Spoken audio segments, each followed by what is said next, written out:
to ensure the voter list is complete, and it is calling the process as very, very essential. And now Republic TV has got information from our Election Commission sources that illegal voters have found their way into the list as number of people from Myanmar. These are nationals from Bangladesh. These are the nationals from Myanmar, Nepal. And they have found their names in the voter list ahead of the Bihar Assembly elections. Remember, just a few days back, there was a huge protest that was led by the opposition over this entire SIR exercise. But Republic TV getting to know that a lot of these Myanmar and residents of other countries have found their names in the voter list. Let's listen in to some of the political reactions. जो election commission के BLO है, जो officials है, उनको कई सारे ऐसे नाम मिले हैं वोटर लिस्ट में जो भारत देश के लोग नहीं हैं, जो विदेशी है, जो घुसपैठिए हैं, जो अलग अलग देश से अवैध रूप से बसे हुए हैं। इनको बसाने का जो खेल और इनको लाने का जो खेल वर्षों पहले हुआ। विदेशी घुसपैठियों को वोटिंग का अधिकार देना चाहते हैं। इससे किसका अधिकार मारा जाता? बिहारी का।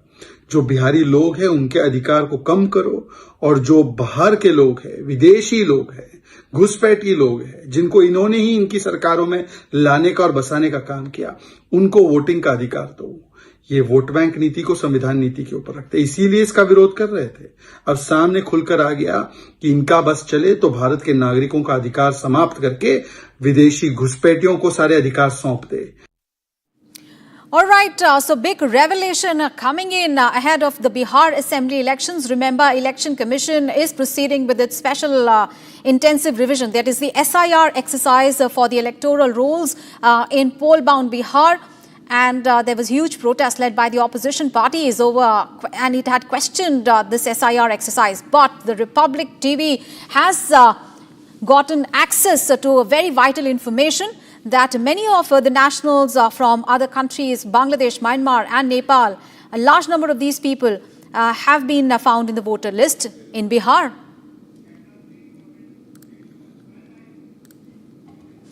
All right, let's get you some other news. In a bizarre and alarming case from Karnataka's Shivamogga, a person inmate swallowed a mobile phone to evade police during a surprise raid at the central jail. The incidents also exposed serious security lapses and also raised a lot of questions about insider collusion.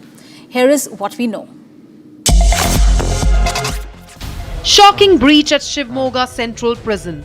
An inmate swallows a mobile phone to dodge a jail raid. The incident unfolded during a surprise raid. Prison authorities were scanning for hidden contraband.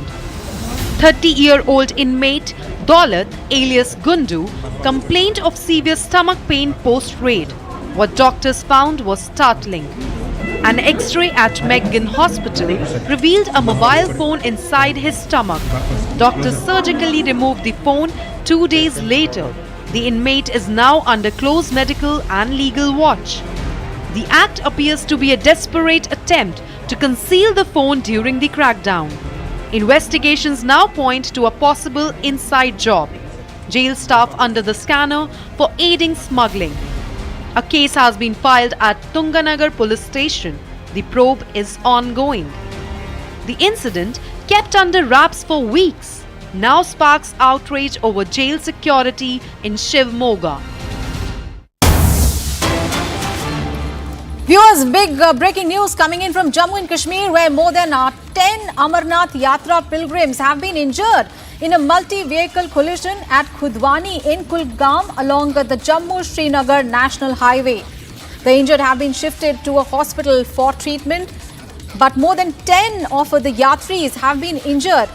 This vehicle collision happening at Khudwani in Kulgam along the Jammu-Srinagar National Highway. Remember, the pilgrimage is going on in full swing, and there are a record number of Yatris that are participating in the Amarnath Yatra.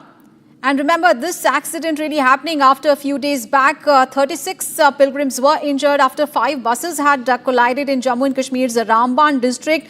And after that, another incident happening where 10 of the yatris have been injured in a multi-vehicle collision. Arawat, our colleague, is now joining us for more details. Arawat, what details do you have about the injured and the accident? You just give us more details of about the condition of the yatris who've been injured as well. Yes, absolutely. As we have seen that the minor accident took place in the South Kashmir's Arnab district, and we have seen that the local administration and the Jammu and Kashmir police on the ground, and we have seen that the 10 pilgrims have received the minor injuries, and they have been shifted to nearby hospital for the treatment. Some of them have been discharged from the health installations in the South Kashmir. But yes, we have seen that the accident took place in the Anantnag district, and we have seen that the rescue operation is going there. But yes, we have seen that the 10% in the number who have received the minor injuries, and we have seen that the Jammu and Kashmir police and other paramilitary security forces are on the ground, and they are monitoring the situation in the Anantnag. And also we have seen some of them have been discharged from the nearby hospital who have received the minor injuries after taking the medicines and some first aid. They have been discharged from the hospital. So far, we have seen that the smooth Amarnath Yatra has been resumed once again after this incident took place in the South Kashmir. Yes. All right. Thank you for those updates there. So as our reporter has informed us that it was a minor accident. There have been 10 yatris who've been injured and they have been shifted to hospitals. But Amarnath Yatra continues. And let's take a short break. Coming up ahead, President Murmu has nominated 4 names for the Rajya Sabha. These include Harsh Shringla, Ujjwal Nikam, Meenakshi Jain and Sadanand Master. Also the big story from Delhi, a tragic hit-and-run incident in Vasant Vihar. 5 people on footpath run over by a drunk driver in a white Audi car in the early hours of 9th of July.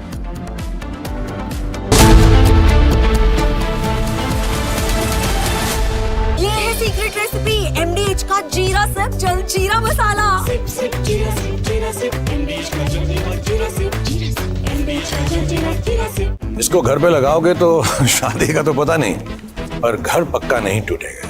Rungta नहीं तो घर strong नहीं। Rungta steel TMT बार एकदम solid. पहाड़ों में hiking ship भी बन सकती है।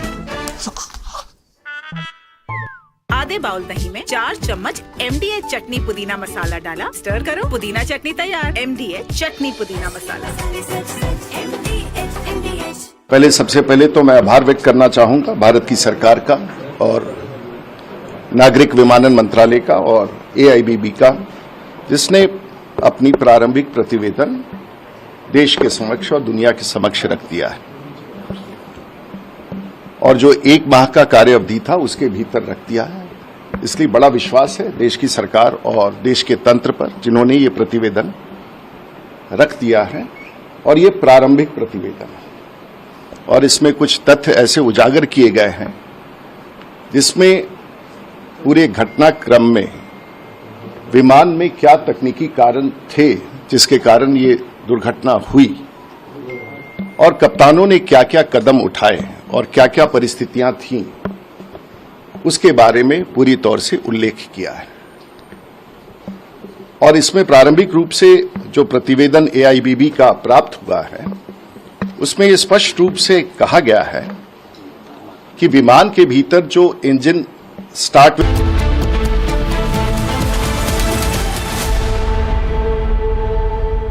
दादी के हाथों का जादू और खुशबू से महकता घर, माँ की मुस्कुराहट और खाने की सुगंध। MDH गरम मसाला, क्योंकि हर रिश्ता है स्वाद से जुड़ा। केसरिया से मन जोगी हुआ रे, दिल झूमे देखो मतवारा हुआ रे। केसरिया से मन जोगी हुआ। हर पल मनाओ केसरी त्योहार। विमल, बोलो जुबान Kesari.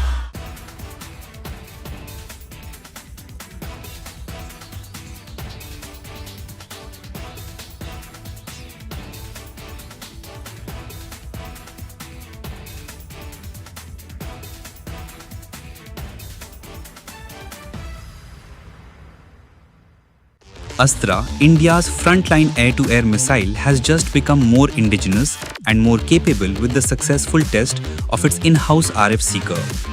The Astra missile, India's first beyond visual range air-to-air missile, has now been successfully tested with an indigenous radio frequency RF seeker. On the surface, it might sound like a routine technological milestone, but in reality, this single component transforms the Astra from a powerful missile to a strategically autonomous weapon system. Until now, the Astra relied on foreign-made RF seekers, sensitive electronic eyes,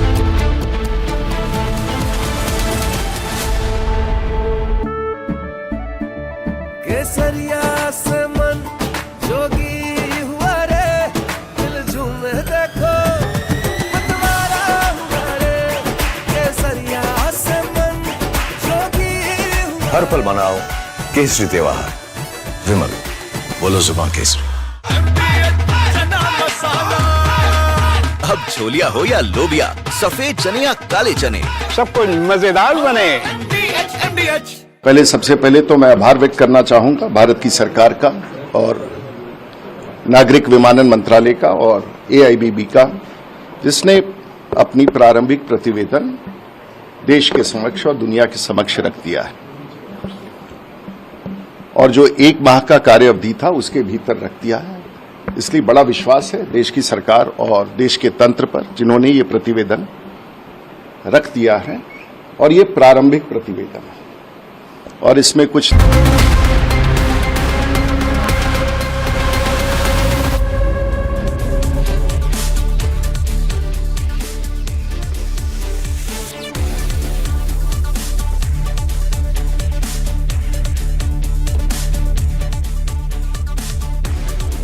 Thank you for staying with us.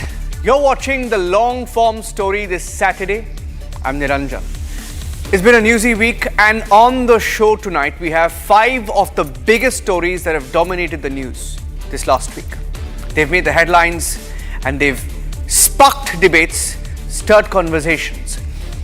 First up, the preliminary investigation into the Air India Flight 171 crash has raised new questions. The report today, the build-up through the week, but one big takeaway: was it human error, system failure, or something more sinister? Was there sabotage? Boeing is under scanner. From Boeing to Jaguar now, the second story, we examine the fate of Indian Air Force pilots who lost their lives flying an aging fighter jet. That story is on the long form story tonight. Pilots to coaches, a young tennis star and trainer murdered in Gurugram by her own father. A heart-wrenching story of how a rising 25-year-old champ's life was cut short by patriarchy. From Gurugram to Balrampur tonight, where a self-styled godman's religious conversion empire unravels, exploiting the poor and breaking families apart. That story is on the long-form story. It's a racket that's still unraveling. And finally, on the show tonight, the political predators. We delve into the disturbing reality of ragging and terror in Bengal's campuses, backed by political protection. The truth that those backed by state power don't want you to see. We have a packed lineup on the long form story tonight.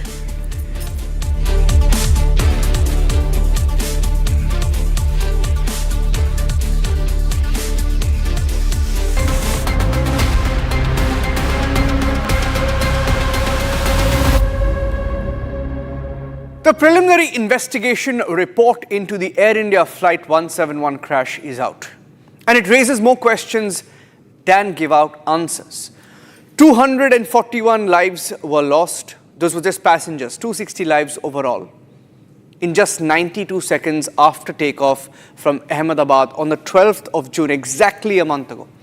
Now, for the first time, we have the timeline, the cockpit exchange, and the technical red flags. Was it human error, system failure, or something far more serious? Republic has accessed the full details on the long form story tonight.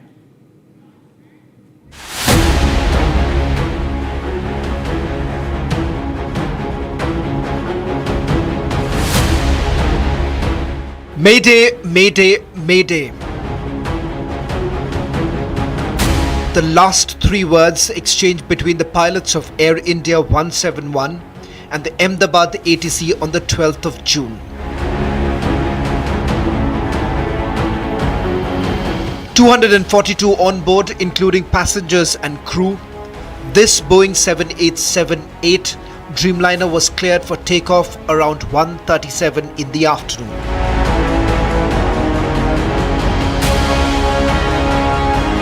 "92 seconds later, a mayday call and the radio went silent. We just wanted to know, is Air India accountable for this? Look, it's our aircraft, it's our crew. We need to make sure the investigation is well supported. But first and foremost, we want to look after the people that have been affected by this incident. One last question. There were multiple show cause notices given. Why were they ignored? I don't believe this is the appropriate time to talk about things that are unrelated to this incident. In the last 30 days, India and families of passengers of 4 countries who were on board have been looking for answers. Was it human error? Was it technical failure? Or was it sabotage? A few clues have trickled in on Saturday morning. The first preliminary report is out, giving us details of what happened. What we don't know is why it happened. The answers could be in this 15-page report. A preliminary report from India's Aircraft Accident Investigation Bureau was released today, which offers some critical insights into what went wrong when the Boeing 7878 registered VTA and B crashed just moments after takeoff from Sardar Vallabhbhai Patel International Airport.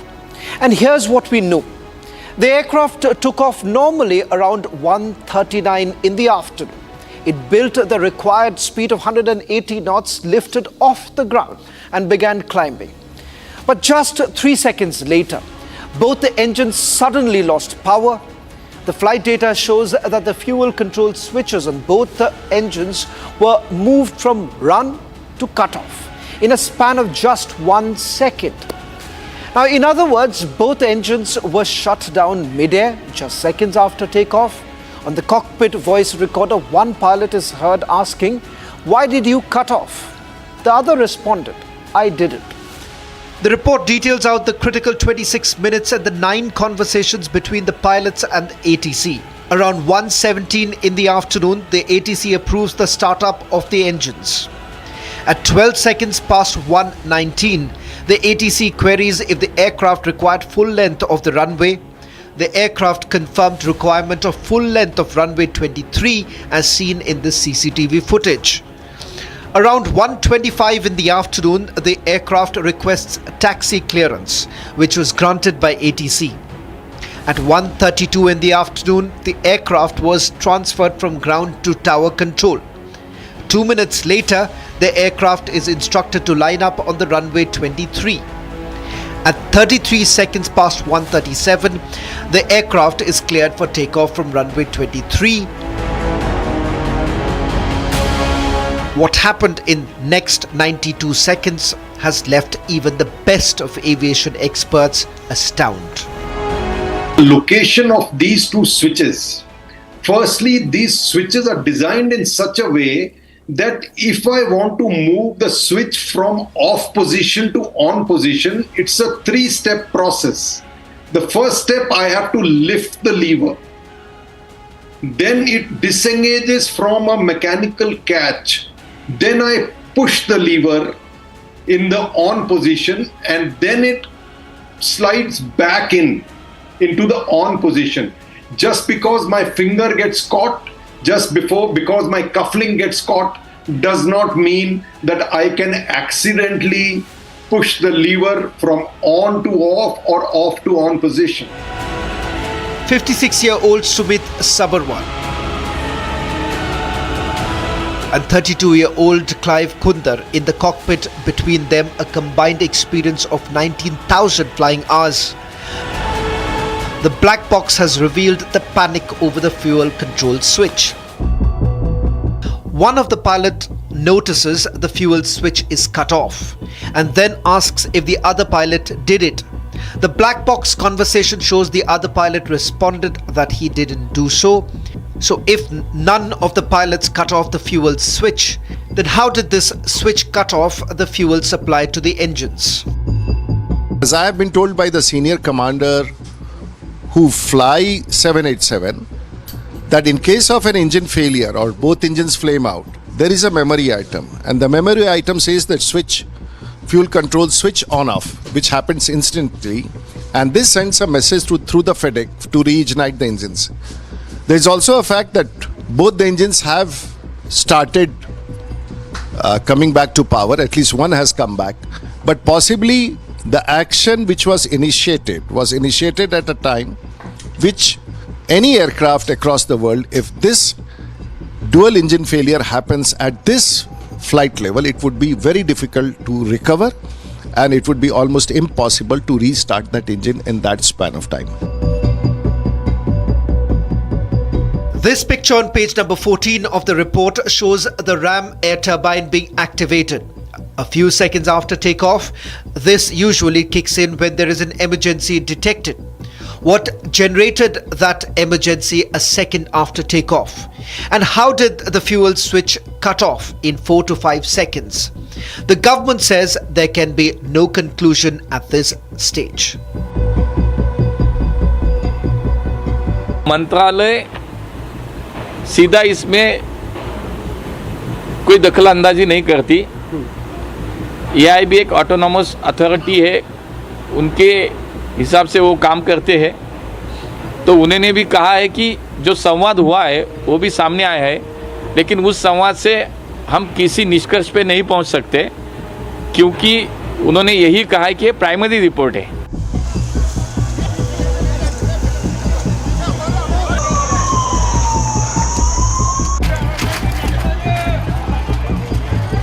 The families of the 160 who lost their lives in this crash have no closure.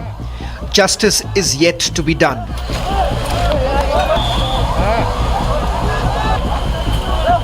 Boeing, GE and Air India have no line of blame in this report.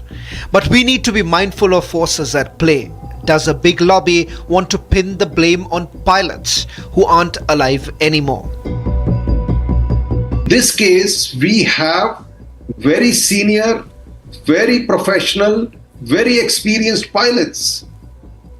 I think the captain has close to 15,000 hours. The co-pilot has close to 3,500 hours. So their experience level is high enough not to make a mistake of raising the flap which was being discussed before, or to select both the switches on or both the switches off within seconds.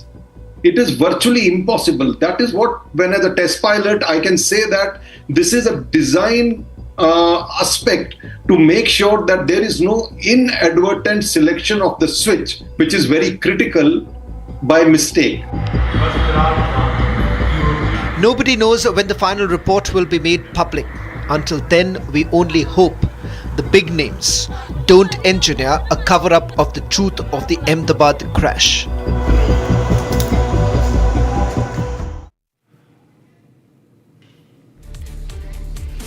Well, 3 Indian Air Force pilots have lost their lives this year alone, in 2025 alone. All flying the same aircraft, the aging Jaguar, a fighter jet that most countries have retired over a decade ago, but one that still remains in service here in India. And now the families of the fallen are asking tough questions about the fleet, about accountability, and about how many more lives we as a nation are willing to risk. Here's an in-depth investigative report.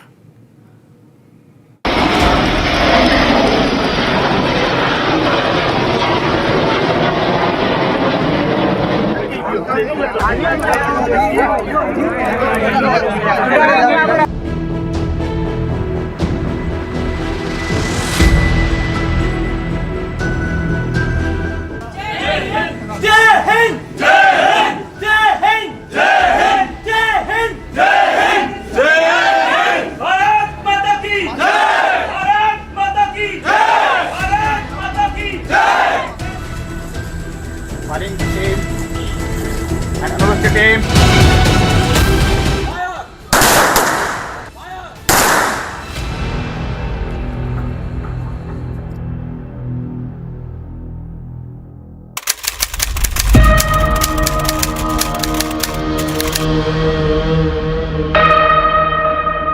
Ambala, Jamnagar, and Churu. 3 different bases.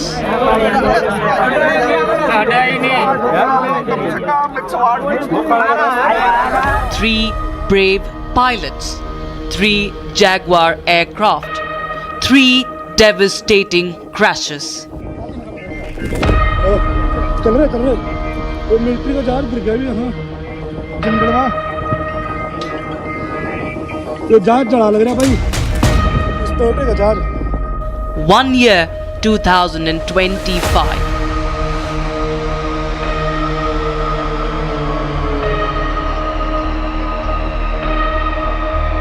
Jaguars, the battle-hardened workhorse of the Indian Air Force, the backbone of India's deep strike capability, now finds itself embroiled in controversy. In mere months, this iconic twin-engine jet has suffered 3 catastrophic crashes, casting a long shadow over its operational future.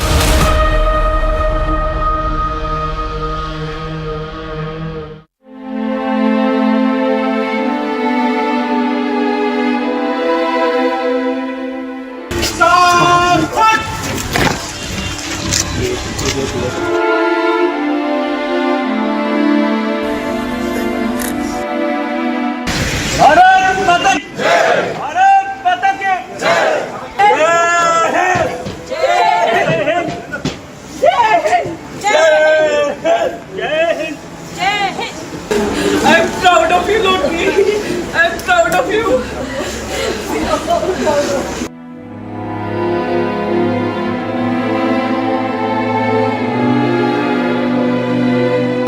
जय हिंद भारत माता की भारत माता की भारत माता की जय Hind When the steel bird went down over Rajasthan's Churu, 2 Indian Air Force pilots lost their lives while steering the aircraft away from civilian areas. और इस चीज़ के बारे में ज़रूर वो डिस्कस करता था कि जो वो एयरक्राफ्ट फ्लाई कर रहे हैं वो बहुत ही पुरानी टेक्नोलॉजी के हैं, उनको जो है अगर अपग्रेड किया जाए, नॉट इवन अपग्रेड, अगर उनको जो है रिप्लेस किया जाए विद द न्यू टेक्नोलॉजी, तो वो उनके लिए भी बेनिफिशियल है, उनके लिए सेफ़ भी है इवन कि जो है अपने जो उनके जो काम हैं, उनके मिशंस हैं, वो उनको भी कंप्लीट कर पाएँ, वो खुद को भी सेफ रख पाएँ. Among them was squadron leader Lokendra Singh Sindhu, a man of valor, grit and infectious energy. Just a month into fatherhood, he leaves behind a wife and infant son. Hailing from Rohtak, squadron leader Sindhu dreamt of flying for the Air Force since childhood, his brother recalls. He had also served in Operation Sindoor as an invigilator. The loss has shattered the family, yet their voices remain steady, holding on to the honor of a life lived in service. His family has questions, valid questions on the use of the Jaguar fleet. जैसे MiG-21 है, I think अब ये replace हो गए हैं, तो Jaguar जो है अभी भी एक वो एयरक्राफ्ट जो है, मुझे लगता है कि जिसको रिप्लेसमेंट की अभी बहुत सख्त ज़रूरत है.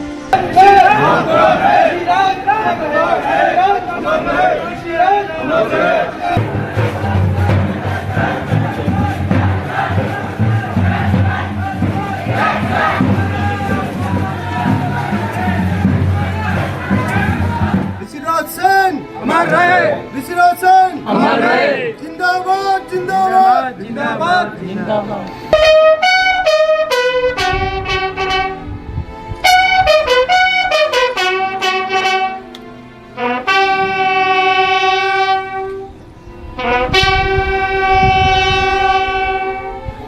Arnab Goswami, Anthem Begol, Salome, Shast. A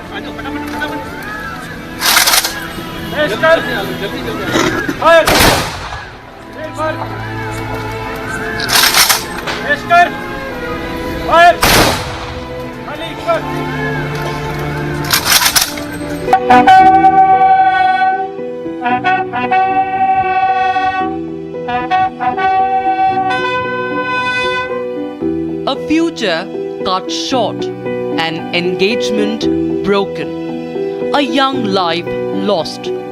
Flight Lieutenant Rishi Raj Singh, just 23, killed in the two-seater Jaguar crash. Hailing from Pali in Rajasthan, he was set to begin a new chapter. But fate had other plans. As his family grieves, a difficult question remains.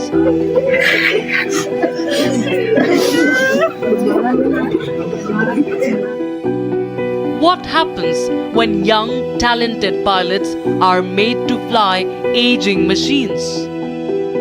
ये हमारे परिवार के लिए बहुत ही अपूर्णीय क्षति है।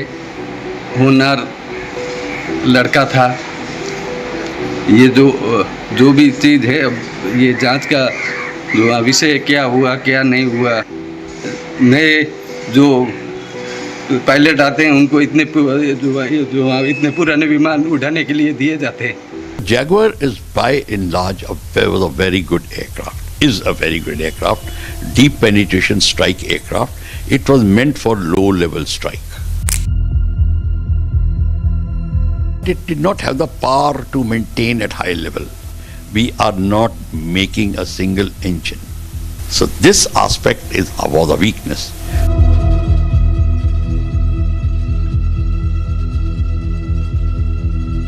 Back in the early 1970s, India was offered the Jaguar as it sought to replace the aging Canberra and Hunters. But budget constraints and the Soviet MiG deals steered itself towards the MiG-23 and MiG-27 as stopgap strike platforms. It would be another decade and an urgent operational need before the Jaguars finally touched Indian tarmac. Once a Cold War icon, the Sepecat Jaguar has now faded from most global fleets. The UK retired it in 2007, France in 2005, both moving to advanced jets like the Typhoon and Mirage 2000D.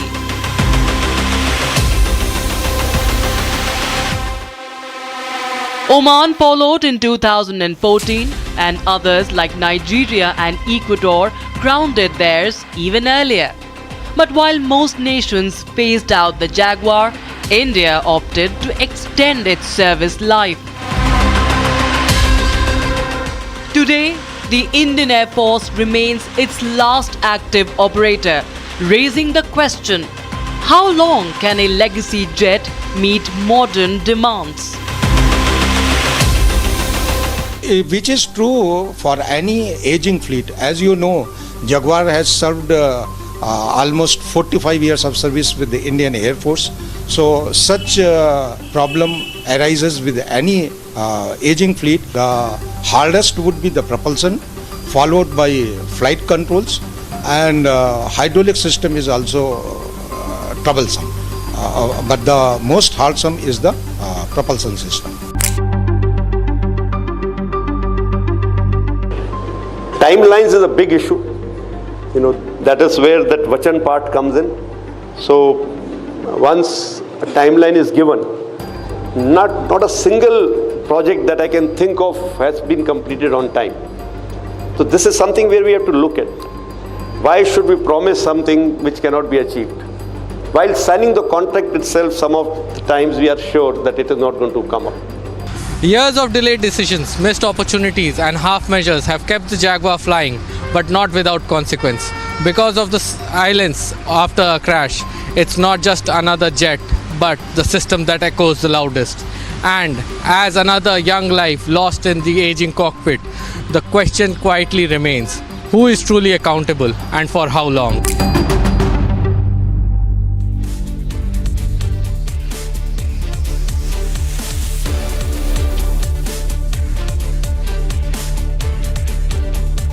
Next in the long form story, a 25-year-old tennis coach who was found murdered inside her home in Gurugram in the National Capital Region. Now the accused is her own father.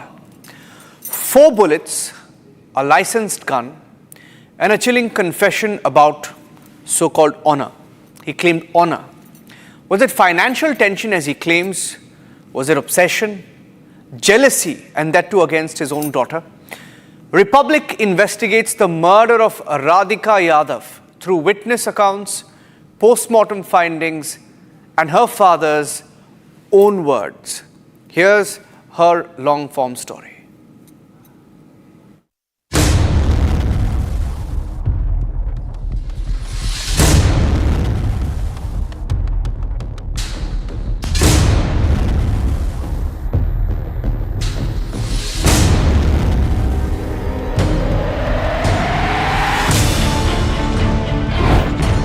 Radhika Yadav, 25 years old, a tennis player, a coach, a daughter. On the 10th of July, she was at home in Sushant Lok Phase 2, Gurugram,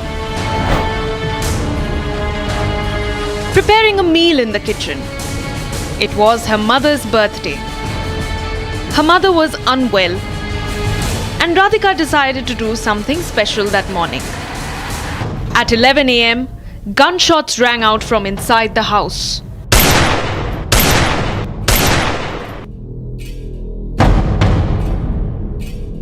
And moments later, neighbors saw Deepak Yadav, Radhika's father, walk out of the home with a gun in hand.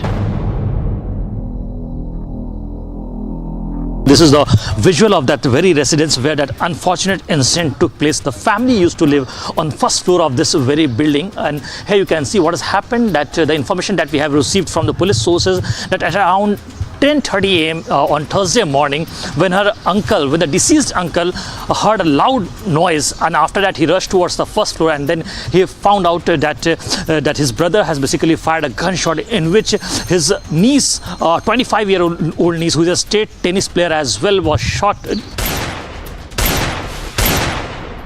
An eyewitness, the colony's security guard Pyarelal, told Republic he saw Deepak walk out holding a gun and say, "Humne maar diya." That is, I killed her. हमने यहाँ बात करते हुए 3 ladies को मैं देखा, दीपक को, पत्नी को, वाइफ को, और 2 लेडीज और था। तो मैं ये देखा कि क्या बात के हल्ला हो रहा था, तो बारिश हो रहा था, तो मैं फिर भी मैं रुक के मैं सुना, तो मैं क्या बात हो गया, और कहीं अगर ज़्यादा बात तो नहीं है। फिर हमने आधा घंटा तक रुक के मैं यहाँ पे सुनने लगा कि बात क्या है। फिर इतने देर में आधे घंटा के बाद फिर दीपक निकला उधर से, पिस्टल लेके बोला हमने मार दिया। अब इसमें दूसरा आदमी क्या जानेगा, भाई क्यों मार दिया, क्या जानेगा। Inside the house, Radhika lay dead in her bedroom, shot 4 times from behind. Her mother rushed out from the kitchen after hearing the loud sound, initially thinking it was the pressure cooker. Radhika had been a promising tennis player, even winning trophies before a shoulder injury temporarily sidelined her game. Undeterred, she began training students and opened her own tennis academy in Gurugram. This is the very tennis court area where she used to come and practice, and it is just at a distance of approximately 200-250 meters away from Radhika's residence, where Radhika used to live with her family and uncle. And if you see, her uncle's family used to live on ground floor, and Radhika's family used to live on first floor. When that shocking incident took place, Radhika at that point in time was making food for her mother, because yesterday itself, if you see, on 10th of July, what we have got to know, the information from the family members, that it was her mother's birthday. So that's why on her special day, Radhika was trying to make some food, and at that point in time, her father came from backside and fired gunshots. During police interrogation, Deepak Yadav confessed. He told investigators, "My daughter Radhika was a tennis player and had won several trophies. A few days ago, she suffered a shoulder injury and was not playing actively. She started her own tennis academy and began coaching children. When I used to go to Wazirabad village to buy milk, people would say things like, "You're living on your daughter's income." This made me very uncomfortable. Some people even questioned her character, which deeply disturbed me. I asked my daughter to shut down her academy, but she refused. This kept causing me mental stress and felt like an attack on my honor and reputation. I was in constant tension. Gurugram police have confirmed the motive, citing Deepak's own confession during questioning.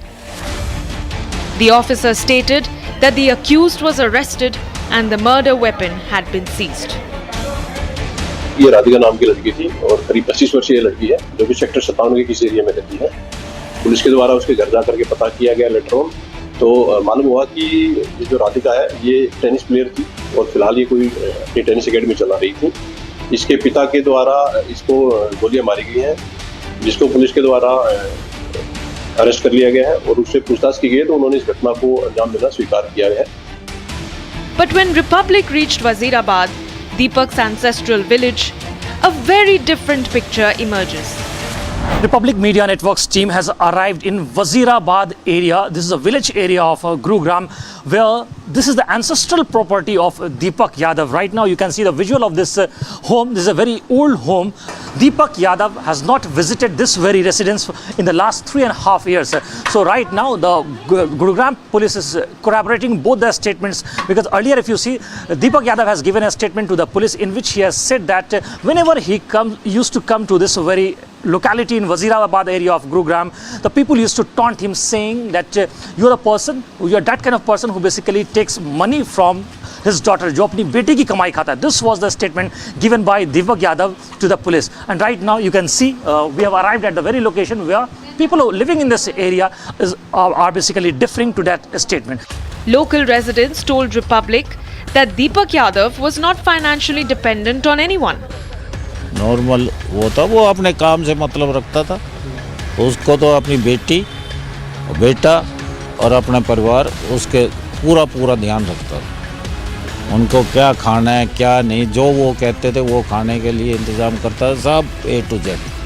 He owned multiple properties in Gurugram and farmlands in and around the city and earned lakhs of rupees through it each month. Some estimated the amount to be well over 15 lakh rupees per month. Police sources say that Deepak used his licensed weapon and fired 4 times at close range. All 4 bullets were recovered from the body. Post-mortem findings confirmed the shots were fired from behind, and Radhika had no chance to react or defend herself. Radhika had also appeared in a music album titled Karwa. Team members told Republic that her father had personally accompanied her to the shoot and stayed for 11 hours. In her early career, Deepak had supported her work, even financially investing in her tennis academy. But that allegedly changed after people in his village began taunting him. Radhika's mother told the police that her husband had grown obsessive in recent months, and that he once also fought with her for speaking to her own brother-in-law. Over the past 3 days, fights between the father and the daughter had become routine. He had asked her to shut down the tennis academy, but Radhika had refused firmly. July 10th was the day when Radhika's mother celebrated her birthday. A day meant for a family moment ended in bloodshed.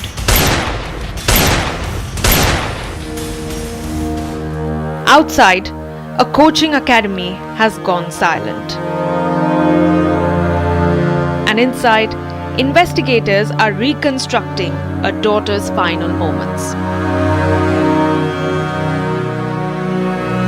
And a city watches, trying to make sense of what unfolded behind those closed doors.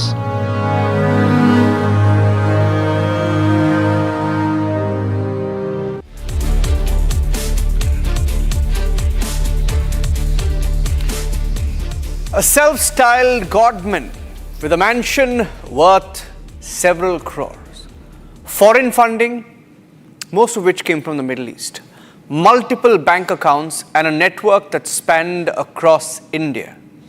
What began as a tip-off has now exploded into one of the biggest religious conversion rackets ever uncovered in India, not just in Uttar Pradesh.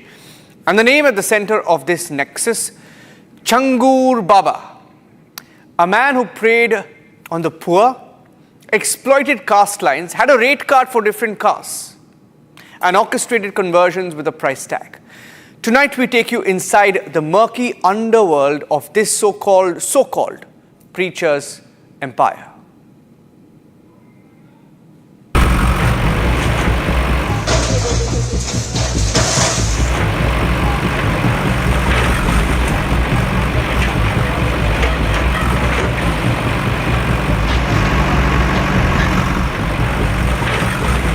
कि घर के एक कमरे में अब police पहुंच चुकी है और आप देख सकते हैं कि खुद घर के अंदर दो बुलडोजर मौजूद हैं।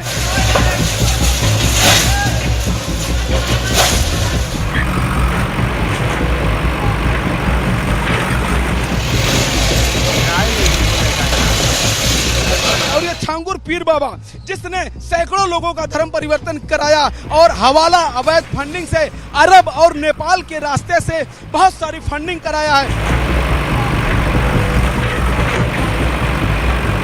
विदेशों से पैसा लेता था, जातियों की बोली लगाता था, सवर्णों के रेट अलग थे, ओबीसी के रेट अलग थे, दलितों के रेट अलग थे। 16 लाख रुपया देता था एक धर्मांतरण के लिए।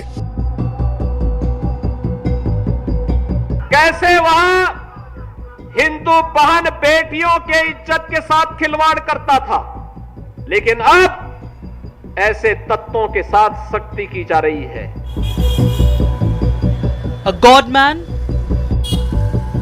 150 सीलिंग फैन लगातार लगे हुए हैं। आप देखिए लग्जरी सुविधाओं की अगर बात करिए तो आप देख सकते हैं कि एक रो में कितने फैन हैं। A mansion.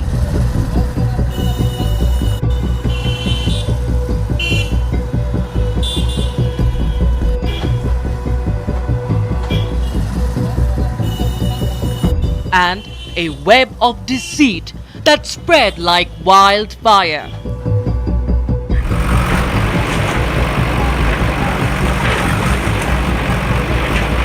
In Balrampur of Uttar Pradesh, a conversion cartel has been busted.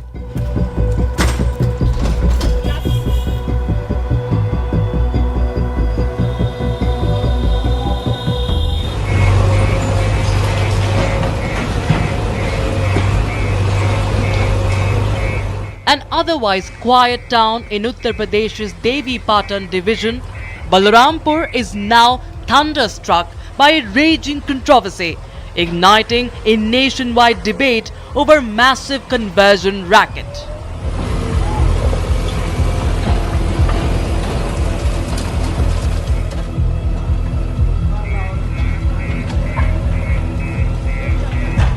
On 8th of July, bulldozers rolled on to the main Utrola-Mankapur road in Balrampur, demolishing the palatial residence of a self-styled godman, Jalaluddin Shah, alias Changur Baba.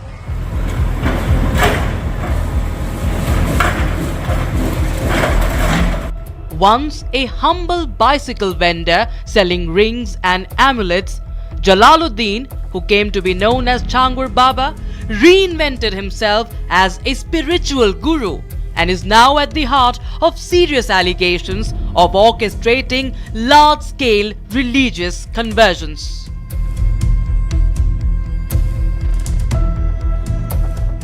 In under a decade, he rose from obscurity to building an empire worth over 100 crore rupees.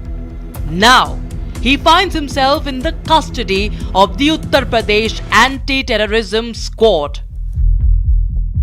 STF की जांच में ये प्रकाश में आया कि इन्होंने इस gang ने 40 से ज़्यादा अकाउंट में 100 करोड़ से ज़्यादा विदेशी फंडिंग प्राप्त की है और इस धन का इस्तेमाल धर्मांतरण में और लोकल प्रॉपर्टी के परचेज में किया गया है। पहले ये जो बाबा था, आज से 3 दशक पहले, यानी कहा जाए कि 30 से 40 साल पहले छांगुर बाबा महाराष्ट्र जाता था। वहाँ पर पत्थर बेचता था, जो अंगूठियों में जो पत्थर लगते हैं। पत्थर बेचने के साथ साथ उससे वहाँ लोगों से मुलाकात होती है। नीतू से मुलाकात होती है, जो नीतू उसके हस्बैंड नवीन, उसने पहले नवीन को और उनकी पत्नी को, उनके बच्चों को मुस्लिम धर्म में कन्वर्ट करता है। फिर ये धीरे धीरे इसका नेटवर्क बढ़ता है। वो लोग पढ़े लिखे थे, विदेशों में बात होता है, नीतू का विदेश में आना जाना होता है। भारत में धर्मांतरण लेके वहाँ बात होती है। लोगों ने, अरब के लोगों ने पैसा देने का काम किया कि ताकि जाओ आप धर्मांतरण के काम को करो, उसको बढ़ाओ और साम्राज्य अपना बनाओ। धीरे धीरे करके इसके पास पैसा आने लगा, पैसा आया, फंडिंग हुई। इसने हिंदुओं की जमीन, यानी जहां मैं खड़ा हूं ये खेत है हिंदुओं का, इसको इसने खरीदा, लालच में खरीदा, दबाव में खरीदा। उसके बाद इस अवैध साम्राज्य को बनाया। Reports suggest that 106 crore rupees allegedly funneled in through 40 bank accounts, primarily from Middle Eastern sources, fueled Changur Baba's extravagant empire. कहने को तो वो छांगुर पीर बाबा था, लेकिन उसने कहीं न कहीं धर्मांतरण का खेल खेला, विदेशों से पैसा मंगाया, करोड़ों रुपए में फंड आए और लालच देकर जातियों में बांटा था। सवर्ण को 16 लाख, ओबीसी का अलग रेट, दलित का अलग रेट, इस तरह से उसने कैटेगरी बनाया हुआ था। His 3 crore rupee mansion sprawled over 3 bighas, housed more than 40 rooms, was fortified with 10 CCTV cameras and secured by an electric fence. Inside the compound, foreign breed dogs, imported horses, and even a marble-floored stable painted a vivid picture of opulence, all allegedly funded by the conversion syndicate. सोचिए कि घोड़ा जहां पर रहता है उस पे tiles लगाया है, चाहे घोड़ा फिसल जाए, उसको चोट भी आ सकती है, लेकिन नहीं, यहाँ पर उसने पूरी तरह की सुख सुविधाएं दी हैं, जहाँ पर जैसे कि इंसान रहता है। कि यहाँ पर छांगुर बाबा अपने घोड़ों को रखता था और वो घोड़ों का शौकीन भी था। हालांकि घोड़े यहाँ से जा चुके हैं, अस्तबल इस समय खाली है, जो और भी पशु थे वो यहाँ से हट चुके हैं। Authorities claim Changur Baba and his network forcibly converted over 1,500 individuals, including hundreds of Hindu women, through deceit, coercion, and monetary lures. Changur बाबा और जमालुद्दीन स्वयं को एक हाजी पीर के रूप में प्रोजेक्ट किया करता था और स्वयं को हाजी जलालुद्दीन बताता था। उसने उतरौला कस्बे में, जनपद बलरामपुर में काफ़ी बड़ा एक नेटवर्क एस्टैब्लिश किया हुआ था और ये नेटवर्क लगातार धर्मांतरण के कार्य में लिप्त था। Alongside Changur Baba, his close aide Neetu Rohra and her husband Naveen played key roles in what officials describe as a conversion for cash industry. Utraula में वर्षों से, 3 दशक से छांगुर बाबा अपना साम्राज्य चलाता था। लोगों को अता पता नहीं था कि छांगुर को सब पीर बाबा समझते थे, लेकिन उसका काला चेहरा सामने आया कि किस तरह से विदेशों से पैसा लेके यहाँ गरीब लोगों में बांटता था और अपने आप को नायक कहता था, अपने आप को मौलवी कहता था। The duo reportedly targeted poor Hindu families, luring them with promises of healing and money. जो ये गैंग है उनके भी फाइनेंशियल अकाउंट्स का ट्रांजैक्शन और उनके द्वारा खरीदी गई संपत्तियां, अक्वायर किए गए बिल्डिंग्स इत्यादि सभी की जांच भी होगी ताकि पता चल सके कि इस गैंग की अवैध गतिविधियां और क्या क्या है। One of the victims who fell prey to this huge scandal and was reconverted to Hindu religion with all sacred rituals spoke to Republic. मेरे साथ फ्रॉड किया गया था, बलात्कार किया गया, हिंदू से मुसलमान बनने के लिए प्रताड़न किया गया, ये सब छंगूर बाबा के किया कराया है। The gang reportedly had a fixed caste-based rate card for religious conversion of Hindu women. इनका रेट कार्ड हुआ करता था अलग अलग बिरादरी के लोगों को कन्वर्ट करने के लिए। जिन लोगों ने इस व्यक्ति के खिलाफ गवाही दी है उनके अनुसार एक फॉरवर्ड कास्ट व्यक्ति को कन्वर्ट करने के लिए 15 से 16 लाख रुपए एजेंट को दिए जाते थे। The Uttar Pradesh ATS has now stepped in. Changur Baba and his son Mehboob have been arrested. Their close aides Naveen alias Jamaluddin and Neetu alias Nasreen are already in police custody.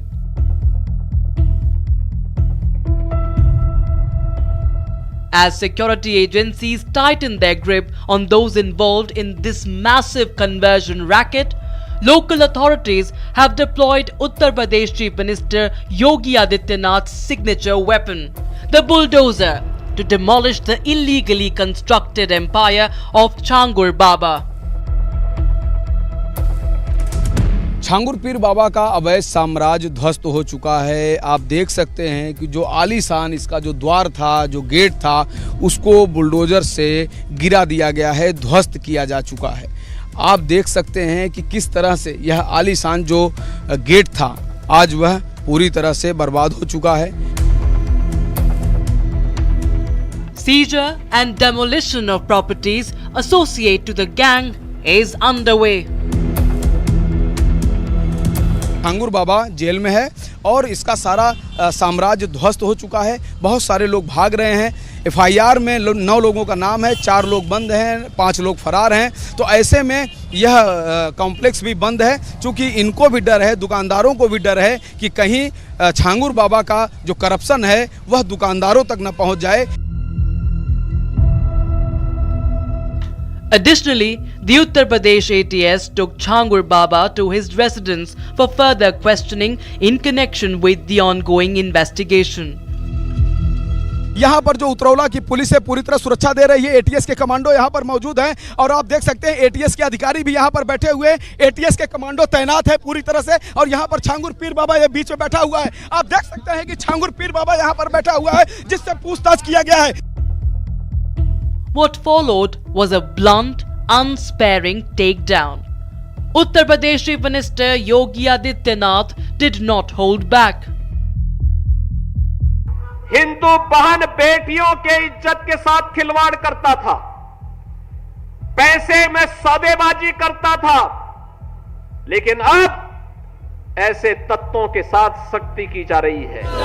जय श्री राम! जय Shri Ram! On the streets, the outrage grew. Hindu groups took to protest, demanding justice, demanding accountability. जय श्री राम! जय श्री राम! जय श्री राम! जय श्री राम! जय पार्वती पते हर हर Mahadev. But this is not just about Changur Baba. This is a pattern. Last year, on 15th of July, Maulana Taqir Raza, a radical preacher, publicly vowed to convert 5 Hindu women and marry them off at a mass nikah ceremony. इनमें 8 लड़के हैं जो इस्लाम कबूल करना चाहते हैं। धर्म परिवर्तन तो तकरीबन उनका पहले से है, आपस में वो कर चुके हैं। तो धर्म परिवर्तन की जो प्रक्रिया है वो पूरी की जाएगी और उनका बाकायदा निकाह होगा, सामूहिक। Across India, there are growing instances where Muslim men hide their identity, lure Hindu women, convert them under false pretenses. Balrampur's truth has shocked the nation, but awareness is not enough. Action calls for commitment. It calls for an unrelenting resolve.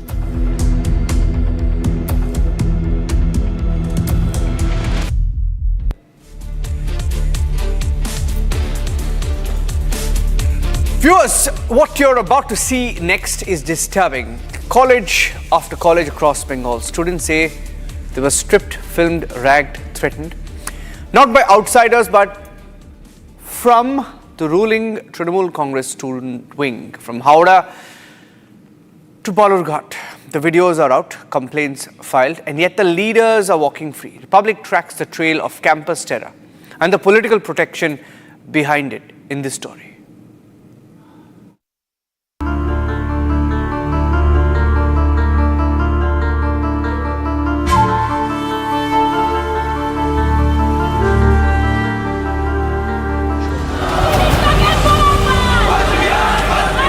Across West Bengal, college campuses are turning into political battlegrounds.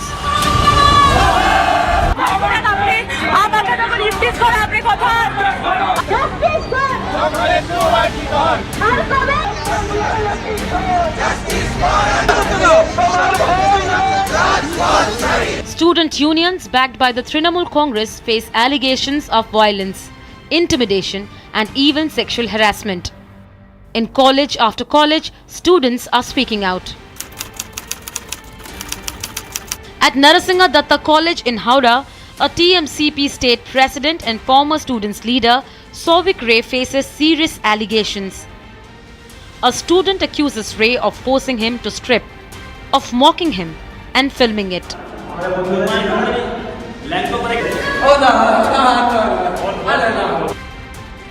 Despite multiple complaints, Ray remained active on campus, seen alongside senior leaders, unfazed. Arup বাবু, এই সৌভিক রায় নরসিংহ দত্ত কলেজের যে নেতা, আপনি চিনতেন তো? কোনো comment করব না। আপনি তো সেই কলেজেও একাধিকবার গিয়েছেন, তার সঙ্গে আপনাকে দেখা গিয়েছে। আমি কোনো কমেন্ট, কিন্তু সেই ভিডিও রয়েছে তো আপনার সঙ্গে। আমি কোনো কমেন্ট করব বলেছিলাম। এই ধরনের যে আচরণ, সেটাকে সমর্থন করেন? ডাক্তারবাবু, রাজ্যের একাধিক কলেজে প্রাক্তনীরা এখনো অবধি ঢুকছে, নাম জড়াচ্ছে আপনার রাজনৈতিক দলের ছাত্র সংগঠনের। আচ্ছা, সেটা তাহলে আমার মনে হয় যে ছাত্র ফ্রন্টকে জিজ্ঞেস করুন। এটা ছাত্ররা তো ঠিক উচ্চশিক্ষা দপ্তরের সঙ্গে সরাসরি যুক্ত নয়, এটা বলা মুশকিল হবে। কিন্তু কলেজগুলো বা বিশ্ববিদ্যালয় আপনার অধীনস্থ, কলেজে গিয়ে এরকম দাপাদাপি, কোথাও যৌন নির্যাতনের অভিযোগও আসছে। এটা নিয়ে তো আমার বক্তব্য যেটা বলার বলেছি, হাজিরা ল কলেজ নিয়ে পরিষ্কার আমরা সুপারিশ করেছি, একদম বহিষ্কার করা হোক। যাদের যাদের নাম জড়াবে সবাইকে বহিষ্কারের বার্তা তো? The allegations did not stop him, nor did they seem to stop those who stood beside him. ছাত্ররা আমাকে একটা লিখিত কমপ্লেন দেয়, ঘটনাটি ঘটার প্রায় ধরুন বেশ কিছুদিন পরে লিখিত কমপ্লেন দেয়, এবং ওরা আমাকে বলে যে আমরা বিভিন্ন ল অ্যান্ড অর্ডার যে সমস্ত জায়গার কমপ্লেন করার বা ওদের যারা সিনিয়র নেতা তাদের কাছেও নাকি ওরা জানিয়েছে।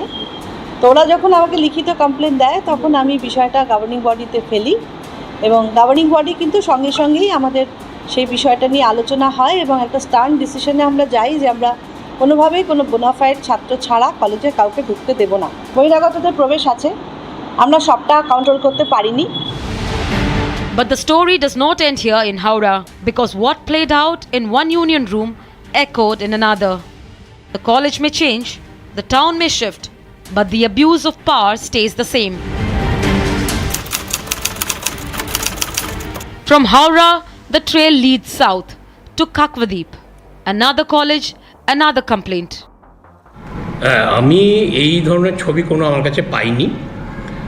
এখন এর সত্য মিথ্যাটা আমি এক্ষুনি বলতে পারবো না কিছু। আমি শুনলাম, আমি এটা জানার চেষ্টা করব। সেই রুমে কিন্তু আমি দেখেছি এই ধরনের কখনো কার্যকলাপ আমি 2021-এ আসার পর থেকে দেখিনি, শুনিনি। They were forced to carry out tasks far removed from campus life. কলেজে যারা এক্স স্টুডেন্ট তারা তো প্রতিনিয়ত আসে, এসে তোমার কলেজের মধ্যে তাস খেলে, জুয়া খেলে, মদ্যপান করে, অনেক কিছু রিপোর্ট আছে যা আপনারা হয়তো জানেন বা মিডিয়া করতে পারছেন না। না, এরা কলেজে পড়ে না, অনেকেই কলেজে এক্স স্টুডেন্ট, আবার অনেকে কলেজে পড়ে না, তারাও তো প্রতিনিয়ত কলেজে আসে। In Kadwip Sundarban College, students and faculty reported misconduct inside Gymkhana building. The complaint named student leaders backed by the ruling party.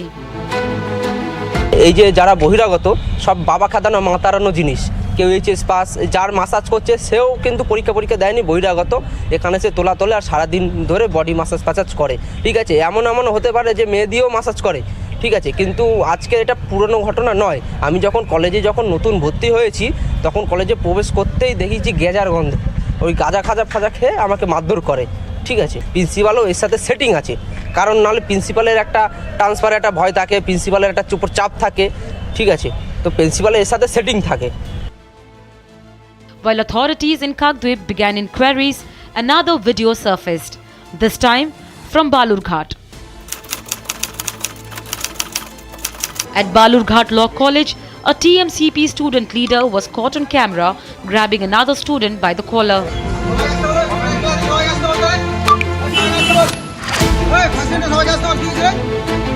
The video went viral. The principal said the college does not endorse the act, but a political storm had already begun. এই ছবিগুলো কবেকার বলতে হবে, এই ছবিগুলো যেটা গতকালও viral হয়েছে, আজকে যেটা ভাইরাল হয়েছে, ছবিগুলো কতকার পরিষ্কার করে বলুন বিজেপি পার্টি। আজকে সুকান্ত বাবুর মতন মানুষ, যিনি একজন সাংসদ, মন্ত্রী এবং কয়েকদিন পূর্ব পর্যন্ত সে পশ্চিমবাংলার বিজেপি সভাপতি ছিলেন, মিথ্যাচারের আশ্রয় নিচ্ছেন উনি, মিথ্যাচারের আশ্রয়। এরকম কোনো ঘটনা সম্প্রতিকালে বালুরঘাট ল কলেজ থেকে শুরু করে বালুরঘাটের এই জেলার কোনো কলেজে এরকম কোনো ঘটনা ঘটেনি। In the land of Tagore, where classrooms once shaped reformers, student politics today stands accused of fear, silence, and unchecked power. And in campus after campus, under student bodies backed by Trinamool Congress, questions are being raised about power, protection, and impunity.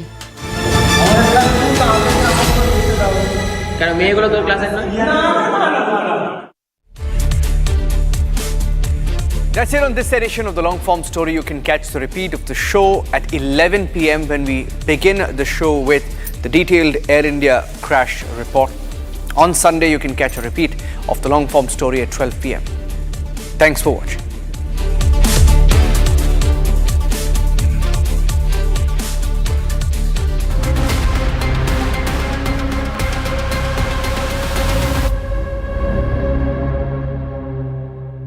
$13,000 placements last year. At Amity, we are committed to nurturing passionate, hardworking and proactive professionals. अब छोलिया हो या लोबिया, सफेद चने या काले चने, सब कुछ मजेदार बने।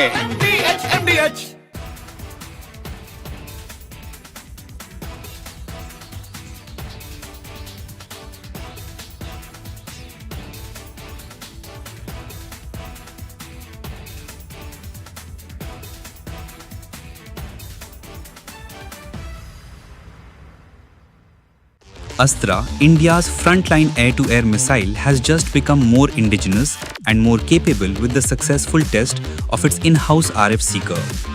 The Astra missile, India's first beyond visual range air-to-air missile, has now been successfully tested with an indigenous radio frequency RF seeker. On the surface, it might sound like a routine technological milestone, but in reality, this single component transforms the Astra from a powerful missile to a strategically autonomous weapon system. Until now, the Astra relied on foreign-made RF seekers, sensitive electronic eyes that allow the missile to lock onto enemy aircraft in the final stages of flight. These seekers are critical. Without them, a missile is blind during the most crucial phase, when it has to differentiate a target from decoys, jammers, or complex aerial clutter. With this indigenous seeker developed by DRDO, India no longer has to depend on imported tech for the most vital part of the missile. That's not just a supply chain win, it's an independence boost for India's entire air-to-air strike capability. But the bigger picture lies in what this enables next. The Astra missile family is modular. Its range can exceed 100 kilometers, it's compatible with multiple fighter platforms, and its electronic system.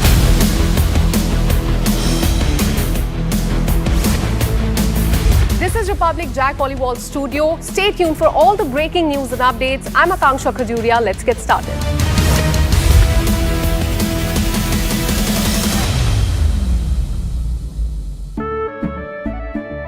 केसरिया से मन जोगी हुआ रे, दिल झूमे देखो मतवारा हुआ रे। केसरिया से मन जोगी हुआ हर पल मनाओ केसरी त्योहार। विमल, बोलो जुबान केसरी। MDH की हल्दी मिर्ची धनिया करे कमाल, ये रंग दे, ये खुशबू दे, ये तीखा, ये कम पड़े, क्या निराला MDH मसाला। पहले सबसे पहले तो मैं आभार व्यक्त करना चाहूंगा भारत की सरकार का और नागरिक विमानन मंत्रालय का और AIBB का, जिसने अपनी प्रारंभिक प्रतिवेदन देश के समक्ष और दुनिया के समक्ष रख दिया है और जो 1 माह का कार्य अवधि था उसके भीतर रख दिया है। इसलिए बड़ा विश्वास है देश की सरकार और देश के तंत्र पर, जिन्होंने ये प्रतिवेदन रख दिया है। और ये प्रारंभिक प्रतिवेदन है और इसमें कुछ तथ्य ऐसे उजागर किए गए हैं जिसमें पूरे घटनाक्रम में विमान में क्या तकनीकी कारण थे जिसके कारण ये दुर्घटना हुई और कप्तानों ने क्या क्या कदम उठाए और क्या क्या परिस्थितियां थीं, उसके बारे में पूरी तौर से उल्लेख किया है। और इसमें प्रारंभिक रूप से जो प्रतिवेदन AIBB का प्राप्त हुआ है उसमें ये स्पष्ट रूप से कहा गया है कि विमान के भीतर जो इंजन स्टार्ट करने का जो स्विच होता है, बोइंग का कुछ अलग होता है, एयरबस का कुछ अलग होता है। बोइंग में फ्यूल कंट्रोल स्विच जिसे कहते हैं, उसे ऑन करने के साथ साथ इंजन स्टार्ट होता है। एयरबस में ये इंजन 1 और इंजन 2 के रूप में स्टार्ट होता है। अगर 320 विमान की बात करें, हम यहां बात कर रहे हैं Boeing 747 Dreamliner. The reason we've launched the Nationalist Collective is because we believe it is time now for a group of ideologically driven Indians to drive the destiny of our country. For far too long, people who have had interest inimical to national interest have held sway. We need to put nationalism first, nation first. The Nationalist Collective is a very clear and sharp movement, presents the spirit of a new India which stands by what is right, does what is right, and raises its voice for what is right. Remember, this country is safe only if it is in the hands of nationalists. This country will grow only if nation first becomes our principal motto, where the only ism that matters is nationalism. Join the Nationalist Collective. It is going to be the largest non-political movement in this country.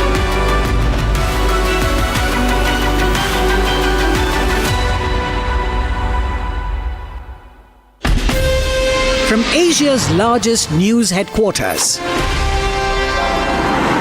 setting the agenda for Bharat.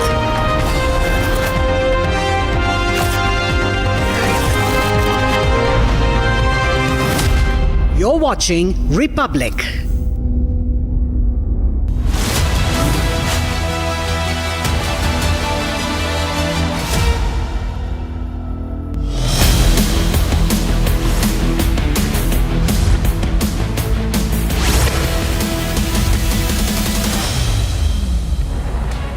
Very good afternoon. You're watching live and breaking on Republic TV. I'm Aishwarya Kapoor with you. The top story that we are tracking at this hour is the goods train that has caught fire in Tamil Nadu because of the diesel tanker there caught fire. The details on that big story and much more after the headlines that we are tracking at this hour. Huge controversy breaks out after a preliminary crash report. Pilots Association questions report and leaks.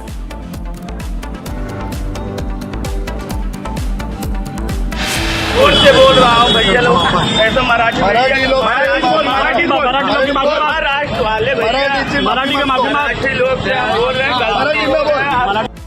Regional tensions escalate into violence in Maharashtra near Mumbai's Virar station. A rickshaw puller reportedly from North India brutally assaulted by Shiv Sena and MNS workers for not speaking Marathi. Tragic hit and run incident in Delhi's Vasant Vihar area comes to the fore. 5 people on footpath run over by a drunk driver in white Audi car in the early hours of 9th of July. A goods train carrying oil from Chennai port to Jolarpettai derailed and caught fire near Tiruvallur. Rescue operations underway.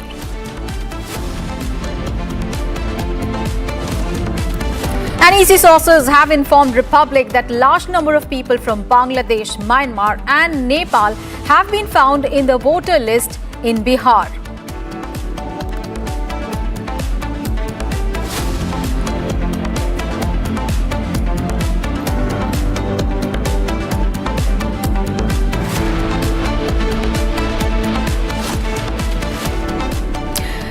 Viewers, we have big breaking news coming in at this hour. In a high-impact cross-border strike, the Indian Army has reportedly targeted Alpha 1 camps in Myanmar using drones.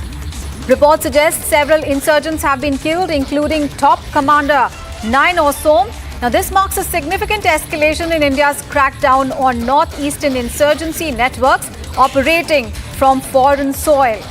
So, Army has struck the camps, Ulfa 1 camps in Myanmar, and Nayan Osom, who was the top commander, he is among the alleged casualties. So 4 camps of the Ulfa 1 based in Myanmar have been targeted in a drone strike early this morning, and among the alleged casualties is one of the top commanders of Ulfa 1. All right, let's get all the updates. Our colleague Anirudh is now joining us. Anirudh, what the reports are suggesting is that 4 camps of the Ulfa 1 based in Myanmar have been targeted by the Indian Army, and this was a drone strike that happened early this morning. Give us more updates on what really happened this morning. Yes, the strikes has been in fact confirmed by the Ulfa Independent, that is the Ulfa I, which has its base in the Naga self-administered zone in Sagaing province of Myanmar. They has confirmed in an email to Republic TV that the strike was carried out from 2 a.m. Till 4 a.m. in the morning, and in this sudden strike that was carried out, at least 19 insurgents has been injured, whereas top self-styled Lieutenant General Nayan Osom, who has been a commander of the band outfit for quite considerable time, and he was in charge of the training of the new recruits of the organization, has been killed. Not only the camp of the Ulfa I has been inflicted injury by the drone strike, but we have also got confirmation from our sources in Myanmar that the camps of the PLA, the Revolutionary People's Front, as well as the camps of the NSNK have also been damaged in this attack, but no injury reports or casualty reports have been emerging as far as the camps of the RPF, PLA and the NSNK is concerned. But yes, 19 insurgents from the region have been injured in this attack, whereas Nayan Osom has been killed. The Ulfa I has sent an email statement to Republic Media Network in the morning, and they have confirmed this attack, though Army intelligence or the military intelligence has not given out any word on it. All right, so no confirmation so far from the Indian government or the military, but if true, then this is one of the most significant strikes by the Indian forces against the insurgent infrastructure operating from across the border. And news from Tamil Nadu now. A fire broke out on a goods train near Tiruvallur, prompting the authorities to switch off overhead power supply as a safety measure. Southern Railways has issued a press release announcing multiple train diversions, and firefighting efforts are currently underway and services remain affected.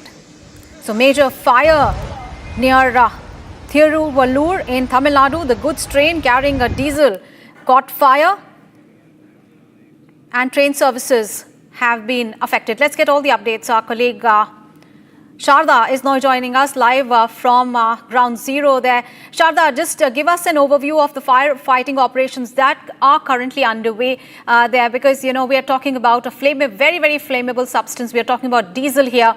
So what specific firefighting operations are being carried out there? Well, as we mentioned earlier, the fire started early today morning because of the friction of the wheel of the train. It's also stated that the train that carried almost diesel, oil, and other inflammable materials.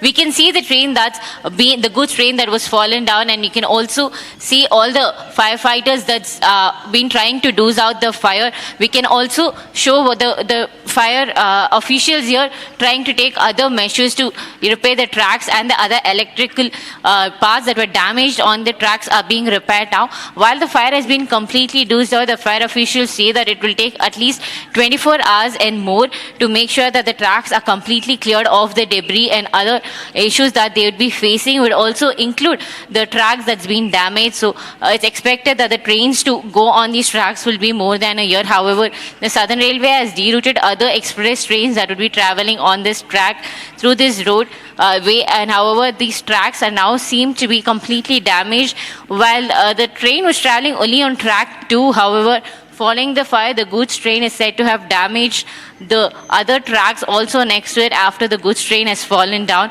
Now we can see the NDRF and the firefighters trying to get the place back to normalcy, and it's expected that the director of the Southern Railway will be soon visiting the site today to make sure that the other issues regarding this particular goods train would be solved today. And we are also expecting that apart from this particular goods train, other goods train that would be carrying other inflammable materials which are planned to go to Jolarpete today will be rerouted, and also other precautionary measures are to be taken. And Sarda, as you mentioned, the fire has forced the authorities to cut the overhead power supply and disrupt operations. On this is a very, very key railway corridor. So tell us how extensive these service disruptions are. What are the contingency plans that are in place right now so that there is no passenger inconvenience, and also to restore normal traffic flow now? Well, Aishwarya, Tiruvallur is one of the main districts that is next to Chennai, and it is one of the main important stations that comes across when the trains that has to go to Coimbatore, Bangalore, or other northern parts of India. We also have informed that the Arakonam trains are now derouted, following which it's expected that the entire Tiruvallur station will be blocked for the next few hours, now making sure that no EMUs, that is the local trains, no express trains will be traveling in this particular area. Also, with the fire accident in place, it's expected that for the next 2 days, the Southern Railways has stopped all the express trains that would be traveling here. However, cancellations have not yet been decided, but delays and other deroutes have been informed to the travelers here. However, as we can see, there's been no casualties because of the goods train. The fire officials are stating that they would be soon clearing up the place and the debris would be removed by today. So we can expect that the normalcy will be returned tomorrow. And as Southern Railway has not made any major official announcement on the cancellation of other express trains, we can be sure that only deroutes are going to happen, just skipping Tiruvallur, and trains from Chennai to Arakonam will be taking up a different route. All right, we can see those visuals. Railway officials managing the situation at the site. Restoration work is undergoing, and as a reporter has been telling us, it is likely the normal operations on that railway route will begin from tomorrow. Let's get you some other news from the national capital. In the early hours of 9th of July, a white Audi car allegedly driven by a property dealer ran over 5 people sleeping on a footpath in southwest Delhi's Vasant Vihar, critically injuring all of them, including an 8-year-old girl. Now, eyewitnesses have spoken exclusively to Republic TV, narrating the ordeal that unfolded that morning on 9th of July. Let's take a listen.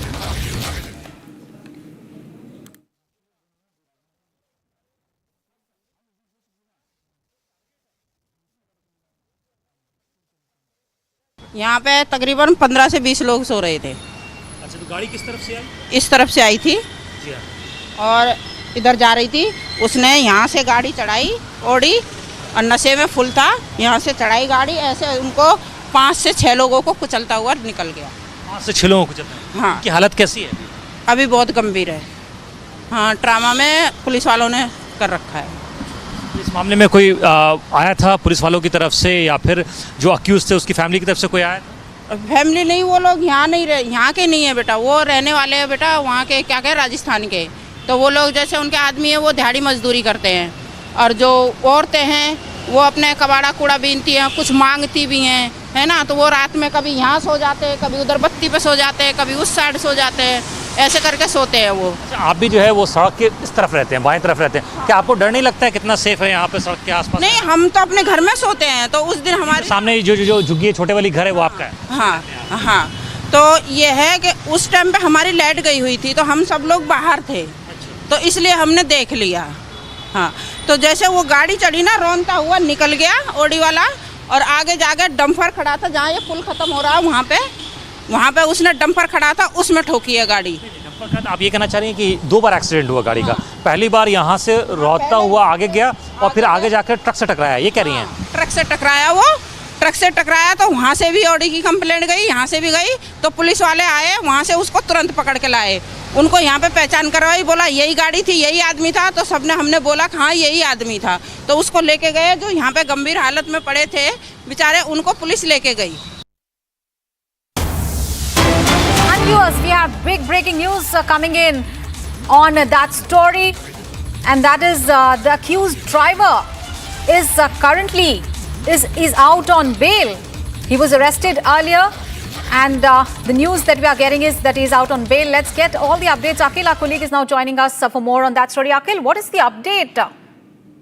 Well, absolutely. If you see, the main accused in connection with the case has been identified as Utsav Shekhar. He was driving that Audi Q5 model at a very high speed when that Audi basically ran into the pavement. And then what has happened that when it slowed down, then again Utsav tried to move forward in the forward direction, and after that it basically rammed into, there was a head-on collision with a truck. So the collision basically took place twice. First it took place near the pavement, and then he tried to skid up and moved away from the very spot, because there were several people who were sleeping at that point in time at around 1:45 a.m. late at night on that pavement in Vasant Vihar area. And after that, when he moved away and at a distance of 200 meters, then he directly made a head-on collision with a truck, in which his frontal portion of that car, if you talk about the front side, the front bonnet area, the windshield area, the lights area, if you see the headlights and the fog lights as well, everything was completely destroyed in that accident. And I spoke to the senior police officials, including the DCP of Southwest District. He has confirmed this, that at that point in time when that incident took place, the person who was driving the vehicle, who has been identified as Utsav, he was drunk. So he was deeply in an inebriated condition, and he was taken out from the vehicle. And right now he was initially he was arrested, and right now he is out on bail. And if you talk about those victims who were sleeping at that point in time on the roadside on that pavement, all of them were critically injured. They were taken to the trauma center, AIMS Trauma Center, where their treatment is still going on. Yes. And do we have any updates on the situation of the victims, the people who've been injured? We understand that some of them are in a critical condition. Well, absolutely. If you see, I spoke to some of the senior officials in the hospital as well. They are saying all of them are basically in a stable condition right now. So all the patients and all those victims who were sleeping are basically in a stable condition. So no one has fortunately died in that incident, and their treatment is still going on at the trauma center. But the first thing, if you see, the highlight of that incident was that the collision took place twice. Initially, he tried to control his vehicle when that vehicle ran over the pavement, over the footpath, and then he tried to move away when he thought that initially he basically ran into those people who were sleeping, and then when he moved away at a distance of 200 to 250 meters, then he completely lost the control over the vehicle, and then he directly rammed into there was a head-on collision with a truck, in which, if you see, the front portion, the bonnet portion, have completely got dismantled. All right, thank you so much, Akhil, for those details there. And viewers, now let's take a look at some other news from across the nation in Bharat in One. Bharat 1 Minute brought to you by Canara Bank. Together we can. The sacred journey continues in Jammu and Kashmir. The 12th batch of Amarnath Yatra pilgrims set off from the Nanwan base camp in Pahalgam this morning, heading towards the Holy Cave Shrine. The devotees, undeterred by challenging terrain and weather, remain committed to the spiritual trek. And so far, over 19,000 pilgrims have offered their prayers at the Amarnath cave, where Lord Shiv is believed to have revealed the secret of immortality. The yatra is being held under tight security with the full medical and logistical support from the administration. Kanwad Yatra, which started on the 11th of July, has entered day 3 and will conclude on 23rd of July. Today is the third day of the Yatra. Haridwar SSP Pramendra Singh Dobhal had stated that the police are continuously monitoring the area.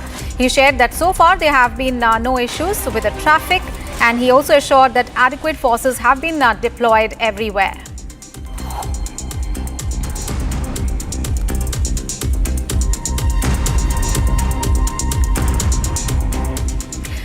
And a big breaking news coming in. External Affairs Minister S. Jaishankar is on an official trip to Singapore, where he has now met with Foreign Minister Vivian Balakrishnan. Talks focused on India's transformation and the growing scope for investment between the two nations.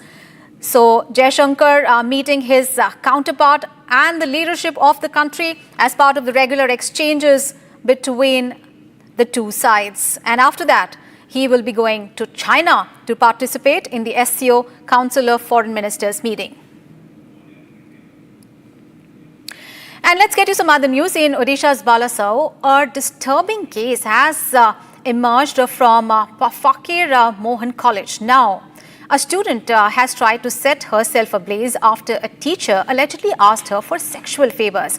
The girl is currently in a critical condition, undergoing treatment in the hospital, and the teacher who has been accused of this alleged exploitation has now taken into custody. The incident has triggered massive outrage across the state, with the student groups demanding a swift action and a thorough investigation. Police said that they are verifying the students' allegations and have launched a full probe. Take a look at this report. A student set herself ablaze in Odisha's Balasore, alleging a teacher asked for sexual favor. The teacher, who has been accused of this alleged exploitation, has now been taken into custody. The incident has triggered massive outrage across the state, with student groups demanding swift action and a thorough investigation. The police say that they are verifying the students' allegations and have launched a full probe. Lady छात्रा जो self immolation का attempt की हैं, इसके ऊपर जो prima facie evidence establish हुआ है एक टीचर के अगेंस्ट, उनको अरेस्ट किया गया है, उनको कोर्ट फॉरवर्ड किया गया है। और उसके साथ साथ हम इन जो पिछले 30 जून को एक कंप्लेंट लॉन्च किया गया था इंटरनल कंप्लेंट कमेटी को, स्टूडेंट्स और जो लेडी जिन्होंने अटेम्प्ट किया उनके द्वारा। इनका कॉलेज का इंटरनल कंप्लेंट कमेटी का क्या फाइंडिंग्स रहा है, क्या सबमिशन रहा है प्रिंसिपल को और भी जो एप्रोप्रिएट अथॉरिटी को, उसके ऊपर हम लोग प्रॉपर्ली इंक्वायरी कर रहे हैं। The girl is currently in critical condition, undergoing the treatment. The incident has triggered massive outrage across the state of Odisha, with student groups demanding strict action. Incident बहुत दिनों से चल रहा है, लेकिन हमें लेट में मालूम हुआ। जब ये इंसिडेंट को लेकर के पुलिस के साथ प्रिंसिपल बैठे, तब उनको ये आश्वासन दिया कि हम एक इंक्वायरी कमेटी हमारा है, इंटरनल कंप्लेंट कमेटी, और इस कमेटी 5 दिन में इंक्वायरी कंप्लीट करके रिपोर्ट देगा। ये बहुत त्रुटिपूर्ण है और उद्देश्य प्रणोदित है। मुझे बहुत दुख हुआ। कड़ी से कड़ी कार्रवाई होगा।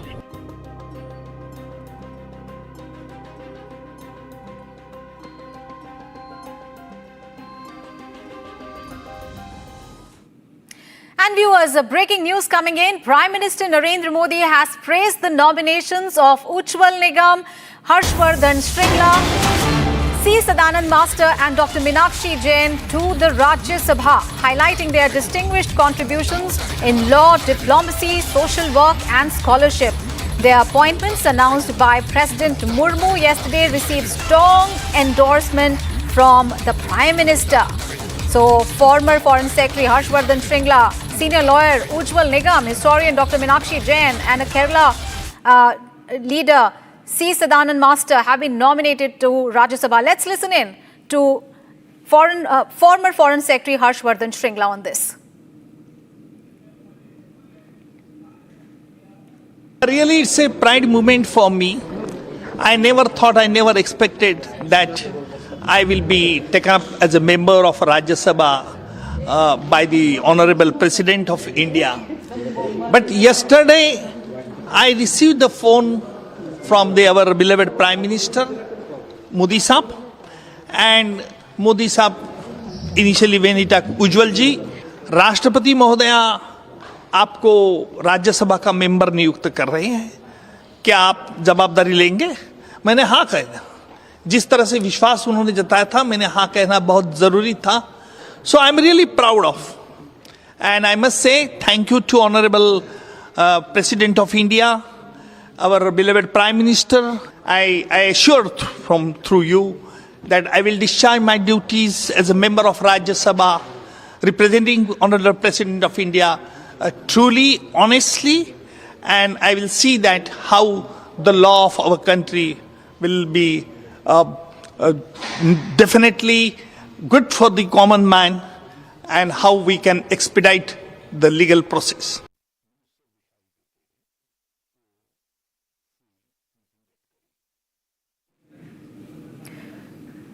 Let's get to some other news. A special screening of Tanvi the Great was held at Rashtrapati Bhavan, graced by President of India Draupadi Murmu and Indian Army Chief General Upendra Dwivedi.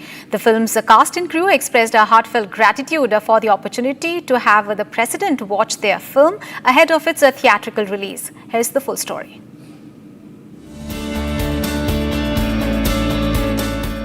A special screening of Tanvi the Great was hosted at Rashtrapati Bhavan, where the President of India, Draupadi Murmu, viewed the film ahead of its official release. The event was attended by the film's ensemble cast, including Anupam Kher, Baman Irani, Karan Thakkar, and debutante Shubhangi Dutt. Director Anupam Kher expressed deep gratitude following the screening. मैं बहुत भावुक हूँ इस बात से कि आदरणीय राष्ट्रपति जी ने हमारी फिल्म देखी और हमारी फिल्म का टैगलाइन है डिफरेंट बट नो लेस, और इसका सबसे बड़ा उदाहरण हमारी राष्ट्रपति महोदया है. मैं उनका शुक्रिया धन्यवाद आदर भाव से करना चाहता हूँ कि तन्वी द ग्रेट को देखने के बाद जब मैंने पीछे मुड़ के देखा तो वो खड़े होकर ताली मार रही थी. इससे बड़ा हमारा ऑनर कोई नहीं हो सकता. ये फिल्म हमने आर्मी के लिए बनाई है, आर्मी के शौर्य के लिए तो है ही, लेकिन आर्मी की उदारता, उनका दया भाव, उसके लिए बनाई है. और आज तीनों आर्मी आर्म्ड फोर्सेस की सुप्रीम कमांडर मैडम प्रेसिडेंट ने फिल्म देखी, सराहा उनके साथ, और फिर वैसे भी राष्ट्रपति भवन में फिल्म का स्क्रीनिंग होना अपने आप में बहुत बड़ी उपलब्धि है.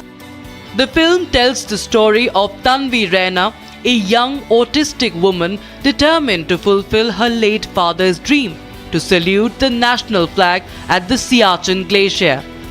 Despite facing challenges and limitations due to her condition, Tanvi remains resolute in her mission. Shubhangi Dutt, who portrays the titular role, called the experience of having the president watch the film a dream come true. Sir बहुत अच्छा feel हो रहा है. Madam president ने movie देखी, उन्होंने हमारे काम को सराहा, मूवी को सराहा, और हम राष्ट्रपति भवन में हैं, तो इससे ज़्यादा जैसा कि सर ने कहा सौभाग्य की बात नहीं हो सकती. So we are very grateful. The screening was also attended by Indian Army Chief General Upendra Dwivedi. Anupam Kher underlined that the film is a heartfelt tribute to the courage and compassion of the Indian Armed Forces. आज हमारे लिए Tanvi the great की team के लिए बहुत गर्व की बात है कि आज हमारी फिल्म हमारी सेना के चीफ, सेना के बड़े बड़े पदाधिकारी देखने वाले हैं शाम को दिल्ली में. हमारी इस फिल्म में सेना का रोल जो है वो पहली बार हिंदुस्तान में एक ऐसी फिल्म बनी है जो पीस टाइम में है, सेना के पीस टाइम में. इसलिए हमको उनकी वीरता, उनका गौरव वो तो देखने को हमेशा मिलता ही है, लेकिन उनकी उदारता, उनका कंपैशन तन्वी द ग्रेट में देखने को मिलेगा. मैं और मेरी टीम बहुत गर्वित महसूस कर रहे हैं. मैं जब छोटा था तो मैं शिमला में पला बड़ा, वहीं पैदा हुआ, और आर्मी के वेस्टर्न कमांड का जो हेडक्वार्टर्स था वो शिमला में था. तो मैं फौजियों को, ऑफिसर्स को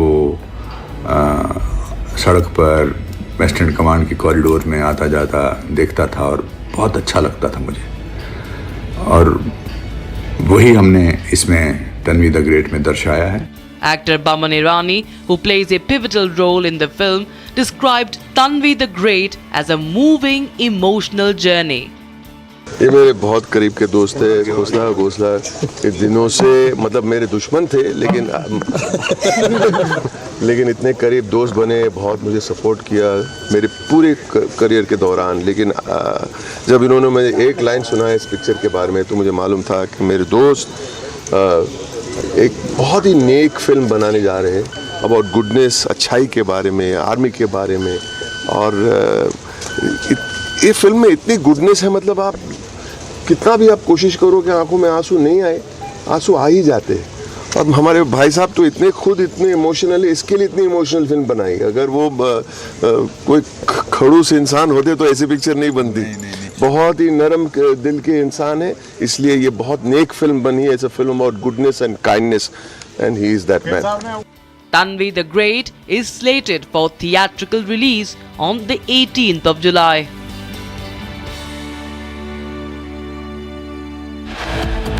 Viewers, we are taking a very short break. Coming up ahead, huge controversy continues over the Air India crash preliminary report. Pilots Association questions the report and leaks. That and much more after a short break. Stay tuned.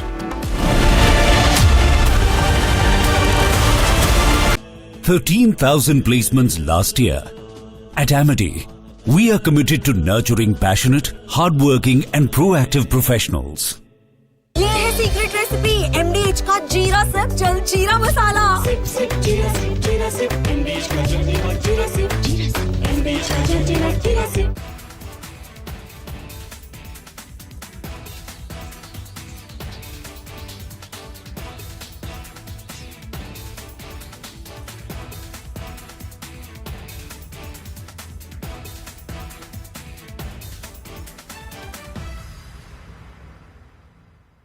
Astra, India's frontline air-to-air missile, has just become more indigenous and more capable with the successful test of its in-house RF seeker.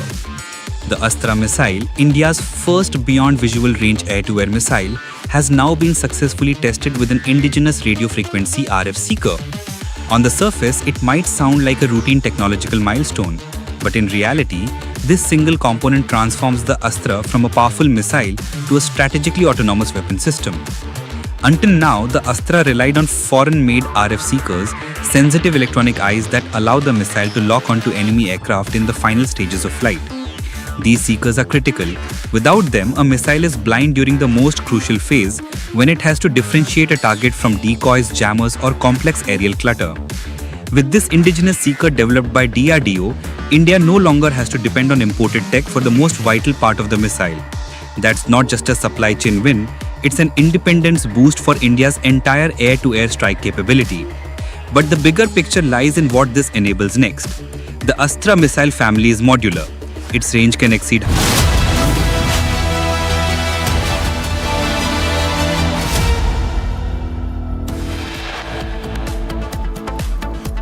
Huge controversy breaks out over preliminary crash report. Pilots Association questions the report and the leaks.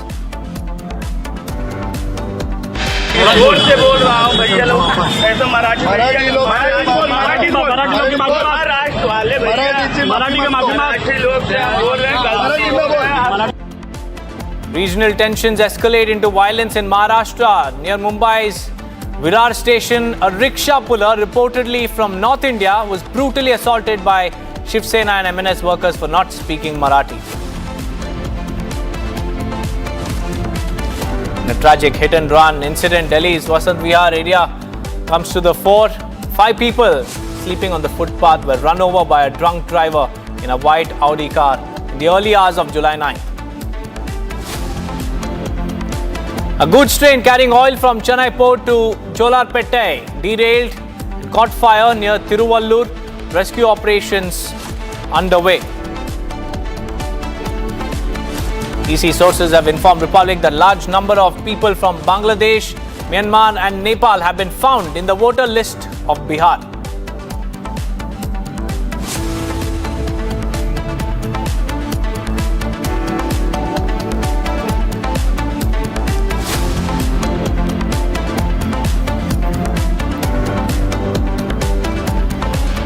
very good afternoon, viewers. It's 1:30 and you're watching Republic TV. I'm Deepak Suresh Kumar, and the assault on non-Marathi speaking crowd continues in Maharashtra. The MNS workers have now brutally assaulted a rickshaw puller in Maharashtra's Palghar district, and this has further fueled regional tensions. Near Virar station, a rickshaw puller who was reportedly from North India was brutally assaulted by Shiv Sena Uddhav Thackeray faction and MNS workers. In fact, we also have Shaina NC joining us on the phone line. A very good afternoon to you, ma'am. How do you look at this situation? MNS workers and Shiv Sena UBT workers completely going on a rampage, assaulting people for not speaking in Marathi. How do you look at this? So, at the outset, let me please say that our leader, Eknathji Shinde, and the Shiv Sena stands for the Marathi Manus, stands for Marathi Asmita, and stands for Marathi as a language. But does that allow us to take law into our hands? Clearly not. You have two defunct parties. One is the Ubata Sena, which has lost its ideology the day they chose to align with the Congress and NCP only for lust for power. And the second is the MNS, which is politically irrelevant in the state. This kind of vandalism, hurting people is so unfortunate because at one juncture, you have a GR which has been cancelled. You have the Narendra Jadhav committee, which is going to call all stakeholders to get their viewpoints on the three languages or the imperative issues such as Marathi being centric as number one, and then the optionality of Hindi or Sanskrit or any other language, etc. So, to encourage people, most welcome. To have Andolan, most welcome. But to take law into your hand and just go around vandalizing, beating people, I think is a sign of desperation. And the motive is suspect, the timing is suspect, and the political opportunism is more suspect because this is just before BMC election. Like you clearly said that this is political opportunism to stay relevant. MNS workers are doing everything they can to grab headlines, but for all the wrong reasons. And like you also mentioned, taking law into their own hands is something that Chief Minister Fadnavis has advised against. But still, we see every single day cases of assault coming to light. What is your message to the people of Maharashtra? Maharashtra has always been a very peace-loving state. Maharashtrians are themselves most peace-loving. We believe in our Sanskriti and Sabhyata, and we won't let a few vandals get away with this kind of taking law into their hands. Right, ma'am. Many thanks for joining us with those insights. Well, that was Shiv Sena leader Shaina NC speaking exclusively to Republic on MNS's unabated assault on people. This time, a poor rickshaw puller was targeted by them, brutally assaulted. We have more reactions coming in. Listen in. Shiv Sena के लिए मराठी भाषा, मराठी माणूस और हिंदू प्राथमिकता है, लेकिन किसी को भाषा के नाम पर मारना, बुजुर्गों को मारना, महिलाओं को मारना, दुकानदारों को मारना, ये गलत है। सभी को हम प्यार से भी मराठी सिखा सकते हैं, और अगर किसी ने भी कानून का उल्लंघन किया, कानून भंग किया, तो सम्माननीय मुख्यमंत्री जी ने भी कहा है कि कानून अपना काम करेगी और जो दोषी है उसके ऊपर सख्त कार्रवाई होगी। शिवसेना के लिए मराठी भाषा, मराठी माणूस और हिंदू प्राथमिकता है, लेकिन किसी को भाषा के नाम पर मारना, बुजुर्गों को मारना, महिलाओं को मारना, दुकानदारों को मारना, ये गलत है।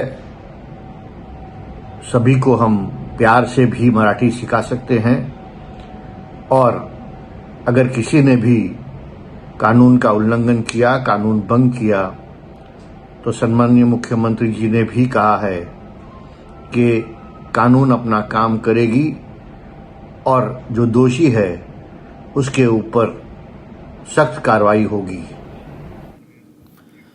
Viewers, shifting our focus to what's happening in Telangana, we have more breaking news coming in. High tension gripped Medipalli after alleged followers of MLC K. Kavita attacked the office of MLC Teenmar Mallanna. And the attack reportedly came in response to derogatory remarks made by Mallanna against K. Kavita. And his security personnel opened fire in the air to disperse the mob. And police teams, including the ACP and the circle inspector, rushed to the scene and have launched an investigation to ascertain the reason behind the attack and also to identify all these individuals who are seen barging into the office of an MLC named Teenmar Mallanna. In fact, Aneri is also joining us live to give us more details about this attack. Aneri, tell us more what exactly led to the attack and have the police managed to identify these perpetrators? Well, Deepak, what exactly happened is after Teenmar Mallanna, who happens to be the Congress MLC, he was earlier suspended from the party over making derogatory comments, and now once again he has made a derogatory comment against the BRS MLC and Telangana Jagruti chief K. Kavita over the celebrations that she had carried out at her residence over the 42% reservation decision that was taken by the Congress government. And we have been seeing that how the political parties have been asking the government over the 42% reservation, and opposed the decision of the cabinet. We had seen that there were celebrations that were carried out. K. Kavita had also called it as a small victory on the behalf of the Telangana Jagruti, following which we saw Teenmar Mallanna making such derogatory comments against K. Kavita, and now after that the followers of Telangana Jagruti had attacked on the office of Teenmar Mallanna, and following which as there were many people and they started attacking each other, one of the gunmen of Teenmar Mallanna had opened fire in air, and that led to a massive face-off between the followers of K. Kavita and the people present at Teenmar Mallanna's office there. And now the police officials have reached the spot. ACP has reached the spot and is investigating into this matter, whereas K. Kavita also will be soon lodging a complaint with the DGP over the comments which Teenmar Mallanna had made against her. Right, Aneri, also tell us about the crackdown. Aneri, have arrests been made in this case? Deepak, what we know is that as of now, this incident has just has taken place just few minutes back, and right now the ACP and the CI have reached the spot, reached the office of Teenmar Mallanna there, and they are investigating what exactly had transpired, looking into what exactly had happened and how there was an attack that had taken place by the Telangana Jagruti followers, and later how the gunmen of Teenmar Mallanna had opened fire in air, and we have been seeing that how this comes after a massive face-off between the Congress and the BRS MLC K. Kavita.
Well, we have Rachna Reddy, BJP spokesperson, also joining us on the phone line. Rachna Reddy, how do you look at the situation? Complete lawlessness. There you can see how the alleged supporters of K. Kavita barging into an MLC's office, assaulting them, only to hear gunshots being fired by the gunmen of the MLC.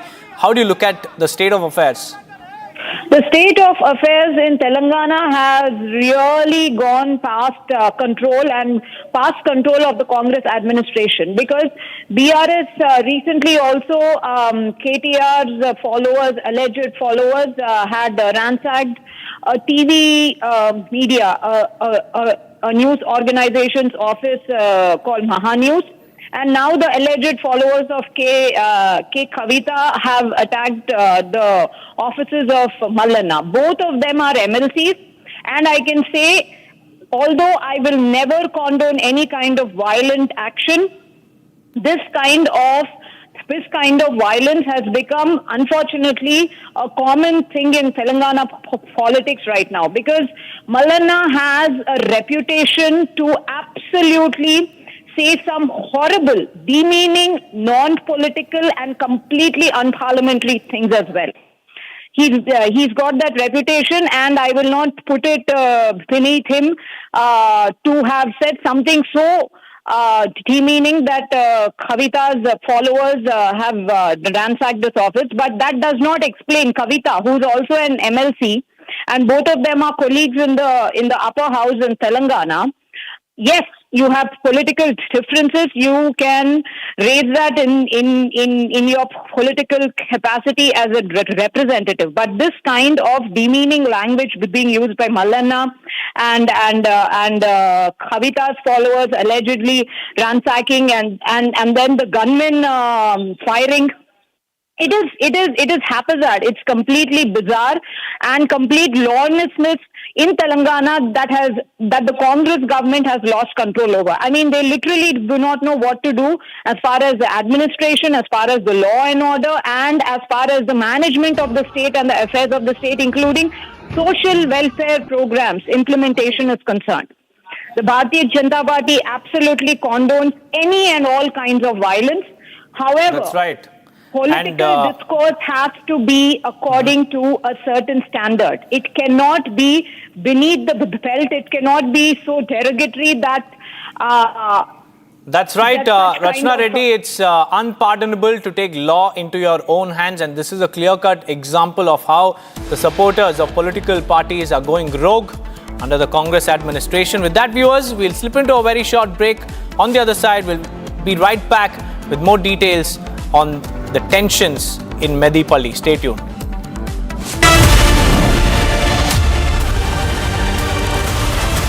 दादी के हाथों का जादू और खुशबू से महकता घर, माँ की मुस्कुराहट और खाने की सुगंध। MDH गरम मसाला, क्योंकि हर रिश्ता है स्वाद से जुड़ा। इसको घर पे लगाओगे तो शादी का तो पता नहीं, पर घर पक्का नहीं टूटेगा। रुंगटा नहीं तो घर स्ट्रॉन्ग नहीं। रुंगटा स्टील TMT बार एकदम सॉलिड। पहाड़ों में एक हाइकिंग शिप भी बन सकती है। आधे बाउल दही में 4 चम्मच MDH चटनी पुदीना मसाला डाला, स्टर करो, पुदीना चटनी तैयार। MDH चटनी पुदीना मसाला। सबसे पहले तो मैं आभार व्यक्त करना चाहूंगा भारत की सरकार का और नागरिक विमानन मंत्रालय का और AIBB का, जिसने अपनी प्रारंभिक प्रतिवेदन देश के समक्ष और दुनिया के समक्ष रख दिया है, और जो 1 माह का कार्य अवधि था उसके भीतर रख दिया है। इसलिए बड़ा विश्वास है देश की सरकार और देश के तंत्र पर, जिन्होंने ये प्रतिवेदन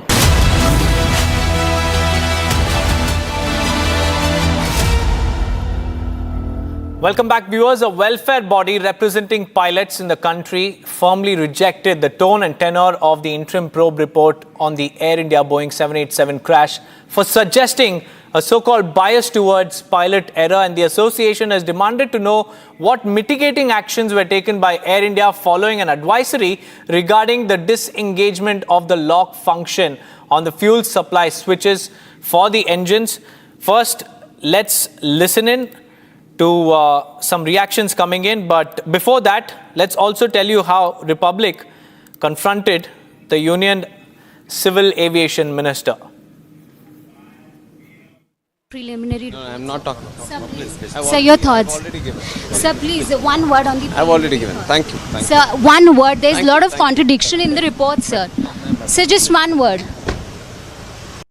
Preliminary. No, I'm not talking about. Sir, No, please. Sir, your thoughts. I've already given. Sir, please, one word on the. I've already given. Thank you. Thank Sir, one word. There's a Thank lot you, of thank you. contradiction in the report, sir. Sir, just one word. Viewers, to give us more insights, we have Sanat Kaul, an aviation expert, joining us live this afternoon. A very good afternoon to you, Mr. Kaul. How do you look at the allegations coming in from the Pilots Association? They've alleged a bias, lack of transparency and lack of experts, and they've also condemned the leaks and also revelation of this preliminary report. Well, the pilots are an organized union, so I would not like to comment on their views. They have full right to comment on their views. But the issue is that, one is clear from the preliminary report that the concentration now is on the switch, which turned off the fuel. Now, the pilots have spoken to each other, which has come out in the cockpit voice recorder, and they asked each other, one pilot asked the other, have you switched it off? He said, no. And let's take the word for granted that they did not switch it off. Now, in 2018 December, Boeing had given an advisory in which they had stated that, and this advisory number is SAIB 18-33, and it referred to 737 aircrafts, but 737 and 787 have similar type of cockpit, same arrangements, and they had said that the switch could unintentionally move. Now, that's a very major thing, and they did not make any mandatory instructions that you have to do this, that. So, I would say that we have to first investigate that was the switch unintentionally moved. Because from the pilot's angle, pilots' unions are just going, one step further, saying the pilots are being blamed. But I would say this issue of the switch moving unintentionally because of the software issue. There's major software issues in this aircraft because it is highly digitized, it is highly software oriented, and there have been a lot of technical people talking about this, that there are issues. The software decides for itself at times, bypassing the requests of the pilot. So let's see. It's very difficult to say anything. But and the other thing is, which they have pointed out, is that there's no pilot, but they have mentioned a pilot. However, there should be a senior pilot in the investigating committee, a pilot who's conversant with the Boeing 787 or at least 737, who is aware of all these things, should be made a member of this committee now.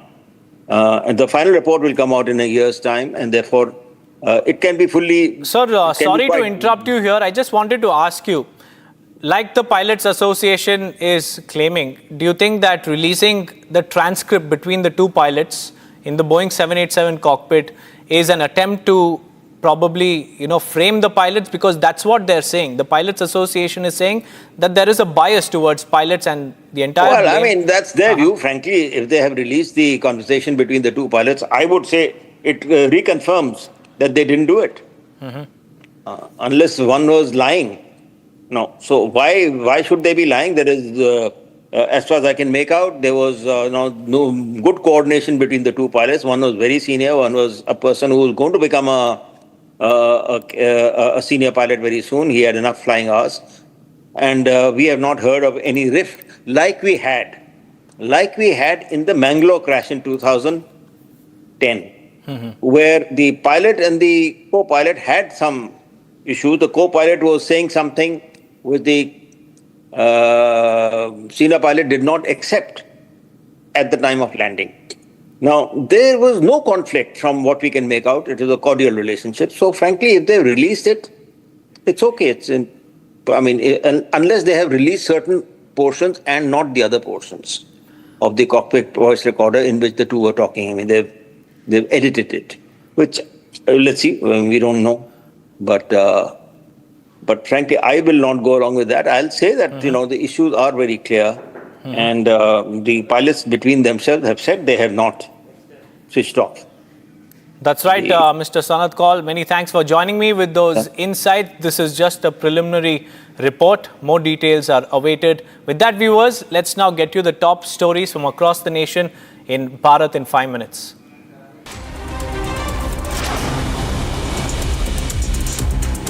Sonia Gandhi has summoned a high-level meeting on July 15 to finalize the party's strategy for the upcoming monsoon session of the parliament. The session is set to begin on July 21st and run through August 21. Key issues expected to be discussed including the Election Commission's intensive electoral roll revision in Bihar, concerns on the Pahalgam terror attack, Operation Sindoor and the government's diplomatic outreach. The meeting will be attended by top leaders including Rahul Gandhi and Mallikarjun Kharge. In a large-scale gesture of gratitude and patriotism, students in Nagpur have prepared 3 lakh handmade Rakis for soldiers posted at India's front lines. The initiative is part of an annual project organized by Prahar Samaj Jagriti Sanstha, aiming to honor the sacrifices and service of armed forces personnel. Each year, the number of Rakis sent is increased, with this year's goal set at 3 lakh. Schools across the city have participated, with students coming together to craft the Rakis and send messages of support to our warriors.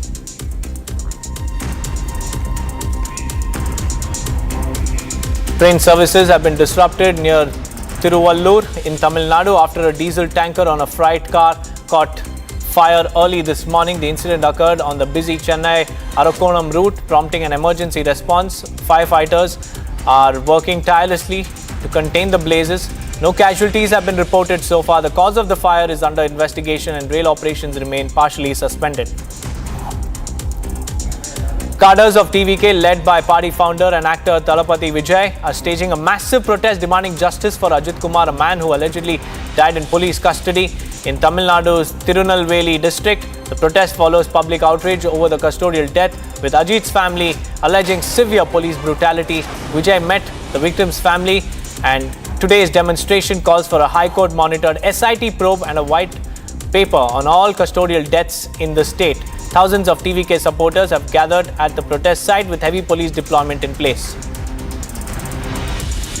Heavy rains continue to lash Madhya Pradesh, triggering flood-like situation across several districts. The Betwa River in Vidisha has risen above the danger mark, prompting authorities to issue warnings and begin evacuation efforts in low-lying areas. The Indian Met Department has also placed multiple districts, including Jabalpur and other districts, under an orange alert for heavy rain. Road connectivity has been affected in several regions due to waterlogging and overflowing rivers, while dam gates have been opened to manage excess inflow. The wet spell is expected to continue over the next few days. With that, viewers, it's time for a quick break. On the other side, we'll tell you about the controversy over the preliminary probe report on the Boeing 787 crash. Stay tuned. Also, there is non-stop Gundaism by MNS and Uddhav Sena workers. A rickshaw puller was assaulted in Mumbai. Stay tuned for all this and much more on the other side.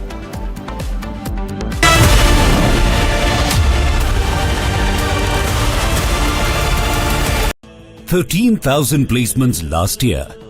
At Amity, we are committed to nurturing passionate, hardworking and proactive professionals.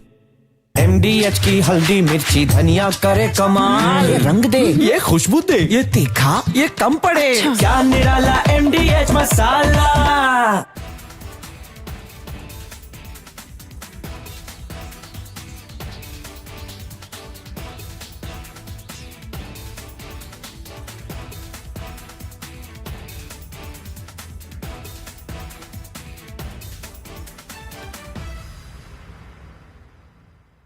Astra, India's frontline air-to-air missile, has just become more indigenous and more capable with the successful test of its in-house RF seeker.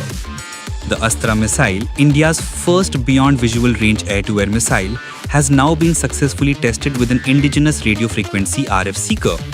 On the surface, it might sound like a routine technological milestone, But in reality, this single component transforms the Astra from a powerful missile to a strategically autonomous weapon system. Until now, the Astra relied on foreign-made RF seekers, sensitive electronic eyes that allow the missile to lock onto enemy aircraft in the final stages of flight. These seekers are critical. Without them, a missile is blind during the most crucial phase, when it has to differentiate a target from decoys, jammers, or complex aerial.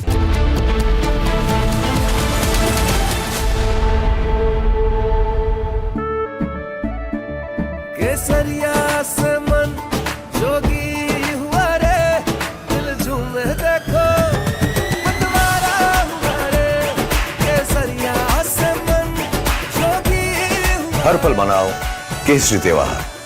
विमल, बोलो जुबान Kesari. MDH की देगी मिर्च, देगी मिर्च का तड़का, अंग अंग फड़का। MDH की देगी मिर्च। पहले सबसे पहले तो मैं आभार व्यक्त करना चाहूंगा भारत की सरकार का और नागरिक विमानन मंत्रालय का और AIBB का, जिसने अपनी प्रारंभिक प्रतिवेदन देश के समक्ष और दुनिया के समक्ष रख दिया है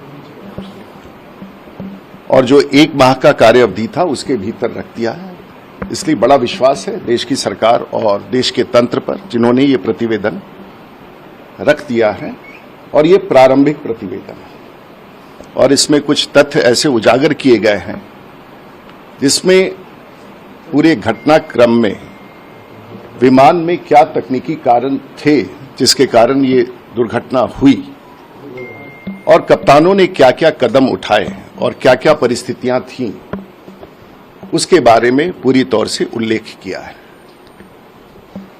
और इसमें प्रारंभिक रूप से जो प्रतिवेदन AIBB का प्राप्त हुआ है उसमें यह स्पष्ट रूप से कहा गया है कि विमान के भीतर जो इंजन स्टार्ट करने का जो स्विच होता है, बोइंग का कुछ अलग होता है, एयरबस का कुछ अलग होता है।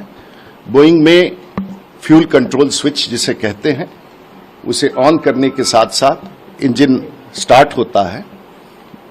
एयरबस में ये इंजन 1 और इंजन 2 के रूप में स्टार्ट होता है। अगर 320 विमान की बात करें, हम यहां बात कर रहे हैं बोइंग 747 ड्रीम लाइनर की, जिसके दुर्घटना के कारण इतनी बड़ी हादसा अहमदाबाद से लंदन जाने वाली फ्लाइट की हुई है।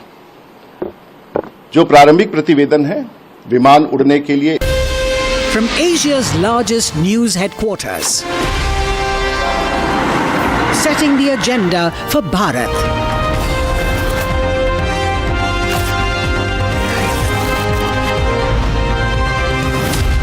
You're watching Republic.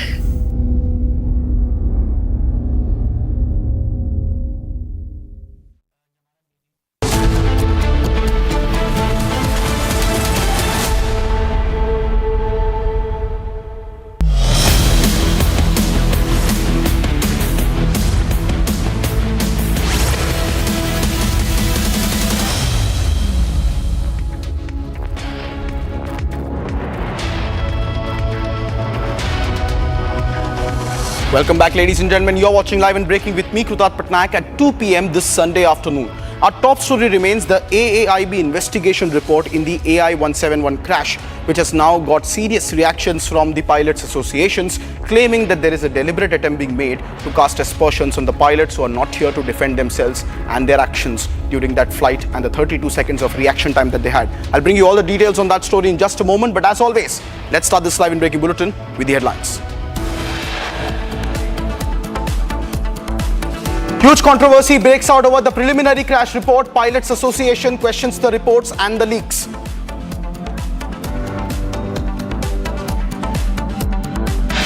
जोर से बोल रहा हूँ भैया लोग, ऐसा मराठी लोग, मराठी महाराष्ट्र वाले मराठी के मराठी लोग बोल रहे हैं। Regional tensions escalate in violence in Maharashtra. Near Mumbai's Virar station, a rickshaw puller reportedly from North India was brutally assaulted by Shiv Sena and MNS workers for not speaking Marathi. In a tragic hit-and-run accident in Delhi's Vasant Vihar area, comes to the fore. 5 people on the footpath run over by a drunk driver in a white Audi car in the early hours of July 9th.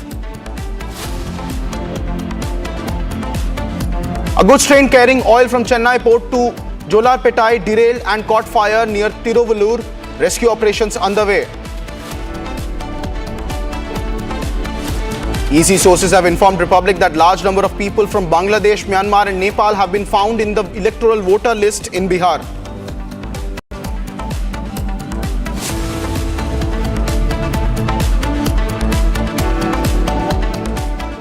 Meanwhile, ladies and gentlemen, our first breaking news update this afternoon comes from the state of Odisha, where the National Commission of Women has taken cognizance of a shocking case coming from Odisha's Balasore, where 20-year-old government college student allegedly set herself ablaze. The student reportedly faced sexual harassment and academic threats from the head of the department, following which the NCW now has sought information and immediate action on the case, taking suo motu cognizance. This case is coming from a medical college, a government medical college in Odisha's Balasore, where a student allegedly attempted to set herself ablaze over allegations of alleged harassment and direct complaints being made against the department head. The Higher Education Department has placed the principal, Dilip Kumar Ghosh, and head of the Education Department, Samira Kumar Sahu, under suspension. Later in the day, Sahu was also arrested by the police. These are the breaking news updates that we are tracking at the moment, where the National Commission of Women now has taken cognizance of a shocking case from Odisha's Balasore in a government college, where a 20-year-old student allegedly set herself ablaze. I also have joining us live on the broadcast Lekha Shri Samant Singhar, BJD leader, who is a senior general secretary. Ma'am, this is a shocking news development that is coming in from Balasore. What's the latest in terms of what you are tracking and the serious allegations being made there against the government college staff? See, this is a highly unfortunate and heartbreaking incident where a third-year B.Ed student from FM College, Balasore, which is a very renowned college, and she was being subjected to sexual harassment by the head of the Department of Education, and she is a ABVP leader, a martial arts expert and trainer. She was a dramatist. She is a very important person within the campus, and she has complained to the college authorities.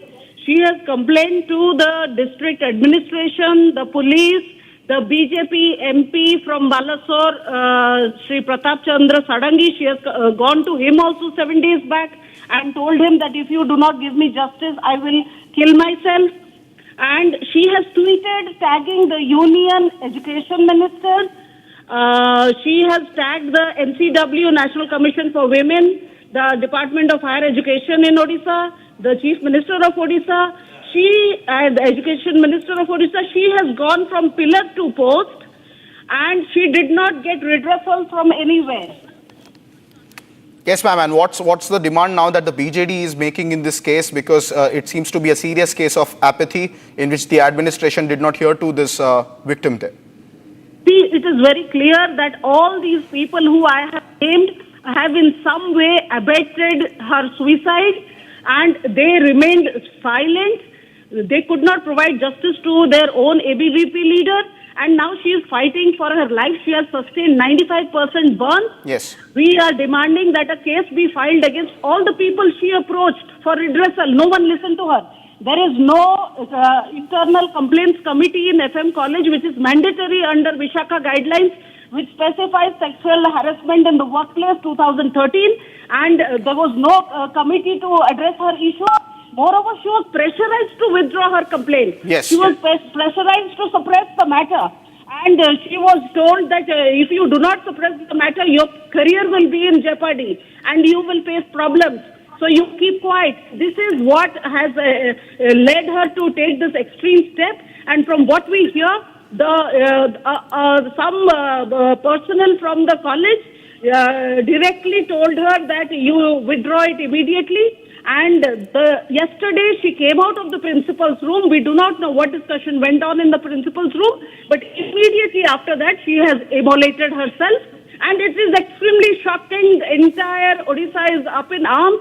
Ever since BJP came to government over here, crimes against women are rising. Now per day we have more than 15 rapes of young women and girls, which is the highest in the country. And very recently a BJP MLA has very obscenely. Indeed, ma'am, but this afternoon our focus continues to remain on this unfortunate tragedy that has happened in Balasore, and we'll be closely monitoring all the developments. Thank you very much. That was the BJD's initial reaction, their Senior General Secretary asking for an impartial investigation. More reactions coming in on this story, ladies and gentlemen. Let's listen in to what the big political fight is now emerging in this shocking case of apathy.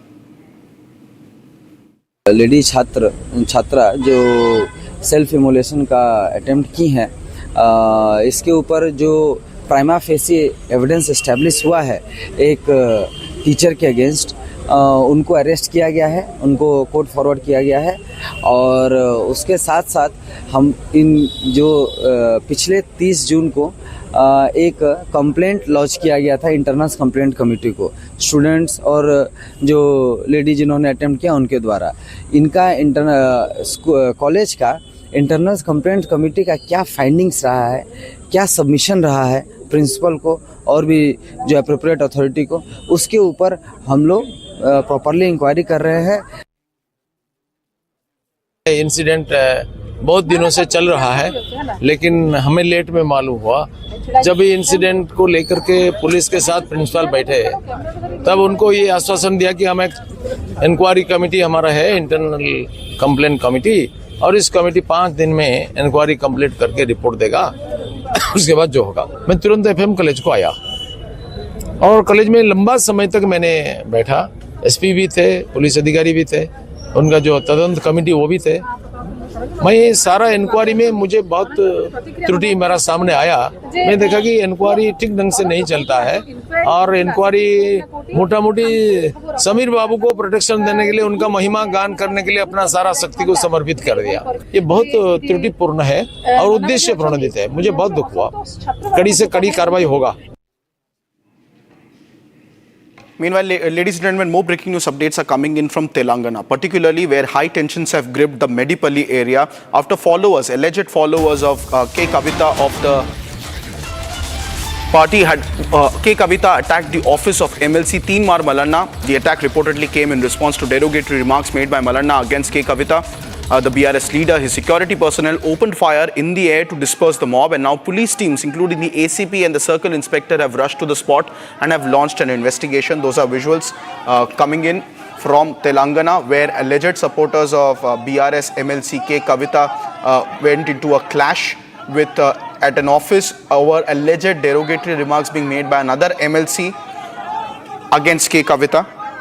I'm being joined by Mr. N.V. Subhash of BJP Telangana, who's giving us his initial reaction on this entire situation. Mr. Subhash, what are the initial remarks of yours on this entire case? Shots allegedly also being fired by supporters of K. Kavita. Yeah, first of all, we would like to blame, the Congress government for if you end up, just 2 weeks back, there is by the BRS, the Gundas on Mahan News, the remarks made by the channel on leaders. Secondly, on ABN Andhra Jyoti also, just 2 weeks back also, the same incident has happened. BRS goons again attacked them. So the Bharatiya Janata Party condemns this kind of situation. Why the situation has come in that? It is the responsibility of the state government to control the goons, and then they should have made the strict vigilant activities on that. So as far as the recent today's incident concerned about MLC Kavita going and then attacking Q News owner, he's also had this just MLC.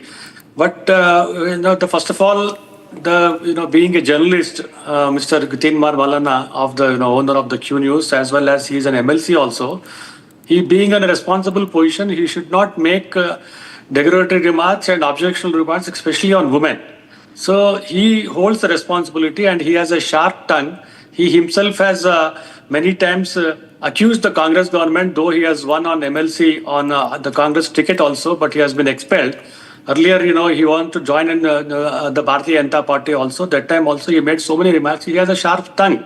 So being a journalist, being in the responsible position as member of Legislative Council, he should not make any objectionable statements on that. Having said that, the BRS goons nowadays, they are, even if they are out of power from past to 20 months, they are attacking the media houses, they are attacking the leaders on that. And they feel that, their ground is being lost. and any objectionable statements by the media houses also, these people are going and attack on that. Indeed, sir, but in any case, violence can never be the answer. And in this case, as we have seen both sides escalating, one comment and the other one going and storming his office. Either case, in a democratic situation, neither is permitted or appreciated. I thank you for your initial inputs on this story as it is developing, and we'll be closely tracking all the developments in this one, ladies and gentlemen. Meanwhile, more breaking news updates are coming in from the national capital of Delhi, where the accused in the Delhi hit-and-run case, Utsav Shekhar, is out on bail. That's the big breaking news, ladies and gentlemen. It was his white Audi which in early hours of July 9th ran over 5 people sleeping on a footpath in southwest Delhi's Vasant Vihar and critically injured all of them, including an 8-year-old girl. Eyewitnesses also spoke to Republic, narrating the ordeal that unfolded on July 9th. But now this man on your screen, Utsav Shekhar, was driving a white Audi who drove on top of 5 people, sleeping on a footpath, including an 8-year-old girl, is now officially out on bail. And Republic also had conversation with these eyewitnesses who saw this entire situation unfold. Let's listen into those reactions first.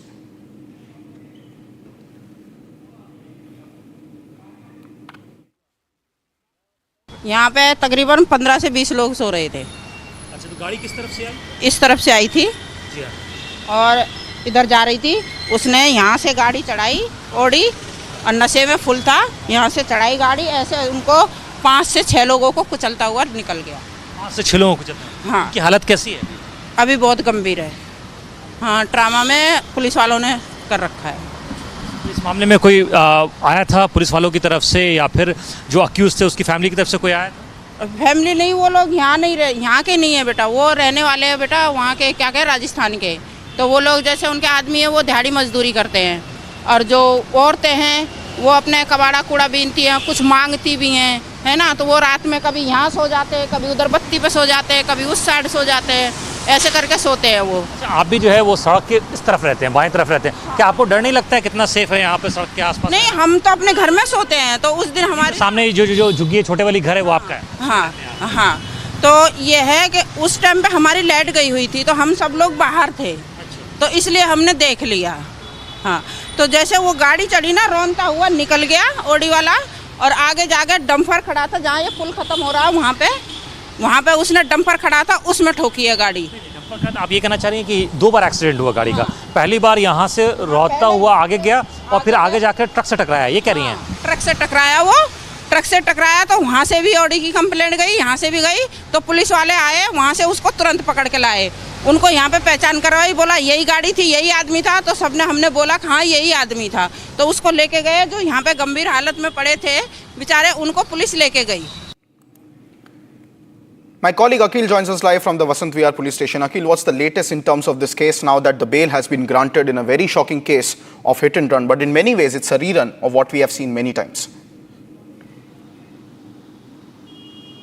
Well, absolutely, Krutath. If you see in this very case, what we have seen that the bail has already been granted to the main accused who was driving at a very rash speed. And if you see, the incident took place late at night at around 1:45 a.m. when most of the people generally sleeps. So at that point in time, there were several people who were sleeping on that very pavement when a high-speeding SUV vehicle, Audi Q5 model, came from the side of Noida, and it was going towards the side of Dwarka. And at a distance of approximately 500 meters from the Vasant Vihar police station, this incident took place, in which what we have seen that there were 5 to 6 people who were sleeping at that point in time, and they got majorly hit by that vehicle. And if you see, Krutath, the brazen attitude of that driver, the vehicle driver, he initially first hit on that pavement, and then he did not stop there. He moved his vehicle at a very fast speed from there, and then when he lost the control at a distance of 300 meters away from that very spot where that incident took place, he then again rammed his vehicle into a truck. So the collision took place twice. So in the second collision, his vehicle got stuck into the truck, where the police team, which later on arrived at the very spot, they have identified that the person was basically nabbed by the locals over there, because there were several people over there who were awake at that point in time due to the first incident which took place at a distance of 300 meters. So you can see the brazen attitude of that person who basically in a rash driving at a very high speed mowed down 5 people, and all of them were critical, and right now they are in a stable condition at a trauma center in New Delhi. Thank you very much for tracking those details, Akhil, as we will be closely monitoring the situation. The bail has been granted, ladies and gentlemen. However, the case is not yet over. Meanwhile, more breaking news updates coming in from the state of Bihar. Ahead of the Bihar Assembly elections, field-level officials of the Election Commission have identified, quote, a large number of individuals from Nepal, Bangladesh and Myanmar during the ongoing house-to-house verification of the revision of the electoral voter list in Bihar ahead of the elections. Now, Tejasvi Yadav has hit out against the government, alleging that the Election Commission is working at the centre's behest. Tejasvi is also saying that the Election Commission and the BJP should know that this is Bihar and not Gujarat. Now, that is the RJD leader there maintaining his allegations despite a major legal setback in the Supreme Court of India just last week, where the Supreme Court said that the Election Commission can continue its special intensive revision. Let's listen into the allegations being made by Tejasvi Yadav at this juncture. जो है भारी मात्रा में जो है इसी हिसाब से फॉर्म जो है फेंके जा रहे हैं। हो क्या रहा है ये तो इलेक्शन कमीशन को स्पष्ट करना चाहिए कि आप जो दावे कर रहे हैं 80% से अधिक जो है आप लोगों ने 11 जुलाई तक कर लिया है, तो वाकई में ये सच्चाई है या क्या है? भारत निर्वाचन आयोग द्वारा कल जो है महत्वपूर्ण बात कहेगी 80% की पूरी कर दी गई। हम बिंदुवार जो है कमियां आप लोगों को बताते हैं। पहला, आयोग ने दावा किया है कि 80.11% मतदाताओं की गणना प्रपत्र भर दिए हैं, लेकिन ये नहीं बताया गया कि इनमें से कितने प्रपत्र सत्यापित, स्वैच्छिक और वैध तरीके से भरे गए। अभी तक इसकी कोई क्लैरिटी जो है नहीं दी गई। फील्ड से लगातार ये सूचना हम लोगों को मिल रही है कि बिना मतदाता की जानकारी और सहमति से बीएलओ द्वारा फर्जी अंगूठा या हस्ताक्षर लगाकर प्रपत्र जो है उसको डाउनलोड जो है, अपलोड जो है वो किया जा रहा है। Well, that was RJD's Tejasvi Yadav. On the other hand, the BJP is also saying that the opposition has been exposed in Bihar and is not going to tolerate India's vote bank politics. Listen into what the BJP is saying in retaliation to Tejasvi. जो election commission के BLO है, जो officials है, उनको कई सारे ऐसे नाम मिले हैं वोटर लिस्ट में जो भारत देश के लोग नहीं हैं, जो विदेशी है, जो घुसपैठिए हैं, जो अलग अलग देश से अवैध रूप से बसे हुए हैं। इनको बसाने का जो खेल और इनको लाने का जो खेल वर्षों पहले हुआ। विदेशी घुसपैठियों को वोटिंग का अधिकार देना चाहते हैं। इससे किसका अधिकार मारा जाता? बिहारी का। जो बिहारी लोग हैं उनके अधिकार को कम करो, और जो बाहर के लोग हैं, विदेशी लोग हैं, घुसपैठी लोग हैं, जिनको इन्होंने ही इनकी सरकारों में लाने का और बसाने का काम किया, उनको वोटिंग का अधिकार दो। ये वोट बैंक नीति को संविधान नीति के ऊपर रखते, इसीलिए इसका विरोध कर रहे थे। अब सामने खुलकर आ गया कि इनका बस चले तो भारत के नागरिकों का अधिकार समाप्त करके विदेशी घुसपैठियों को सारे अधिकार सौंप दे। देखिए, वोट का वेरिफिकेशन हो रहा है। अभी जो वोट का रिवीजन है, जो वेरिफिकेशन हो रहा है, उसको लेकर कई लोग सुप्रीम कोर्ट भी गए। सुप्रीम कोर्ट ने रोक लगाने से मना किया और वो वेरिफिकेशन जारी है। कुछ सुझाव भी सुप्रीम कोर्ट ने दिया है जिसके लिए बाध्य चुनाव आयोग को नहीं किया है। अब जो वेरिफिकेशन हो रहा है उसमें कुछ रोहिंग्या मिल रहे हैं, कुछ बांग्लादेशी मिल रहे हैं, बर्मा नेपाल के लोग मिल रहे हैं। अरे बिहार में बिहारी वोट डालेगा ना बिहार के मुख्यमंत्री बनाने के लिए, सरकार बनाने के लिए, या बिहार में पूरे दुनिया के लोग आके वोट डालेंगे? जो बिहार का वोटर है उसको डरने की कोई ज़रूरत नहीं है।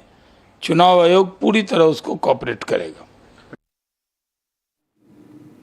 So while the Supreme Court has already spoken that the investigation, the SIR, can go on in Bihar, the political war of words continues. Meanwhile, ladies and gentlemen, more breaking news updates coming in from Tamil Nadu. A major fire broke out on a goods train in Tamil Nadu. The train, which was carrying inflammable materials, caught fire near Tiruvallur while it's on its way from Chennai to Arakkonam. Firefighting efforts are still underway, but there is still little success achieved so far. Here's a detailed report on what exactly happened. Massive fire breaks out on a goods train in Tamil Nadu. The train was en route from Chennai via Arakonam when flames erupted in Thiruvallur. Thick plumes of smoke covered the sky. The blaze is intense and spreading rapidly due to flammable materials in the cargo. Firefighting teams rushed to the spot immediately, but the operation is proving to be extremely challenging. Despite hours of effort, the fire remains uncontrolled. Flames continue to engulf multiple wagons of the goods train. Authorities have cordoned off the area as a precaution. Local residents and commuters are being kept at a safe distance. Rail traffic in the section has been severely hit, and investigation has been ordered to find the cause of the fire.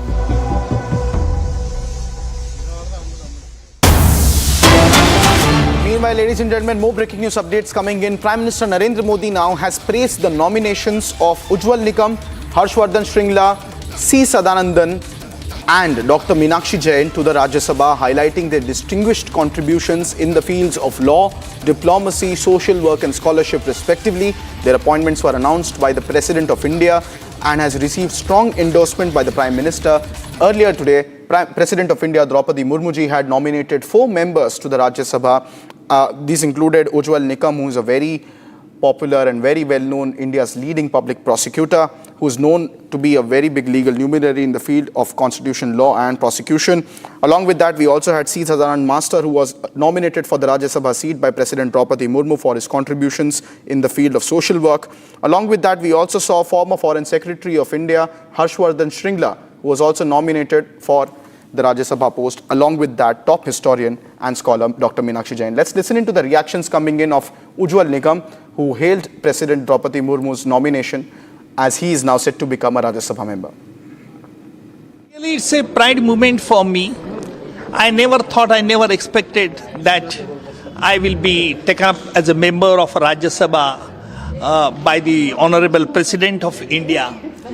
But yesterday, I received the phone from our beloved Prime Minister, Modi Saab, and Modi Saab initially when he talked, Ujjwal ji, राष्ट्रपति महोदया आपको राज्यसभा का member नियुक्त कर रहे हैं, क्या आप जवाबदारी लेंगे? मैंने हाँ कहना, जिस तरह से विश्वास उन्होंने जताया था, मैंने हाँ कहना बहुत जरूरी था.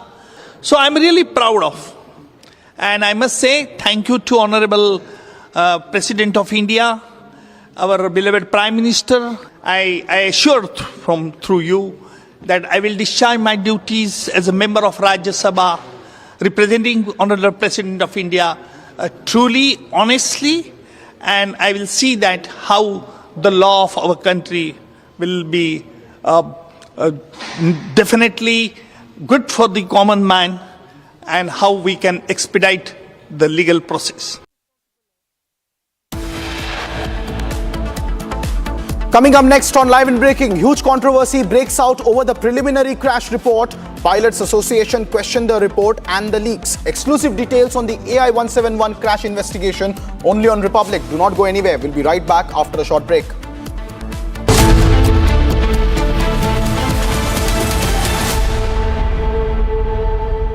$13,000 placements last year.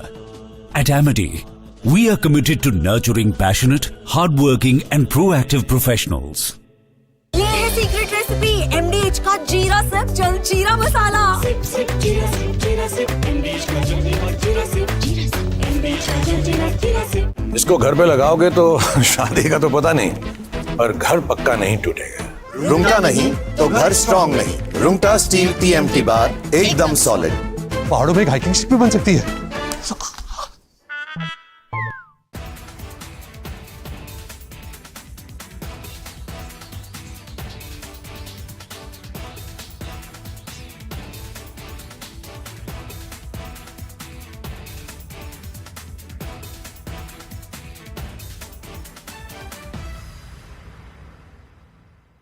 आदमी की जान की कोई वैल्यू नहीं है इंडिया के अंदर.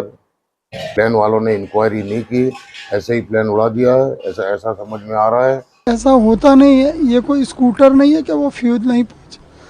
ये फ्यूल पहुंचने की बात मैं मानता नहीं हूँ. किसके बारे में क्या है, फ्यूल का प्रॉब्लम है, इंजन का प्रॉब्लम है, लेकिन मेरी बच्ची घर पे होने वाली है नहीं।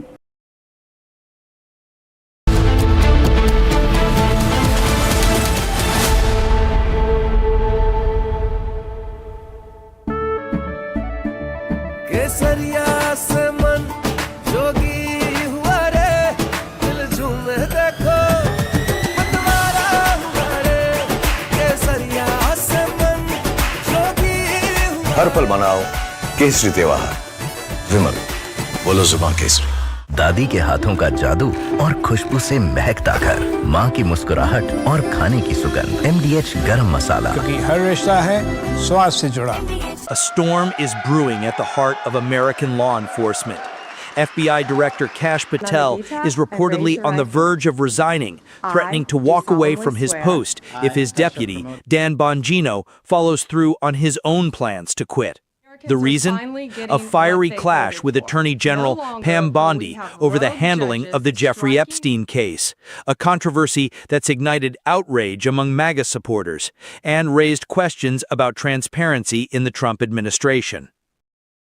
The Epstein saga has long haunted political and social circles, with its web of allegations involving powerful figures. President Donald Trump, seen here socializing with Epstein in 1992 at Mar-a-Lago, has faced scrutiny over their past friendship. Trump has since distanced himself, claiming in a recent cabinet meeting that he hadn't been close to Epstein for nearly 2 decades before his death. Are you still talking about Jeffrey Epstein?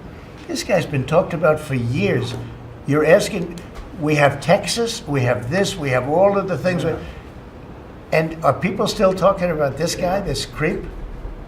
That is unbelievable. Do you want to waste the time and do you feel like answering? I don't mind answering. I mean, I can't believe you're asking a question.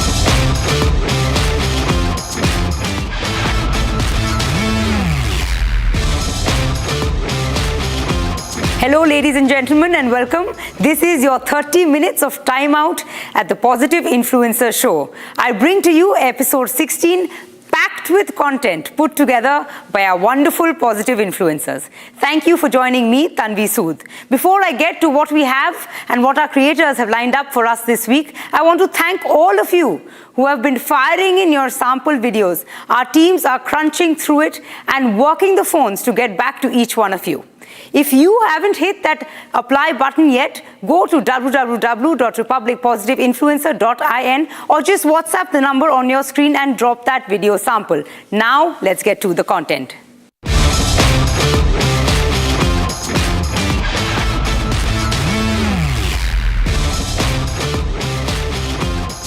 First up and back on the Positive Influencer Show this week is Purnima Kotak. As India's first leadership branding coach, Purnima explains the power of silence in leadership. This is a masterclass packed into the next 5-minute clip because most often it's best not to react in the moment. Purnima tells you how and why silence can be the mightiest statement in leadership. Watch this clip. Namaste. My name is Purnima Kotak and I'm India's first leadership branding coach. Today, let's talk about the power of silence. In a world addicted to noise, silence can be a leader's most powerful statement. Today, everyone feels compelled to react instantly to prove that they are relevant and they are in control. But what is true leadership about? It's about knowing when to pause. Most people think that if you're not speaking, you are not leading. They confuse endless talking with confidence. In reality, leaders who rush to fill the silence often reveal too much too soon. They come across as impulsive, even insecure. So then, how should a leader work? Let's take the example of Prime Minister Modi. He's often criticized for his silence during tense or volatile situations, both within India and on global platforms. But that silence isn't always hesitation. It is strategic restraint.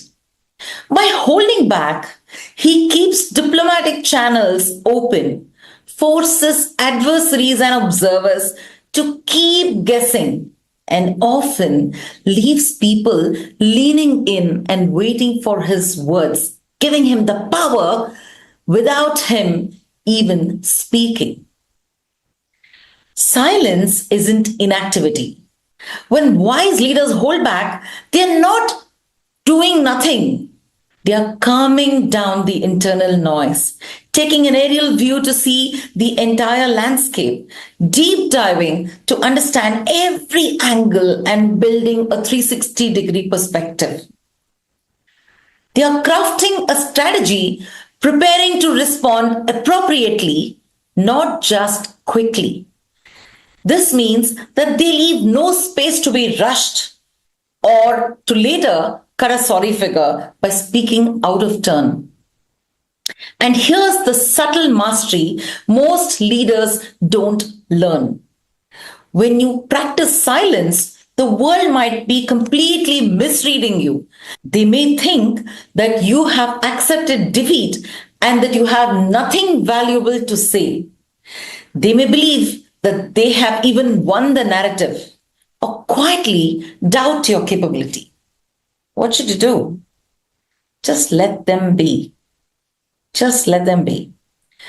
People who are in a hurry often make shallow judgments. Look, leadership isn't a race to prove that you have won every quick battle. It's about holding your ground long enough to respond wisely and not react foolishly.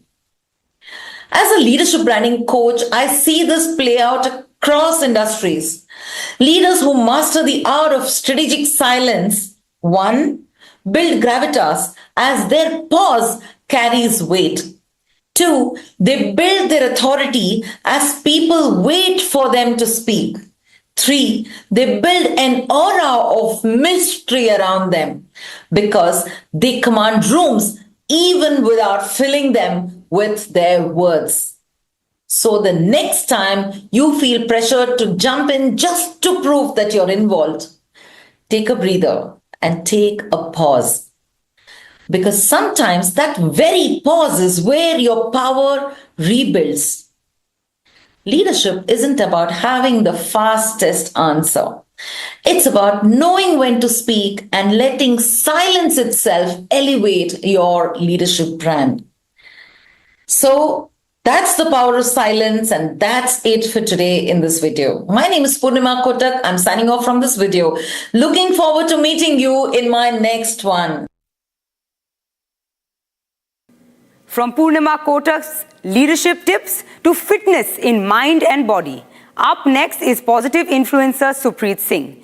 He's back with another podcast this week, and this time with a celebrity fitness coach who is telling you how your mental fitness, your wellness, your state of being, how all of it impacts your physical fitness. The mantra seems to be to clean up the mind and your insides if you really want to see results in that mirror. Watch this slice of his podcast, and if you like it, watch the whole thing on his channel. सबसे पहले हम जानना चाहेंगे आप fit कैसे रहते हो और आपके लिए फिटनेस का मतलब क्या है? फिटनेस का मतलब मेरे लिए काफ़ी ज़्यादा डीप है, क्योंकि मेरी अपनी ऑब्जर्वेशंस और प्रैक्टिकल एक्सपीरियंसेस के साथ according to me fitness is being mentally and physically both fit, जिसके साथ आप एक हेल्दी रिलेशनशिप्स भी बिल्ड करते हो. टू इलैबोरेट, अगर मैं बोलूँ कि मैं फिज़िकली बहुत ज़्यादा मेरी अच्छी फिज़ीक है पर मेरे रिलेशनशिप्स अच्छे नहीं हैं विद इन द फैमिली और विद इन द फ्रेंड्स और लाइक अपने पार्टनर के साथ, तो मैं फ़िट नहीं हूँ. और अगर मैं बहुत ज़्यादा शॉर्ट टेम्पर्ड हूँ, मैं किसी भी चीज़ पे बहुत इजीली रिएक्ट कर देता हूँ इन अ नेगेटिव वे, तो मैं फ़िट नहीं हूँ. तो fitness according to me overall wellbeing है. जैसे फिज़िकली फ़िट होना, फिज़िकली फ़िट होने का मतलब ये नहीं आप बहुत मस्कुलर हो. फिज़िकली फ़िट होना, you are able to do your daily task very easily. Like daily जो आपकी एक्टिविटी है, आपका प्रोफेशन है, आप उससे टायर्ड नहीं हो रहे जब आप घर आ रहे हो. That means you have a good muscular system and good cardiovascular system as well. और सेकंड आ जाता है आप मेंटली पॉजिटिव हो और हैप्पी हो। यूजुअली क्या है कि आजकल लोग इतने ज़्यादा फ्रस्ट्रेटेड हैं कि लोग अपने माइंड के ऊपर काम करते ही नहीं, अपने ऊपर काम करते ही नहीं हैं। उसकी वजह से उनकी बॉडी भी एक गलत वे में रिएक्ट करती है और वो अपने रिलेशनशिप्स भी अच्छे से नहीं हैंडल कर पाते। ये सब ऑब्जर्वेशन मैंने अपने क्लाइंट्स में देखी है, अपने आप में देखी है, और जो मेरे क्लोज वंस हैं, क्योंकि मुझे ऑब्जर्व करने का बहुत ज़्यादा शौक है कि भाई कौन कैसे रिएक्ट करता है। तो एक फिजिकली फिट बंदा कंप्लीटली फिट है ये आप नहीं कह सकते कभी भी। तो एक तो ये वर्ड जो है ना पागल, मुझे यही नहीं समझ आता, और मैं seriously I get very furious नहीं कह सकता, आई गेट वेरी डिसअपॉइंटेड कि यहीं से पता चल जाता है कि हम कितने मिस इन्फॉर्मेशन में है। कि एक जैसे हमारा पूरा शरीर है वैसे ही दिमाग है, तो अगर दिमाग सही नहीं चल रहा तो we have to fix it. जैसे अगर फॉर एग्जांपल अगर आपका मसल टियर है तो आप उसको ठीक करोगे, तो ऐसे ही अगर आपके कोई your brain is not able to function properly, your mind is not able to function properly, तो आप उस पर काम करोगे। तो ये जो आप बात बोल रहे हो ना कि उसके बारे में खुल के बात होनी बहुत इंपॉर्टेंट है। मैं मानता हूँ कि जो हमारी जनरेशन है ना, ये मेजर प्रॉब्लम इसमें है, और सबसे बड़ा इम्पैक्ट रीज़न इसका ये है कि भाई स्मार्टफोन्स, क्योंकि हम रियल वर्ल्ड से ज़्यादा एक डिजिटल वर्ल्ड में हैं सब, और सोशल मीडिया पे किसकी लाइफ में क्या चल रहा है हम वो अपने ऊपर ज़्यादा इफ़ेक्ट करने देते हैं इंस्टेड कि हमारी लाइफ में क्या चल रहा है। किसी ने कुछ पोस्ट किया, हमें उससे बेटर करना है, जेलसी फैक्टर आ गया। और वो अगर आप हायरार्की ड्रॉ करो तो वो जेलसी फैक्टर कहीं ना कहीं विद इन द रिलेशनशिप्स लड़ाइयाँ लेके आता है। फॉर एग्ज़ाम्पल, मुझे नहीं पता आप रिलेट कर सकते हो कि नहीं, कोई कपल है तो उसने दोनों कपल में से किसी ने बोला कि ये यहाँ पे घूमने गए हैं या इसने ये एक्सपेंसिव चीज़ पहनी है, और वो पर्टिकुलर चीज़ के लिए आपके घर में लड़ाई हो जाएगी, मैंने भी जाना है। और वो लड़ाई आर्ग्यूमेंट्स कहाँ तक लेके जाएंगे वो हम नहीं इमेजिन कर सकते। तो आपको ऑनेस्टली बचाऊँ अभी इस चीज़ में, ये तो बेस्ट चीज़ है कि हम we never go by what people say, but I have seen a lot of people and I know a lot of people जो सिर्फ इसीलिए बहुत चीज़ें करते हैं क्योंकि सोशल मीडिया में उनके दोस्त वो दिखा रहे हैं कि वो सब चीज़ें कर रहे हैं, तो वो एक वो फोमो सा आ जाता है। Right, and you never know that behind that picture और whatever video it is, उसके पीछे कितनी लड़ाइयाँ भी हुई हों, या उस वीडियो के बाद कितनी ज़्यादा लड़ाइयाँ होती हैं। वो नहीं पता ना। अगर आप किसी ट्रिप पे जा रहे हो, पिक्चर हमेशा लोग यही पोस्ट करेंगे जो उनका बेस्ट पार्ट है। कोई बंदा ये नहीं पोस्ट करेगा कि हमारी लड़ाई होगी या हमारे में आर्ग्यूमेंट हो रहा है। ये अभी मैं लंदन गया था ना, एक बड़ी इंटरेस्टिंग स्टोरी आपसे शेयर करना चाहूँगा यहाँ पे। I was just walking on the street, I think Trafalgar square होगा या वही उसके आसपास ही कहीं था। I just saw an Indian couple तो वही है कि अदरवाइज ना जैसे कटे कटे चल रहे हैं, पर जब वो फोटो वीडियो करनी है ना तो वो पूरे पोज अलग बन रहे हैं। और वही जो आप बात बोल रहे हो कि वैसे लड़े पड़े हैं, मतलब शक्ल भी नहीं देखनी, पर वो फोटो दिखा दुनिया को रहे हैं कि हम भाई हमसे ज़्यादा खुश नहीं है कोई। राइट, और गलत फहमियाँ और दुनिया में एक गलत इन्फॉर्मेशन फैला रहे हैं। तो वही as a whole social media के एडवांटेजेस भी बहुत ज़्यादा हैं, पर डिसएडवांटेज उससे भी ज़्यादा हैं। ये आपके ऊपर है कि आप किस वे में उसे यूज़ करते हो। मिस गाइडेंस भी बहुत ज़्यादा है, गाइडेंस भी बहुत ज़्यादा है। और मैं ये नहीं बोल रहा कि न्यूट्रिशन फील्ड या किसी भी फील्ड में कोई गलत है, सही हर कोई है, पर आजकल सोशल मीडिया पे चलता वो ज़्यादा जो ज़्यादा स्पाइस देता है आपको, तो उस चीज़ में कई लोग मिसगाइडेड भी हो जाते हैं। वो है ना कि एंटरटेनमेंट का तड़का। राइट, क्योंकि फिटनेस न्यूट्रिशन ये बहुत सिंपल चीज़ें हैं, ये हमें 9th क्लास में भी पढ़ाई गई हैं। एक सिंपल सा डायग्राम होता था, उसमें एक बैलेंस मील का डायग्राम होता था। अगर उस टाइम पे हमने सिर्फ पास होने की जगह वो सीरियसली नोट किया होता तो शायद आज जिस सिचुएशन में मैक्सिमम पॉपुलेशन है उसमें ना होती। बट क्या अब जैसे फिटनेस में ग्लैमर आ गया तो इस वजह से अब लोग इसको ज़्यादा सुनना या इसके बारे में बात ज़्यादा कर रहे हैं? Is it true? Glamour in the sense के ये सब मार्केटिंग स्ट्रेटजीज भी हो सकती हैं, किस वजह से हम ज़्यादा व्यूज़ ले सकते हैं या कुछ है। फिटनेस वही है, फूड वही है, सब कुछ वही है, बस उसको बताने का तरीका अलग है। वो एक मार्केटिंग स्ट्रेटजी भी हो सकती है, कुछ भी हो सकता है उसके पीछे, फेमस होने का एक वे भी हो सकता है। बहुत सिंपल है फिटनेस की बात कर रहा हूँ मैं, बॉडी बिल्डिंग की बात नहीं कर रहा। अब मैं इसी पे दोबारा आऊँगा। कई बार कुछ लोग बहुत फिट दिखते हैं और बट क्या होता है कि थोड़ी देर बाद न्यूज़ आ जाती है कि इसको कोई बहुत मेजर हेल्थ प्रॉब्लम होगी, या जैसे अभी हुआ है शेफाली जरीवाला, या पहले सिद्धार्थ जो बिग बॉस जीते थे, सडन कार्डियक अरेस्ट। अभी मैंने वो एक वीडियो देखी कि जिसमें एक क्रिकेट खेलते हुए राइट मतलब ही डाइड, वो एकदम मैसिव कार्डियक अरेस्ट हुआ। And this is happening to people in their 30s and 40s and they look fit. So what is that reason? हमने कार्डियोवैस्कुलर हेल्थ की बात की, तो वो क्या है ये? इज इट कोविड के बाद ये होना शुरू हुआ है या मतलब कुछ और रीजन है? ये कोविड के बाद नहीं हुआ, ये इसका पर्सन टू पर्सन डिपेंड करता है, इसके रीज़न भी। अब यूजुअली फर्स्ट चीज़ कोई भी सेलिब्रिटी या कोई फेमस बंदे की ऐसे डेथ होती है, हम सबके दिमाग में क्या आता है, ये इधर स्टेरॉइड्स पे था या साइकिल पे था, पर वो ट्रू नहीं है। आप कोई भी सप्लीमेंट भी यूज़ कर रहे हो, विदाउट सप्लीमेंट भी, मैंने जैसे स्टार्टिंग में बोला ना, आप मेंटली भी फिट होने चाहिए फिजिकली के साथ साथ। अगर आप माइंड कहीं और है, आप एक्सरसाइज कर रहे हो विदाउट लाइक प्रॉपर रेस्ट, आप without proper rest pre workouts ले रहे हो या ऐसे कोई सप्लीमेंट्स ले रहे हो कि मैं नेक्स्ट डे वर्कआउट कर सकूँ, पर आपका एक्चुअल न्यूट्रिशन और लाइफस्टाइल पिछले कई डेज से ठीक नहीं चल रहा, या फॉर एग्जांपल जैसे सेलिब्रिटीज़ ट्रैवल बहुत ज़्यादा करते हैं तो उनका बिल्कुल मेस्ड अप वो है, स्लीप भी सही नहीं है, उसके साथ जाके आपने कोई सप्लीमेंट लेके नहीं, मैंने वर्कआउट करना स्टार्ट कर दिया, वो वन ऑफ द रीज़न हो सकता है कि उनको ये प्रॉब्लम्स आती हैं। Now, are you feeling like it's getting lonelier as you're climbing up that ladder? Are you wondering why you have fewer circles, fewer conversations, and a smaller and more intimate community despite becoming more successful? We've all heard about loneliness being the price of success, but it has always been told to us in terms of a negative connotation.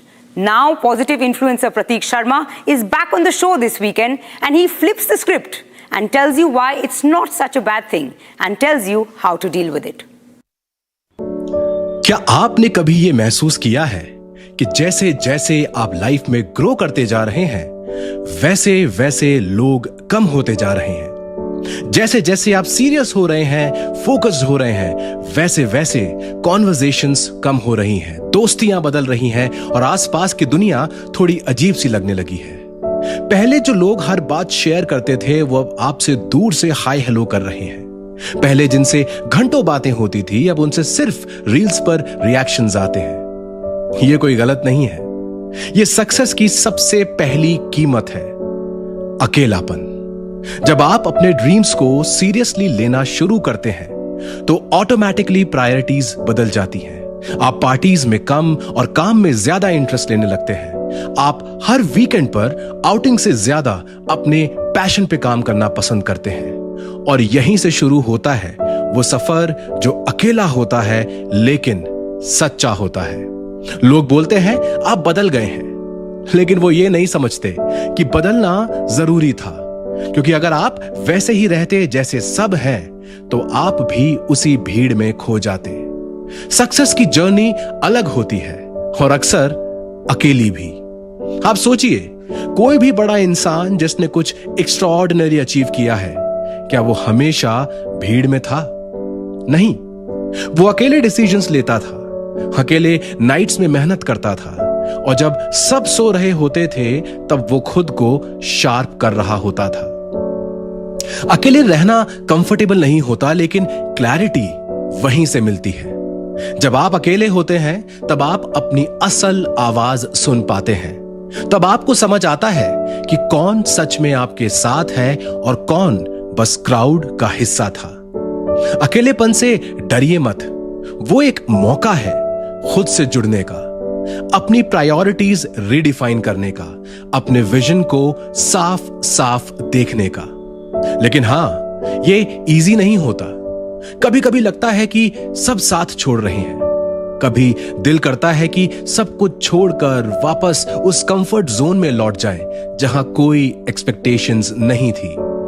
लेकिन फिर दिल के अंदर से एक आवाज आती है कि आप इसलिए निकले थे क्योंकि आप खास हैं, और खास लोगों के रास्ते आम नहीं होते। आपको हर बात पर लोगों को समझाना जरूरी नहीं है। लाजमी नहीं है कि हर कोई आपके ड्रीम को सपोर्ट करे। जो आपको नहीं समझते वो आपके रास्ते के लिए बने ही नहीं थे। इसलिए जब आसपास लोग कम होने लगे तो घबराइए मत। ये इस बात का साइन है कि आप सही दिशा में बढ़ रहे हैं। साइलेंस को अपनाइए। अलोन होने के वेपन को यूज कीजिए। जब पूरी दुनिया डिस्ट्रैक्शन में खोई हो और आप अकेले डायरेक्शन में चल रहे हो, तो समझ लीजिए आप उस 1% लोगों में हैं जो अपने ड्रीम के पीछे सच में कमिटेड हैं। और जब आप अपने इस फेज से निकलेंगे तो ना सिर्फ आप कामयाब होंगे, बल्कि आप वो इंसान बन चुके होंगे जो भीड़ में भी अकेले खड़े रह सके और अकेले में भी खुद को पूरा महसूस कर सके। सक्सेस की असली ब्यूटी यही है, वो आपको अंदर से स्ट्रांग बनाती है। तो अगर आज आपको लगता है कि मैं अकेला हो गया हूं, हो गई हूं, तो याद रखिए आप अकेले नहीं हैं। आप उन गिने चुने लोगों में से हैं जिन्होंने भीड़ से निकलने की हिम्मत की है, और यही हिम्मत एक दिन इतिहास बनाएगी। तो ये था मेरा आज का ख्याल। मैं फिर से ऐसा ही एक और ख्याल लेकर आऊंगा। तब तक आप अपना ध्यान रखिए। जय Hind. Now up next on the show, on the Positive Influencer Show, is Shalini Modi, a voice of calm in a chaotic world. She shares the lesson and the power of Lord Narayan, drawing from ancient scriptures to inspire the present. Shalini's anecdote is not just spiritual, it's as much personal. A step-by-step path to soulful renewal, straight from the heart of our traditions. Shalini Modi brings a powerful message. Here is her video. Namaste. I'm Shalini Modi, an author with interest in our ancient Indian scriptures, which have numerous stories of bhaktas and importance laid on Naam Jap or taking the Lord's name.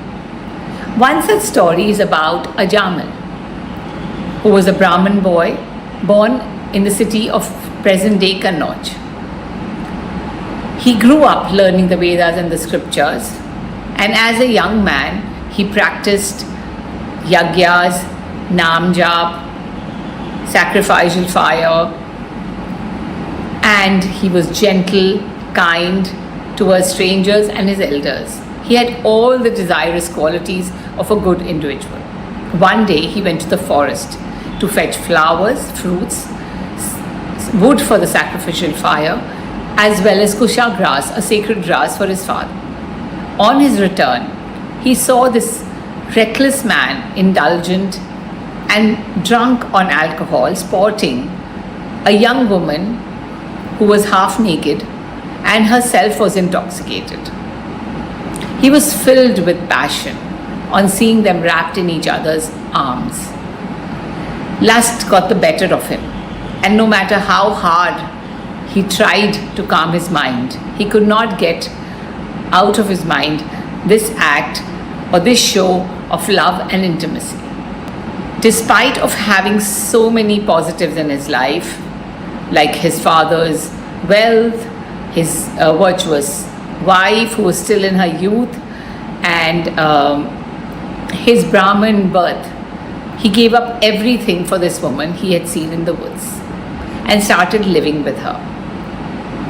He spent all his father's money on her and finally started using unjust and reproachable means of earning money. He would steal, carry out robberies, and he even started killing living beings to feed his family their meat if food was not available. He had 10 boys from this lady. The youngest was named Narayan. His life was questionable, and so the society decided to abandon him or distance him from the society. One day, when he was 88 years old, Yamdutas approached him as the time had come for his death. These were 3 Yamdutas, big looking, scary looking men with wry faces, hair standing on the head and noose in the hand. Seeing them, Ajamal was agitated and he cried out to his youngest and most favorite son, with whom he had deep attachment. He carried out and called out his name, Narayan, Narayan, with great urgency. Hearing a dying man carry out or shout out Narayan's name, which is also Lord Vishnu's name, his messengers came running for him. And they stopped the Yamdutas who were tearing apart his soul from his body. When asked for an introduction, they gave them their introduction, explaining how they were the Dutas or messengers of Lord Narayan. Then, to explain the Yamdutas why they had come, they asked them, tell us, how or who would you term virtuous? The Yamdutas said, we have heard that someone who follows or carries out his life according to the Vedas is a virtuous person. Lord Narayan himself is the Vedas, as they came out from him, emanated from him, from his nostrils, while as a process of respiration, which was done on his part without any conscious effort.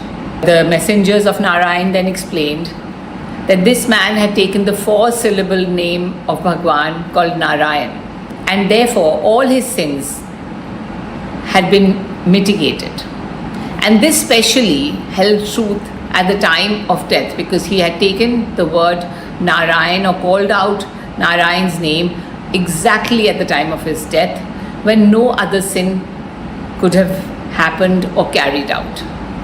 Therefore, he was free from sins not only of this life but of many, many lives before, and now did not deserve to be taken from the path of sinners. In fact, he had earned Bhagwan's grace. The Yamdutas were convinced by this argument and released the soul from their nose and went away to their boss Yama to narrate the whole story. Once free from their nose, Ajamal was normal, he was rid of fear, and he bent down to pay respect to Narayan's messengers.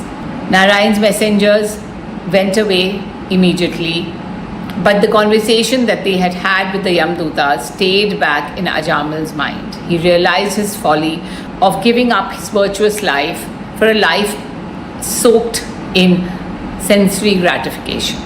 He instantly left for Gangadhar, or which is presently known as Haridwar, and choosing a spot, turned his senses inwards and focused his mind on Bhagwan Narayan.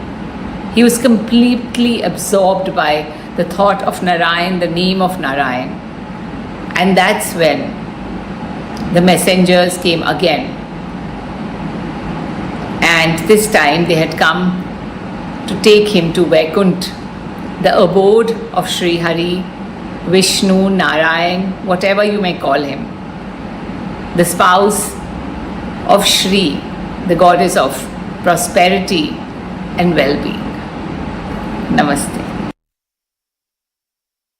And now that's all we could pack in for you in episode 16 of the Republic Positive Influencer Show. I hope you enjoyed it as much as we did at Republic, and of course, the positive influencers did in terms of putting it together.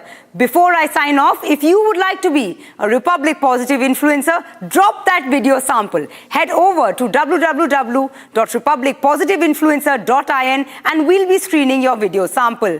We'll be back in the next episode getting you more content from our ever-growing pool of phenomenal positive influencers. Have a great weekend. Thanks so much for watching.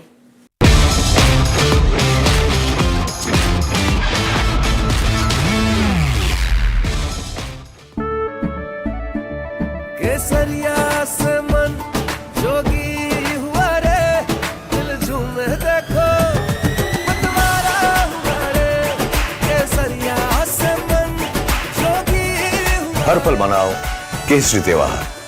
विमल, बोलो जुबान केसरी। आधे bowl दही में 4 चम्मच MDH चटनी पुदीना मसाला डाला, stir करो, पुदीना चटनी तैयार। MDH चटनी पुदीना मसाला।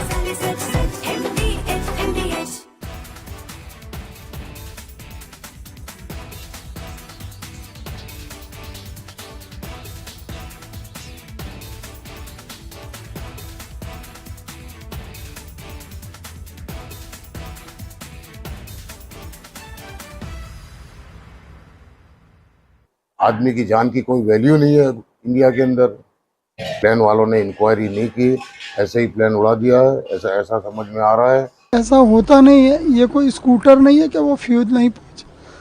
ये फ्यूल पहुंचने की बात मैं मानता नहीं हूँ। किसके बारे में क्या है, फ्यूल का प्रॉब्लम है, इंजन का problem.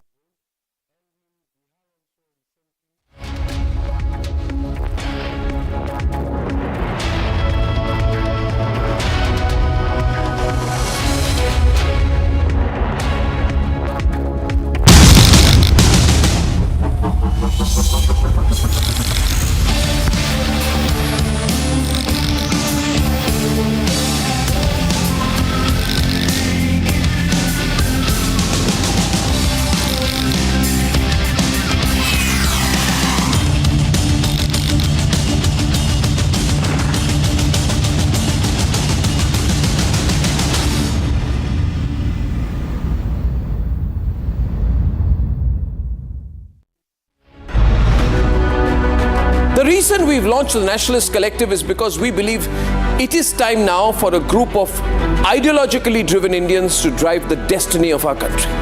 For far too long, people who have had interests inimical to national interest have held sway. We need to put nationalism first, nation first.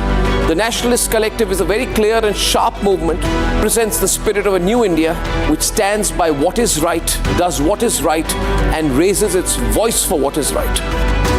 Remember, this country is safe only if it is in the hands of nationalists.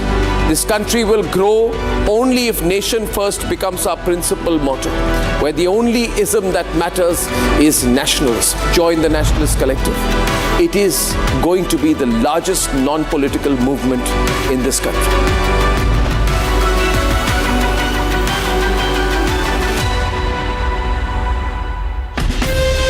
From Asia's largest news headquarters,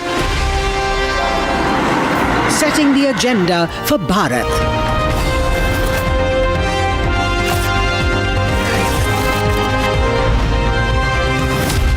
You're watching Republic.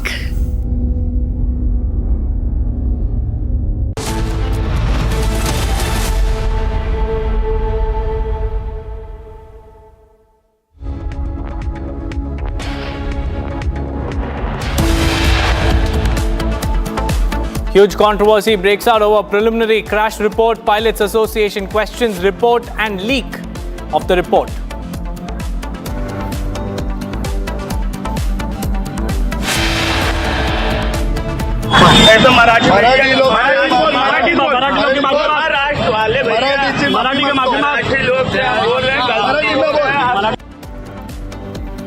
Regional tensions escalate into violence in Maharashtra's Virar station. A rickshaw puller reportedly from North India was brutally assaulted by Uddhav Sena and MNS workers for not speaking Marathi.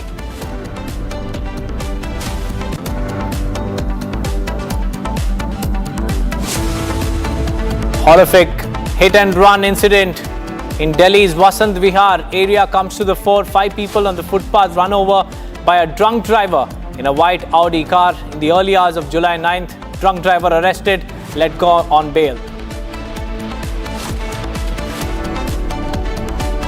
Election Commission sources have informed Republic that large number of people from Bangladesh, Myanmar and Nepal have been found in the voter list in Bihar.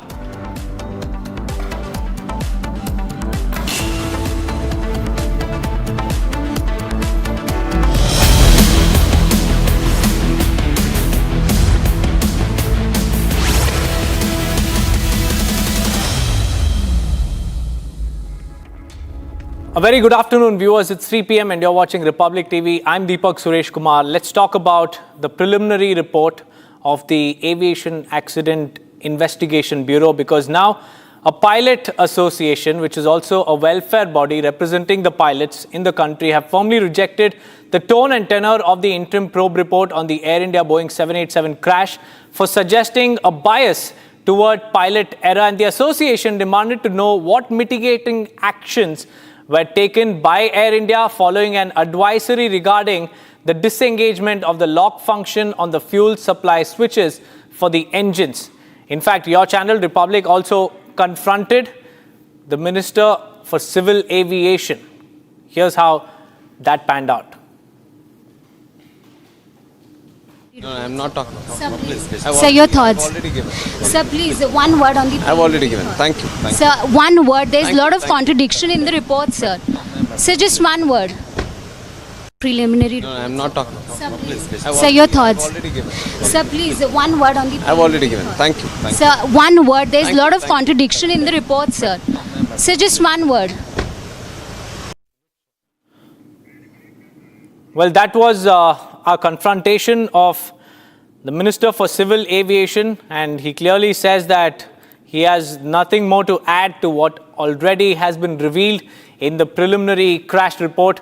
Now, the preliminary crash report has been criticized by the Pilots Association, ALPA, which claims that there is bias towards pilot, and they were also questioned how was the report leaked to Western media when it was not out yet. And these are the two big concerns that are being expressed over the preliminary crash report on AI 171, which claimed the lives of 242 individuals after a London-bound flight hit the ground in Ahmedabad.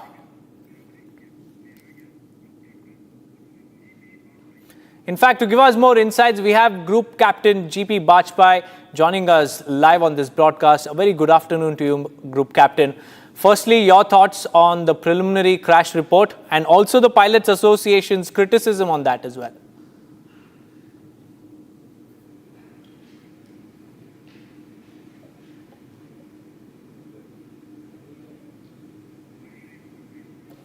Well, in fact, we'll get Group Captain Bajpai back live with us, but what we need to understand is that ALPA is the Airlines Pilot Association, which has now criticized the preliminary crash report that has been released by Aviation Accident Investigation Bureau.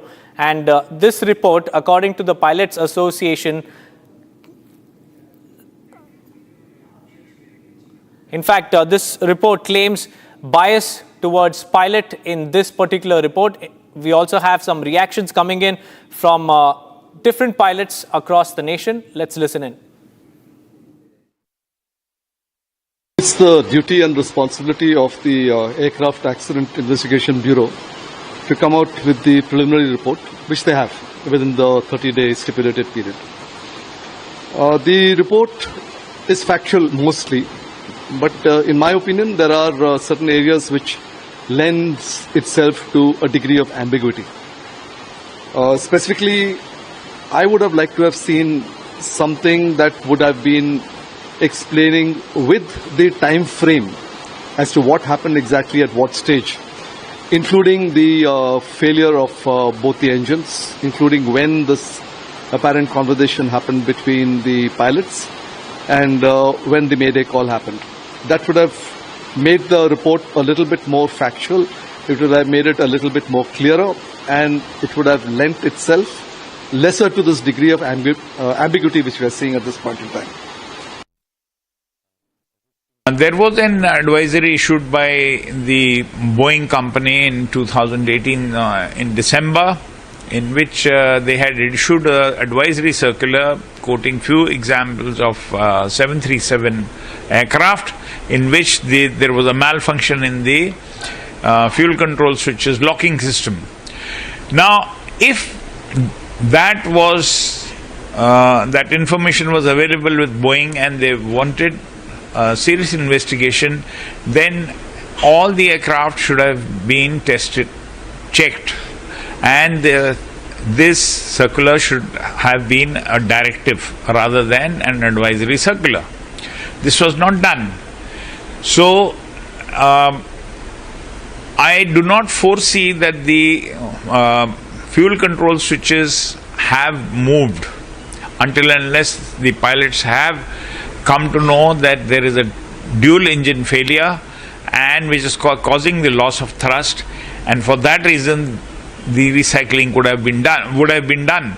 But the CVR recording is on the contrary, that they have not moved the switches. So it points fingers at the problem in the electronic system. So the report has given a clean sheet and said there's nothing wrong with the engines and the systems of Boeing. Well, we also have Group Captain GP Bajpai joining us live this afternoon. A very good afternoon to you, Group Captain. Your first thoughts on the preliminary crash report and also the claims by the Pilot Association, because they claim that there is a bias towards pilot error. How do you look at this situation? Good afternoon to you and good afternoon to all our viewers. First of all, high regards for the Pilot Association and their thoughts.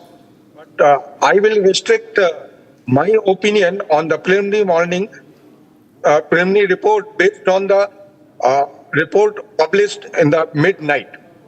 Point-wise, I will reply. The first point was that the fuel cutoff switch position and the corresponding fuel cutoff wall movement is separately recorded in DFDR, on which the investigating committee must have had full access. The second point was that one of the pilot asked, "Why did you cut off?" There are other sentences could have been asked that, "Why did it cut off?" Categorically, the other pilot is asking, "Why did you cut off?" So there is a probability the other pilot might have seen the action of the pilot who had cut off the fuel switch from run to cut off position. The third point is that separately on page number 5 of the preliminary investigation report is stated that they had taken assistance of subject matter expert. It's a very, very important point. This is the, I don't recollect any investigating report wherein they have included aviation medicine specialist at this stage of inquiry and aviation psychologist.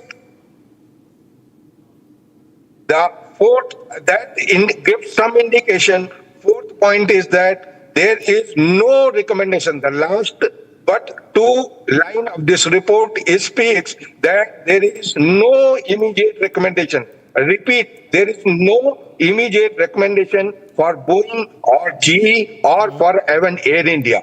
This gives indication to me as if they could not find anything on the part of technical glitches or on aircraft. So these are the things which are giving me a doubt that there could be a very high probability that these switches have been manually moved after taking off in air at a gap of 1 second, one after another, manually these things have been moved. And some people, some experts have stated that these switches could have been loose, which was found quite some time back on one of the Boeing 737 aircraft, based on which FAA had issued an advisory in 2018. But if had that be a case, then you see 3 times the physical movement of this switch has taken place. First time on ground during the startup of both the engines, second time in air, third time again the relight effort has been made, and both the engines have, one engine was spooling up and second was in the process of spooling up. And the last most important point is that even after such a heavy impact on the ground, the debris fuel switch position is found in the on position. Had it been in the slippery condition, it might have moved from on to off. With that, I close my opinion on the subject. To me, it is giving highest probability that there is a physical movement of switch after aircraft got airborne within 3 seconds by some expert who knows that once the switches will be moved from in such a critical phase of flying, immediately after 3 seconds, what will be future disaster?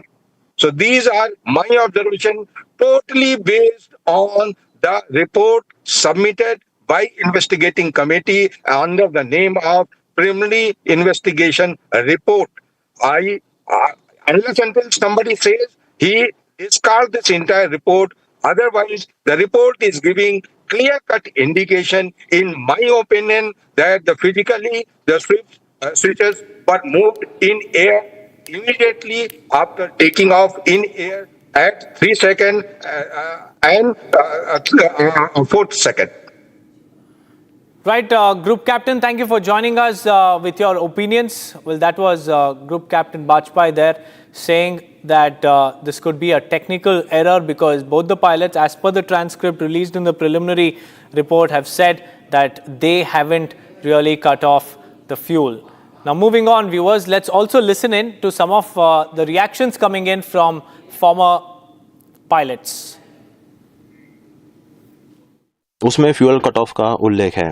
जब fuel मिलना बंद हो जाता है तब दोनों engine काम करना बंद हो जाते हैं और फिर ये जिस प्रकार की घटना हुई वो possible.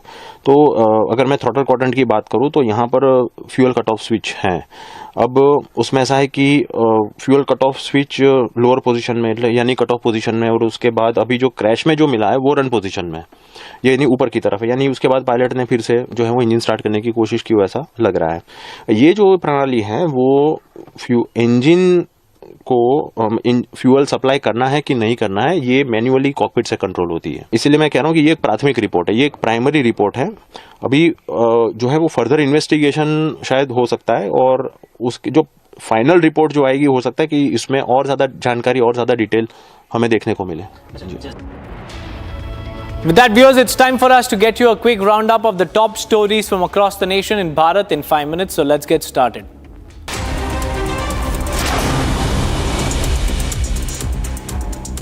Congress's Sonia Gandhi has summoned a high-level meeting on July 15 to finalize the party's strategy for the upcoming monsoon session of the parliament.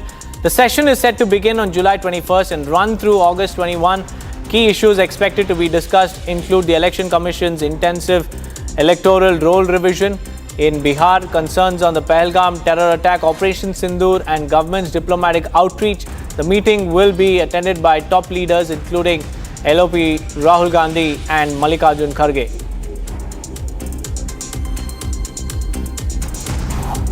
In a gesture of gratitude and patriotism, students in Nagpur have prepared 3 lakh handmade Rakis for soldiers posted on the front lines. The initiative is part of an annual project organized by Prahar Samaj Jagriti Sanstha, aiming to honor the sacrifices and service of armed forces personnel.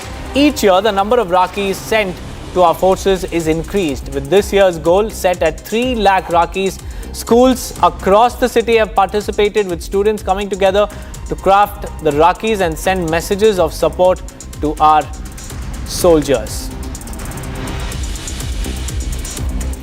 Train services have been disrupted near Tiruvallur, Tamil Nadu, after a diesel tanker on a freight car caught fire early this morning. The incident occurred on the busy Chennai-Arakkonam route, prompting an emergency response. Firefighters are working on a war footing to bring the blaze under control. No casualties have been reported so far. The cause of the fire is under investigation, but preliminary reports have said that there were cracks in the tracks. TVK workers, led by party founder and actor Talapati Vijay, are staging a massive protest demanding justice for Ajit Kumar, a man who allegedly died in police custody in Tamil Nadu's Tirunelveli district. The protest follows public outrage over the custodial death, with Ajit's family now alleging severe police brutality. Vijay met the victim's family on Saturday, and today's demonstration calls for a High Court monitored SIT probe and a white paper on all custodial deaths in the state. Thousands of TVK supporters gathered at the protest site, with heavy police deployment also in place. Heavy rainfall continues to lash Madhya Pradesh, triggering a flood-like situation across several districts. The Betwa River in Vidisha has risen above the danger level, prompting authorities to issue warnings and begin evacuation efforts in low-lying areas. The Indian Met Department has also placed multiple districts including Jabalpur, Mandla and Reva under an orange alert for very heavy rain. Road connectivity has been affected in several regions due to waterlogging and overflowing of rivers, while dam gates have now been opened to manage excess inflow. The wet spell is expected to continue over the next few days.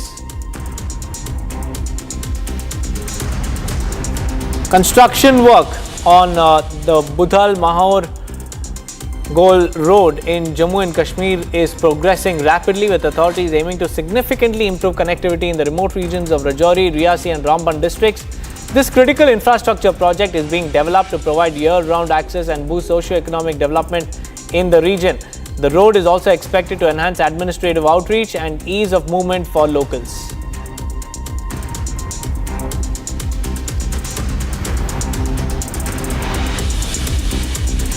A fresh batch of 7,049 pilgrims departed from Bhagwati Nagar base camp in Jammu this morning, heading towards the twin base camps at Nunwan, Pahalgam and Baltal under tight security. This marks the 12th batch in the 2025 Amarnath Yatra, which began on July 3rd and will continue until August 9th. So far, nearly 1.83 lakh devotees have visited the sacred Ice Lingam shrine, making it one of the most attended pilgrimages this season. Security has been significantly beefed up after the April 22nd attack in Pahalgam, with convoy escorts and multi-layered arrangements in place across routes to ensure a safe journey for the pilgrims. Late last night in Jaipur's Ramganj area, a violent stone-pelting incident erupted between two groups following a heated altercation. The confrontation quickly escalated, with projectiles being thrown at each other, shattering vehicle windows and also prompting chaos in the streets. Police rushed in and arrested 7 individuals to restore peace, deploying additional forces and stepping up patrols in the area. No injuries have been officially reported, and authorities have urged residents to remain calm and avoid spreading rumors.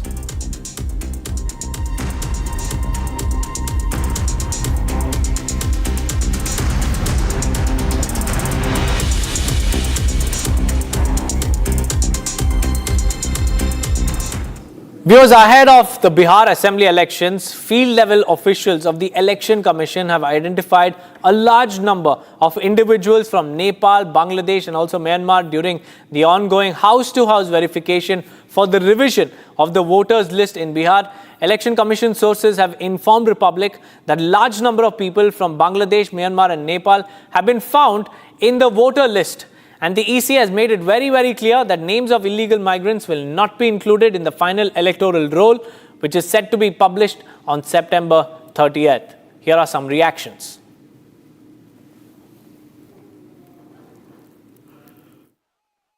जो election commission के BLO है, जो officials है, उनको कई सारे ऐसे नाम मिले हैं वोटर लिस्ट में जो भारत देश के लोग नहीं हैं, जो विदेशी है, जो घुसपैठिए हैं, जो अलग अलग देश से अवैध रूप से बसे हुए हैं। इनको बसाने का जो खेल और इनको लाने का जो खेल वर्षों पहले हुआ। विदेशी घुसपैठियों को वोटिंग का अधिकार देना चाहते हैं। इससे किसका अधिकार मारा जाता? बिहारी का।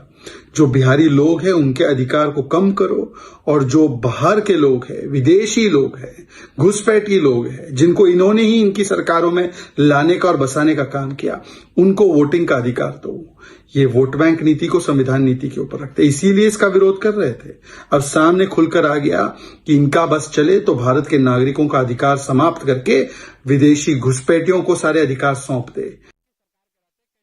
देखिए, वोट का वेरिफिकेशन हो रहा है। अभी जो वोट का रिवीजन है, जो वेरिफिकेशन हो रहा है, उसको लेकर कई लोग सुप्रीम कोर्ट भी गए। सुप्रीम कोर्ट ने रोक लगाने से मना किया और वो वेरिफिकेशन जारी है। कुछ सुझाव भी सुप्रीम कोर्ट ने दिया जिसके लिए बाध्य चुनाव आयोग को नहीं किया है। अब जो वेरिफिकेशन हो रहा है उसमें कुछ रोहिंग्या मिल रहे हैं, कुछ बांग्लादेशी मिल रहे हैं, बर्मा नेपाल के लोग मिल रहे हैं। अरे बिहार में बिहारी वोट डालेगा ना बिहार के मुख्यमंत्री बनाने के लिए, सरकार बनाने के लिए, या बिहार में पूरे दुनिया के लोग आके वोट डालेंगे? जो बिहार का वोटर है उसको डरने की कोई ज़रूरत नहीं है। चुनाव आयोग पूरी तरह उसको कोऑपरेट करेगा। गांधी मैदान में भी जो है भारी मात्रा में जो है इसी हिसाब से फॉर्म जो है फेंके जा रहे हैं। हो क्या रहा है ये तो इलेक्शन कमीशन को स्पष्ट करना चाहिए कि आप जो दावे कर रहे हैं 80% से अधिक जो है आप लोगों ने 11 जुलाई तक कर लिया है, तो वाकई में ये सच्चाई है या क्या है?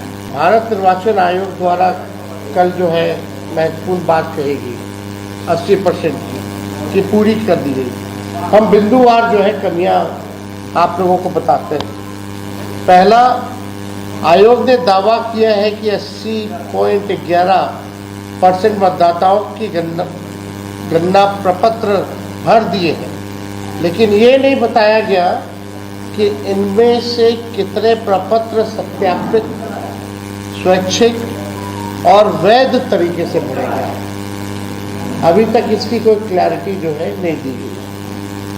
फील्ड से लगातार ये सूचना हम लोगों को मिल रही है कि बिना मतदाता की जानकारी और सहमति से बीएलओ द्वारा फर्जी अंगूठा या हस्ताक्षर लगाकर प्रपत्र जो है उसको डाउनलोड जो है, अपलोड जो है वो किया जा रहा है। Viewers, a shocking case of hit and run has come to light from the national capital. On the 9th of July, 5 innocents sleeping on the footpath were crushed under the wheels of an SUV that was being driven by a drunk 40-year-old, and shocking pictures of the completely mangled car have emerged, revealing the scale and intensity of the crash. Here's the story. These are the visuals that shock the conscience of the nation.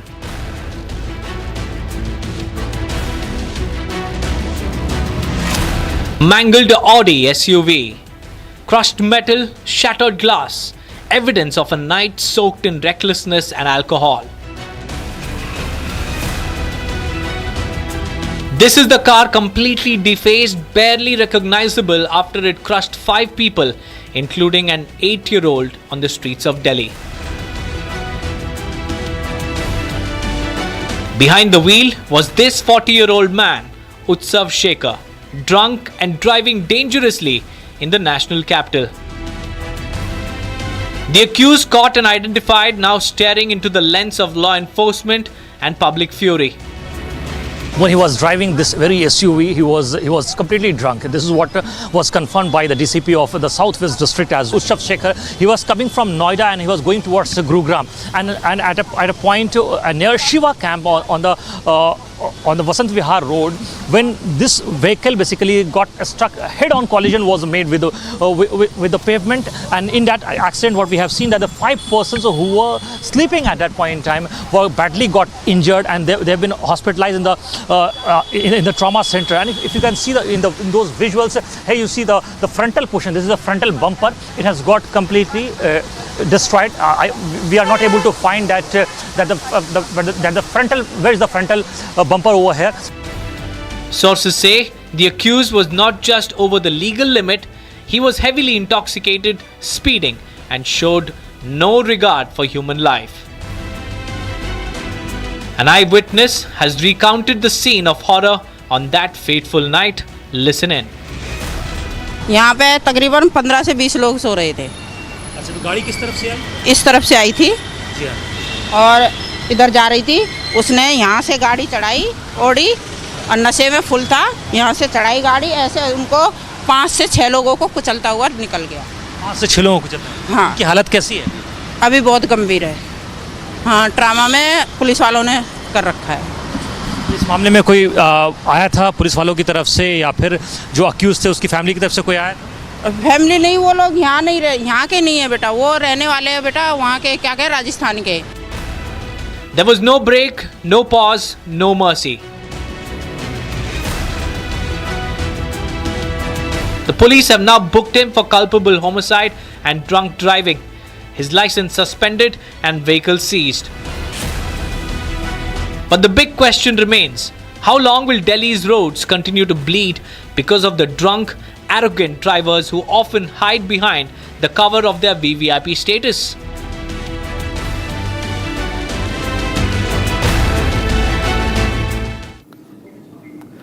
Moving on, viewers, in a chilling case of domestic violence from Bengaluru, a popular TV actor and an anchor was brutally attacked by her estranged husband just a day after a supposed reconciliation between the couple. And the shocking incident has left the television industry stunned because her own husband has tried to assault her, stabbed her multiple times, and even banged her head to the wall. Here's the complete story. A brutal act of violence shocks Bengaluru. Television actress Shruti has been stabbed in a cold-blooded attack. The attacker was none other than her husband of over 2 decades, Amrish. The incident occurred in Muneshwara layout under the Hanumant Nagar police limits. Shruti, known for her role in Kannada serials, had been living separately due to ongoing marital discord. After a brief reconciliation on July 4, tragedy struck the very next morning. As the children left for college, Amrish allegedly sprayed pepper spray on Shruti. Then came the assault. Multiple stab wounds to her ribs, neck and thigh. He even banged her head against a wall before fleeing the scene. Shruti was rushed to Victoria Hospital where she is still battling for recovery. Hanumant Nagar police have arrested Amrish and booked him for attempted murder. Investigations reveal a history of domestic and financial disputes between the two. Now, viewers, a special screening of Tanvi the Great was held at Rashtrapati Bhavan, graced by Honorable President of India Draupadi Murmu and Indian Army Chief General Upendra Dwivedi. The film's cast and crew expressed heartfelt gratitude for the opportunity to have the President watch their movie ahead of its theatrical release. Here's more.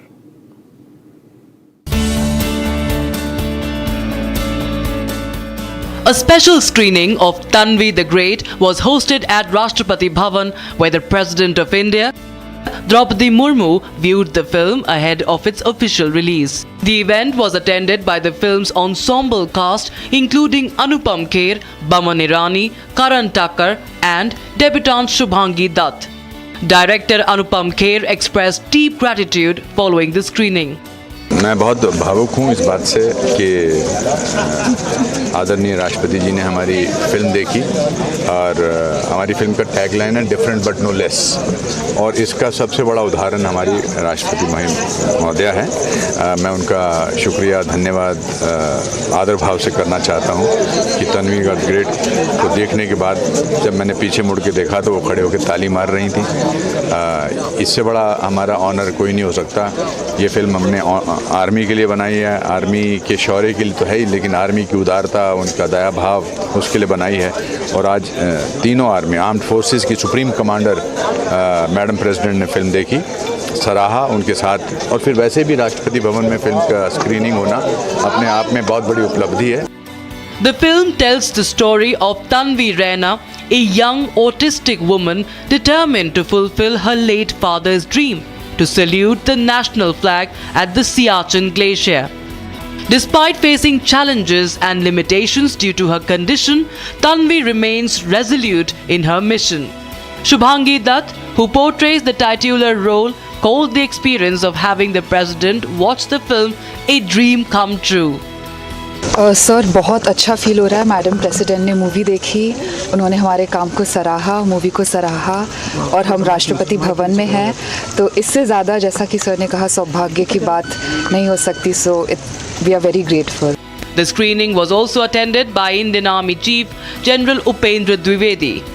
Anupam Kher underlined that the film is a heartfelt tribute to the courage and compassion of the Indian Armed Forces.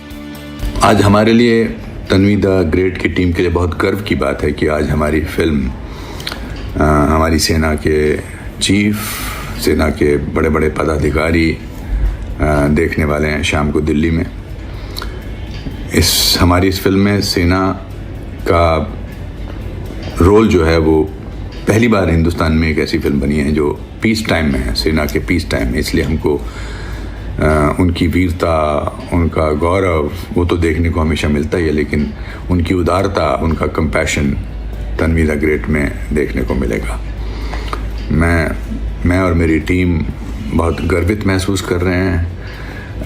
मैं जब छोटा था तो मैं शिमला में पला बड़ा, वहीं पैदा हुआ और आर्मी के वेस्टर्न कमांड का जो हेडक्वार्टर्स था वो शिमला में था। तो मैं फ़ौजियों को, ऑफिसर्स को सड़क पर वेस्टर्न कमांड के कॉरिडोर में आता जाता देखता था और बहुत अच्छा लगता था मुझे, और वही हमने इसमें तन्वी द ग्रेट में दर्शाया है। Actor Baman Irani, who plays a pivotal role in the film, described Tanvi the Great as a moving, emotional journey. ये मेरे बहुत करीब के दोस्त थे। घोसला के दिनों से मतलब मेरे दुश्मन थे, लेकिन इतने करीब दोस्त बने, बहुत मुझे सपोर्ट किया मेरे पूरे करियर के दौरान। लेकिन जब इन्होंने मुझे एक लाइन सुना इस पिक्चर के बारे में तो मुझे मालूम था कि मेरे दोस्त एक बहुत ही नेक फिल्म बनाने जा रहे हैं अबाउट गुडनेस, अच्छाई के बारे में, आर्मी के बारे में। और ये फिल्म में इतनी गुडनेस है, मतलब आप कितना भी आप कोशिश करो कि आंखों में आंसू नहीं आए, आंसू आ ही जाते हैं।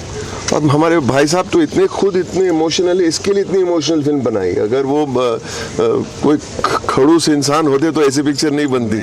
बहुत ही नरम दिल के इंसान है, इसलिए ये बहुत नेक फिल्म बनी है। It's a film about goodness and kindness, and he is that man. Tanvi the Great is slated for theatrical release on the 18th of July. Time for a quick break. On the other side, we'll tell you about the controversy over the preliminary crash report. Pilots have alleged a bias and they have questioned the leak of the report.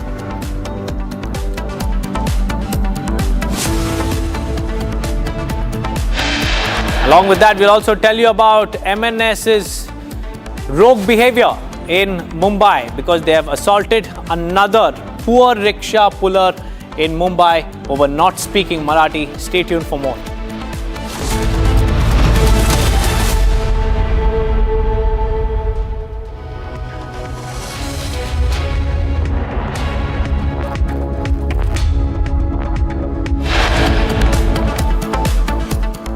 Huge controversy breaks out over preliminary crash report. Pilots Association questions report and the leaks.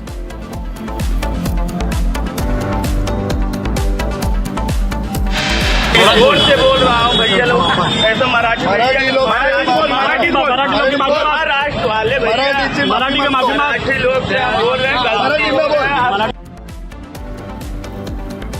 Regional tensions escalates into violence in Maharashtra near Mumbai's Virar station. A rickshaw puller reportedly from North India was brutally assaulted by Uddhav Sena and MNS workers for not speaking Marathi.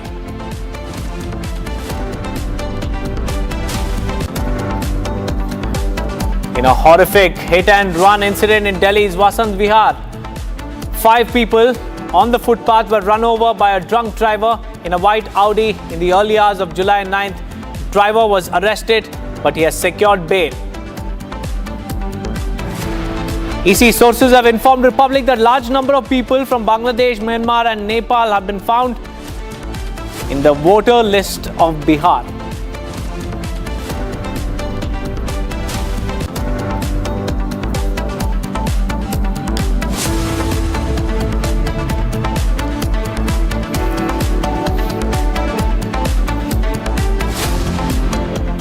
First up, viewers, we have some big breaking news coming in. The National Commission for Women has taken cognizance of a shocking case that had come to light from Odisha's Balasore, where a 20-year-old government college student allegedly set herself ablaze, and the student reportedly faced sexual harassment and academic threats from the head of the department. The NCW has now stepped in and it has sought immediate action against the accused. The accused teacher has also been taken into custody, but right now the NCW has stepped in and it has said that the case must see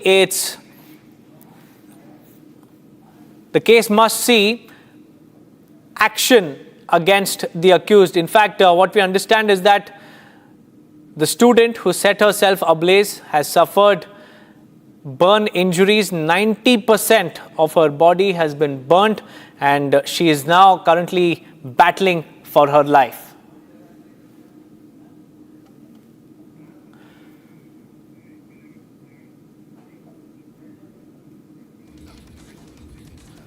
Let's listen in to Balasore SP on more details about the case. Lady छात्रा जो self immolation का attempt की हैं, इसके ऊपर जो prima facie evidence establish हुआ है एक टीचर के अगेंस्ट, उनको अरेस्ट किया गया है, उनको कोर्ट फॉरवर्ड किया गया है। और उसके साथ साथ हम इन जो पिछले 30 जून को एक कंप्लेंट लॉन्च किया गया था इंटरनल कंप्लेंट कमेटी को, स्टूडेंट्स और जो लेडी जिन्होंने अटेम्प्ट किया उनके द्वारा। इनका कॉलेज का इंटरनल कंप्लेंट कमेटी का क्या फाइंडिंग्स रहा है, क्या सबमिशन रहा है प्रिंसिपल को और भी जो एप्रोप्रिएट अथॉरिटी को, उसके ऊपर हम लोग प्रॉपरली इंक्वायरी कर रहे हैं। इंसिडेंट बहुत दिनों से चल रहा है, लेकिन हमें लेट में मालूम हुआ। जब ये इंसिडेंट को लेकर के पुलिस के साथ प्रिंसिपल बैठे, तब उनको ये आश्वासन दिया कि हम एक इंक्वायरी कमेटी हमारा है, इंटरनल कंप्लेंट कमेटी, और इस कमेटी 5 दिन में इंक्वायरी कंप्लीट करके रिपोर्ट देगा। उसके बाद जो होगा। मैं तुरंत एफएम कॉलेज को आया और कॉलेज में लंबा समय तक मैंने बैठा। एसपी भी थे, पुलिस अधिकारी भी थे, उनका जो तदंत कमेटी वो भी थे। मैं सारा इंक्वायरी में मुझे बहुत त्रुटि मेरा सामने आया। मैं देखा कि इंक्वायरी ठीक ढंग से नहीं चलता है और इंक्वायरी मोटा मोटी समीर बाबू को प्रोटेक्शन देने के लिए, उनका महिमा गान करने के लिए अपना सारा शक्ति को समर्पित कर दिया। ये बहुत त्रुटिपूर्ण है और उद्देश्य प्रणोदित है। मुझे बहुत दुख हुआ। कड़ी से कड़ी कार्रवाई होगा। Well, those were the reactions coming in demanding stringent action against the accused, and what we understand, viewers, is that according to her fellow students, the woman had been mentally distressed for weeks, allegedly due to persistent harassment by her teacher in Odisha's Balasore. The woman suffered over 90% burns. She is currently in critical condition and the accused teacher has been arrested. College principal has been suspended.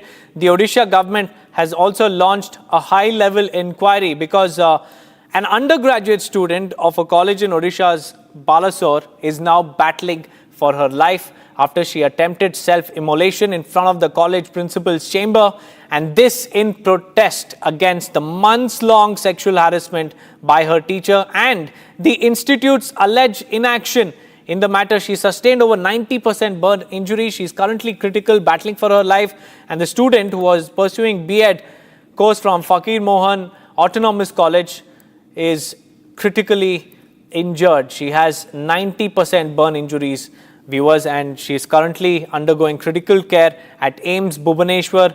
And another student who tried to rescue her also sustained burn injuries. Both of them are receiving critical care at the AIIMS Bhubaneswar hospital. And what we know further is that according to the fellow students, she had been distressed for weeks, and this because of the sexual harassment by the head of the integrated B.Ed department, Sameer Kumar Sahu. He is the accused head of the department, Sameer Kumar Sahu. He has been arrested. Batchmates have also claimed that Sahu made repeated inappropriate demands and threatened her with academic consequences if she refused to comply. Now, after repeated attempts of this particular student to bring this harassment to the light of the college administration, unfortunately, the principal and the other top brass turned a deaf ear, which led to her setting herself ablaze. And despite reportedly even submitting formal complaints, both college principal and local police, no substantial action was taken. In fact, Odisha Chief Minister has also spoken about it. Let's listen in. Bhubaneswar AIIMS में उनका treatment हो रहा है। परिस्थिति बहुत critical है और एक मेडिकल टीम बनाते हुए सारी ट्रीटमेंट कर रहे हैं। दिल्ली का एम्स में जो ट्रीटमेंट हो रहा है, इसी आधार पर ही वहाँ भी ट्रीटमेंट हो रहा है। आज भी मैंने बोले कि दिल्ली का जो एम्स का जो डॉक्टर सीनियर है, उनके साथ एक वर्चुअल मोड में मीटिंग करते हुए और क्या ज़्यादा ट्रीटमेंट किया जा सकता है, उसी आधार पर करने के लिए मैंने वहाँ का टीम के साथ बातचीत कर लिया। और अभी तक क्रिटिकल स्थिति है, अगले 24 घंटे के लिए वो बहुत क्रिटिकल मोमेंट है। जब कोई इम्प्रूव थोड़ा सा भी करेगा तो हम उसको एयरलिफ्ट भी करा सकते हैं दिल्ली एम्स के लिए।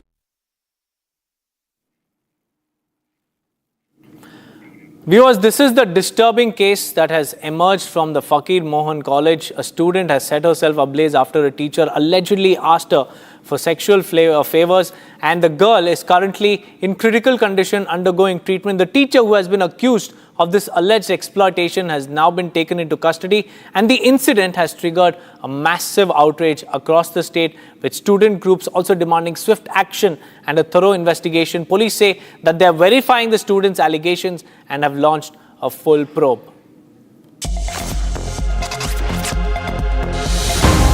A student set herself ablaze in Odisha's Balasore alleging a teacher asked for sexual favor. The teacher, who has been accused of this alleged exploitation, has now been taken into custody. The incident has triggered massive outrage across the state, with student groups demanding swift action and a thorough investigation. The police say that they are verifying the students' allegations and have launched a full probe. Lady छात्रा जो self immolation का attempt की हैं, इसके ऊपर जो prima facie evidence establish हुआ है एक टीचर के अगेंस्ट, उनको अरेस्ट किया गया है, उनको कोर्ट फॉरवर्ड किया गया है। और उसके साथ साथ हम इन जो पिछले 30 जून को एक कंप्लेंट लॉन्च किया गया था इंटरनल्स कंप्लेंट कमेटी को, स्टूडेंट्स और जो लेडी जिन्होंने अटेम्प्ट किया उनके द्वारा। इनका कॉलेज का इंटरनल्स कंप्लेंट कमेटी का क्या फाइंडिंग्स रहा है, क्या सबमिशन रहा है प्रिंसिपल को और भी जो एप्रोप्रिएट अथॉरिटी को, उसके ऊपर हम लोग प्रॉपरली इंक्वायरी कर रहे हैं। The girl is currently in critical condition undergoing the treatment. The incident has triggered massive outrage across the state of Odisha, with student groups demanding strict action. Incident बहुत दिनों से चल रहा है, लेकिन हमें लेट में मालूम हुआ। जब ये इंसिडेंट को लेकर के पुलिस के साथ प्रिंसिपल बैठे, तब उनको ये आश्वासन दिया कि हम एक इंक्वायरी कमेटी हमारा है, इंटरनल कंप्लेंट कमेटी, और इस कमेटी 5 दिन में इंक्वायरी कंप्लीट करके रिपोर्ट देगा। ये बहुत त्रुटिपूर्ण है और उद्देश्य प्रणोदित है। मुझे बहुत दुख हुआ, कड़ी से कड़ी कार्रवाई होगा।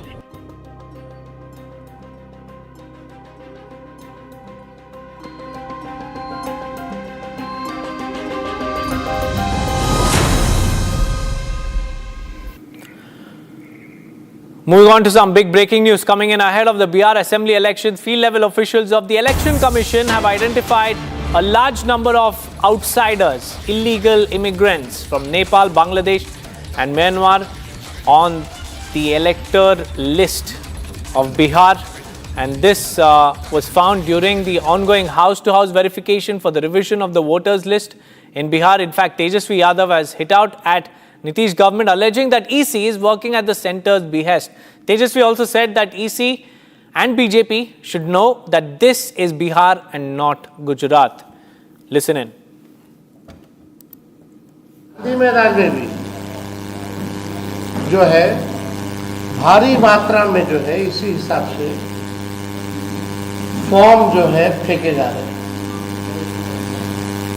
हो क्या रहा है ये तो इलेक्शन कमीशन को स्पष्ट करना चाहिए कि आप जो दावे कर रहे हैं 80% से अधिक जो है आप लोगों ने 11 जुलाई तक कर लिया है, तो वाकई में ये सच्चाई है या क्या है?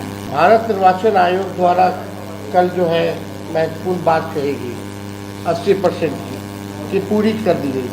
हम बिंदुवार जो है कमियां आप लोगों को बताते हैं। पहला, आयोग ने दावा किया है कि 80.11% मतदाताओं की गणना प्रपत्र भर दिए हैं, लेकिन ये नहीं बताया गया कि इनमें से कितने प्रपत्र सत्यापित, स्वैच्छिक और वैध तरीके से भरे गए। अभी तक इसकी कोई क्लैरिटी जो है नहीं दी गई। फील्ड से लगातार ये सूचना हम लोगों को मिल रही है कि बिना मतदाता की जानकारी और सहमति से बीएलओ द्वारा फर्जी अंगूठा या हस्ताक्षर लगाकर प्रपत्र जो है उसको डाउनलोड जो है अपलोड जो है वो किया जा रहा है। Meanwhile, the BJP, on the other hand, is saying that the opposition has been exposed and Bihar is not going to vote for Indie bloc. जो इलेक्शन कमीशन के बीएलओ है, जो ऑफिशियल्स है, उनको कई सारे ऐसे नाम मिले हैं वोटर लिस्ट में जो भारत देश के लोग नहीं हैं, जो विदेशी है, जो घुसपैठिए हैं, जो अलग अलग देश से अवैध रूप से बसे हुए हैं। इनको बसाने का जो खेल और इनको लाने का जो खेल वर्षों पहले हुआ। विदेशी घुसपैठियों को वोटिंग का अधिकार देना चाहते हैं। इससे किसका अधिकार मारा जाता? बिहारी का। जो बिहारी लोग हैं उनके अधिकार को कम करो और जो बाहर के लोग हैं, विदेशी लोग हैं, घुसपैठी लोग हैं, जिनको इन्होंने ही इनकी सरकारों में लाने का और बसाने का काम किया, उनको वोटिंग का अधिकार दो। ये वोट बैंक नीति को संविधान नीति के ऊपर रखते, इसीलिए इसका विरोध कर रहे थे। अब सामने खुलकर आ गया कि इनका बस चले तो भारत के नागरिकों का अधिकार समाप्त करके विदेशी घुसपैठियों को सारे अधिकार सौंप दे। देखिए, वोट का वेरिफिकेशन हो रहा है। अभी जो वोट का रिवीजन है, जो वेरिफिकेशन हो रहा है, उसको लेकर कई लोग सुप्रीम कोर्ट भी गए। सुप्रीम कोर्ट ने रोक लगाने से मना किया और वो वेरिफिकेशन जारी है। कुछ सुझाव भी सुप्रीम कोर्ट ने दिया जिसके लिए बाध्य चुनाव आयोग को नहीं किया है। अब जो वेरिफिकेशन हो रहा है उसमें कुछ रोहिंग्या मिल रहे हैं, कुछ बांग्लादेशी मिल रहे हैं, बर्मा नेपाल के लोग मिल रहे हैं। अरे बिहार में बिहारी वोट डालेगा ना बिहार के मुख्यमंत्री बनाने के लिए, सरकार बनाने के लिए, या बिहार में पूरे दुनिया के लोग आके वोट डालेंगे? जो बिहार का वोटर है उसको डरने की कोई ज़रूरत नहीं है। चुनाव आयोग पूरी तरह उसको कोऑपरेट करेगा। Moving on, viewers, Prime Minister Narendra Modi has praised the nominations of Ujjwal Nikam, Harshvardhan Shringla, C. Sadanandan Master and Dr. Meenakshi Jain to the Rajya Sabha, highlighting their distinguished contributions in law, diplomacy, social work and scholarship. Their appointments were announced by the President. They have received a very, very strong endorsement from the Prime Minister after the President's announcement. The Prime Minister has praised this particular decision of nominating these four stalwarts to the Rajya Sabha, and he has also highlighted their contributions in law, diplomacy, social work and also scholarship. And these appointments were announced by President Draupadi Murmu, and her announcement and these candidates have received a very, very strong endorsement from the Prime Minister himself, who congratulated these four individuals while highlighting their distinguished contributions. In fact, let me take you through the profiles of the four individuals. Harsh Shringla, he's a former Indian Foreign Secretary, diplomatic expertise in global affairs. He led India-US relations expansion, served as Indian ambassador to the US, and he's also an expert on the Indo-Pacific geopolitics. Meanwhile, Ujjwal Nikam is a senior criminal lawyer and a prosecutor. He's the prosecutor in the 26/11 Mumbai attacks, prominent in terrorism-related cases, advocate in high-profile trials, recognized for his legal expertise. Moving on to Sadanandan Master, he's a prominent Malayalam television personality, veteran of cultural programming, social work advocate in Kerala, and he's a very, very influential voice as far as the education sector is concerned. Now, speaking about Meenakshi Jain, she's a historian, author, and also a researcher, an expert on ancient Indian history, an advocate for cultural preservation, author of The Battle for Sanskrit, and also a very, very vocal critic of colonial interpretations. These are the four prominent personalities who have been nominated for the Rajya Sabha by the President, and they have now been endorsed by the Prime Minister himself. Really, it's a pride moment for me.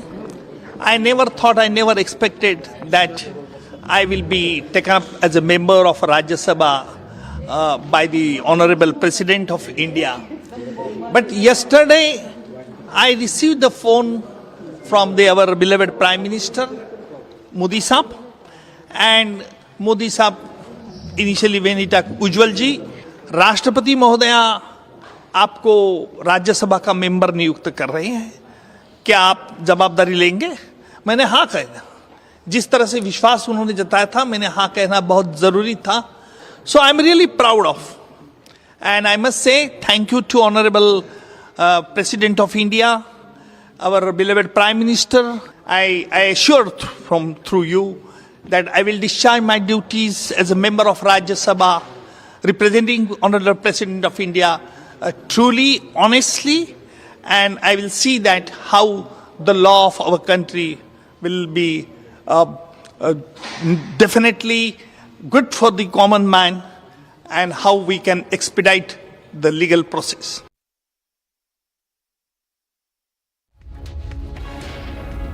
Viewers, it's time for us to get you a roundup of the top stories from across the nation in Bharat in 1 minute.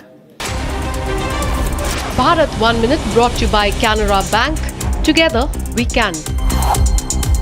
The Chandigarh-Manali highway is blocked near the 4-mile mark in Mandi Spando due to landslide. Restoration work is underway to clear the debris.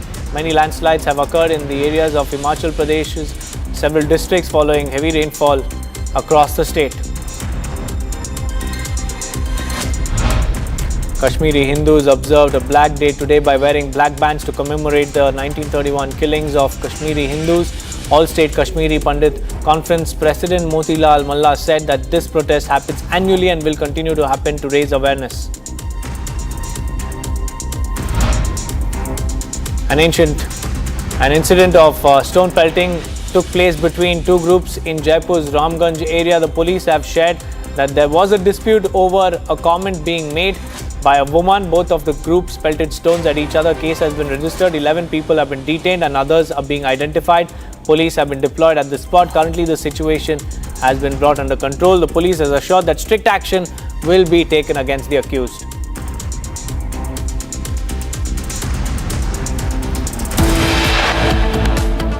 That, viewers, it's time for a quick break. On the other side, we'll tell you how regional tensions are escalating because of MNS's assault spree. They've now targeted a rickshaw puller in Mumbai. We'll get you more on this after a short break. Stay tuned.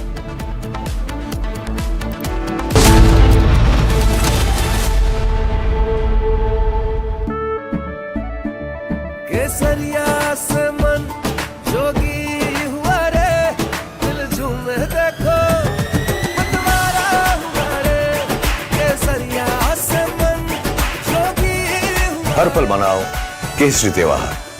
विमल, बोलो जुबान Kesari.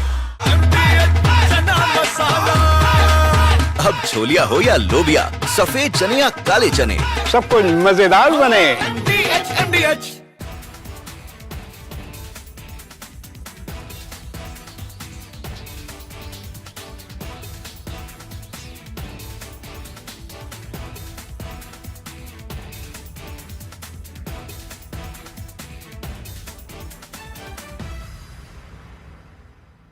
A storm is brewing at the heart of American law enforcement.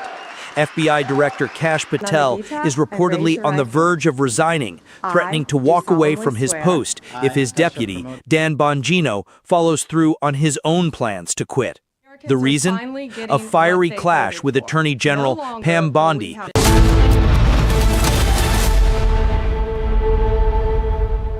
13,000 placements last year.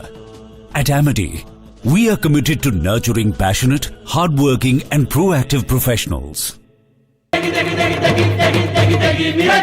MDH की देगी मीरज, देगी मिर्च का तड़का, अंग अंग फड़का। MDH की देगी मीरज। आदमी की जान की कोई वैल्यू नहीं है इंडिया के अंदर। प्लेन वालों ने इंक्वायरी नहीं की, ऐसे ही प्लेन उड़ा दिया है, ऐसा समझ में आ रहा है। ऐसा होता नहीं है, ये कोई स्कूटर नहीं है कि वो फ्यूल नहीं पहुंचे। ये फ्यूल पहुंचने की बात मैं मानता नहीं हूँ। किसके बारे में क्या है, फ्यूल का प्रॉब्लम है, इंजन का प्रॉब्लम है, लेकिन मेरी बच्ची घर पहुंचने वाली है नहीं।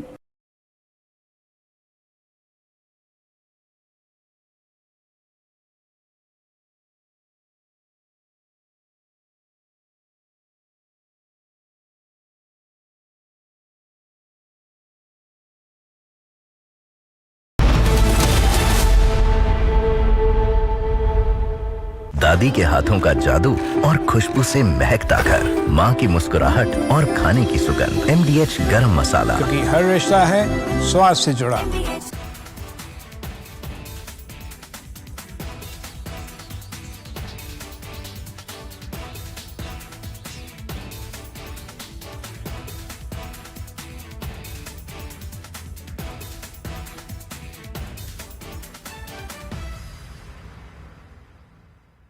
सीक्रेट रेसिपी MDH का जीरा सिप जल जीरा मसाला। सिप सिप जीरा सिप MDH का जल जीरा सिप MDH का जल जीरा SIP. A storm is brewing at the heart of American law enforcement.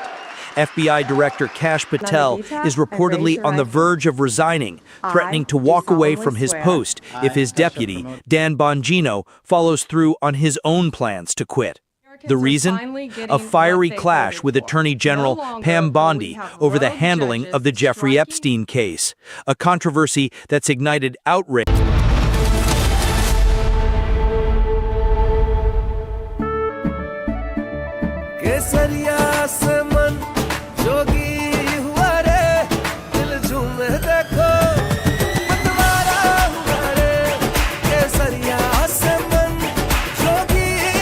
हर पल मनाओ केसरी त्योहार। विमल, बोलो जुबान केसरी। आधे बाउल दही में 4 चम्मच MDH चटनी पुदीना मसाला डाला, स्टर करो, पुदीना चटनी तैयार। MDH चटनी पुदीना मसाला। आदमी की जान की कोई वैल्यू नहीं है इंडिया के अंदर। प्लेन वालों ने इंक्वायरी नहीं की, ऐसे ही प्लेन उड़ा दिया है, ऐसा समझ में आ रहा है। ऐसा होता नहीं है, ये कोई स्कूटर नहीं है कि वो फ्यूल नहीं पहुंचा। ये फ्यूल पहुंचने की बात मैं मानता नहीं हूँ। किसके बारे में क्या है, फ्यूल का प्रॉब्लम है, इंजन का प्रॉब्लम है, लेकिन मेरी बच्ची घर पर होने वाली है नहीं।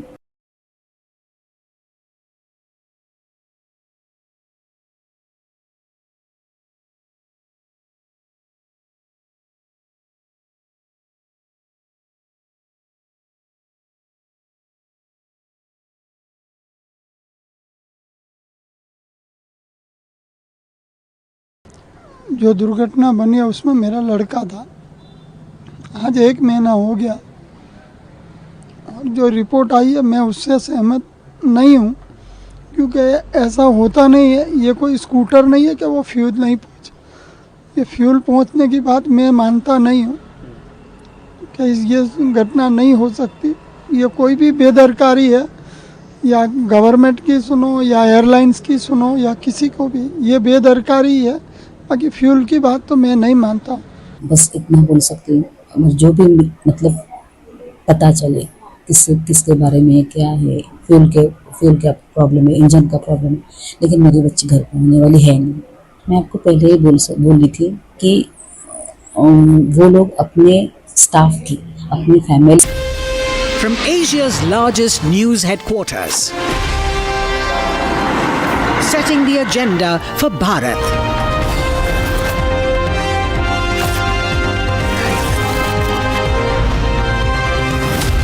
You're watching Republic.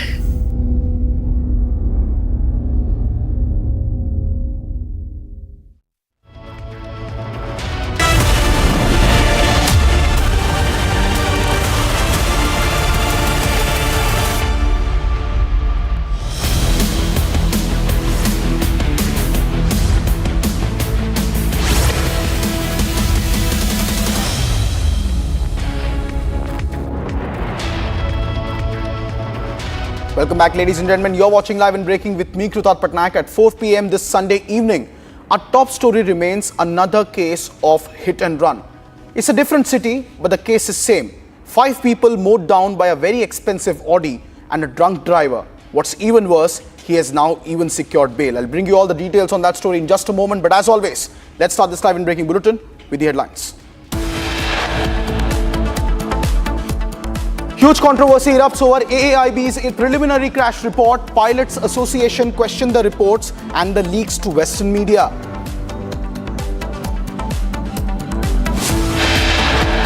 Major concerns ahead of Bihar Assembly elections. Election Commission sources say that illegal immigrants from Bangladesh, Myanmar and Nepal were also in the Bihar voter list. Preliminary report alleges cracks in track after freight train carrying diesel and crude catches fire in Tamil Nadu's Tiruvallur. Hit and run horror rocks Delhi. Drunk driver runs over 5 people including an 8-year-old girl, arrested but now let go on bail.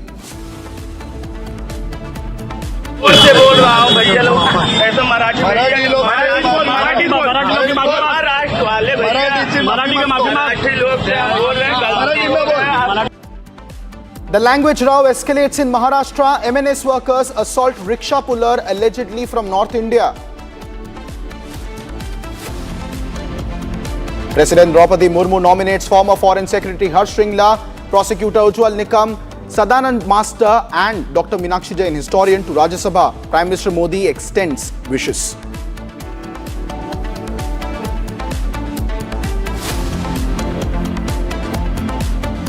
Meanwhile, ladies and gentlemen, our top focus continues to remain on the AI-171 crash investigation's preliminary report. Now, a welfare body representing pilots in the country has firmly rejected the tone and tenor of the interim probe report on Air India's Boeing 787 crash that suggested a bias towards pilot error. The association has demanded to know what mitigating actions were taken by Air India following the advisory regarding the disengagement of the lock function on the fuel supply switches of the engines. And subsequently now, the airlines associations of pilots are up in arms over the severe lack of neutrality and a implicit bias against the pilots, pointing towards, inadvertently towards, a pilot error in the unfortunate AI-171 crash of the London Gatwick-bound Air India flight that crashed last month in Ahmedabad, just seconds after takeoff. The pilot's body has now condemned the preliminary investigation, saying that it is heavily biased against the pilot. Questions are mounting on the contradictions in the preliminary report. In fact, Republic has also tried to question the Civil Aviation Minister Ram Mohan Naidu over the report and the glaring lapses that are now allegedly being pointed out in it. Listen into this confrontation. Preliminary. No, I'm not talking. Sir, please. Sir, your thoughts. I've already given. Sir, please, one word on the. I've already given. Thank you. Sir, one word. There's a lot of contradiction in the report, sir. Sir, just one word. Preliminary. No, I'm not talking. Sir, please. Sir, your thoughts. I've already given. Sir, please, one word on the. I've already given. Thank you. Sir, one word. There's a lot of contradiction in the report, sir. Sir, just one word. And while the Civil Aviation Minister continues to maintain his silence, the pilots are speaking up and giving their firm opinion on the implicit pilot bias in this report. Listen into what the pilots have to say in contradiction of this preliminary report submitted in the AI-171 investigation. It's the duty and responsibility of the Aircraft Accident Investigation Bureau to come out with the preliminary report, which they have within the 30-day stipulated period. The report is factual mostly, but in my opinion, there are certain areas which lends itself to a degree of ambiguity.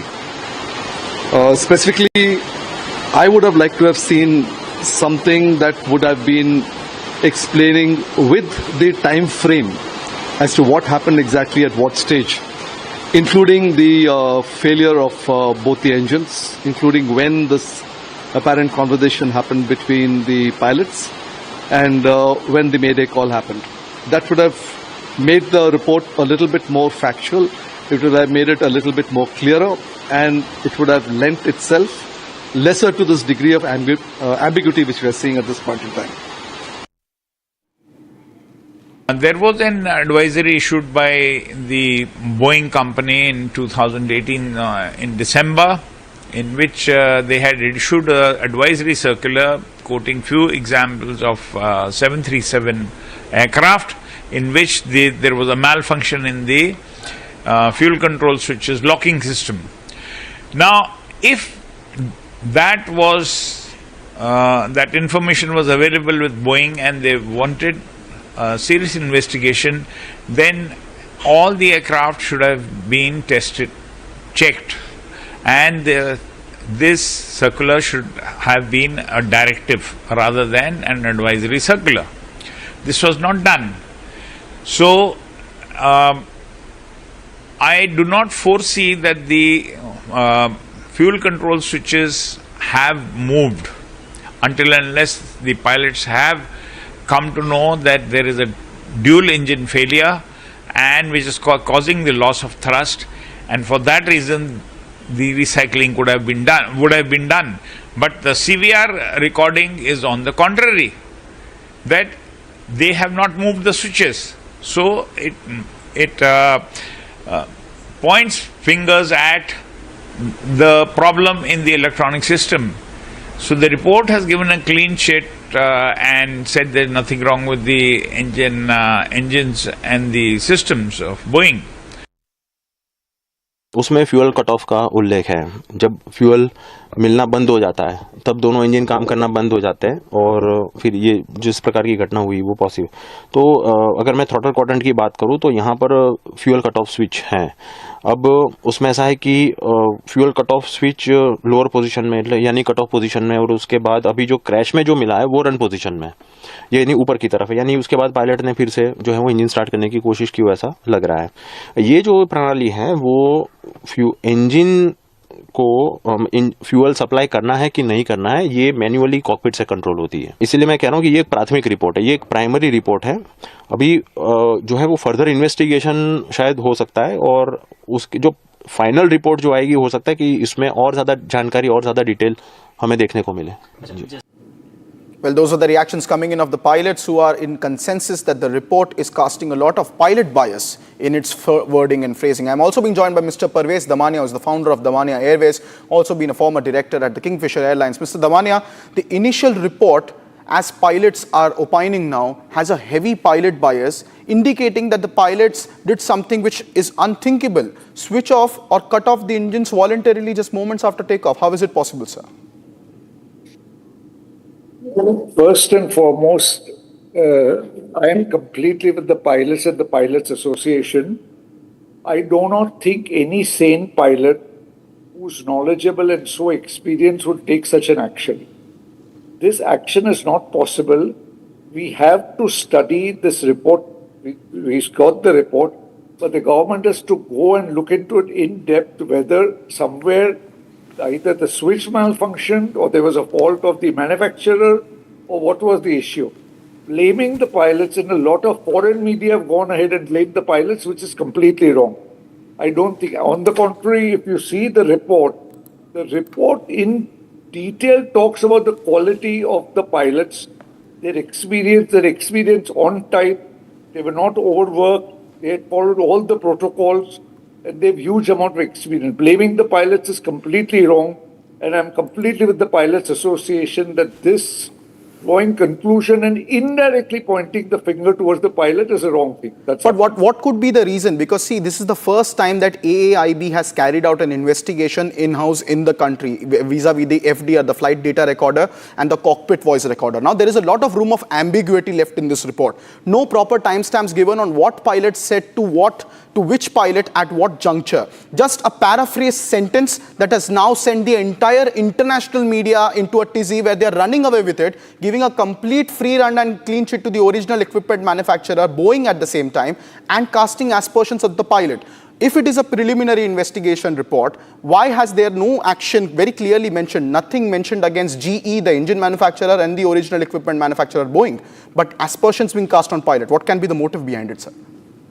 No, I don't think if you read the report clearly, on the last page, the second last paragraph says no action is recommended against the aircraft manufacturer, the Boeing 787, or the engine manufacturer.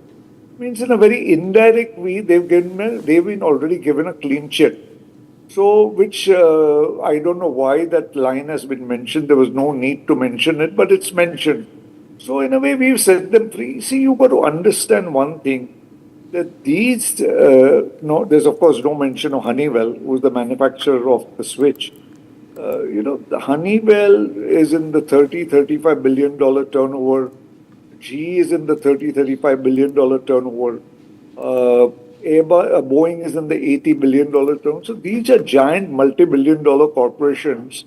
And people will think twice before putting their name down. I think we should investigate this properly. People have lost their lives. Families have been ruined. And it has hurt people very badly. So I don't think anybody should be allowed to go scot-free. The government still needs to do a very proper investigation as to why the switch was turned off in the first place. I'm saying the switch was turned. They're saying switch, the words are very grey. The words are not very clear. So the words have been covered, but it definitely indicates that the switch was first put off, means fuel was cut off, and then the pilot tried to put on the switch and tried to revive the engine. See, these switches are not very ordinary switches. They are quite complicated switches. You've got to pull them up and put them in a locking system to put the fuel off. First one switch was put off, then the second switch was put off. And the one pilot who we don't know is which pilot asked the other pilot, did you do this? So he says, no, I did not. So now if the pilots didn't put off the switch, how did the switch go on from on to off? So this needs to be investigated, whether it was an electronic malfunction, whether it was a physical malfunction, and how did this happen? So right now, in a very indirect way, it indicates that the pilots are at fault, I think, which is wrong, completely wrong.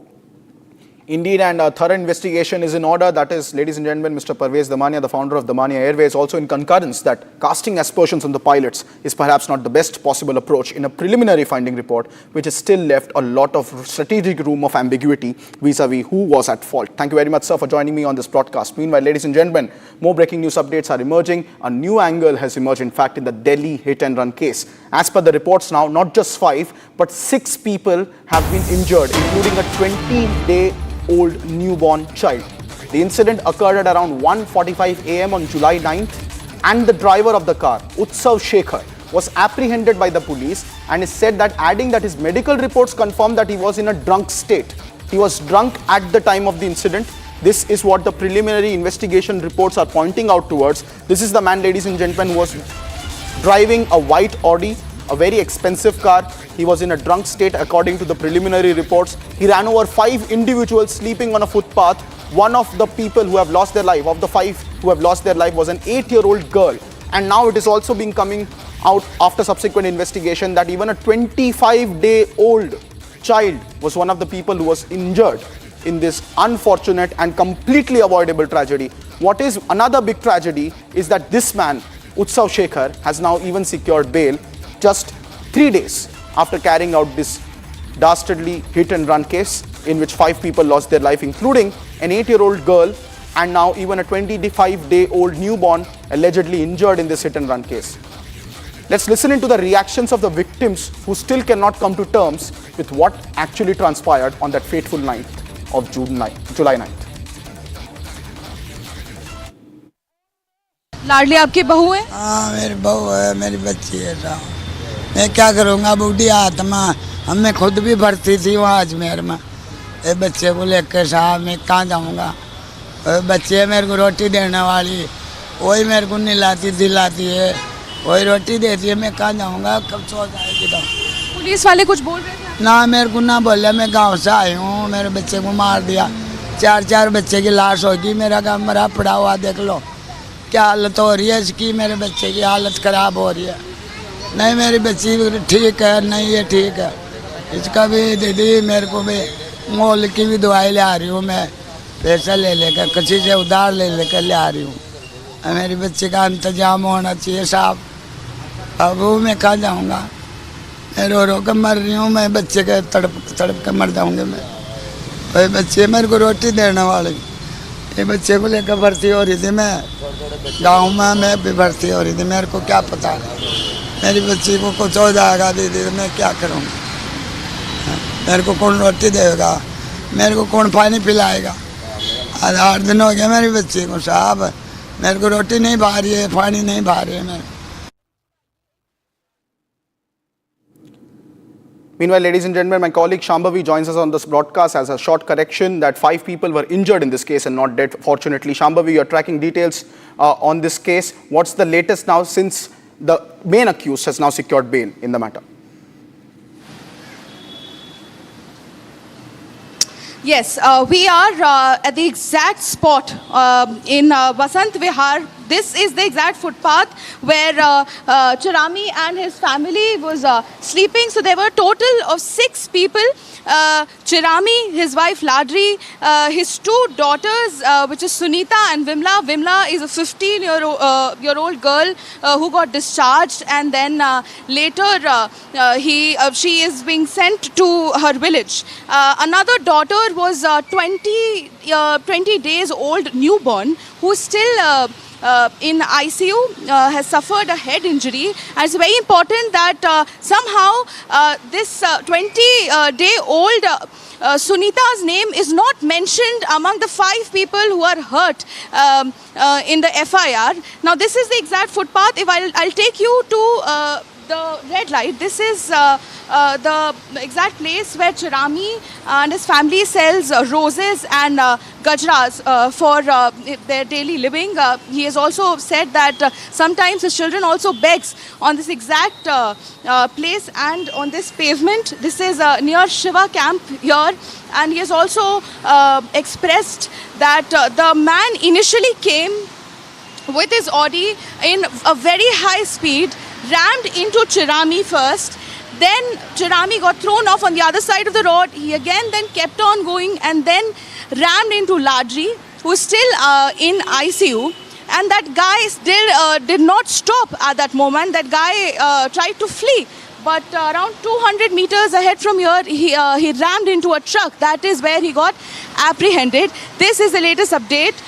We have also spoken to Chirami's mother, that's Ladri's mother-in-law. She has told us that she does not want any money or anything. She just wants her children's life to be saved, her daughter-in-law's and her son's life to be saved. Thank you, Shambhavi, for tracking that story from ground zero. We also have more reactions of the family members coming in who continue to narrate the horrific ordeal of what transpired on that night of July 9th. Listen in. मेरे 2 तो लड़की, एक मेरी husband, एक मैं। पहले गाड़ी मेरे पे चढ़ी तो मैं इतनी दूर पका, फिर घर वाली पे चढ़ गई, फिर बच्चे पे चढ़ गई, फिर 6 आदमी पे चढ़ी है गाड़ी। 6 आदमी? हाँ जी। कौन-कौन से लोग हैं? आप, आपकी बीवी और 2 बच्चे। 2 बच्चे और 2 और अल्लाह के मियाँ बीवी। अच्छा, आपके कुछ लगते हैं? हाँ, लगते हैं हमारे। जो आपके ऊपर से जिसने चढ़ा के वो रुका आपको बचाने के लिए कुछ, या भाग गया? भाग गया तो फिर आगे पकड़ में आया जाके, आगे जाके ठोका गाड़ी पे। आगे जाके दूसरी गाड़ी में? हाँ, दूसरी गाड़ी पे ठोका, फिर पकड़ में। Meanwhile, ladies and gentlemen, more news coming in from Tamil Nadu, where we have breaking news coming in as far as the goods train fire incident is concerned. According to now preliminary reports, there were cracks found in the track. The railway police is now probing a sabotage angle which has emerged in the Tamil Nadu goods train fire. This was a train that was en route from Chennai to Orakonam, and from there it was a train which had a lot of explosive materials on board, including crude oil, which caught fire earlier this morning, and a massive blaze was reported, after which agencies were carrying out a rescue operation. And now a new sabotage angle has emerged, which has come out, where authorities are saying that there were certain cracks which were observed on the railway track. This is the visual of the blaze earlier this morning from Tiruvallur in Tamil Nadu, where the derailment took place. Subsequently, the coaches also was engulfed in a huge blaze, following which rescue operations were underway. And now my colleague Sharda joins us live from Tiruvallur, where she's tracking the investigation on this entire case. Sharda, now a sabotage angle emerging in this entire case, with cracks being found, developed on the tracks there. What's the latest you're tracking on the investigation? Well, the debris is being removed right now from the Tiruvallur railway station, where the goods train that had caught fire today morning is now being removed. Also, the electrical wires and tracks are being replaced. And about the tracks that we said, that the official stated that there were cracks found on the railway track, calling it a movement which was done, whether earlier before the train passed or was it after the accident, is something that the CRPF is asking about. A probe is soon expected to be launched by the Southern Railway. It's also stated that the Southern Railway will be clearing up this place before tomorrow, making sure that no other express trains are delayed, because today 8 express trains were delayed and other trains that are to come to Chennai are stopped in Vellore, and passengers are being talking about not being able to transport to the capital city of Tamil Nadu, which is the Chennai. Also, no other trains have been able to leave Chennai, especially to the trains that are going to the western and the northern part of India are completely stopped at the moment. And regarding to the probe that would be launched, Southern Railway will be giving us a statement by tomorrow after the probe has been launched and after investigating whether these cracks were made on purpose or was it the accident that caused the cracks is yet to be revealed. Sharda, also show us the situation. You are in Tiruvarur right now, and there's a lot of crowd also gathered there, possibly because of the train cancellations. What's the situation there on the ground as the Southern Railways is now all set to launch an investigation into the matter? Well, the current situation right now is that many officials from the CRPF and the Southern Railways have gathered here. You can see the visuals of the VJs showing how the debris is being removed with the help of NDRF as well. As of now, all the tankers have been cleared, the foam has been sprayed in and the fire has been doused completely. However, with the rains coming in, one of the tankers have water leaked inside it, making the oil boiling at the moment, and also which is making the process entirely slow, because there is the fear whether the seventh bogie, which was on fire, which is completely doused with the diesel inside, whether it might ignite again or not is what the fear is, and the process is going on slow. You can see what the VJ is showing about the crane trying to push out the debris to the side from the track that's been stagnant from the morning, following which the track would be repaired, and also the electrical lines right now has been completely stopped to make sure there's no other mishaps. Thank you very much, Sharda. As ladies and gentlemen, those are live and breaking visuals coming in from Tiruvallur, where the train had derailed and had caught ablaze. Fortunately, now the blaze is under control. An investigation now is going to be launched into the sabotage angle. Meanwhile, ladies and gentlemen, moving on to more breaking news update ahead of the Bihar Assembly elections, field level officials of the Election Commission of India have identified a large number of individuals from Nepal, Bangladesh and Myanmar during the ongoing house-to-house verification of the revision of the voters list in Bihar ahead of the state assembly elections in the month of November. The Election Commission sources have informed Republic that large number of these people were from Bangladesh, Myanmar and Nepal, and they were found in fact to be on the voter lists in Bihar, which is something which is very shocking.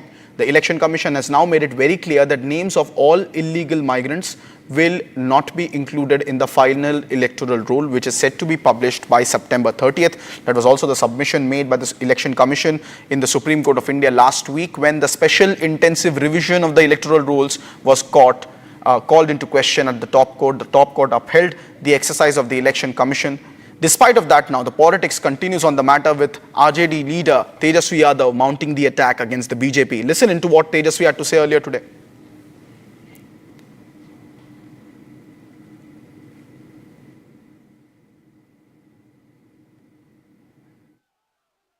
Gandhi मैदान में भी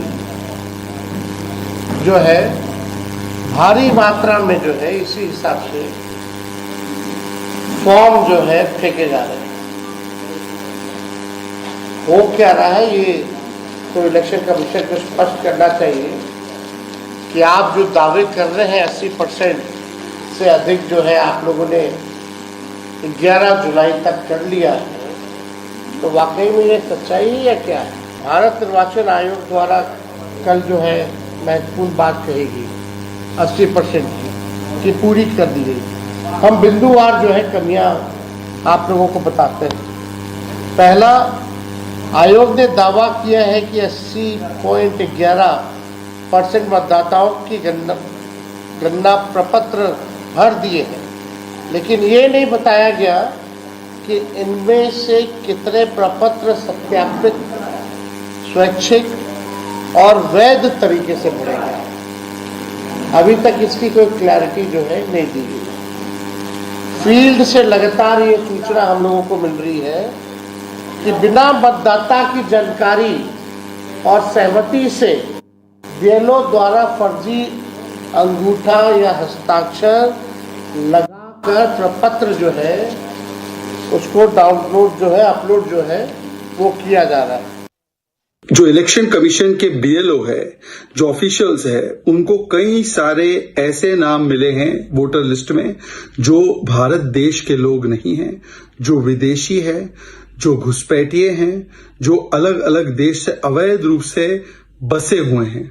इनको बसाने का जो खेल और इनको लाने का जो खेल वर्षों पहले हुआ। विदेशी घुसपैठियों को वोटिंग का अधिकार देना चाहते हैं।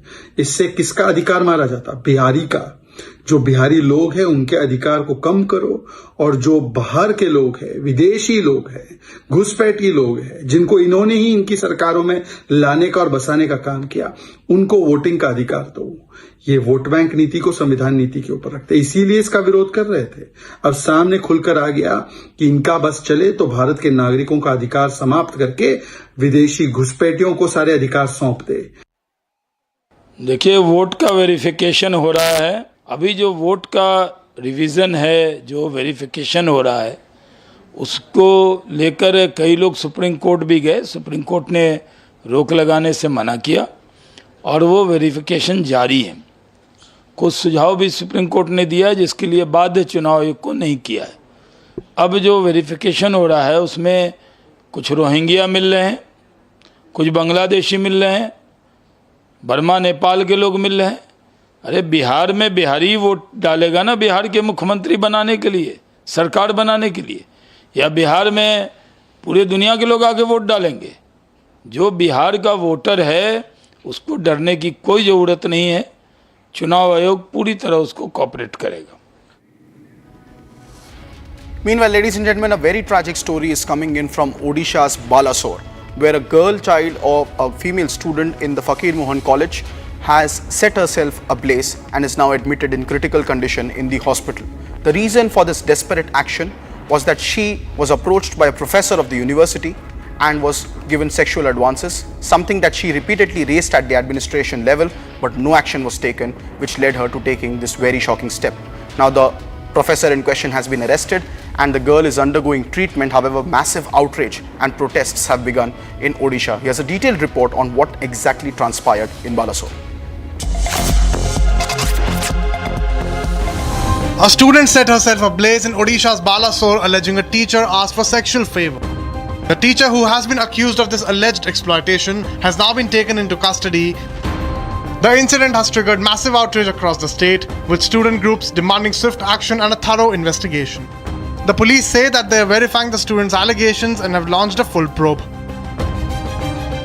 लेडी छात्रा जो सेल्फ इमोलेशन का अटेम्प्ट की हैं, इसके ऊपर जो प्राइमा फेसी एविडेंस एस्टेब्लिश हुआ है एक टीचर के अगेंस्ट, उनको अरेस्ट किया गया है, उनको कोर्ट फॉरवर्ड किया गया है। और उसके साथ साथ हम इन जो पिछले 30 जून को एक कंप्लेंट लॉन्च किया गया था इंटरनल कंप्लेंट कमेटी को, स्टूडेंट्स और जो लेडी जिन्होंने अटेम्प्ट किया उनके द्वारा। इनका कॉलेज का इंटरनल कंप्लेंट कमेटी का क्या फाइंडिंग्स रहा है, क्या सबमिशन रहा है प्रिंसिपल को और भी जो एप्रोप्रिएट अथॉरिटी को, उसके ऊपर हम लोग प्रॉपर्ली इंक्वायरी कर रहे हैं। The girl is currently in critical condition, undergoing the treatment. The incident has triggered massive outrage across the state of Odisha, with student groups demanding strict action. Incident बहुत दिनों से चल रहा है, लेकिन हमें लेट में मालूम हुआ। जब ये इंसिडेंट को लेकर के पुलिस के साथ प्रिंसिपल बैठे, तब उनको ये आश्वासन दिया कि हम एक इंक्वायरी कमेटी हमारा है, इंटरनल कंप्लेंट कमेटी, और इस कमेटी 5 दिन में इंक्वायरी कंप्लीट करके रिपोर्ट देगा। ये बहुत त्रुटिपूर्ण है और उद्देश्य प्रणोदित है। मुझे बहुत दुख हुआ। कड़ी से कड़ी कार्रवाई होगा।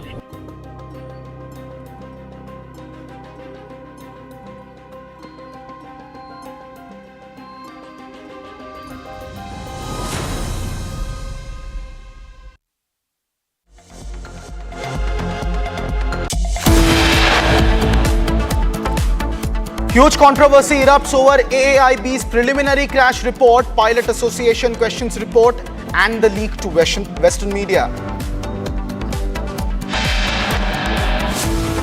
Massive political war of words and major concerns in Bihar ahead of assembly elections. Election Commission says that illegal immigrants from Bangladesh, Myanmar and Nepal are possibly in the Bihar's electoral voter roll. Preliminary report alleges cracks in track after freight train carrying diesel and crude oil catches fire in Tamil Nadu's Tiruvallur. Hit and run horror rocks Delhi. Drunk driver runs over 5 people, arrested and let go on bail.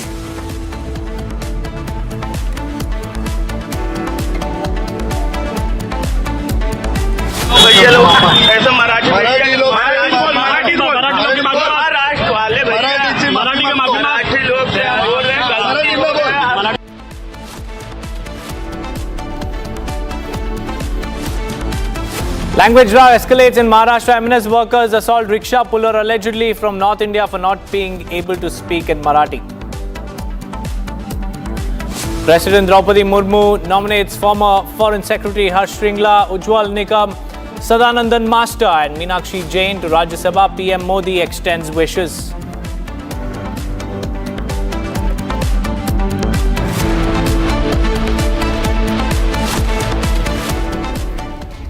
A very good evening, viewers. It's 4:30 and you're watching Republic TV. I'm Deepak Suresh Kumar. First up, we have some big breaking news coming in as far as the Odisha self-immolation case is concerned. The NCW has now stepped in. The NCW is demanding a strict action against the accused in the Odisha case, and the NCW has taken cognizance of the shocking case coming in from Balasore, where a 20-year-old government college student allegedly set herself ablaze. The student reportedly faced sexual harassment and academic threats from the head of the department. The NCW has now sought immediate action. In fact, the Chief Minister of Odisha has also spoken on the matter. Let's listen in. Bhubaneswar AIIMS में उनका treatment हो रहा है। परिस्थिति बहुत critical है और एक मेडिकल टीम बनाते हुए सारी ट्रीटमेंट कर रहे हैं। दिल्ली का एम्स में जो ट्रीटमेंट हो रहा है, इसी आधार पर ही वहाँ भी ट्रीटमेंट हो रहा है। आज भी मैंने बोले कि दिल्ली का जो एम्स का जो डॉक्टर सीनियर है, उनके साथ एक वर्चुअल मोड में मीटिंग करते हुए और क्या ज़्यादा ट्रीटमेंट किया जा सकता है, उसी आधार पर करने के लिए मैंने वहाँ का टीम के साथ बातचीत कर लिया। और अभी तक क्रिटिकल स्थिति है। अगले 24 घंटे के लिए वो बहुत क्रिटिकल मोमेंट है। जब कोई इम्प्रूव थोड़ा सा भी करेगा तो हम उसको एयरलिफ्ट भी करा सकते हैं दिल्ली एम्स के लिए। लेडी छात्रा जो सेल्फ इमोलेशन का अटेम्प्ट की हैं, इसके ऊपर जो प्राइमा फेसी एविडेंस एस्टेब्लिश हुआ है एक टीचर के अगेंस्ट, उनको अरेस्ट किया गया है, उनको कोर्ट फॉरवर्ड किया गया है। और उसके साथ साथ हम इन जो पिछले 30 जून को एक कंप्लेंट लॉन्च किया गया था इंटरनल कंप्लेंट कमेटी को, स्टूडेंट्स और जो लेडी जिन्होंने अटेम्प्ट किया उनके द्वारा। इनका कॉलेज का इंटरनल कंप्लेंट कमेटी का क्या फाइंडिंग्स रहा है, क्या सबमिशन रहा है प्रिंसिपल को और भी जो एप्रोप्रिएट अथॉरिटी को, उसके ऊपर हम लोग प्रॉपरली इंक्वायरी कर रहे हैं। इंसिडेंट बहुत दिनों से चल रहा है, लेकिन हमें लेट में मालूम हुआ। जब ये इंसिडेंट को लेकर के पुलिस के साथ प्रिंसिपल बैठे, तब उनको ये आश्वासन दिया कि हम एक इंक्वायरी कमेटी हमारा है, इंटरनल कंप्लेंट कमेटी, और इस कमेटी 5 दिन में इंक्वायरी कंप्लीट करके रिपोर्ट देगा। उसके बाद जो होगा। मैं तुरंत एफएम कॉलेज को आया और कॉलेज में लंबा समय तक मैंने बैठा। एसपी भी थे, पुलिस अधिकारी भी थे, उनका जो तदंत कमेटी वो भी थे। मैं सारा इंक्वायरी में मुझे बहुत त्रुटि मेरा सामने आया। मैं देखा कि इंक्वायरी ठीक ढंग से नहीं चलता है और इंक्वायरी मोटा मोटी समीर बाबू को प्रोटेक्शन देने के लिए, उनका महिमा गान करने के लिए अपना सारा शक्ति को समर्पित कर दिया। ये बहुत त्रुटिपूर्ण है और उद्देश्य प्रणोदित है। मुझे बहुत दुख हुआ। कड़ी से कड़ी कार्रवाई होगा। Viewers, while those were the top reactions on the entire case, here is what has happened so far in a report for 2 minutes. A student set herself ablaze in Odisha's Balasore alleging a teacher asked for sexual favor. The teacher, who has been accused of this alleged exploitation, has now been taken into custody. The incident has triggered massive outrage across the state, with student groups demanding swift action and a thorough investigation. The police say that they are verifying the students' allegations and have launched a full probe. Lady छात्रा जो self immolation का attempt की हैं, इसके ऊपर जो prima facie evidence establish हुआ है एक टीचर के अगेंस्ट, उनको अरेस्ट किया गया है, उनको कोर्ट फॉरवर्ड किया गया है।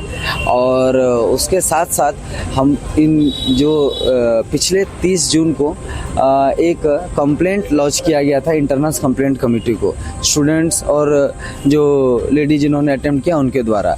इनका कॉलेज का इंटरनल कंप्लेंट कमेटी का क्या फाइंडिंग्स रहा है, क्या सबमिशन रहा है प्रिंसिपल को और भी जो एप्रोप्रिएट अथॉरिटी को, उसके ऊपर हम लोग प्रॉपरली इंक्वायरी कर रहे हैं। The girl is currently in critical condition, undergoing the treatment. The incident has triggered massive outrage across the state of Odisha, with student groups demanding strict action. Incident बहुत दिनों से चल रहा है, लेकिन हमें लेट में मालूम हुआ। जब ये इंसिडेंट को लेकर के पुलिस के साथ प्रिंसिपल बैठे, तब उनको ये आश्वासन दिया कि हम एक इंक्वायरी कमेटी हमारा है, इंटरनल कंप्लेंट कमेटी, और इस कमेटी 5 दिन में इंक्वायरी कंप्लीट करके रिपोर्ट देगा। ये बहुत त्रुटिपूर्ण है और उद्देश्य प्रणोदित है। मुझे बहुत दुख हुआ, कड़ी से कड़ी कार्रवाई होगा।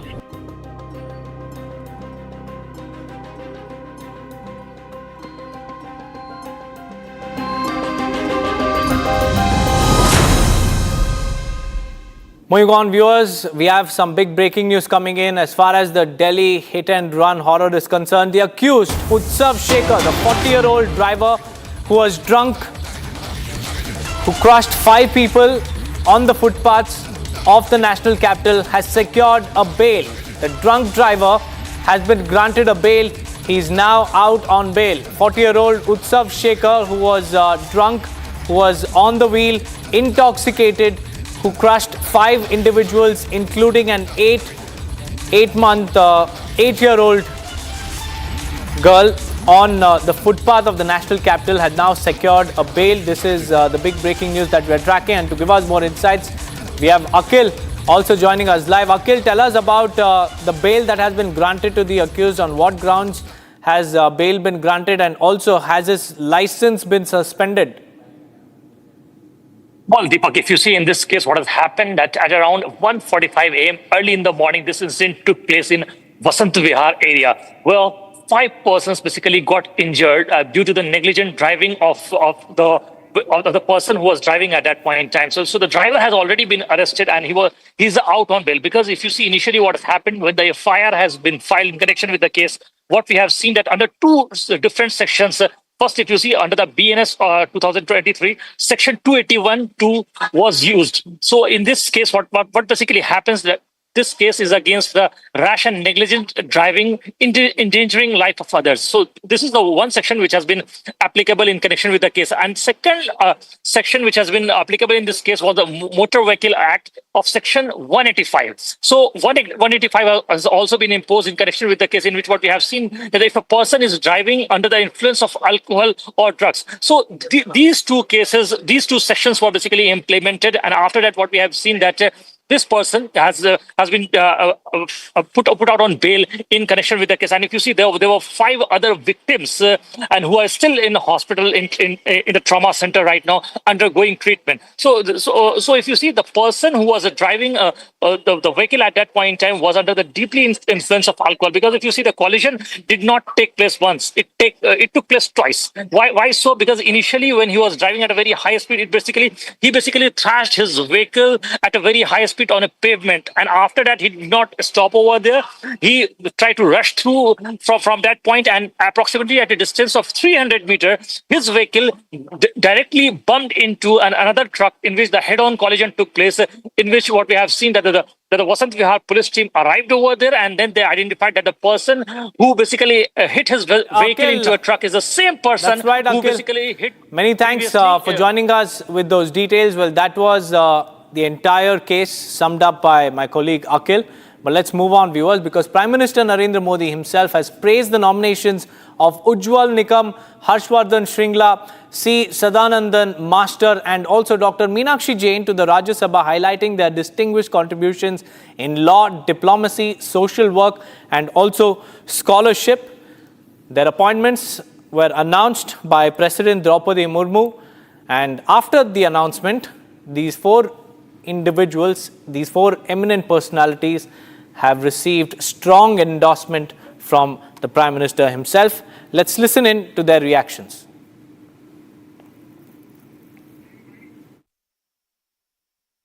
Really, it's a pride moment for me. I never expected that I will be taken up as a member of Rajya Sabha by the Honorable President of India. But yesterday, I received the phone from our beloved Prime Minister, Modi Saab, and Modi Saab initially when he talked, Ujjwal ji, Rashtrapati Mahodaya आपको राज्यसभा का member नियुक्त कर रहे हैं, क्या आप जवाबदारी लेंगे? मैंने हाँ कहना, जिस तरह से विश्वास उन्होंने जताया था, मैंने हाँ कहना बहुत जरूरी था. So I'm really proud of, and I must say thank you to Honorable President of India, our beloved Prime Minister. I assure through you that I will discharge my duties as a member of Rajya Sabha, representing Honorable President of India truly, honestly, and I will see that how the law of our country will be definitely good for the common man and how we can expedite the legal process. Viewers, in Maharashtra's Palghar district, regional tensions exploded into violence near Virar station. A rickshaw puller, reportedly from North India, was brutally assaulted by Uddhav Sena as well as MNS workers, and his only fault was not speaking Marathi. The confrontation began as a verbal spat over language, but it escalated very quickly, taking a violent turn. The rickshaw puller was accused of forcing a local youth to speak Hindi and Bhojpuri, and what followed was mob justice, political workers calling him in, forcing an apology and then thrashing him. Another disturbing reminder of how language divides are being exploited and weaponized in the heart of Maharashtra. Now this is that particular video that we are talking about, where you can see the rickshaw puller has been caught hold of by the MNS workers, and look at how the MNS worker thrashes the rickshaw puller for not speaking in Marathi. The video has now gone viral and there's a lot of outrage that is emerging as far as the MNS workers' assault spree is concerned.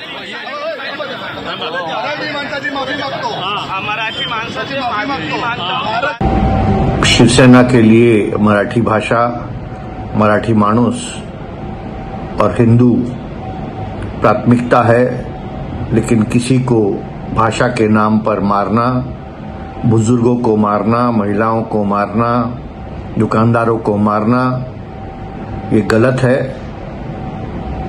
सभी को हम प्यार से भी मराठी सिखा सकते हैं, और अगर किसी ने भी कानून का उल्लंघन किया, कानून भंग किया, तो सम्माननीय मुख्यमंत्री जी ने भी कहा है कि कानून अपना काम करेगी और जो दोषी है उसके ऊपर सख्त कार्रवाई होगी. Well, viewers, it all started when MNS workers assaulted one of the traders on Mira Road. Ever since the assault of a businessman, assault of a business owner, the outrage is growing across Maharashtra, and meanwhile MNS workers are not stopping. They are on a very violent path. They have been assaulting individuals who are not speaking in Marathi, and this poor rickshaw puller is the latest victim of MNS's so-called mob justice. It's time for a quick break, viewers. On the other side, we'll tell you about the controversy that has erupted over Aviation Accident Investigation Bureau's preliminary crash report, Pilots Association questions report, and the leak to Western media. Along with that, major concerns have arisen in Bihar after names of illegal immigrants from Bangladesh, Myanmar and Nepal were featured in the Bihar voter list. We'll get you all this and much more on the other side. Stay tuned.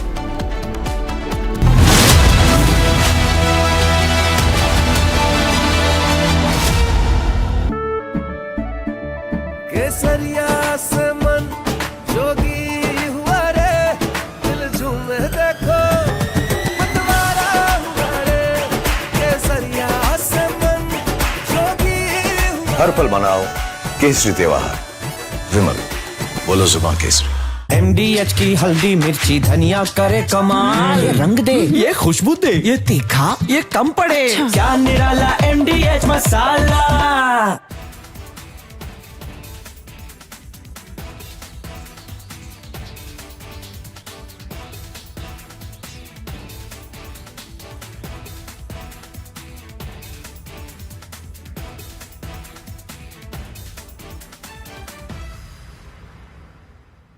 A storm is brewing at the heart of American law enforcement. FBI Director Kash Patel is reportedly on the verge of resigning, threatening to walk away from his post if his deputy, Dan Bongino, follows through on his own plans to quit. The reason? A fiery clash with Attorney General Pam Bondi over the handling of the Jeffrey Epstein case, a controversy that's ignited outrage among MAGA supporters and raised questions about transparency.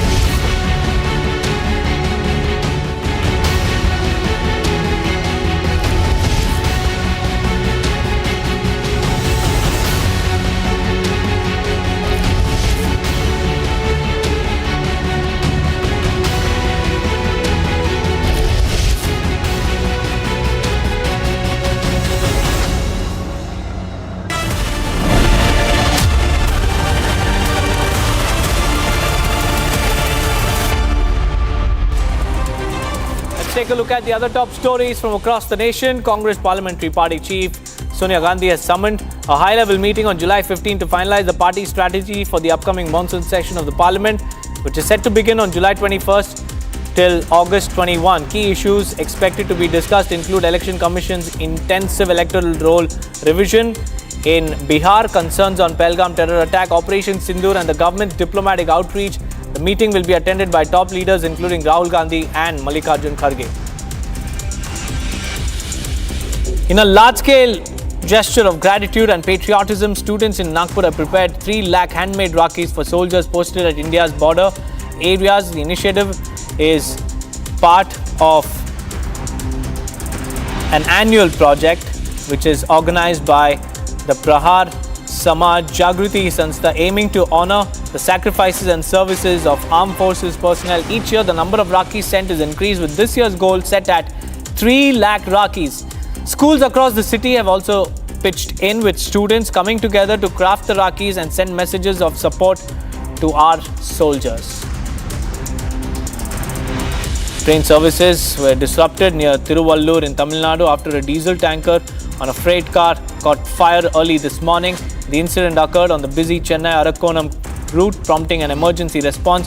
Firefighters were seen working really hard to bring the blaze under control. No casualties have been reported so far. The cause for the fire is yet to be ascertained, but preliminary probe report has found cracks on the track. A train sabotage angle is now being probed by the railway police.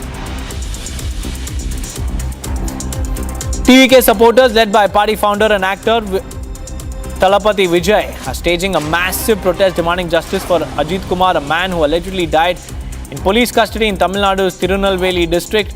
The protest follows public outrage over the custodial death, with Ajit's family alleging severe police brutality.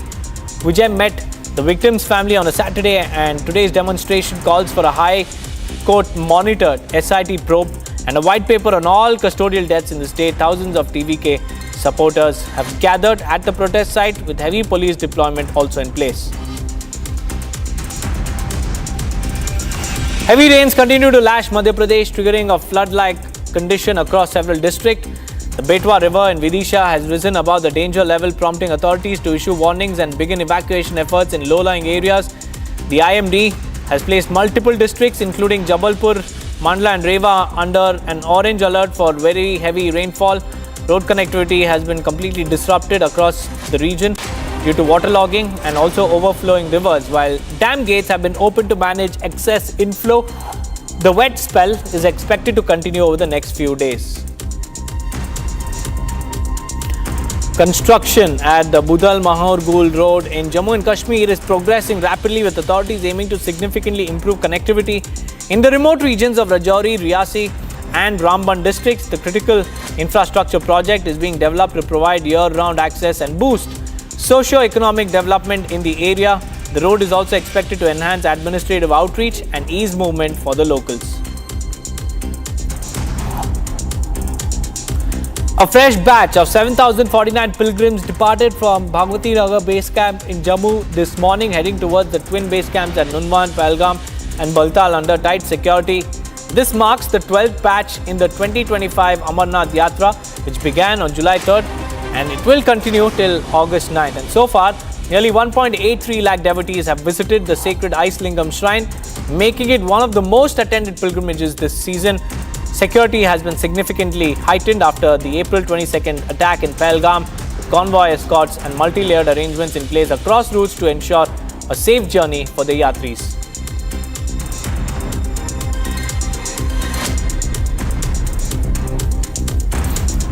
Late last night in Jaipur's Ramganj area, violent stone pelting erupted between two groups following a heated argument. The confrontation quickly escalated, with projectiles being thrown at each other, shattering vehicle windows and prompting chaos in the streets. Police rushed in and arrested 7 individuals to restore normalcy, deploying additional forces and stepping up patrols in the area. No injuries have been officially reported, and the authorities have now urged residents to remain calm and avoid spreading rumors. The incident took place in Jaipur's Ramganj area last night, where a verbal altercation between two groups quickly escalated into stone being pelted by both of them at each other. That, viewers, will tell you more about major concerns ahead of Bihar assembly polls, because EC sources say names of illegal immigrants from Bangladesh, Myanmar and Nepal have been added in the Bihar voter list. Along with that, we'll also tell you about language row escalating in Maharashtra. MNS workers thrash a poor rickshaw puller, allegedly from North India. Stay tuned.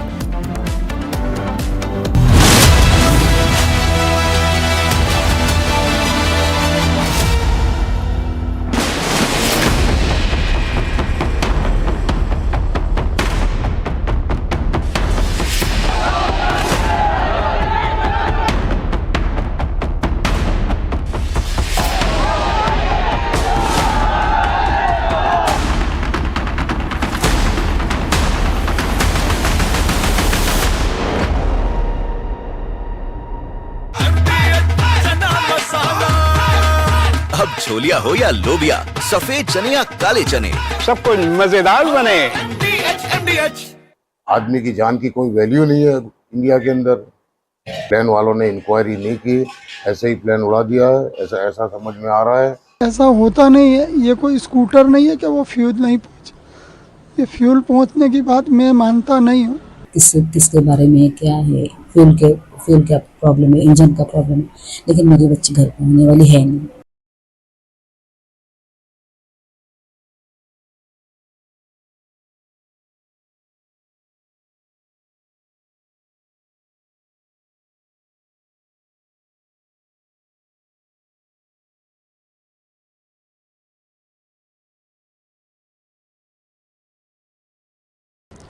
जो दुर्घटना बनी है उसमें मेरा लड़का था। आज 1 महीना हो गया।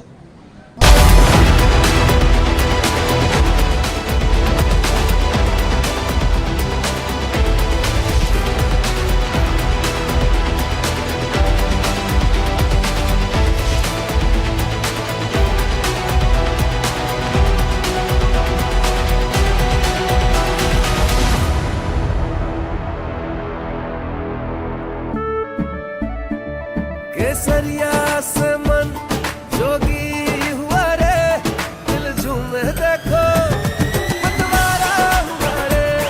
केसरिया से मन जोगी हर पल मनाओ केसरी त्योहार।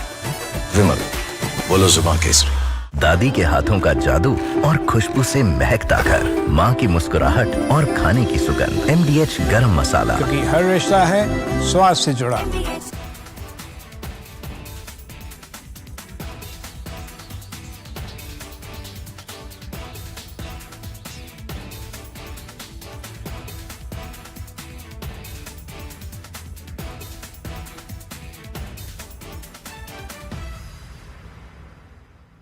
A storm is brewing at the heart of American law enforcement.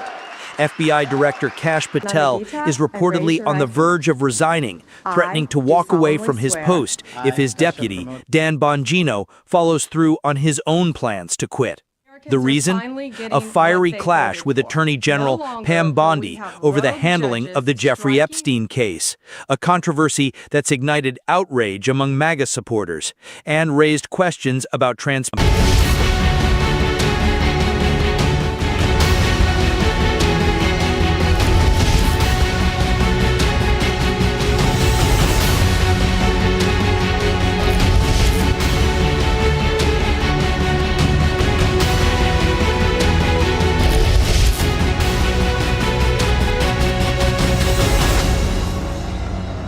MDH की हल्दी मिर्ची धनिया करे कमाल, ये रंग दे, ये खुशबू दे, ये तीखा, ये कम पड़े, क्या निराला MDH मसाला। आदमी की जान की कोई वैल्यू नहीं है इंडिया के अंदर। प्लेन वालों ने इंक्वायरी नहीं की, ऐसे ही प्लेन उड़ा दिया, ऐसा समझ में आ रहा है। ऐसा होता नहीं है, ये कोई स्कूटर नहीं है कि वो फ्यूल नहीं पहुंचे। ये फ्यूल पहुंचने की बात मैं मानता नहीं हूँ। किसके बारे में क्या है, फ्यूल का प्रॉब्लम है, इंजन का प्रॉब्लम है, लेकिन मेरी बच्ची घर पे होने वाली है नहीं।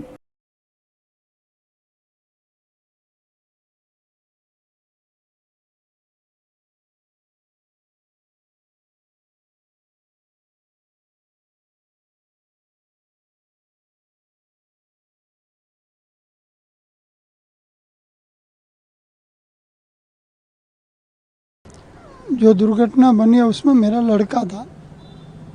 आज 1 महीना हो गया और जो रिपोर्ट आई है मैं उससे सहमत नहीं हूँ, क्योंकि ऐसा होता नहीं है। ये कोई स्कूटर नहीं है कि वो फ्यूज नहीं पहुँचे।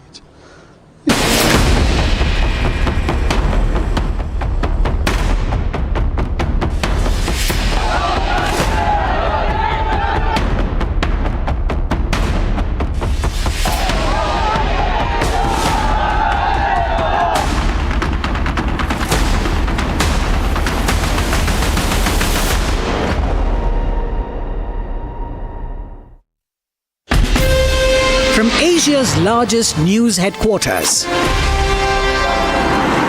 setting the agenda for Bharat.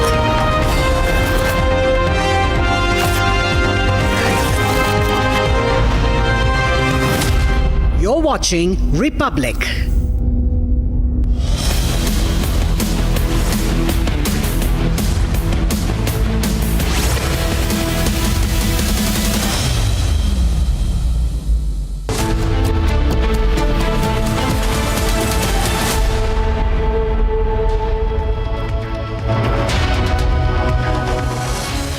Good evening, viewers. You're watching Live and Breaking. I am Rakshita Mishra with you this Sunday. Let's get started with the top stories of the day that we are tracking for you.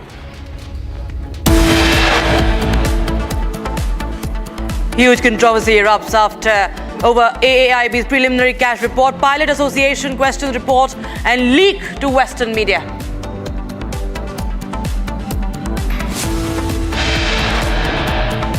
Major concerns ahead of Bihar Assembly polls. EC sources say names of illegal immigrants from Bangladesh, Myanmar and Nepal in the Bihar voter list.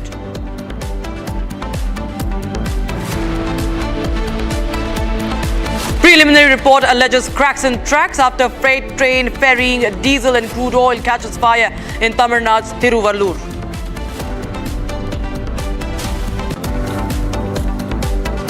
Hit and run horror rocks Delhi. Drunk driver runs over 5 people with his Audi, arrested and let go on bail.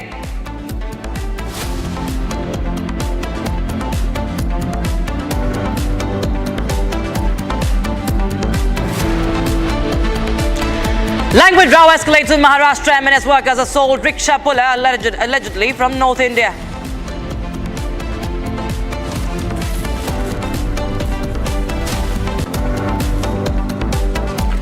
President Draupadi Murmu nominates former Foreign Secretary Harshvi Shringla, Ujjwal Nikam,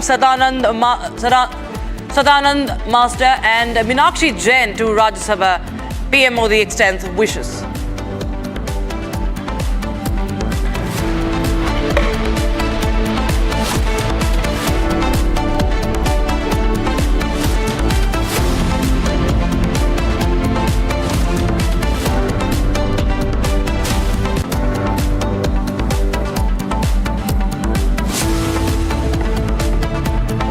Viewers, a welfare body representing pilots in the country firmly rejected the tone and terror of the interim probe report on the Air India Boeing 787 crash for suggesting a bias towards pilot error. The association, in fact, has demanded to know what mitigating actions were taken by Air India following an advisory regarding the disengagement of the lock function and on the fuel supply switches for the engines. Now, viewers, remember, this is the pilots panel that has raised these important questions about this leaked conversation. Questions are mounting over the contradictions also in this report. Now, Republic has also tried to question the Civil Aviation Minister on this report. Take a listen in. No, I'm not talking. Sir, please. Sir, your thoughts. I've already given. Sir, please, one word on the... I've already given. Thank you. Sir, one word. There's a lot of Thank you. contradiction in the report, sir. Sir, just one word. Preliminary... No, I'm not talking. Sir, please. I've Sir, your thoughts. I've already given. Sir, please, one word on the... I've already given. Thank you. Sir, one word. There's a Thank lot you. of contradiction in the report, sir. Sir, just one word. So there you have, viewers. Rammohan Naidu is not willing to answer the question asked by Republic TV Soumya over the contradiction in the report. The pilots panel, viewers, are questioning why the pilots are being blamed here, why the report is not balanced. And remember, viewers, this is just an initial report, but the fact that it was leaked, it is not the full report, it was leaked to international media first, remember. And we all know the kind of headlines. And if you go and see the headlines by these international media outlets, by the foreign media, you understand the headlines, how they are trying to push the blame on the pilots. Now, this is a conversation running to the right side of your screens. One pilot is said to have asked, why did you cut off? That is the fuel supply. Why did you switch it off, basically? The other says he denies doing that. He says he did not. And in fact, viewers, we have multiple reactions of many from the pilot community. There are former pilots who are speaking out. Listen in. It's the duty and responsibility of the Aircraft Accident Investigation Bureau to come out with the preliminary report, which they have within the 30-day stipulated period. The report is factual mostly, but in my opinion, there are certain areas which lends itself to a degree of ambiguity. Specifically, I would have liked to have seen something that would have been explaining with the time frame as to what happened exactly at what stage, including the failure of both the engines, including when this apparent conversation happened between the pilots and when the Mayday call happened. That would have made the report a little bit more factual, it would have made it a little bit more clearer, and it would have lent itself lesser to this degree of ambiguity which we are seeing at this point in time. There was an advisory issued by the Boeing company in 2018 in December, in which they had issued an advisory circular quoting few examples of 737 aircraft in which there was a malfunction in the fuel control switches locking system. Now, if that was that information was available with Boeing and they wanted a serious investigation, then all the aircraft should have been tested, checked, and this circular should have been a directive rather than an advisory circular. This was not done. So I do not foresee that the fuel control switches have moved until unless the pilots have come to know that there is a dual engine failure and which is causing the loss of thrust, and for that reason the recycling would have been done. But the CVR recording is on the contrary, that they have not moved the switches. So it points fingers at the problem in the electronic system. So the report has given a clean sheet and said there's nothing wrong with the engines and the systems of Boeing. उसमें fuel cut off का उल्लेख है। जब fuel मिलना बंद हो जाता है तब दोनों इंजन काम करना बंद हो जाते हैं और फिर ये जिस प्रकार की घटना हुई वो पॉसिबल। तो अगर मैं थ्रॉटल क्वाड्रेंट की बात करूं तो यहाँ पर फ्यूल कट ऑफ स्विच है। अब उसमें ऐसा है कि fuel cut off switch lower position में यानी कट ऑफ पोजीशन में, और उसके बाद अभी जो क्रैश में जो मिला है वो रन पोजीशन में, यानी ऊपर की तरफ है। यानी उसके बाद पायलट ने फिर से जो है वो इंजन स्टार्ट करने की कोशिश की, ऐसा लग रहा है। ये जो प्रणाली है वो इंजन को फ्यूल सप्लाई करना है कि नहीं करना है, ये मैन्युअली कॉकपिट से कंट्रोल होती है। इसलिए मैं कह रहा हूँ कि ये एक प्राथमिक रिपोर्ट है, ये एक प्राइमरी रिपोर्ट है। अभी जो है वो फर्दर इन्वेस्टिगेशन शायद हो सकता है, और उसकी जो फाइनल रिपोर्ट जो आएगी हो सकता है कि इसमें और ज्यादा जानकारी और ज्यादा डिटेल हमें देखने को मिले। All right, we keep a close eye on that story, viewers. Meanwhile, a quick look at the stories from across the country. This is Bharat in 1 minute. Bharat 1 Minute brought to you by Canara Bank. Together we can. Delhi PWD Minister Parvesh Verma visits Palla to review the ongoing monsoon preparedness measures and inspection of the Yamuna River. He says that a meeting was held on the measures being taken to deal with the floods, and that samples of Yamuna water were taken from Haryana, also saying that he reviewed the work and is satisfied with the pace of work. On the inclusion of Chhatrapati Shivaji Maharaj's 12 forts in UNESCO's World Heritage List, Union Minister Piyush Goyal expressed that this is a matter of great pride for all of us. He says that Chhatrapati Shivaji Maharaj worked to bring peace to the country, fought for India's unity and integrity, promoted development and respect for every individual. And a bus carrying pilgrims returning from Amarnath Yatra met with an accident in Jammu and Kashmir's Kulgam. Injured have been admitted to the hospital. One of the injured individuals said that he came from Mandsaur of MP for the Yatra, and he found the arrangements, however, to be good.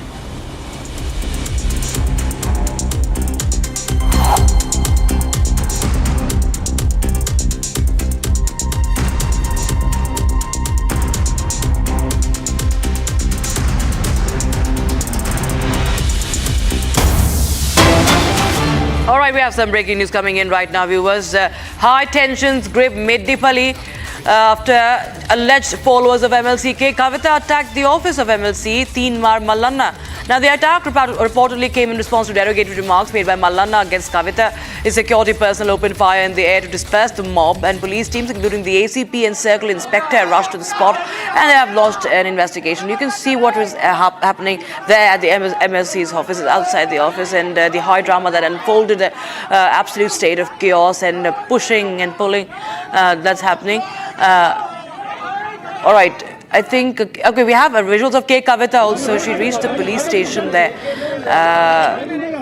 What really happened, we'll try and get you more updates. But this is something on the vulgar remarks. Derogatory remarks have sparked this clash. And Congress MLC Mallanna's office has been vandalized for the remarks that he has made. And he had made remarks on BRS MLC K. Kavita. Neri joins us live in the broadcast. And Neri, tell us more details about what is the controversy about, and what is the latest update? Well, what we see is that this comes after the attack by the Telangana Jagruti workers and the followers of K. Kavita at the Teenmar Mallanna's office, who happens to be the MLC. He was earlier suspended from the Congress party because of his derogatory comments, and once again he had made derogatory comments against K. Kavita, who happens to be the BRS MLC and also Telangana Jagruti president. And following the derogatory comments, we see that the followers of K. Kavita and Telangana Jagruti leaders had attacked on Malana's office, following which there was a scuffle that broke out, and then we see that Malana's gunman had opened fire in air, and there was a massive chaos that had taken place at the office of MLC Malana there, following which now what we are seeing is that K. Kavita has reached the DGP office. She has given a representation demanding action against Tinmar Malana, and also at the same time we have been seeing that there have been a massive roar which has been going on between the BRS, and also we see that how the BRS leaders have not yet made any sort of comment, but K. Kavita has demanded action against Tinmar Malana, and she has also given a complaint to the MLC chairman as well. Parliamentary manner, I am severely condemning it. I have given a letter of protest to the Honorable Chairman of Legislative Council. I have requested him to take full action on him through the Ethics Committee. I have also given a letter now to the DGP of Telangana. Unfortunately, he is not there. Apparently, it is Sunday in Telangana to work for women's dignity and honor. It is really unfortunate. DGP Garu is not here, but he said his person will be there. They received our application. I strongly demand from the Honorable Chief Minister of Telangana, you had once arrested 2 women journalists because somebody else on their channel made a comment on your family members, your wife and your daughter.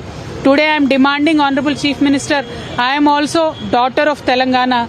When somebody, an Honorable MLC, makes a sleazy comment on a sitting MLC like me, why are you not responding? We'll have to think that you are wishfully and willfully, knowingly insulting the women of Telangana. We demand the Honorable Chief Minister to immediately take action. Another thing, when our workers from Telangana Jagruti, our Karyakartas from Telangana Jagruti went there to peacefully protest, these MLC's gunmen have opened fire. What if any one of our Karyakartas got hurt? Who would have taken the responsibility? I am demanding that the government conduct a serious inquiry and immediately arrest this MLC and suspend him from the Legislative Council. This kind of an unstable person should not have gunmen who carry machine guns with him, because today he has ordered his gunmen to open fire on Telangana Jagruti Karyakartas. Tomorrow we can do anything. I am demanding the government to immediately withdraw his gunmen, to suspend him from MLC. Thank you. Jai Telangana. Jai. All right, that was the BRS MLC K. Kavita, who was there at the police station to file a complaint, and she reached the police station saying that the DGP was not there, and she was complaining that why there was not enough. All right, Aneri, just tell us more details, because clearly we can see Kavita is dissatisfied. She said the DGP is not here, and she of course has questioned the situation of law and order and safety of women in Telangana. Well, that's right, Rakshita. What we see is that following the attack that had taken place at Tinmar Malana's office, we also saw that how the gunman of Malana had opened fire at his office after the Telangana Jagruti and K. Kavita's followers had protested. As a mark of protest, they went there, is what K. Kavita says. But then we also saw that how there was a scuffle that had broken out, following which the gunman of Malana had opened fire, and now K. Kavita has reached the DGP office. She has given a representation demanding action, and also at the same time now K. Kavita is seen questioning the government as to take action against MLC Malana, and she has also written to the MLC chairman, the Legislative Council chairman, that there should be action taken against Tinmar Malana, because this controversy has broken out only after the comments which were made by Tinmar Malana against K. Kavita for celebrating the decision that was taken by the state cabinet for the 42% reservation. Right. Thank you so much, Shaneri, for joining us with those details coming in on that story. Shifting our focus now, viewers, to Odisha's self-immolation case. The National Commission for Women has taken cognizance of a shocking case from Odisha's Balasore, where a 20-year-old government college student allegedly set herself ablaze. Now, the student reportedly faced sexual harassment and academic threats from the head of department. The NCW has sought immediate action on that. There you have the visuals of the incident, viewers, where the student set herself ablaze. You can see this man who just ran away, and these are, of course, disturbing visuals. We've learned that that woman who set herself just moved out of that door, and this is now taken up in cognizance by the NCW, as it has been alleged that there would have been a case of sexual harassment, and we have reactions coming in on that. Take a listen in. Bhubaneswar AIIMS में उनका treatment हो रहा है। परिस्थिति बहुत critical है और एक मेडिकल टीम बनाते हुए सारी ट्रीटमेंट कर रहे हैं। दिल्ली का एम्स में जो ट्रीटमेंट हो रहा है, इसी आधार पर ही वहाँ भी ट्रीटमेंट हो रहा है।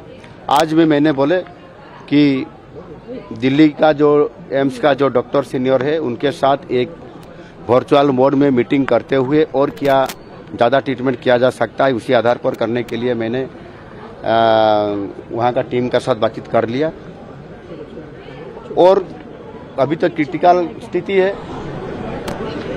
अगले 24 घंटे के लिए वो बहुत क्रिटिकल मोमेंट है।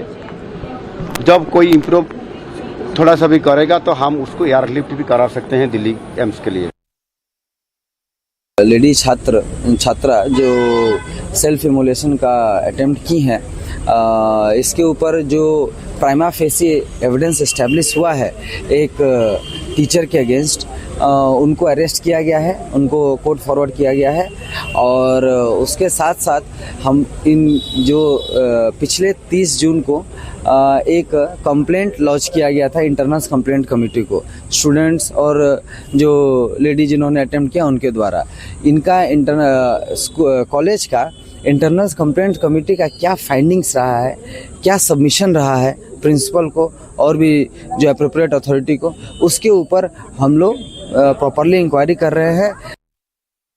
इंसिडेंट बहुत दिनों से चल रहा है, लेकिन हमें लेट में मालूम हुआ। जब ये इंसिडेंट को लेकर के पुलिस के साथ प्रिंसिपल बैठे, तब उनको ये आश्वासन दिया कि हम एक इंक्वायरी कमेटी हमारा है, इंटरनल कंप्लेंट कमेटी, और इस कमेटी 5 दिन में इंक्वायरी कंप्लीट करके रिपोर्ट देगा। उसके बाद जो होगा, मैं तुरंत एफएम कॉलेज को आया और कॉलेज में लंबा समय तक मैंने बैठा। एसपी भी थे, पुलिस अधिकारी भी थे, उनका जो तदंत कमेटी वो भी थे। मैं सारा इंक्वायरी में मुझे बहुत त्रुटि मेरा सामने आया। मैं देखा कि इंक्वायरी ठीक ढंग से नहीं चलता है और इंक्वायरी मोटा मोटी समीर बाबू को प्रोटेक्शन देने के लिए, उनका महिमा गान करने के लिए अपना सारा शक्ति को समर्पित कर दिया। ये बहुत त्रुटिपूर्ण है और उद्देश्य प्रणोदित है। मुझे बहुत दुख हुआ। कड़ी से कड़ी कार्रवाई होगा। Now, a shocking case of hit and run has come to light late in the national capital. On the 9th of July, 5 innocents sleeping on the footpath were crushed under the wheels of an Audi that was being driven by a drunk 40-year-old. Shocking pictures of the completely mangled car have emerged, revealing the scale and intensity of the crash. Here's the full story. These are the visuals that shock the conscience of the nation.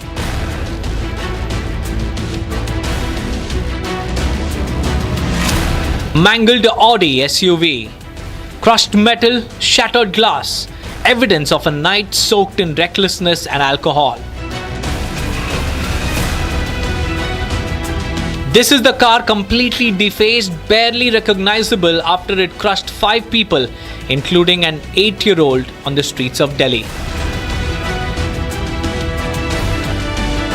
Behind the wheel was this 40-year-old man, Utsav Shekhar, drunk and driving dangerously in the national capital. The accused, caught and identified, now staring into the lens of law enforcement and public fury. when he was driving this very SUV, he was completely drunk. This is what was confirmed by the DCP of the Southwest District as Ushaf Shekhar. He was coming from Noida and he was going towards Gurugram, and at a point near Shiva camp on the Vasant Vihar road, when this vehicle basically got struck, head-on collision was made with the pavement, and in that accident what we have seen that the 5 persons who were sleeping at that point in time were badly got injured, and they have been hospitalized in the trauma center. And if you can see in those visuals, here you see the frontal portion. This is the frontal bumper. It has got completely destroyed. We are not able to find that the frontal. Where is the frontal bumper over here? Sources say the accused was not just over the legal limit, he was heavily intoxicated, speeding, and showed no regard for human life. An eyewitness has recounted the scene of horror on that fateful night. Listen in. यहाँ पे तकरीबन 15 से 20 लोग सो रहे थे। अच्छा, तो गाड़ी किस तरफ से आई? इस तरफ से आई थी और इधर जा रही थी। उसने यहाँ से गाड़ी चढ़ाई, ओडी, और नशे में फुल था। यहाँ से चढ़ाई गाड़ी, ऐसे उनको 5 से 6 लोगों को कुचलता हुआ निकल गया। 5 से 6 लोगों को कुचलता? हाँ। की हालत कैसी है? अभी बहुत गंभीर है। हाँ, ट्रामा में पुलिस वालों ने कर रखा है। इस मामले में कोई आया था पुलिस वालों की तरफ से, या फिर जो अक्यूज थे उसकी फैमिली की तरफ से कोई आया? फैमिली नहीं, वो लोग यहाँ नहीं रहे, यहाँ के नहीं है बेटा, वो रहने वाले हैं बेटा वहाँ के, क्या कहे, राजस्थान के। There was no break, no pause, no mercy. The police have now booked him for culpable homicide and drunk driving. His license suspended and vehicle seized. But the big question remains, how long will Delhi's roads continue to bleed because of the drunk, arrogant drivers who often hide behind the cover of their VVIP status?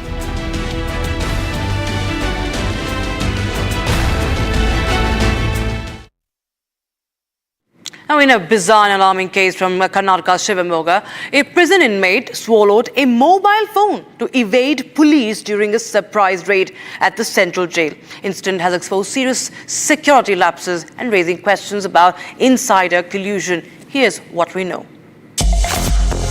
Shocking breach at Shivmoga Central Prison. An inmate swallows a mobile phone to dodge a jail raid. The incident unfolded during a surprise raid. Prison authorities were scanning for hidden contraband. 30-year-old inmate Daulat, alias Gundu, complained of severe stomach pain post-raid. What doctors found was startling. An X-ray at McGinn Hospital revealed a mobile phone inside his stomach. Doctors surgically removed the phone 2 days later. The inmate is now under close medical and legal watch. The act appears to be a desperate attempt to conceal the phone during the crackdown. Investigations now point to a possible inside job. Jail staff under the scanner for aiding smuggling. A case has been filed at Tunganagar police station. The probe is ongoing. The incident, kept under wraps for weeks, now sparks outrage over jail security in Shivmoga. A special screening of Tanvi the Great was held at Rashtrapati Bhavan, graced by Honorable President of India Draupadi Murmu and Indian Army Chief General Upendra Dwivedi. Now, the film's cast and crew expressed a heartfelt gratitude for the opportunity to have the President watch their film ahead of its theatrical release. Here's all you need to know about the movie and the premiere.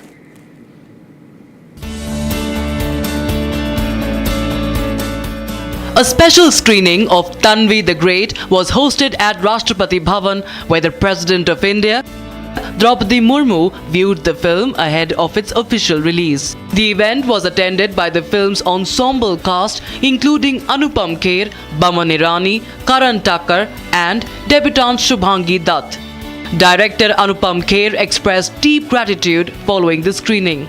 मैं बहुत भावुक हूँ इस बात से कि आदरणीय राष्ट्रपति जी ने हमारी फिल्म देखी और हमारी फिल्म का टैगलाइन है डिफरेंट बट नो लेस, और इसका सबसे बड़ा उदाहरण हमारी राष्ट्रपति महोदया है। मैं उनका शुक्रिया धन्यवाद आदर भाव से करना चाहता हूँ कि तन्वी द ग्रेट को देखने के बाद जब मैंने पीछे मुड़ के देखा तो वो खड़े होकर ताली मार रही थी। इससे बड़ा हमारा ऑनर कोई नहीं हो सकता। ये फिल्म हमने आर्मी के लिए बनाई है, आर्मी के शौर्य के लिए तो है ही, लेकिन आर्मी की उदारता, उनका दया भाव, उसके लिए बनाई है। और आज तीनों आर्मी आर्म्ड फोर्सेस की सुप्रीम कमांडर मैडम प्रेसिडेंट ने फिल्म देखी, सराहा उनके साथ, और फिर वैसे भी राष्ट्रपति भवन में फिल्म का स्क्रीनिंग होना अपने आप में बहुत बड़ी उपलब्धि है। The film tells the story of Tanvi Raina, a young autistic woman determined to fulfill her late father's dream to salute the national flag at the Siachen Glacier. Despite facing challenges and limitations due to her condition, Tanvi remains resolute in her mission. Shubhangi Dutt, who portrays the titular role, called the experience of having the president watch the film a dream come true. Sir, बहुत अच्छा feel हो रहा है। Madam president ने movie देखी, उन्होंने हमारे काम को सराहा, मूवी को सराहा, और हम राष्ट्रपति भवन में हैं, तो इससे ज़्यादा, जैसा कि सर ने कहा, सौभाग्य की बात नहीं हो सकती। So we are very grateful. The screening was also attended by Indian Army Chief General Upendra Dwivedi. Anupam Kher underlined that the film is a heartfelt tribute to the courage and compassion of the Indian Armed Forces. आज हमारे लिए Tanvi the great की team के लिए बहुत गर्व की बात है कि आज हमारी फिल्म हमारी सेना के चीफ, सेना के बड़े बड़े पदाधिकारी देखने वाले हैं शाम को दिल्ली में। हमारी इस फिल्म में सेना का रोल जो है वो पहली बार हिंदुस्तान में एक ऐसी फिल्म बनी है जो पीस टाइम में है, सेना के पीस टाइम में। इसलिए हमको उनकी वीरता, उनका गौरव वो तो देखने को हमेशा मिलता ही है, लेकिन उनकी उदारता, उनका कंपैशन तन्वी द ग्रेट में देखने को मिलेगा। मैं और मेरी टीम बहुत गर्वित महसूस कर रहे हैं। मैं जब छोटा था तो मैं शिमला में पला बड़ा, वहीं पैदा हुआ, और आर्मी के वेस्टर्न कमांड का जो हेडक्वार्टर्स था वो शिमला में था। तो मैं फौजियों को, ऑफिसर्स को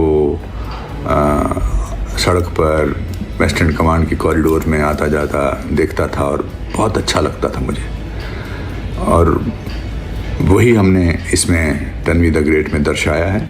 Actor Baman Irani, who plays a pivotal role in the film, described Tanvi the Great as a moving, emotional journey. ये मेरे बहुत करीब के दोस्त थे। घोसला दिनों से, मतलब मेरे दुश्मन थे, लेकिन इतने करीब दोस्त बने, बहुत मुझे सपोर्ट किया मेरे पूरे करियर के दौरान। लेकिन जब इन्होंने मुझे एक लाइन सुना इस पिक्चर के बारे में तो मुझे मालूम था कि मेरे दोस्त एक बहुत ही नेक फिल्म बनाने जा रहे हैं, अबाउट गुडनेस, अच्छाई के बारे में, आर्मी के बारे में। और ये फिल्म में इतनी गुडनेस है, मतलब आप कितना भी आप कोशिश करो कि आंखों में आंसू नहीं आए, आंसू आ ही जाते हैं।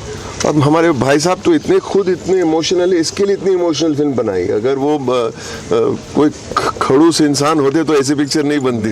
बहुत ही नरम दिल के इंसान है, इसलिए ये बहुत नेक फिल्म बनी है। It's a film about goodness and kindness, and he is that man.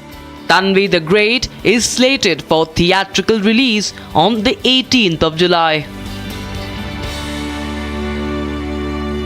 We slip in a short break, but we get you the latest coming in from Maharashtra, where the MNS goons have now assaulted Shiv Sena and MNS workers have now assaulted an auto rickshaw driver for not speaking Marathi.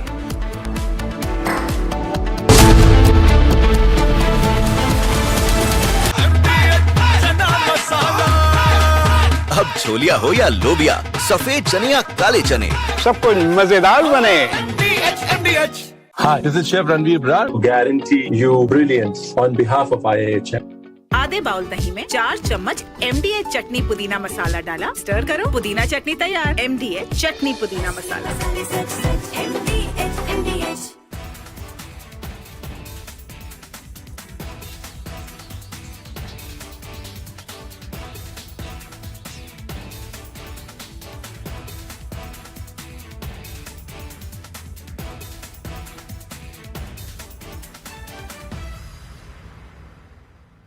A storm is brewing at the heart of American law enforcement. FBI Director Kash Patel is reportedly on the verge of resigning, threatening to walk away from his post if his deputy, Dan Bongino, follows through on his own plans to quit. The reason? A fiery clash with Attorney General Pam Bondi over the handling of the Jeffrey Epstein case, a controversy that's ignited outrage among MAGA supporters and raised questions about transparency in the Trump administration. The Epstein saga has long haunted political and social circles, with its web of allegations involving powerful figures.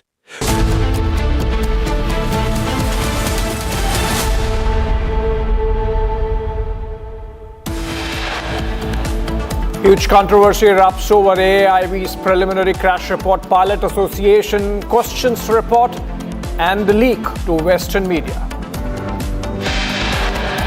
Major concerns ahead of Bihar Assembly polls. EC sources say names of illegal immigrants from Bangladesh, Myanmar and Nepal in Bihar voters list. Preliminary report alleges cracks in tracks after freight train ferrying diesel and crude oil catches fire in Tamil Nadu's Tiruvallur. Hit-and-run horror rocks Delhi. Drunk driver runs over 5 people arrested but let go on bail. A language row escalates in Maharashtra. MNS workers assault rickshaw puller, allegedly from North India.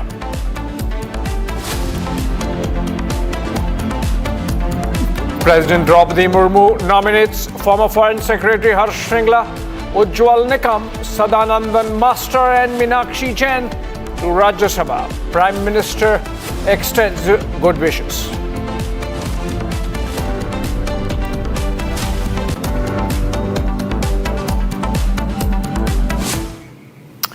All right, we're getting a breaking news development from Jammu and Kashmir, where Lieutenant Governor Manoj Sinha has announced that the administration will review all unregistered cases concerning families affected by terrorism and work to restore confiscated properties to their rightful owners. LG Sinha was speaking in Baramulla at an event, and he has said that administration will proactively reach out to every family waiting for justice, ensuring rehabilitation, a livelihood and job opportunities as well. We are going to be soon joined in by our correspondent Zeenat in a bit, but first let's listen to LG Manoj Sinha. Victim family से मैं मिला था और वो बड़ा भावनात्मक दृश्य था।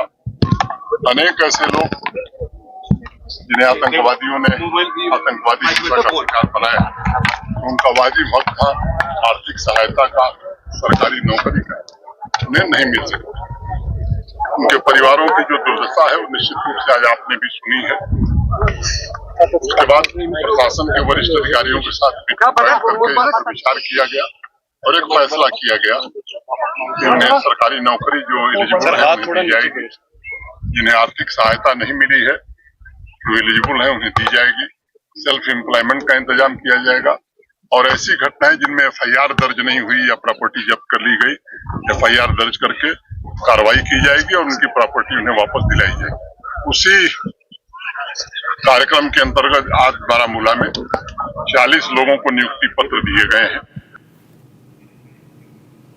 All right, Zeenat joins us live now from Baramulla. Zeenat, seems like a very concrete plan that the LG is speaking about. Is it in continuation of the helpline that the administration in Jammu and Kashmir had launched recently, with the victim families of terror having an option now to call up and narrate their harrowing experience? This is the first time when we see in such a function where the public is coming openly and talking about how they were affected by the terrorists and their activities. Earlier, what used to happen a couple of years before that, despite knowing the terrorists or the outfit, the people would remain mum because of the fear of the barrel of the gun or all. But now you are seeing that in an openly, now they are denouncing the terrorism and also identifying those who have committed this heinous crime. Today, LG Manoj Sinha was in North Kashmir's Baramulla, where he distributed around 40 appointment letters to next of kin. Though they are those families who have been affected by the the terrorism. Their close ones were killed, and this is also being seen measure that has been taken first time by the administration by providing the list to the highest chair of the administration, and also the properties in the coming time will be returned. This is the kind of a confidence building measure that the government is there, even with those who have not even whose cases have not even been registered. Now those cases who have gone unregistered, where the FIR was not even registered, now the helplines has opened even for those families that come up. Narrate your ordeal, we will register an FIR, investigations will be done, and accordingly law will take its course. So this is one of the big confidence measure that I see. After a very long time, the government is trying to inbuild among the locals. This time you see the women on screen who are in veil, but they are coming, thanking the LG or hugging or paying a great respect to the administration that they have come forward and have listened to their pleas. And recently now LG administration has also announced that every district is going to have the helpline for which the numbers have already put in circulation, that they can register their cases as far as the terrorism related things that affected them, and also the properties that were taken by the people were not returned. There will be the investigations in those cases also, and the properties will be returned. See, this is the cycle of violence that started somewhere in late 80s, and since 80s there have been a multiple number of families,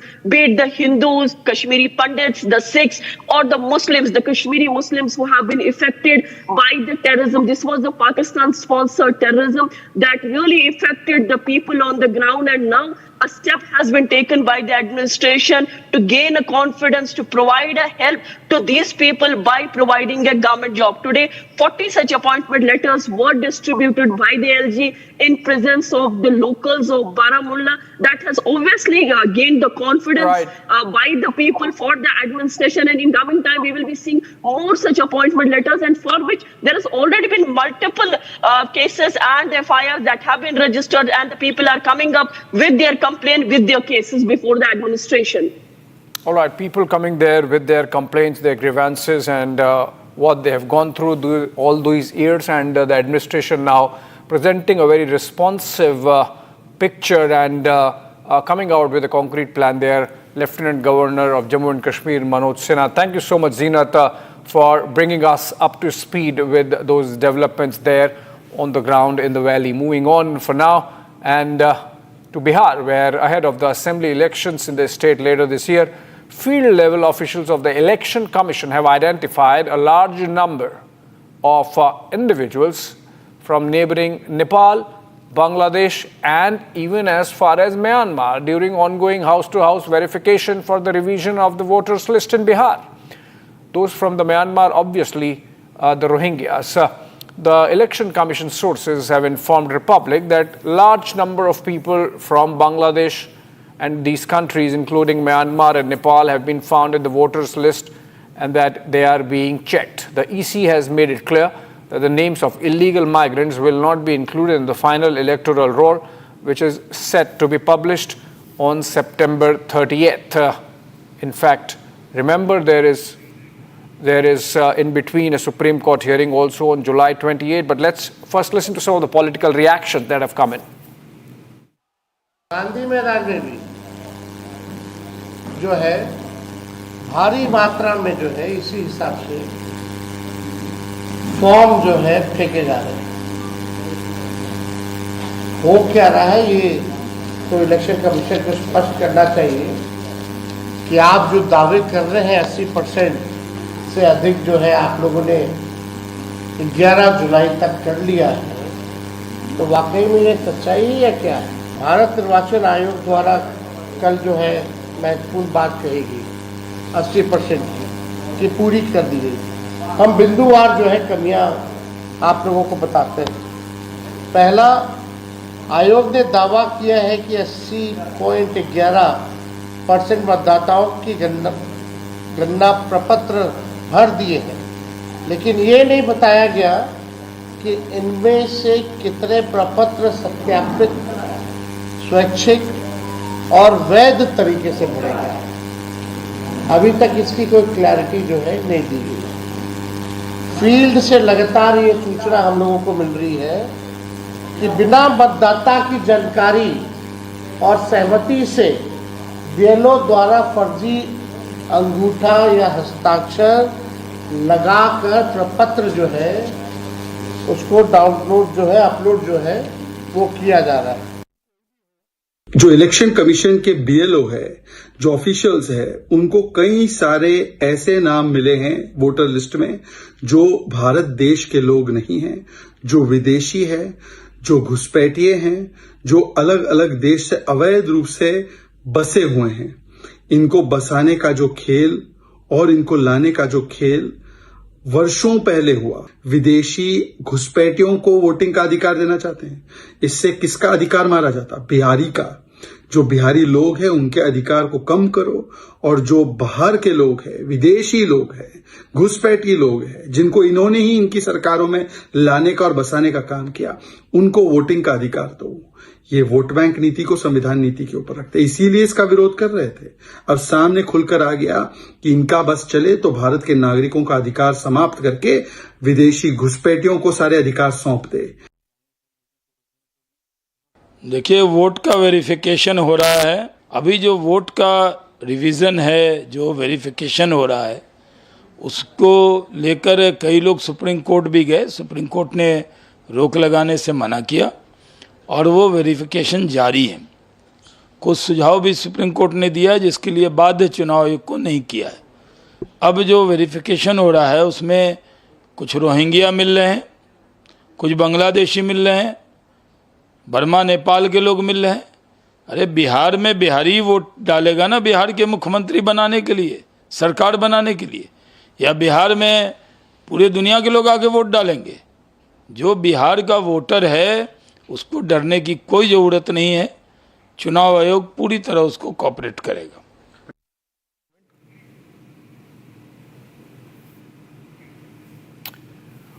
All right, moving on, another breaking news this time from Delhi, where in the Audi hit and run case, CCTV footage before the accident has come to light. The footage is of about 1:32 a.m. on the 9th of July, and a few minutes later, the car driver drives the car onto the footpath where people were sleeping. It can be seen in the footage that the car is moving at a normal speed, but how did the speed of the Audi increase between the accident spot and the petrol pump? What was the reason that the car driver drove the car onto the footpath and crushed the people sleeping on the pavement? The police is investigating the matter. The man was in fact arrested, but surprisingly not being taken in for custodial interrogation. He has in fact been released on bail by a court, which obviously means the police did not press for his custody. Akhil is joining us live in a bit, and he will share more details with us. Thankfully, those injured are out of danger. They are not critical, but the fact that the man was drunk, it's proven that the man was drunk, and Akhil now joins us live from Delhi. Akhil, it is conclusively proven that the man was drunk, Utsav Shekhar, and that he was arrested, and that it's a clear case of him driving in a manner that endangered the lives of those poor 6 pavement dwellers. But how come that he has got bail? Did the police not press some serious charges against him?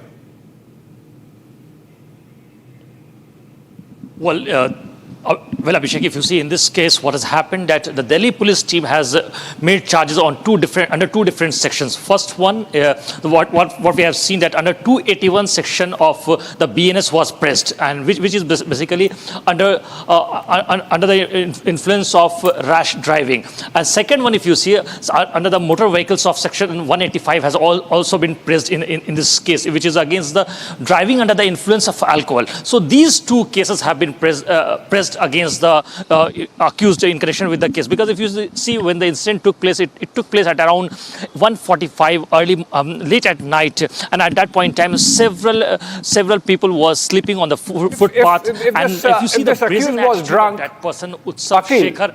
Akhil, if this accused was drunk And if these people are injured, and we have seen the manner in which the car rams into them in that CCTV footage, then obviously this little more serious charges could have been pressed. Why just make those bailable offenses against him?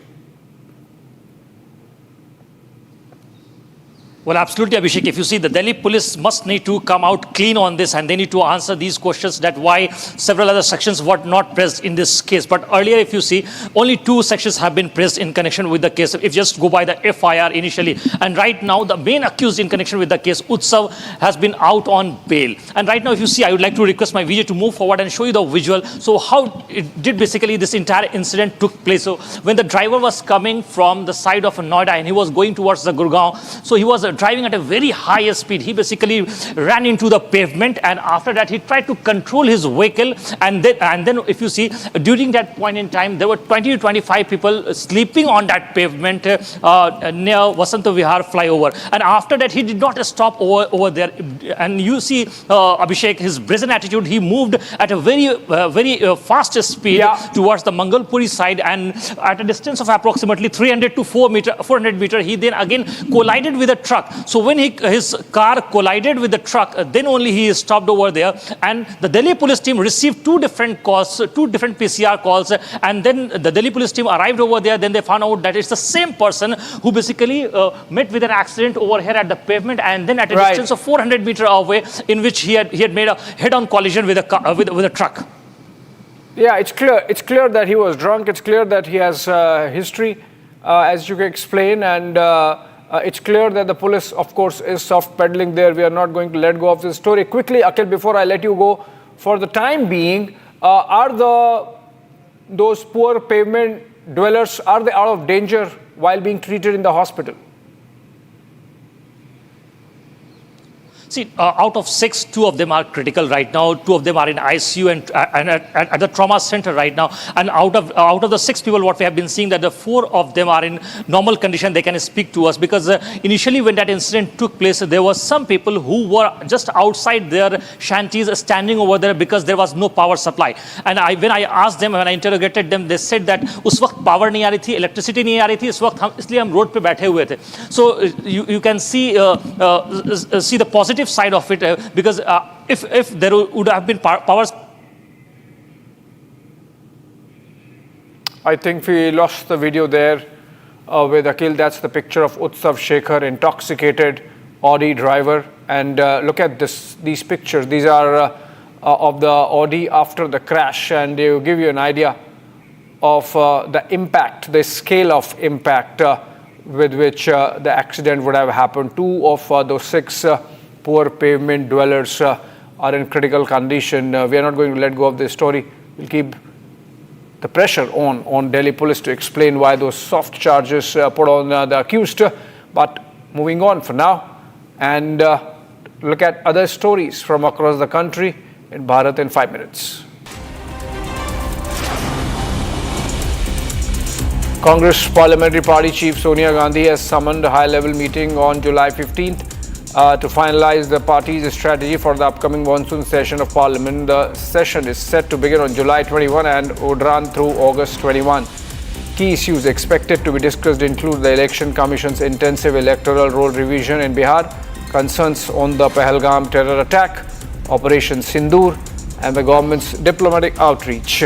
The meeting will be attended by top leaders including Rahul Gandhi and Mallikarjun Kharge. In a large-scale gesture of gratitude and patriotism, students in Nagpur have prepared 3 lakh handmade Rakhis for soldiers posted at India's border areas. The initiative is part of an annual project organized by Prahar Samaj Jagrati Sanstha, aiming to honor the sacrifices and service of armed forces personnel. Each year, the number of Rakhis sent is increased, with this year's goal set at 3 lakh. Schools across the city have participated, with students coming together to craft the Rakhis and send messages of support to the troops.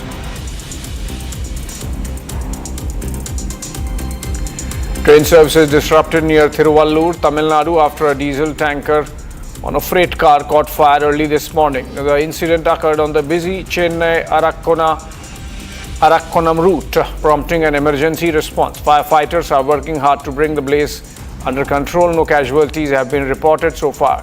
The cause of the fire is under investigation and rail operations remain partially suspended. Cadres of TVK, led by party founder and actor Thalapathy Vijay, are staging a massive protest demanding justice for Ajit Kumar, a man who allegedly died in police custody in Tamil Nadu's Tirunelveli district. The protest follows public outrage over the custodial death, with Ajit's family alleging severe police brutality. Vijay met the victim's family on Saturday, and today's demonstration calls for a High Court monitored SIT probe and a white paper on all custodial deaths in Tamil Nadu. Thousands of TVK supporters have gathered at the protest site with heavy police deployment in place.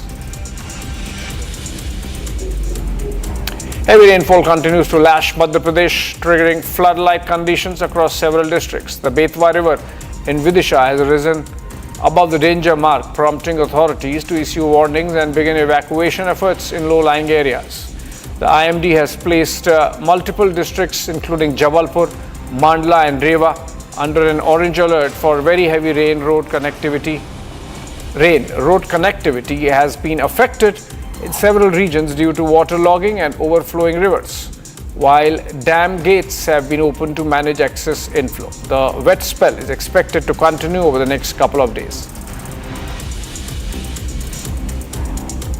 Construction work on the Budhal, Mahor, Goal road in Jammu and Kashmir is progressing rapidly, with authorities aiming to significantly improve connectivity in the remote regions of Rajouri, Riyasi and Ramban districts. This critical infrastructure project is being developed to provide year-round access and boost socio-economic development in the area. The road is also expected to enhance administrative outreach and ease movement for locals.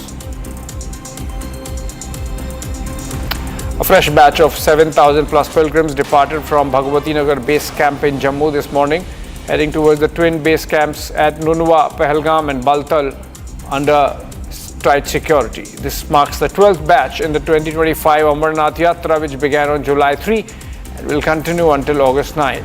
So far, nearly 1.83 lakh devotees have visited the sacred Ice Lingam shrine, making it one of the most attended pilgrimages this season. Security has been significantly beefed up after the April 22 attack in Pahalgam, with convoy escorts and multi-layered arrangements in place across routes to ensure a safe journey for the yatris. Late last night in Jaipur's Ramganj area, violent mob stone pelting erupted between two groups following a heated altercation. The confrontation quickly escalated, with projectiles thrown at each other, shattering vehicle windows and promoting chaos in the streets. Police rushed in and arrested 7 individuals to restore peace, deploying additional forces and stepping up patrols in the area. No injuries have been officially reported, and authorities have urged residents to remain calm and avoid spreading rumors.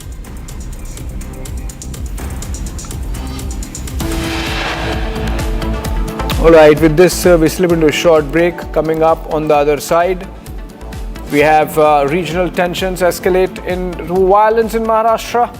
Near Mumbai's Virar station, a rickshaw puller, reportedly from North India, was brutally assaulted by Shiv Sainiks and MNS workers for not speaking Marathi. Also, in a tragic hit-and-run case in Delhi's Vasant Vihar area, 5 people on footpath run over by a drunk driver while in the Audi car in early hours of July 9. More details on the other side.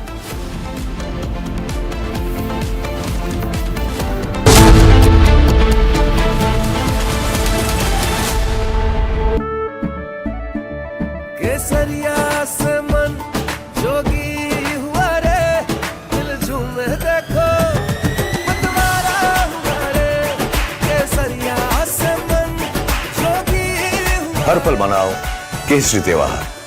विमल, बोलो जुबान केसरी।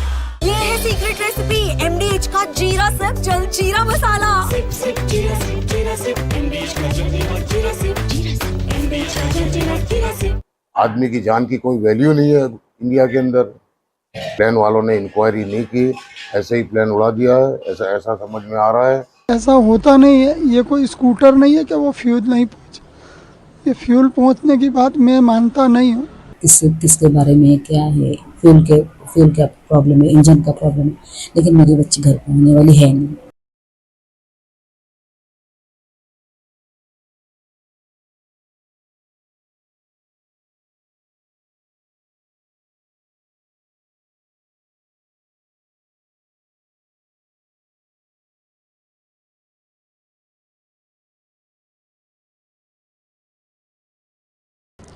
जो दुर्घटना बनी है उसमें मेरा लड़का था।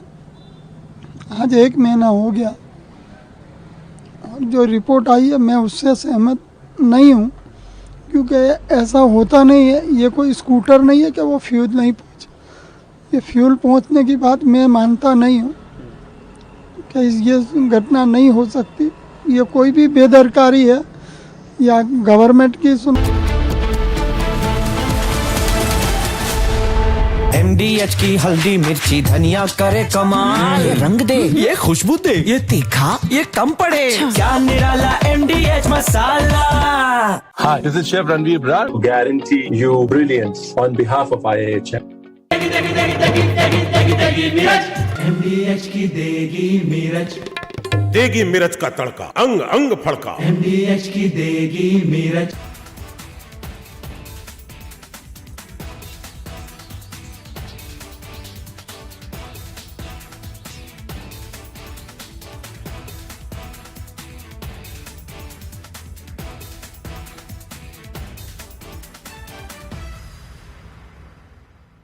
A storm is brewing at the heart of American law enforcement. FBI Director Kash Patel is reportedly on the verge of resigning, threatening to walk away from his post if his deputy, Dan Bongino, follows through on his own plans to quit. The reason? A fiery clash with Attorney General Pam Bondi over the handling of the Jeffrey Epstein case, a controversy that's ignited outrage among MAGA supporters and raised questions about transparency in the Trump administration.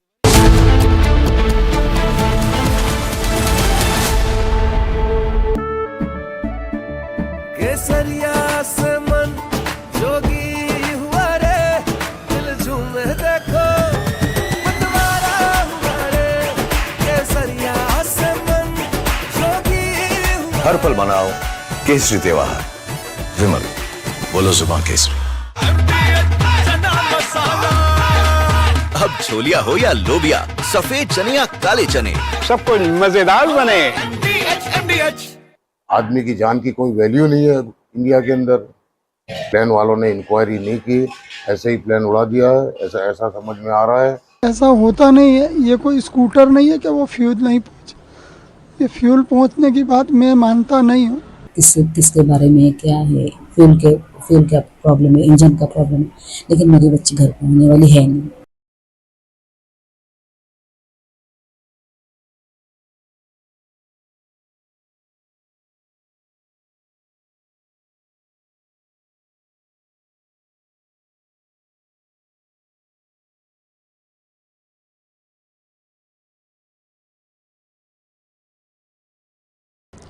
जो दुर्घटना बनी है उसमें मेरा लड़का था। आज 1 महीना हो गया और जो रिपोर्ट आई है मैं उससे सहमत नहीं हूँ, क्योंकि ऐसा होता नहीं है। ये कोई स्कूटर नहीं है कि वो फ्यूल नहीं पहुँचे। ये फ्यूल पहुँचने की बात मैं मानता नहीं हूँ कि ये घटना नहीं हो सकती। ये कोई भी बेदरकारी है या गवर्नमेंट की सुनो या एयरलाइंस की सुनो या किसी को भी, ये बेदरकारी है। बाकी फ्यूल की बात तो मैं नहीं मानता हूँ। बस इतना बोल सकती हूँ, अगर जो भी मतलब पता चले किसके बारे में क्या है, फ्यूल का प्रॉब्लम है, इंजन का प्रॉब्लम है, लेकिन मेरी बच्ची घर पे होने वाली है नहीं। मैं आपको पहले ही बोल रही थी कि वो लोग अपने स्टाफ की, अपनी फैमिली मेंबर जैसे केयर करते हैं, तो एयर इंडिया वाले इतनी लापरवाही कर ही नहीं सकते, ऐसे मुझे लगता है मेरे 2 साल के अनुभव में। कोई बाहर जाने से एक्सीडेंट होगा, कोई बताकर तो नहीं जाता है ना। तब तो हो गया तो हो गया। अब तो इसमें इधर उधर बदनामी करके क्या फायदा। मेरे हमारे लिए तो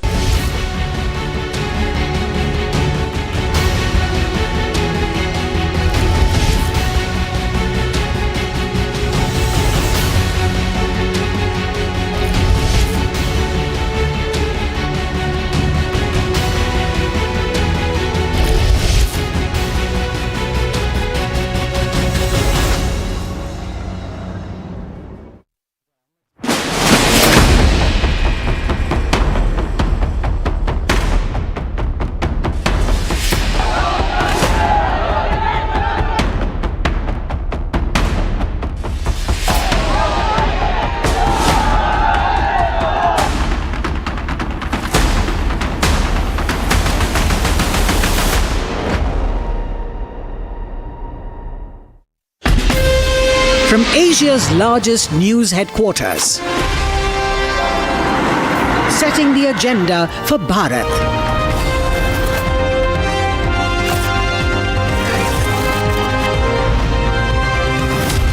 You're watching Republic.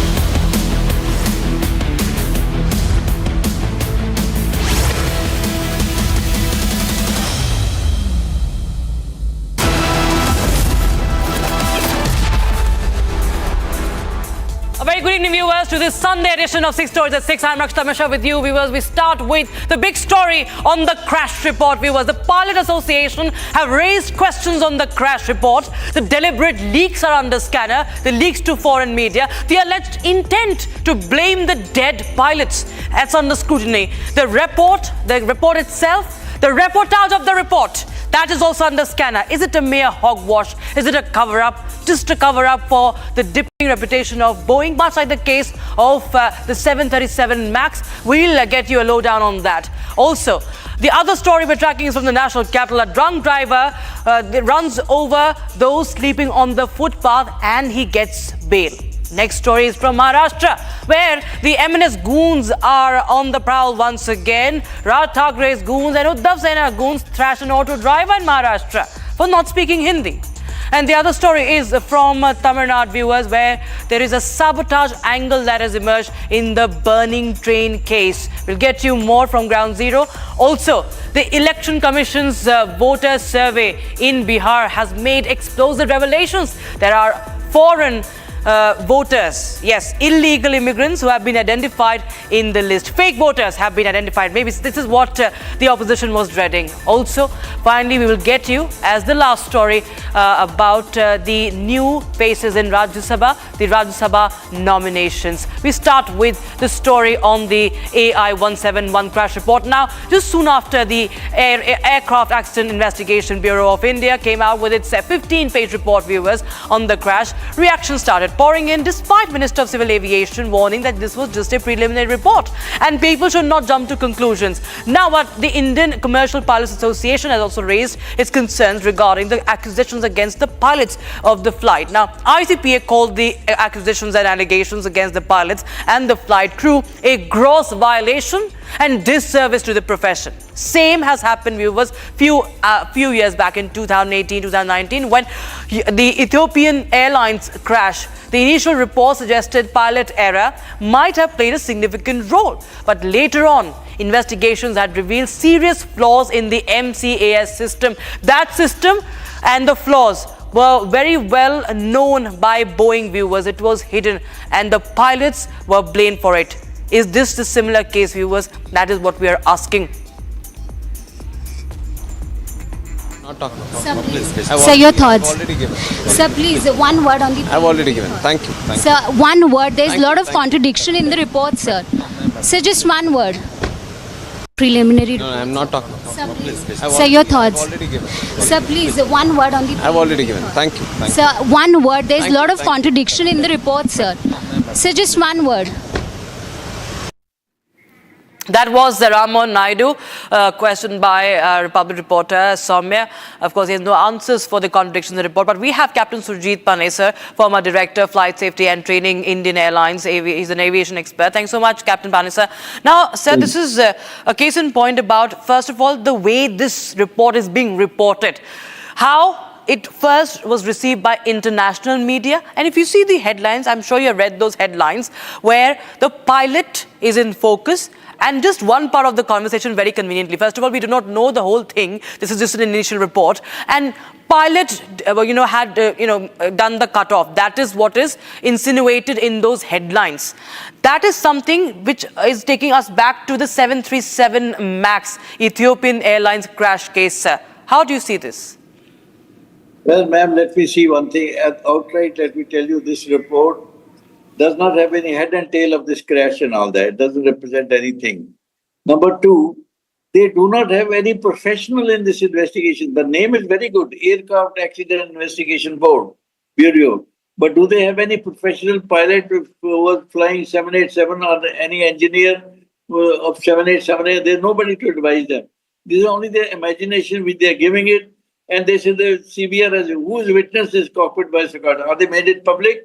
Let us hear it. Whose wife, who said, did you put the fuel lever up? He said, I know. Who said this? It has to be confirmed. The voice has to be confirmed whose voice is there. And the whole game is only a few seconds after takeoff. Now, unless you are professional, it seems, in my opinion, this report looks like a Manohar Kahaniya. They are imagining all these things, and I don't know what are going to do. So, Mantriji said there's a sabotage angle. Now, the next story will be the sabotage angle also will come in this type. But they will not come on to the exact reason for the crash of this aircraft. Because I do not know for reason. Are they conniving with the Boeing company or Air India? We don't know that. That only the God alone knows what they're doing it. But I can assure you, I'm just hearing the pilot's body has slammed this report. I don't know which pilot body. Air India has almost killed ICP and IPG. They have no voice. They use vindictive action in the manner that nobody wants to come forward and give his opinion. Why the pilot's body has gone to grave? They should come out and say their opinion in this crash. I personally feel this pilot has tried his level best to save the life which he could not, and then he has to save Mayday. I appreciate his sense and his efforts to save the life of so many passengers, but unfortunately it was beyond his control. Now, whatever happened, the idea to find out the truth of the case, how this thing has happened, how this crash has taken place, and how to avoid such a recurrence in future. But do you think the Secretary Home Affairs, Secretary Civil Aviation, DGCA, Director Bureau of Civil Aviation Security, Police Commissioner, are they pilots, are they engineers on this aircraft?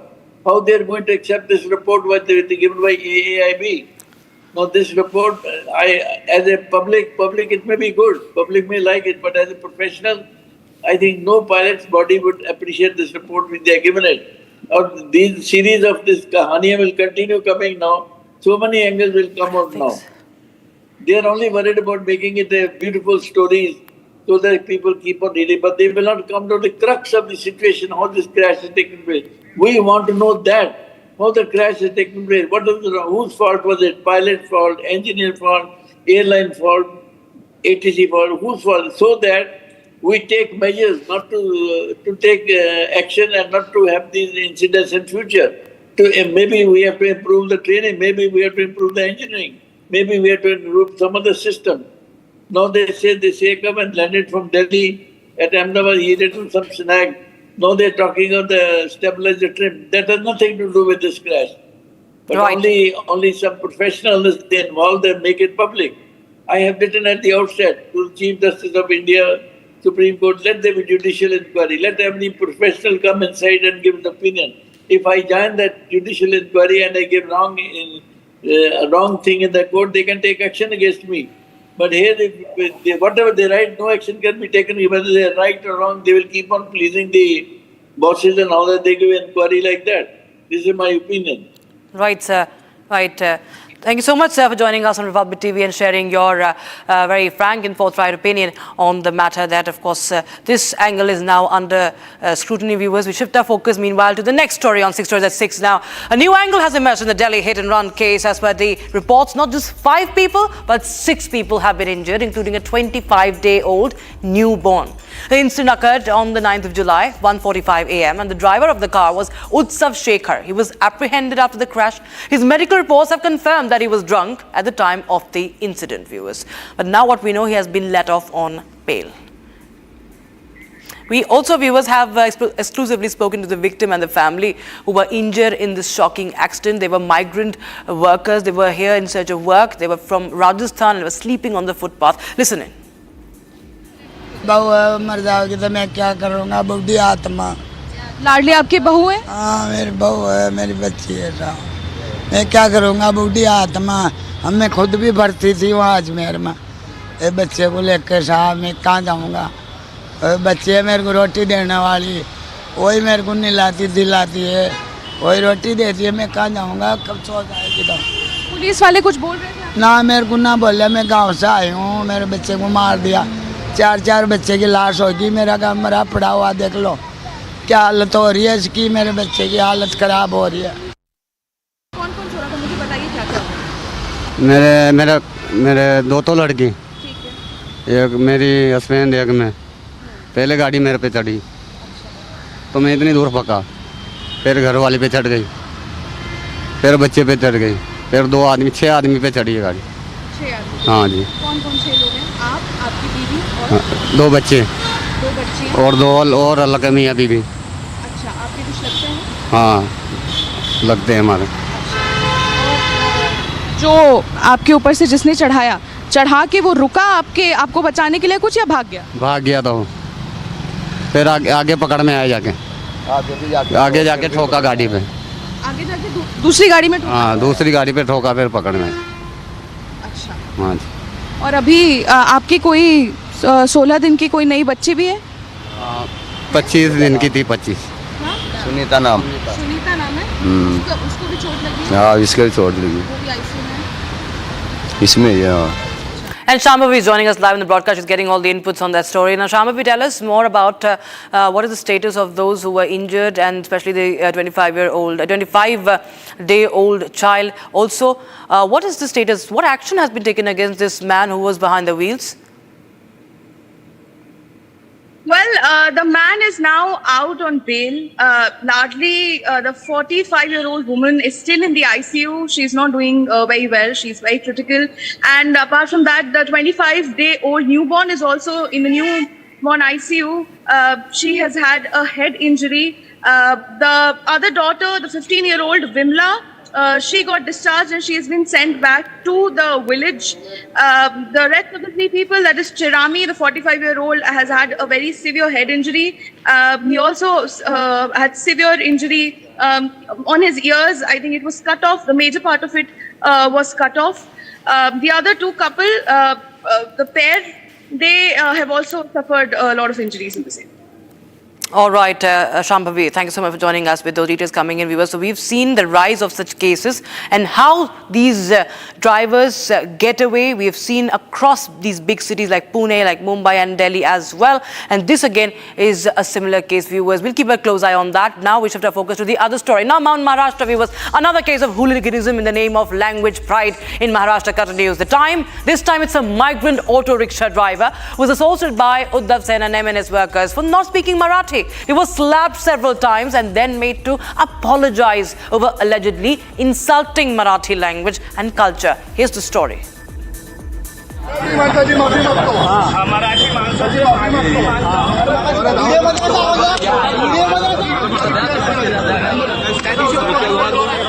The language row in Maharashtra has further escalated when an auto rickshaw driver was assaulted by Shiv Sena UBT and MNS workers. The incident took place near Virar station in Palghar district of Maharashtra. It is reportedly stemmed from an earlier conversation when the migrant rickshaw driver had an argument with a man over speaking Marathi. The auto rickshaw driver was reportedly confronted by a group of Shiv Sena UBT and MNS supporters.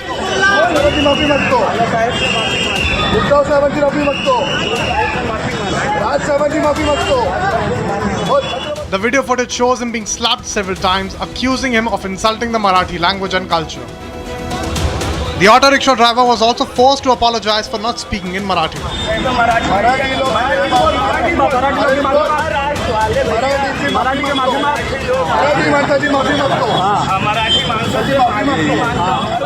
Earlier this month, the MNS workers in Thane assaulted a street vendor for not speaking in Marathi, triggering public outrage and arrests. And thus, the hooliganism in Maharashtra over language continues.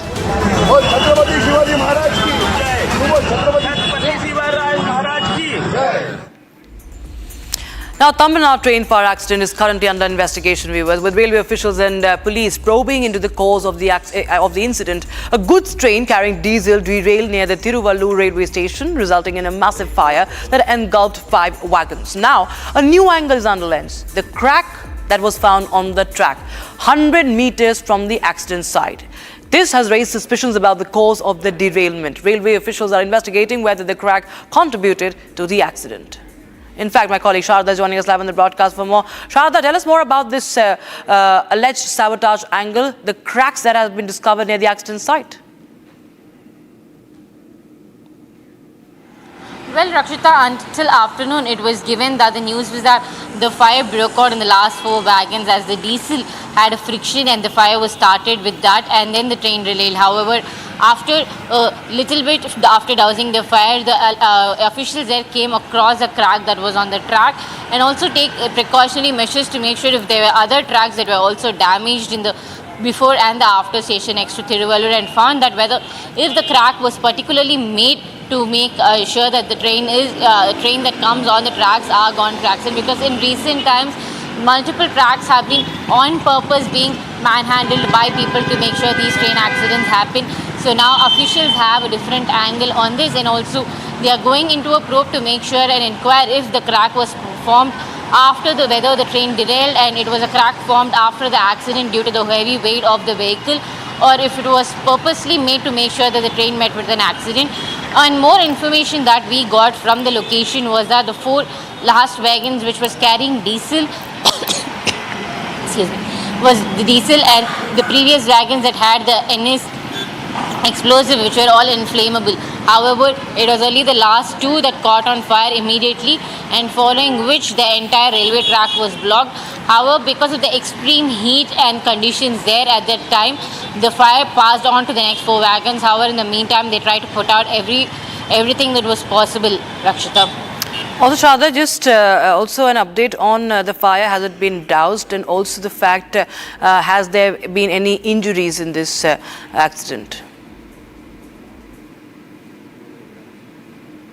Well, there are no casualties because it was a goods train that carried all the inflammables. There was no passengers in it. Even the loco pilot was almost 6 wagons away from where the fire accident actually started. Okay. So there is no casualties. However, the fire was completely doused after 5 hours because there was extremely inflammable materials in the wagons which did not let the fire officials and the NDRF to go near. And almost literally 500 meters away is where they stopped to make sure to make the fire was doused. But so it took literally 5 hours to put off the entire fire. All right. Thanks so much, Arnab, for joining us with those details coming in on that story. Viewers, now we shift our focus to the other story. And viewers, it's about the Bihar survey, the much debated and talked about survey. Election Commission of India's special intensive revision of the electoral rolls are in full swing in Bihar. It's going on in full swing. And in a recent development, the EC officials have claimed that foreign nationals from Nepal, from Bangladesh and Myanmar have been discovered during the house-to-house visits for the revision exercise. Here's the full story. The Election Commission of India's special intensive revision of the electoral rolls are in full swing in the state of Bihar. The Election Commission's exercise in Bihar comes right ahead of the 2025 assembly elections.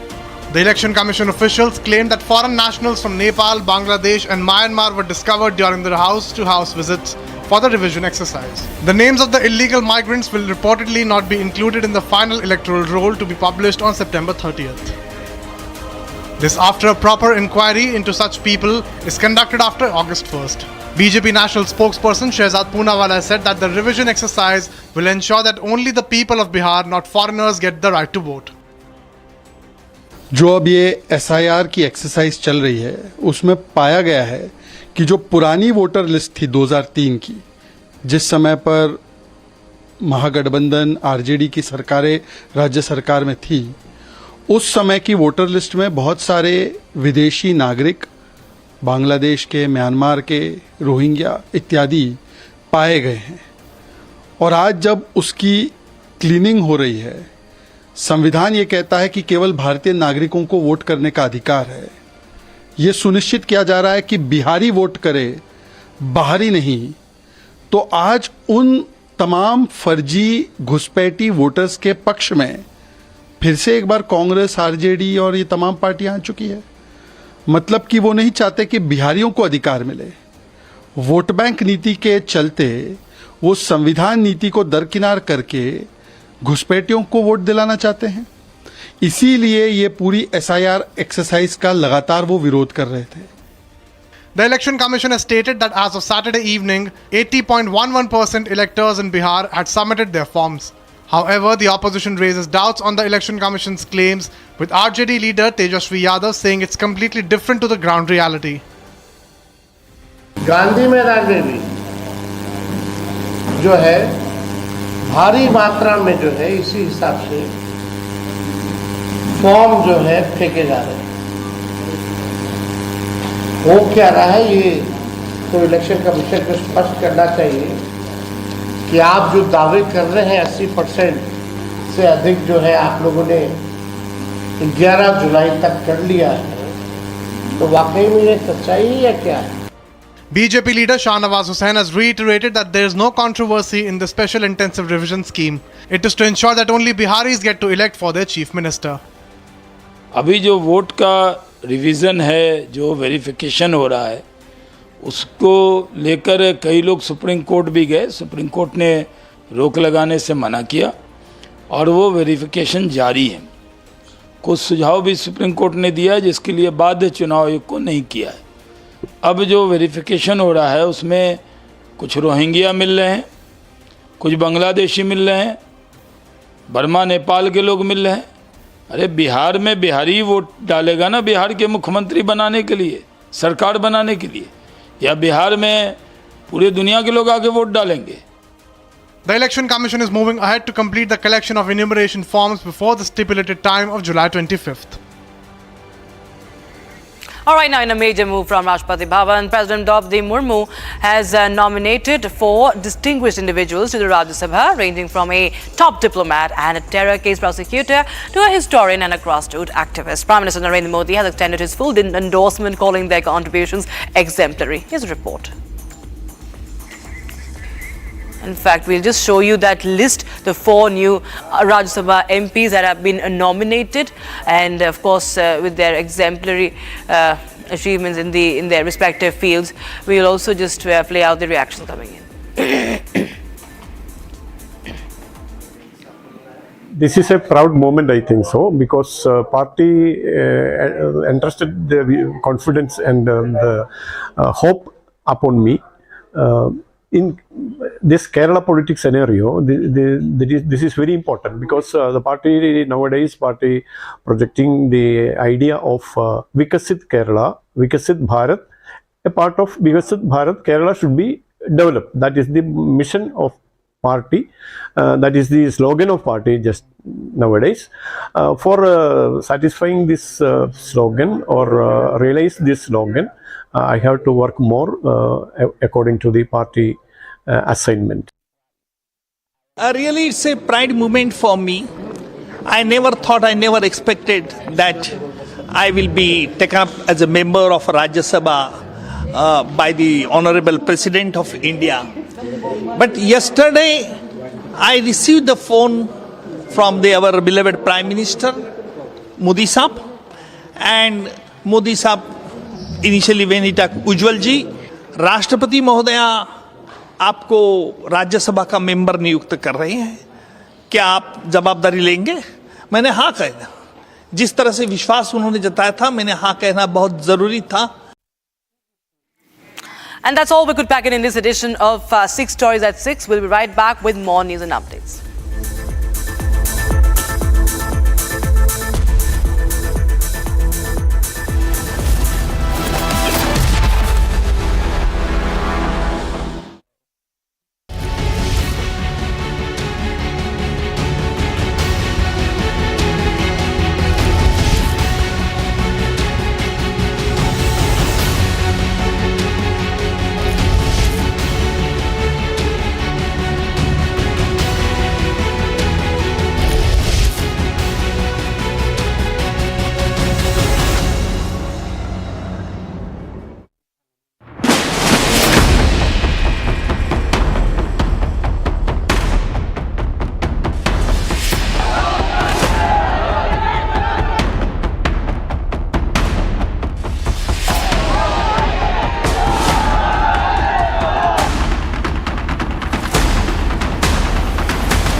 13,000 placements last year.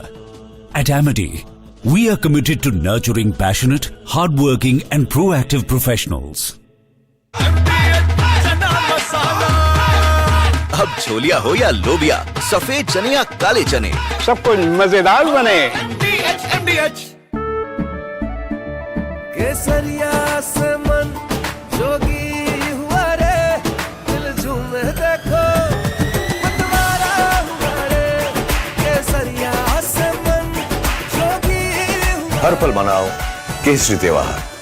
विमल, बोलो जुबान Kesari. MDH की हल्दी मिर्ची धनिया करे कमाल, ये रंग दे, ये खुशबू दे, ये तीखा, ये कम पड़े, क्या निराला MDH masala.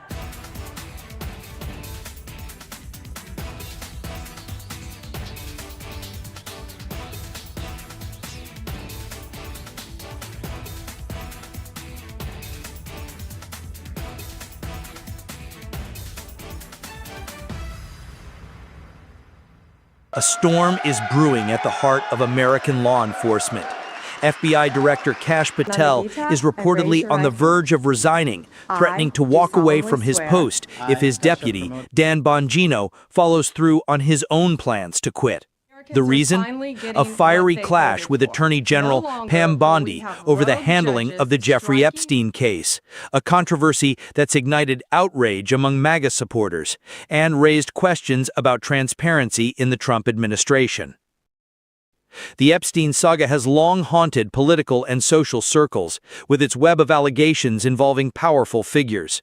President Donald Trump, seen here socializing with Epstein in 1992 at Mar-a-Lago, has faced scrutiny over their past friendship. Trump has since distanced himself, claiming in a recent cabinet meeting that he hadn't been close to Epstein for nearly 2 decades before his death. Are you still talking about...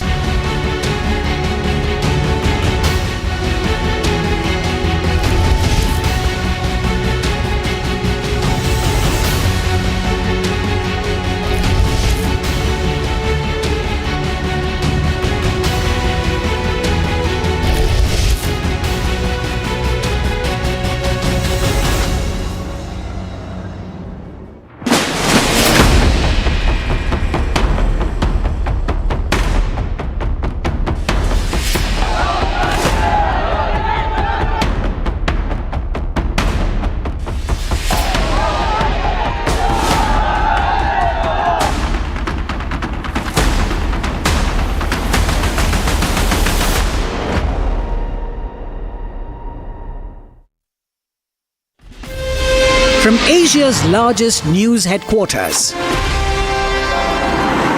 setting the agenda for Bharat.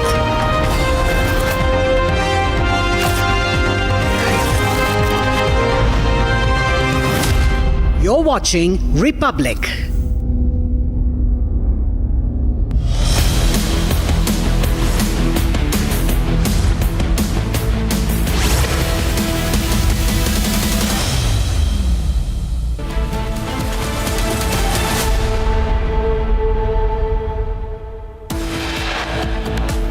Huge controversy erupts over AAIB's preliminary crash report, Pilots Association questions report and the leak to the Western media. Major concerns ahead of Bihar Assembly elections. Election Commission sources say names of illegal immigrants from Bangladesh, Myanmar and Nepal were in Bihar's electoral roll. Preliminary report alleges cracks in the track after freight train ferrying diesel and crude oil catches fire in Tamil Nadu's Tiruvallur.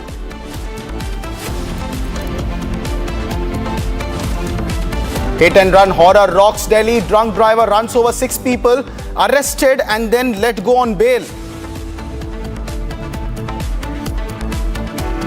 बोल रहा हूँ भैया लोग ऐसा मराठी लोग मराठी महाराष्ट्र वाले मराठी लोग बोल रहे हैं.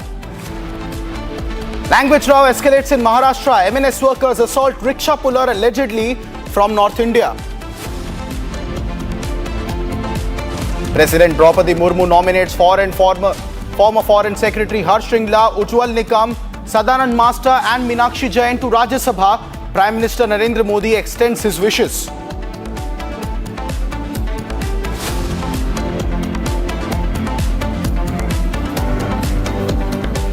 Meanwhile, ladies and gentlemen, the AI 171 report released last evening by the DGCA and the AAIB has continued to create a lot of stir. Now, the welfare body representing pilots in the country has firmly rejected the tone and tenor of this interim probe report on the crash of Air India's Boeing 787 of the Ahmedabad to Gatwick, London AI 171 flight, which suggested a pilot bias towards a pilot error in this preliminary submission of the report.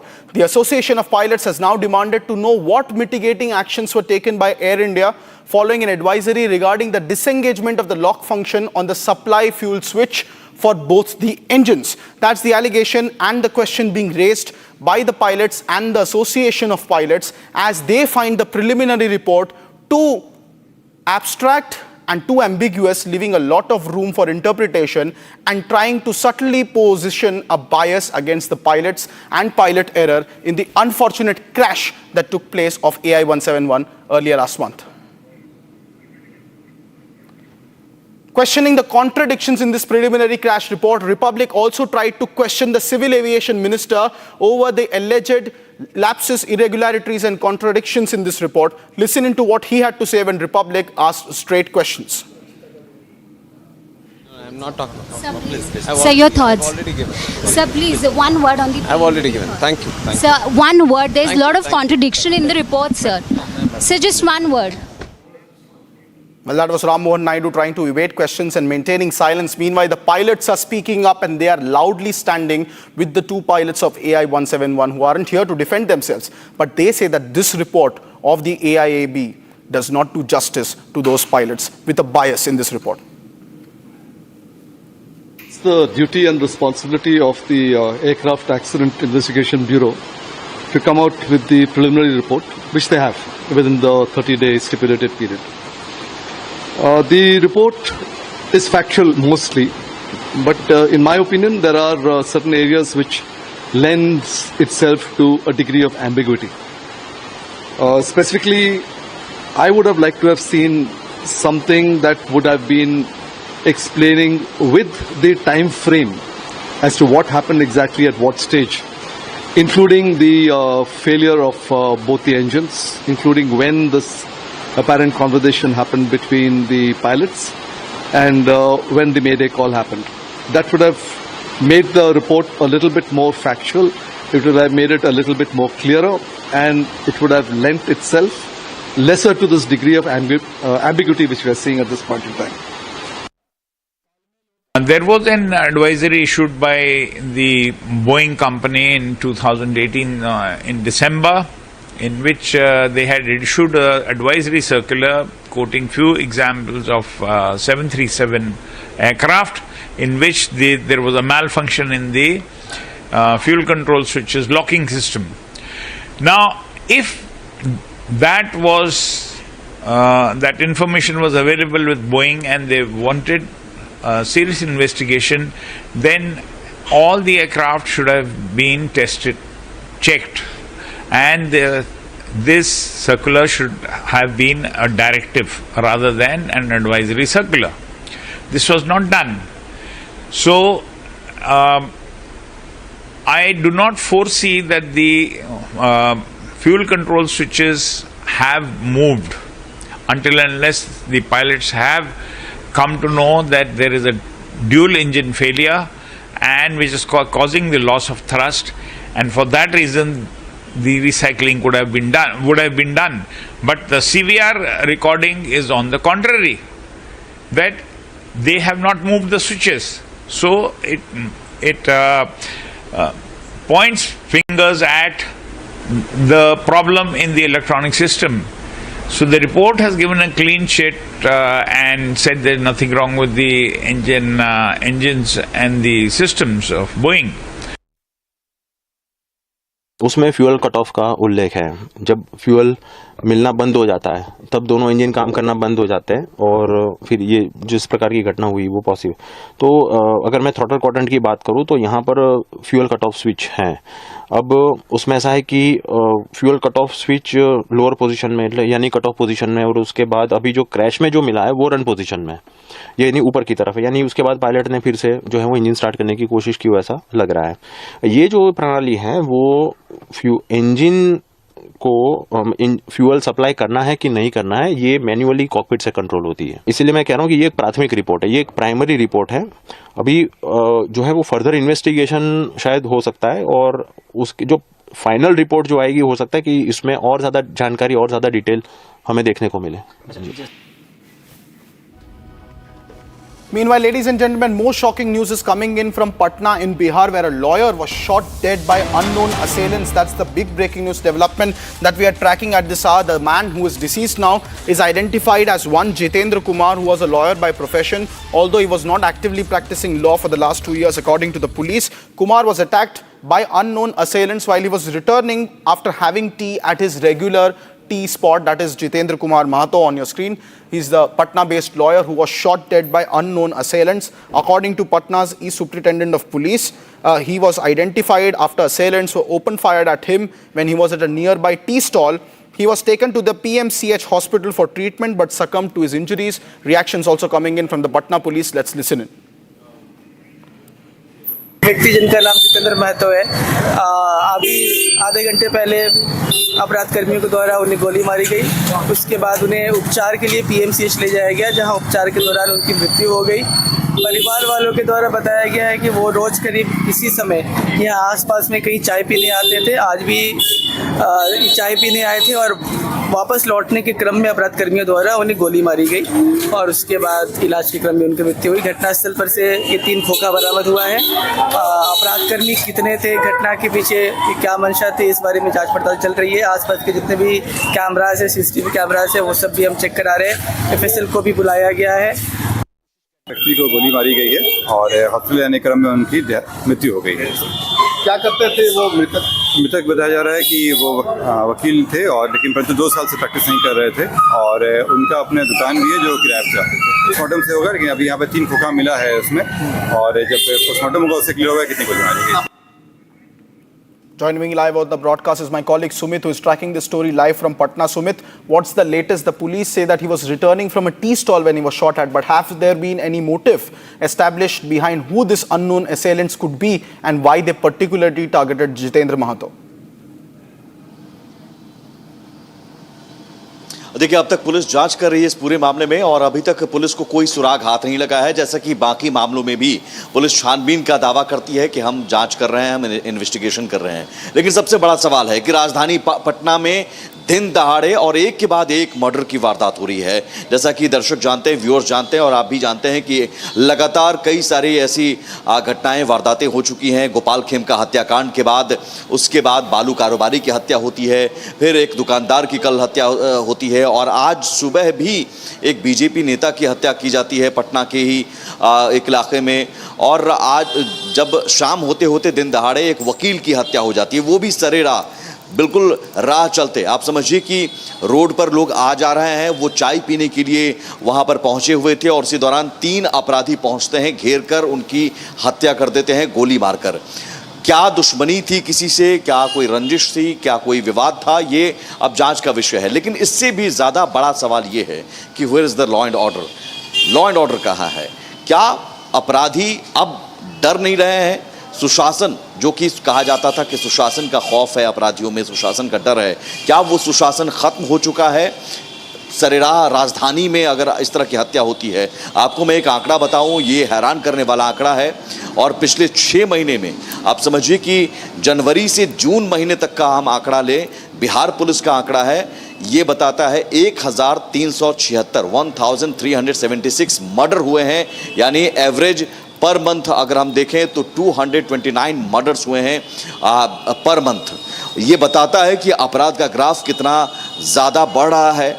और एक हफ्ते की ही बात करें, पिछले एक हफ्ते में ही 25 मर्डर हो चुके हैं, 25 मर्डर हो चुके हैं। आज भी न सिर्फ पटना बल्कि सीतामढ़ी में, छपरा में, नवादा में तो यहाँ तक को पुलिस की टीम पर हमला किया गया, यानी पुलिस खुद जो सुरक्षा देने के लिए तैनात होती है, पुलिस पर भी हमला हो जाता है। अगर वो किसी जगह पर पहुंचती है, पुलिस ही घायल हो जाती है।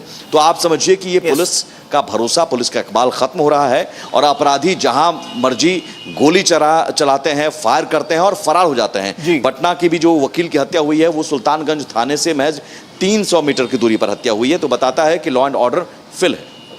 Absolutely shocking state of law and order in Patna, the capital of Bihar, right ahead of months ahead of the election. We'll be closely tracking that story, ladies and gentlemen. Meanwhile, in the neighboring state of Uttar Pradesh, the ATS has now uncovered shocking details in the UP conversion case. Changur Baba, the mastermind and engineer of a sinister radicalization network, has cracked under pressure and has now finally exposed the hidden hand operating from foreign nations behind this mega conversion scam and racket that has been unearthed in Uttar Pradesh. Here's the story. This was once a sprawling campus of a sinister design, and after the cover of Conversion Baba's unholy plot was blown, the campus was razed to the ground by bulldozers.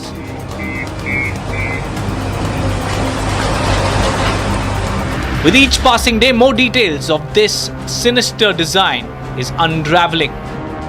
Now, a massive conspiracy stretching from Balrampur to the borders of Nepal has come crashing down.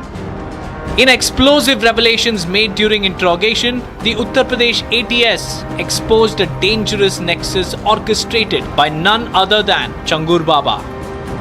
Changur Baba, who boasted of having over 20,000 disciples, is now at the center of the conspiracy of forced conversions, foreign funding and sleeper cell facilitation. The UP ATS has found that Changur made videos of people reciting the Kalma, feeding them banned meat and luring them into Islam with huge sums of money. What's even more chilling is that Changur Baba had created a team of young women trained to file fake rape charges against anyone resisting conversion. Sources say he openly misused the administrative machinery to silence dissenters and even tried to enter the Pakistani embassy in Kathmandu, aiming to marry off converted Hindu girls to ISI-linked operatives.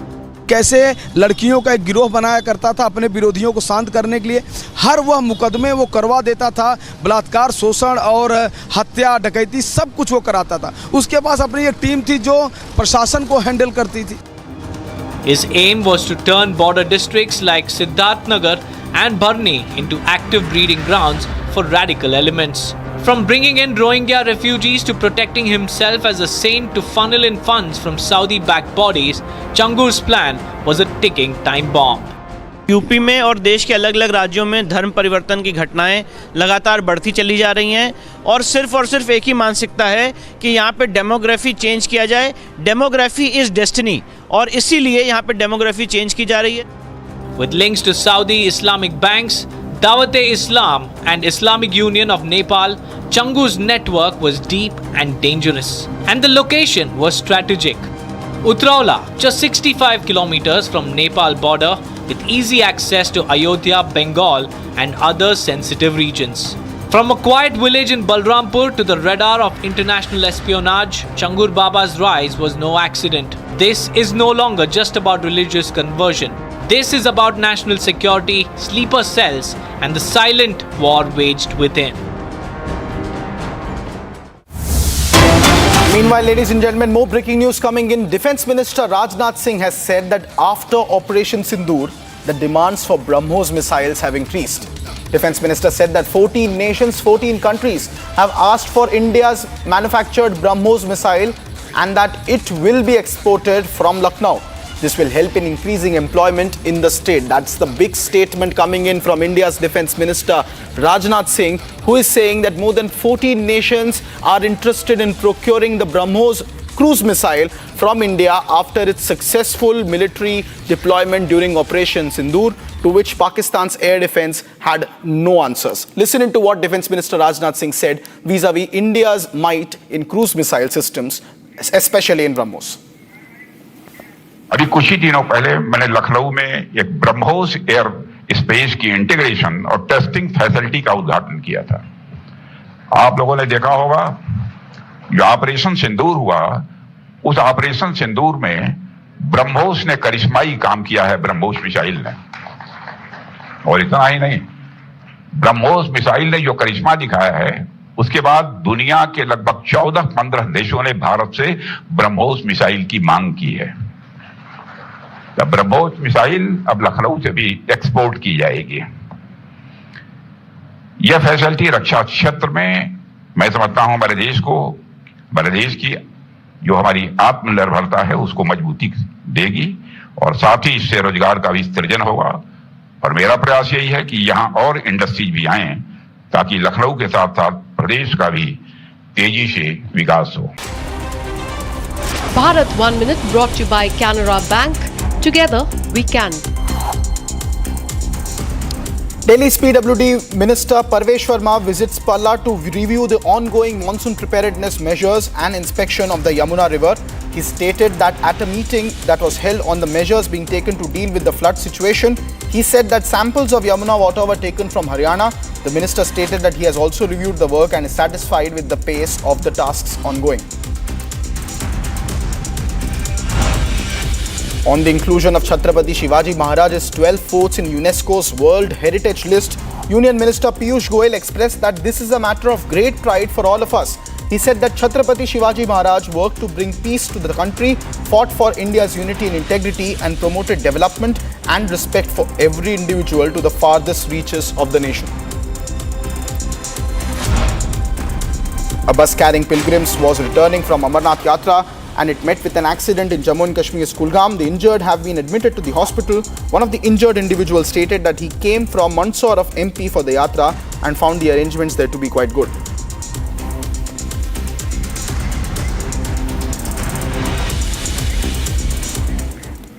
Meanwhile, ladies and gentlemen, in Odisha's Balasore, disturbing case has emerged from the Fakir Mohan College. A student has set herself ablaze after a teacher allegedly asked her for sexual favors.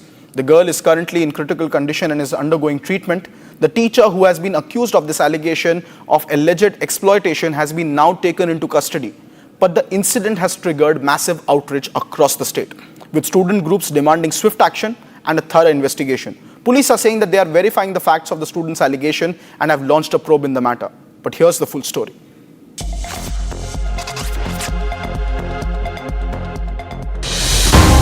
A student set herself ablaze in Odisha's Balasore alleging a teacher asked for sexual favor. The teacher who has been accused of this alleged exploitation has now been taken into custody. The incident has triggered massive outrage across the state, with student groups demanding swift action and a thorough investigation. The police say that they are verifying the student's allegations and have launched a full probe. Lady छात्रा जो self immolation का attempt की हैं, इसके ऊपर जो prima facie evidence establish हुआ है एक टीचर के अगेंस्ट, उनको अरेस्ट किया गया है, उनको कोर्ट फॉरवर्ड किया गया है। और उसके साथ साथ हम इन जो पिछले 30 जून को एक कंप्लेंट लॉन्च किया गया था इंटरनल कंप्लेंट कमेटी को, स्टूडेंट्स और जो लेडी जिन्होंने अटेम्प्ट किया उनके द्वारा। इनका कॉलेज का इंटरनल कंप्लेंट कमेटी का क्या फाइंडिंग्स रहा है, क्या सबमिशन रहा है प्रिंसिपल को और भी जो एप्रोप्रिएट अथॉरिटी को, उसके ऊपर हम लोग प्रॉपर्ली इंक्वायरी कर रहे हैं। The girl is currently in critical condition, undergoing the treatment. The incident has triggered massive outrage across the state of Odisha, with student groups demanding strict action.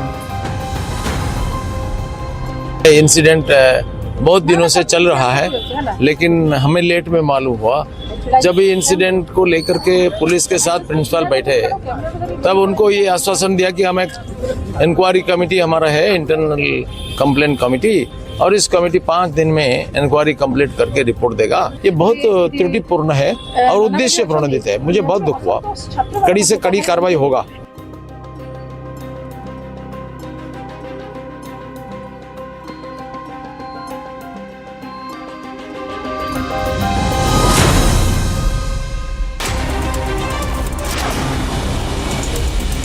Congress Parliamentary Party Chief Sonia Gandhi has summoned a high-level meeting on July 15 to finalize the party's strategy for the upcoming monsoon session of Parliament. The session is set to begin from July 21st and run through August 21st. Key issues expected to be discussed include Election Commission's intensive electoral roll revision in Bihar, concerns on the Pahalgam terror attack, Operation Sindoor and the government's diplomatic outreach. The meeting will also be attended by top leaders including Rahul Gandhi, the leader of opposition in Lok Sabha, and Mallikarjun Kharge, the LOP in Rajya Sabha. In a large-scale gesture of gratitude and patriotism, students in Nagpur have prepared 3 lakh handmade Rakhis for soldiers posted at India's borders. The initiative is part of an annual project organized by Prahar Samaj Jagruti Sanstha, aiming to honor the sacrifices and services of the armed forces personnel. Each year, the number of Rakhis sent is increased, with this year's goal set to 3 lakhs. Schools across the city have participated, with the students coming together to craft the Rakhis and send messages to support our troops.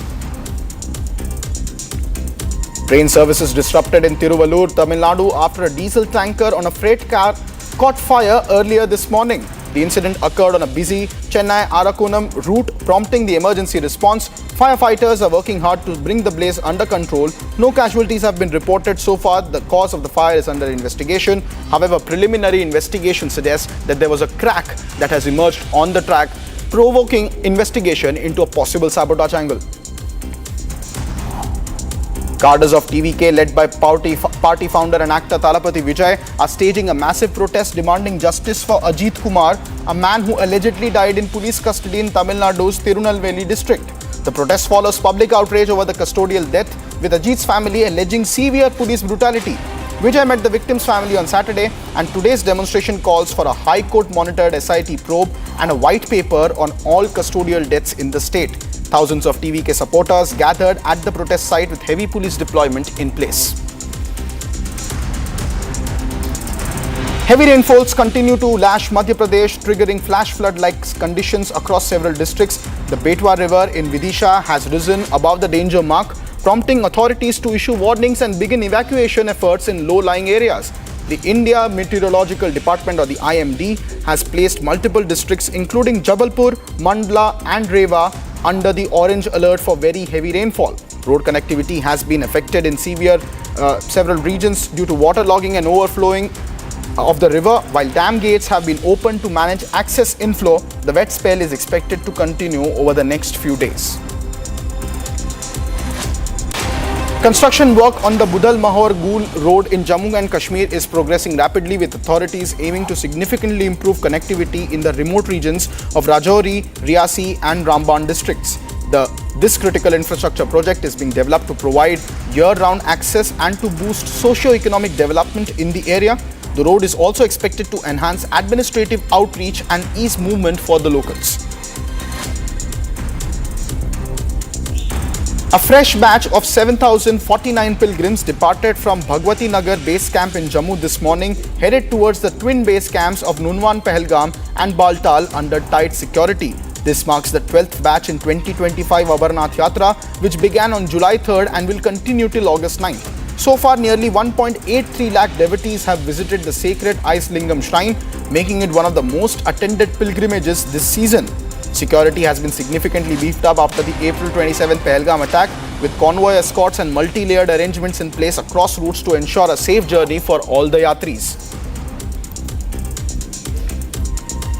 Late last night in Jaipur's Ramganj area, a violent stone pelting erupted between two groups following a heated altercation. The confrontation quickly escalated, with projectiles thrown on each other, shattering vehicle windows and prompting chaos on the streets. Police rushed in and arrested 7 individuals to restore the peace, deploying additional forces and stepping up the patrolling in the entire area. No injuries have been officially reported, and authorities have urged the residents to remain calm and avoid spreading any rumor as tensions continue to remain high in Rajasthan's Jaipur.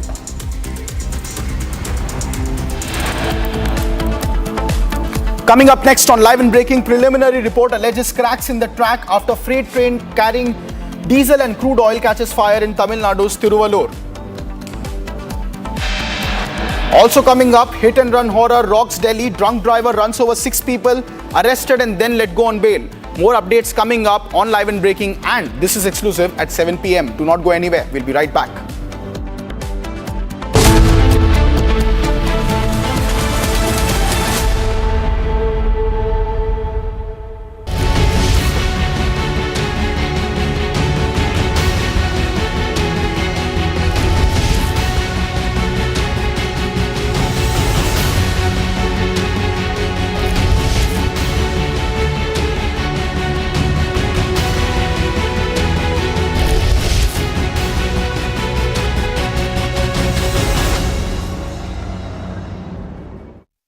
Hi, this is Chef Ranveer Brar. Guarantee you brilliance on behalf of IIHM. दादी के हाथों का जादू और खुशबू से महकता घर, माँ की मुस्कुराहट और खाने की सुगंध। MDH गरम मसाला, क्योंकि हर रिश्ता है स्वाद से जुड़ा। इसको घर पे लगाओगे तो शादी का तो पता नहीं, पर घर पक्का नहीं टूटेगा। रुंगटा नहीं तो घर स्ट्रॉन्ग नहीं। रुंगटा स्टील TMT बार एकदम सॉलिड। पहाड़ों में एक हाइकिंग शिप भी बन सकती है। ये है सीक्रेट रेसिपी MDH का जीरा सिप जल जीरा मसाला। जीरा सिप MDH का जल जीरा सिप MDH का जल जीरा सिप।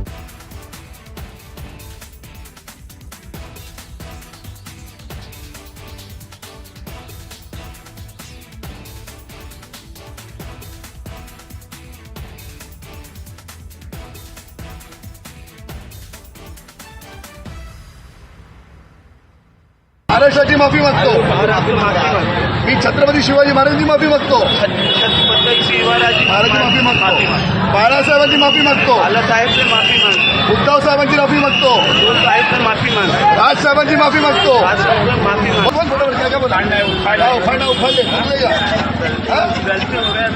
हो गया पुढे तो भाईचा बोला आवाज आवाज मगा व्हिडिओ मध्ये कसा आवाज व्हिडिओ मध्ये कसा आवाज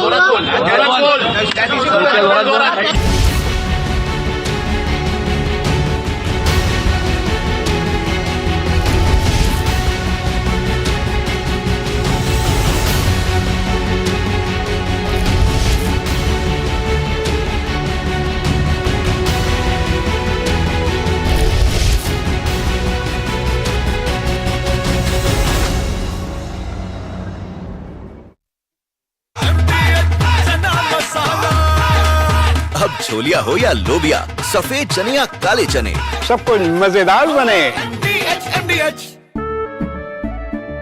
केसरिया से मन जोगी हुआ रे, दिल झूमे देखो मतवारा हुआ रे, केसरिया से मन जोगी हुआ। हर पल मनाओ केसरी त्योहार। विमल बोलो जुबान केसरी। MDH की हल्दी मिर्ची धनिया करे कमाल, ये रंग दे, ये खुशबू दे, ये तीखा, ये कम पड़े, क्या निराला MDH masala. A storm is brewing at the heart of American law enforcement. FBI Director Kash Patel is reportedly on the verge of resigning, threatening to walk away from his post if his deputy, Dan Bongino, follows through on his own plans to quit. The reason? A fiery clash with Attorney General Pam Bondi over the handling of the Jeffrey Epstein case, a controversy that's ignited outrage among MAGA supporters and raised questions about transparency in the Trump administration.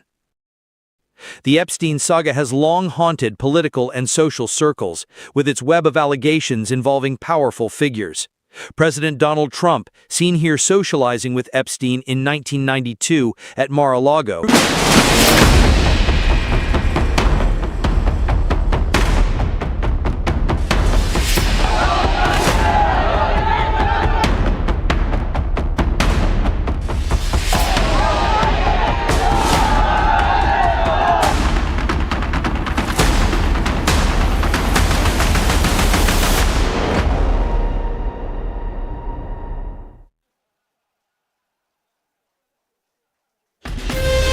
From Asia's largest news headquarters, setting the agenda for Bharat.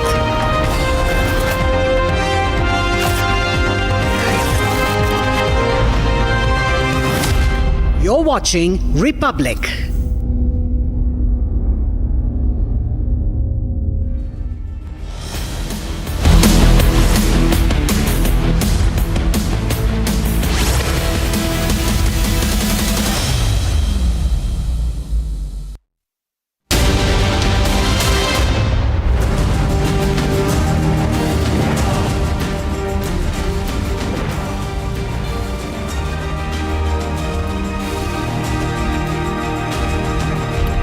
Hi there, welcome to this Sunday edition of This Is Exclusive, in which we are packing a punch.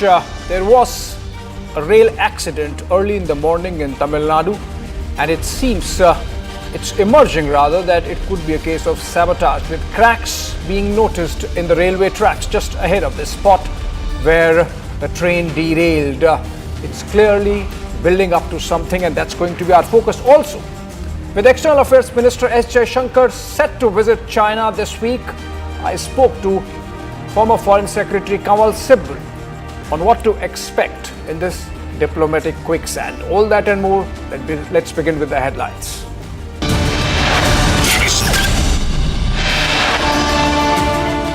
Preliminary report alleges cracks in tracks after freight train ferrying diesel and crude oil catches fire in Tamil Nadu's Tiruvallur.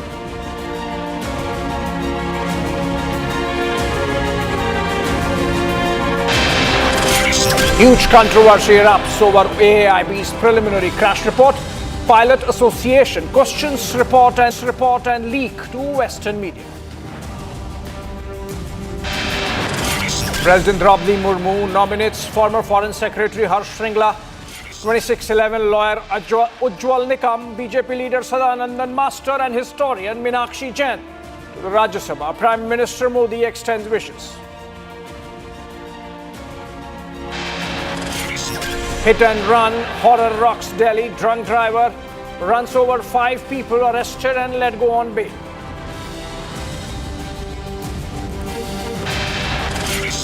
Major concerns ahead of Bihar Assembly polls. EC sources say names of illegal immigrants from Bangladesh, Myanmar and Nepal in Bihar voter list.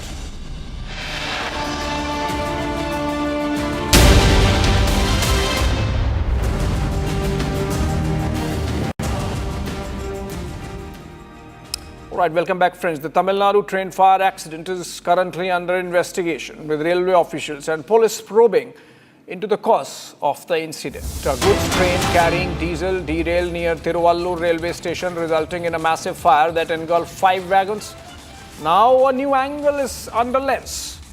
Crack was found on the track 100 meters from the accident site, raising suspicions about the cause of the derailment. Railway officials are investigating whether the crack contributed to the accident, and if yes, then is it a case of sabotage?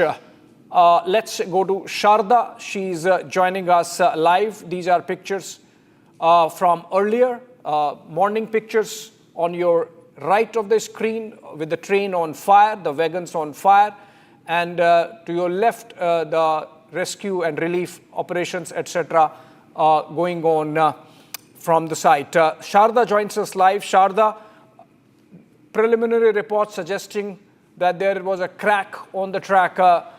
You would have spoken to some of the officials present there at the site. What's their primary assessment? Could it be a case of sabotage? Are we looking in that direction? Abhishek, initially in the morning when the fire met, the train met with an accident with the fire after the diesel caught on fire was because of the friction. Multiple statements came out saying that it was because of the heat and the friction that was caused with the train wheels on the track. Later, it was said that the diesel caught on the fire and that's when the train derailed. However, later after the first set of the fire dosing happened, they were able to go near the tracks where the officials found out there were cracks on the track that the train was traveling in, just 100 meters away from exactly where the fire accident happened. However, out of the 16 wagons, only 4 had caught on fire and the rest were taken away safely. So in that case, now there's a probe being launched by the RPF to make sure whether the crack was caused after the accident happened or was it before, and that's the probe that they have been launched. And then it's stated that after the debris is cleaned up is when they can inquire completely, because the tracks are completely hidden under the 4 other wagons that was caught on fire and is laying on the track all damaged. So after removal of debris and also making sure that the electric connections and the wires that are replaced there is when the RPF will be able to tell us if the tracks were actually damaged beforehand or was it because of the train after falling on the tracks these cracks come up with. Right. Sharda, one more question. How busy is this section of the railways where this accident happened?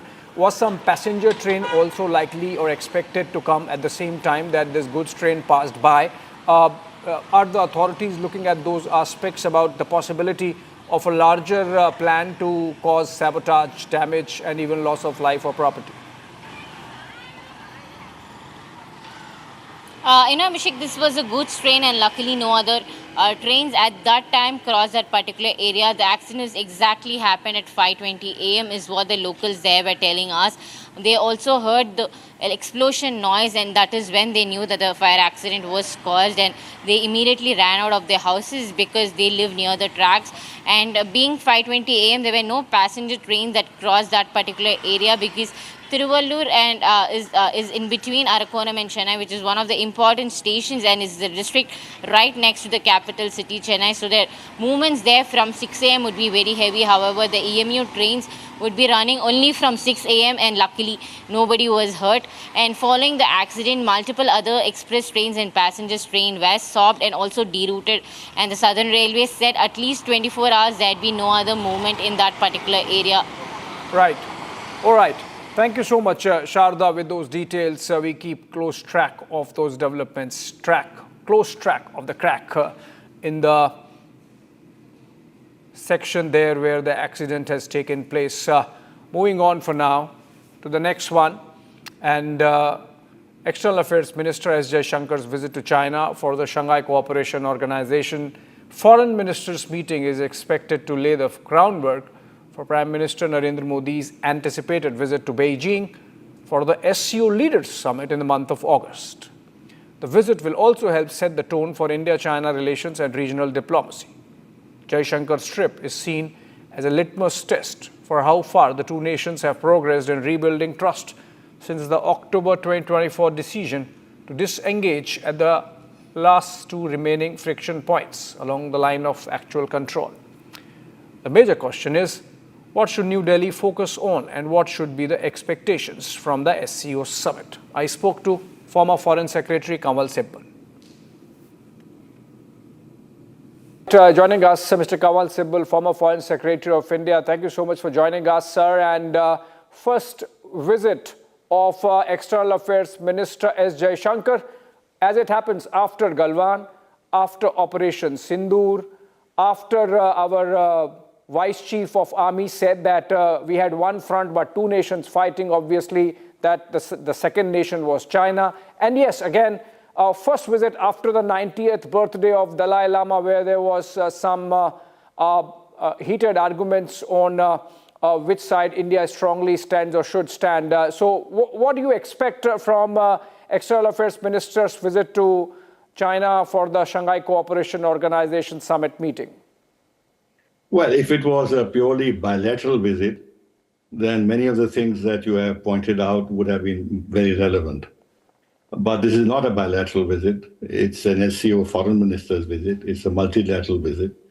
And we know that when the defense ministers of the SCO met, they were not able to issue a joint communique because we objected to the elimination of any reference to terrorism in the document that was circulated, although Balochistan was mentioned, which means that Pakistani concerns and Chinese concerns about what they perceive as terrorism from the Baloch liberation fighters had relevance. But what happened in Pahalgam and Pakistan's long-standing use of terrorism against that did not have relevance. Now, this issue is going to come up again. Yeah. And our foreign minister will have to face this squarely. Now, it will be interesting to see who gives in, whether the Chinese and the Pakistanis insist on maintaining the previous position, which means that India will not be able to then be part of the joint communique. If they back off, then it will be seen as if India's hard diplomatic tactics have worked. Yeah. And this would actually be some sort of a diplomatic setback to the Chinese and the Pakistanis. So it's going to be a tussle of wills. But we have made our position very clear. And the discussions will be based on the assumption that if India does not get satisfaction on mentioning of terrorism, now, we are not going to, in the SCO, say that Pakistan should be named. Yeah. Because if you like, the conditions for India and Pakistan jointly to enter the SCO was that their bilateral issues will not figure in SCO discussions. So if we were to insist on naming Pakistan, then it becomes a bilateral issue.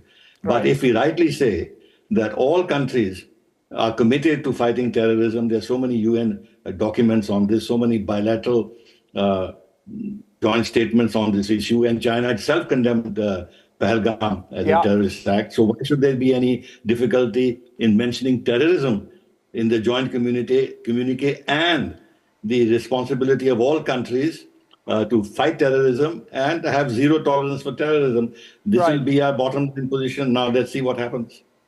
Right. And any possibility, sir, of the External Affairs Minister bumping into the Pakistani counterpart, or the Pakistani counterpart actually trying to do that? Well, I don't think any purpose would be served, because these encounters, if they take place, have to be properly prepared. Otherwise, it can be misread, and a lot of stories can be built around it without foundation, saying that there is a thaw in the relationship. You know, there are a lot of people in India who would like to play this up and confuse matters. And the Pakistanis would play this up at their end, because if you've seen that statements from their side, from Bilawal Bhutto and all, they are as if, you know, they have been committed to peace for the last 70 years. Yeah. They have been itching to have a dialogue. So therefore, I don't think, yes, some civilities will be observed. They may talk to each other, shake hands and say hello, that kind of thing, but there can't be any discussion per se. Right. So by all yardsticks, you would agree, sir, that this is going to be a quicksand of diplomacy that S. Jaishankar would need to negotiate? You see, keep in mind that last year at the SCO Foreign Ministers meeting, Jaishankar went to Beijing. Went to Beijing. Because at the summit, it was not the SCO Foreign Ministers, the SCO summit. And he had gone. Then they met, he met Wang Yi at the sidelines of the Johannesburg G20 meeting in February 25. Right. Then in July 25, we met him on the sidelines of the ASEAN meeting. And BRICS also, they have met. And then BRICS also, they have had a lot of meetings. So it's not as if it's anything new. So he will meet him.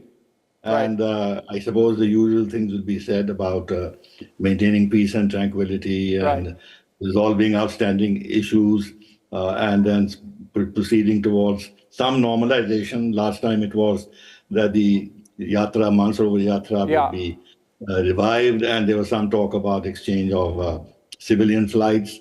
So these are the things that are on the anvil. On the other hand, we've seen that China has toughened its position on technology issues, on supply of certain foreign-made equipment. Let's say German-made equipment, the tunneling equipment, which they are withholding. And there is some kind of a use of sanctions, without calling them as such, in order to retard the process of supply chains moving away from China to India. And then, as the Vice Chief of Army Staff, and you mentioned, the Chief of Army mentioned that actually China was very much present in this conflict in terms of giving them real-time information on our assets. So there have been a lot of negative signals from China. So it's going to be a long haul with this country. Long haul for External Affairs Minister S. Jaishankar as he travels to Beijing for participation in SCO Summit. Thank you so much, Mr. Sibal, with your those deep insights into the possibilities moving on. Thank you so much. Thank you. My pleasure. Right. Soon after the Aircraft Accident Investigation Bureau of India came out with its 15-page report on the AI-171 crash that was yesterday, reactions started pouring in, despite Minister of State for Civil Aviation warning that this was just a preliminary report and people should not jump to conclusions. The Indian Commercial Pilots Association has raised its concerns regarding the accusations or insinuation against the pilots of Flight AI-171. ICPA called the accusation or allegations against the pilots and flight crew a gross violation and disservice to the profession. Same as happened in 2019, or had happened in 2019, when following the Ethiopian Airlines crash, the initial report suggested pilot error that might have played a significant role, but later investigations revealed serious flaws in the MCAS system. We tried speaking to the Minister of Civil Aviation, Ram Mohan Naidu. Let's see if he responded. Preliminary. No, I'm not talking. Sir, please. I've Sir, your thoughts. I've already given. Sir, please, one word on the. I've already given. Thank you. Thank Sir, one word. There's a Thank lot you, of thank you. contradiction in the report, sir. Sir, just one word. Preliminary. No, I'm not talking. Sir, please. I've Sir, your thoughts. already given. Sir, please, one word on the. I've already given. Thank you. Thank Sir, one word. There's a Thank lot you, of thank you. contradiction in the report, sir. Sir, just one word. All right, amidst these mounting contradictions and insinuations, joining me in the studios, Captain Ehsan Khalid. He's a former IF pilot and officer and, of course, a former commander of Boeing 737NG fleet. Very good evening and welcome, Mr. Khalid. Hi, Thanks good for evening. joining us Good in the evening. studios. And my question to you, this thing that began with those two lines in the 15-page report, Pilot A asked Pilot B, did you switch off the fuel switch? And he says, no, I did not. And then it has built into this clear insinuation that maybe there was something wrong, maybe one of the pilots did it. As a pilot, do you see that that's even a distinct possibility? Okay, Abhishek, there is lot that has been said and there is lot that hasn't been said. And therefore, when we discuss, it would be trying to decipher what has not been said because what is said is already known. Right. So what was said on the channel by the Honorable Minister is that we should not come to any kind of conclusion. Yeah. It's a preliminary report. Yeah. I wish and I hope that DGCA and our AIB would go to FAA and tell them that on 11th of July, you gave a clean chit to Boeing 787 as having no problem technically. Yeah. Okay, so are we going to go to Boeing and FAA and tell them that we have not given you a clean chit? It was on 11th of July. Right. Okay. In that same letter... You are alluding to the reports that emerge in the Western media, the Wall Street Journal. No. I am referring to what is called advisory from FAA dated 11th July to all the 24 or 36 airlines, 171 aircraft being operated within USA and about 1100 outside to various parts of the world. That particular continued service advisory, it's CANPA kind of a word, okay, but it is an advisory from FAA to all the operators that based upon the preliminary report, it is now clear that there is no technical problem with Boeing 787. Right. Okay, so it has the conclusion has already been arrived. Right. Which affects the operation. And then this insinuation that the pilots might have done something. Okay. So we come to, that is one part. So we have to come to conclusion because it is conclusion and next report maybe after 1 year. Yeah. Who would be interested in it? Yeah. You would probably cover it for 5 minutes, but will all channels cover it? Yeah. Okay. So now we come to the whole thing as to what does the AIB report say? So before AIB report, a lot of media, a lot of people, I started talking maybe on the 12th or 13th of June itself, that there is something called TCMA. Right. That can shut both the engines down simultaneously as it did in Osaka in 2019. And that's without any manual intervention. That is correct. Okay. And it has been accepted in a service bulletin by Boeing itself. Right. Okay. So TCMA would be able to shut it down if it gets wrong signal. Yeah. There was a rider that it has to be on, it does only on ground. Okay. Okay. So the AIB report very conclusively comes out with a statement that at timestamp of 0839, all the sensors transitioned from ground mode to air mode. Yeah. So what is the outcome of this sentence? That's when the aircraft was already airborne. Yeah. So 3 seconds after getting airborne, they all transitioned to air mode. Right. Therefore, all the allegations on TCMA switching the engine off is now like not relevant. Not possible. Yeah, not relevant. Not relevant. Yeah, not relevant. So that sentence wasn't required to be there. Okay. Why? Because if the switches really transition to the air, why the landing gear wasn't selected up? Because if it continues to be in ground, the landing gear will be down, even if the pilot wants to take it up. Okay. So landing gear did not go up. That means why? We don't know. Do you know what was the engine power that was being produced before the aircraft lifted off? We don't know. What we know is that fuel switches transitioned from run to cutoff at timestamp 42. Yeah. right? But by that time, the aircraft already had 180 knots. Yeah, that's fine. It's just about, say, 3 seconds after getting airborne. Yeah. It transitioned. It conveys me nothing. Because when you say transition, there is no mover.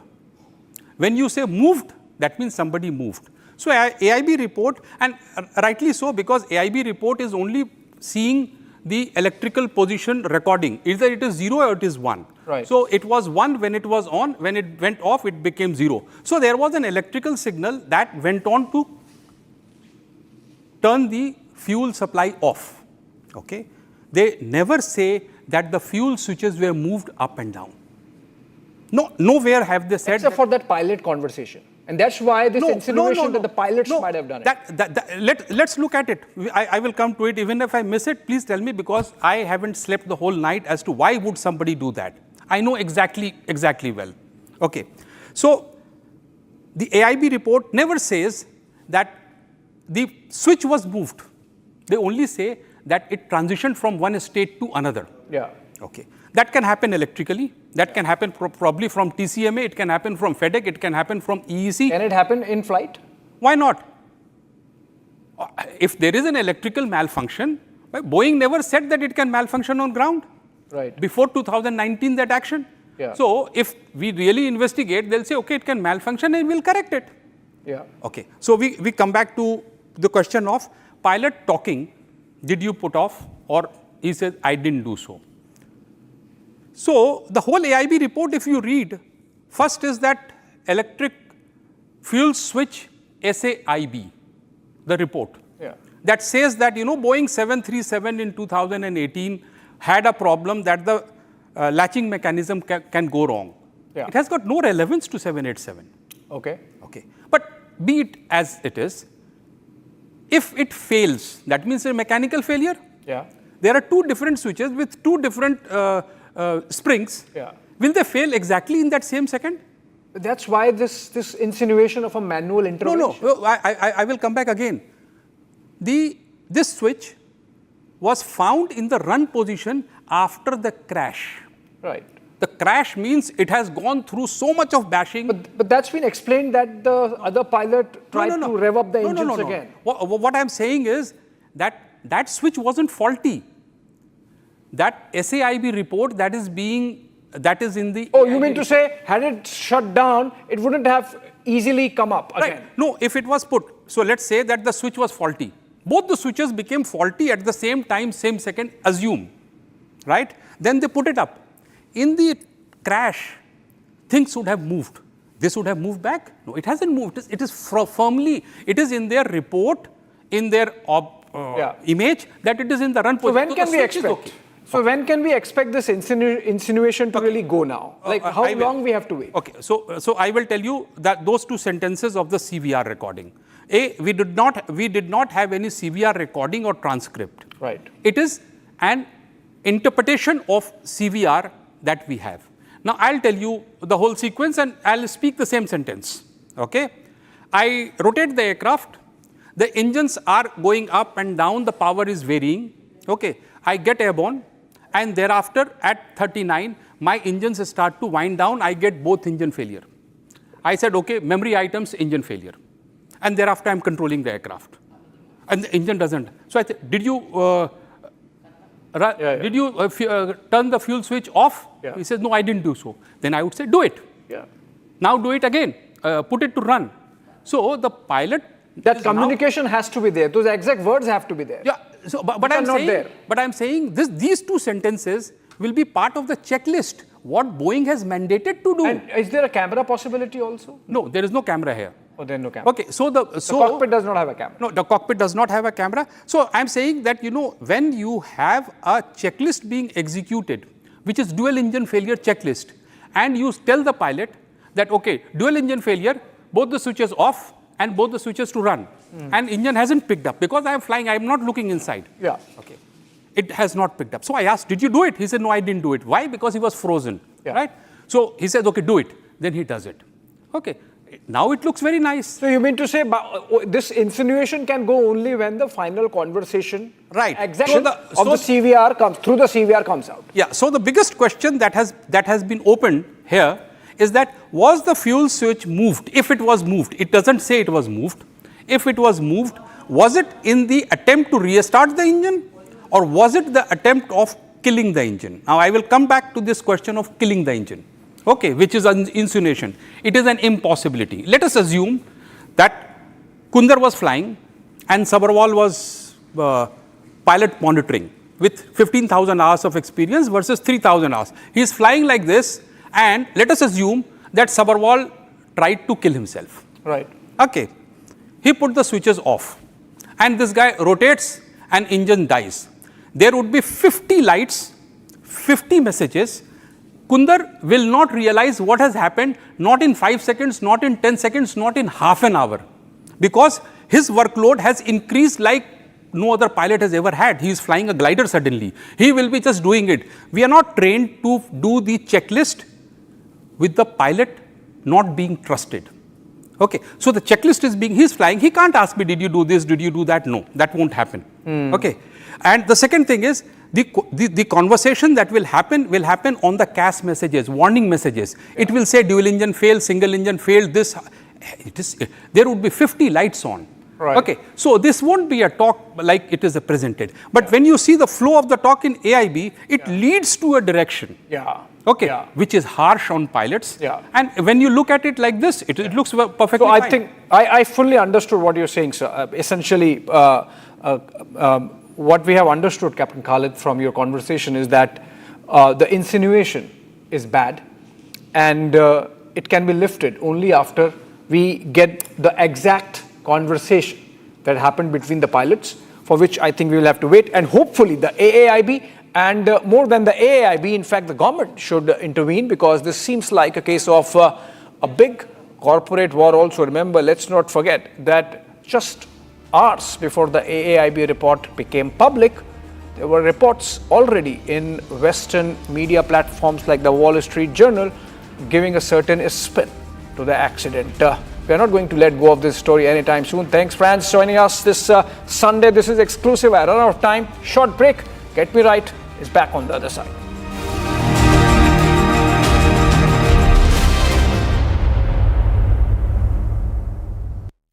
Co-powered by Century Ply Club Prime. Raho Befikar. 13,000 placements last year.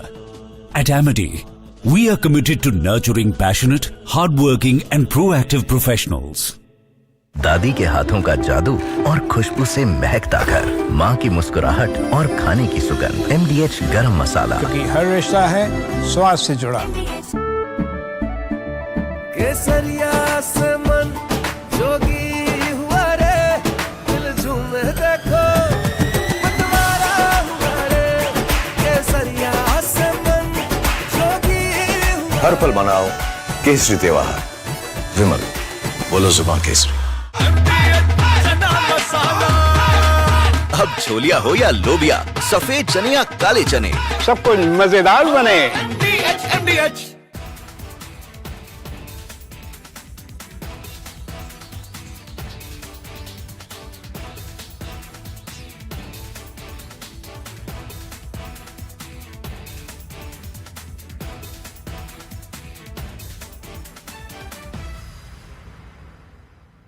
महाराष्ट्राची माफी मागतो. मी छत्रपती शिवाजी महाराजांची माफी मागतो.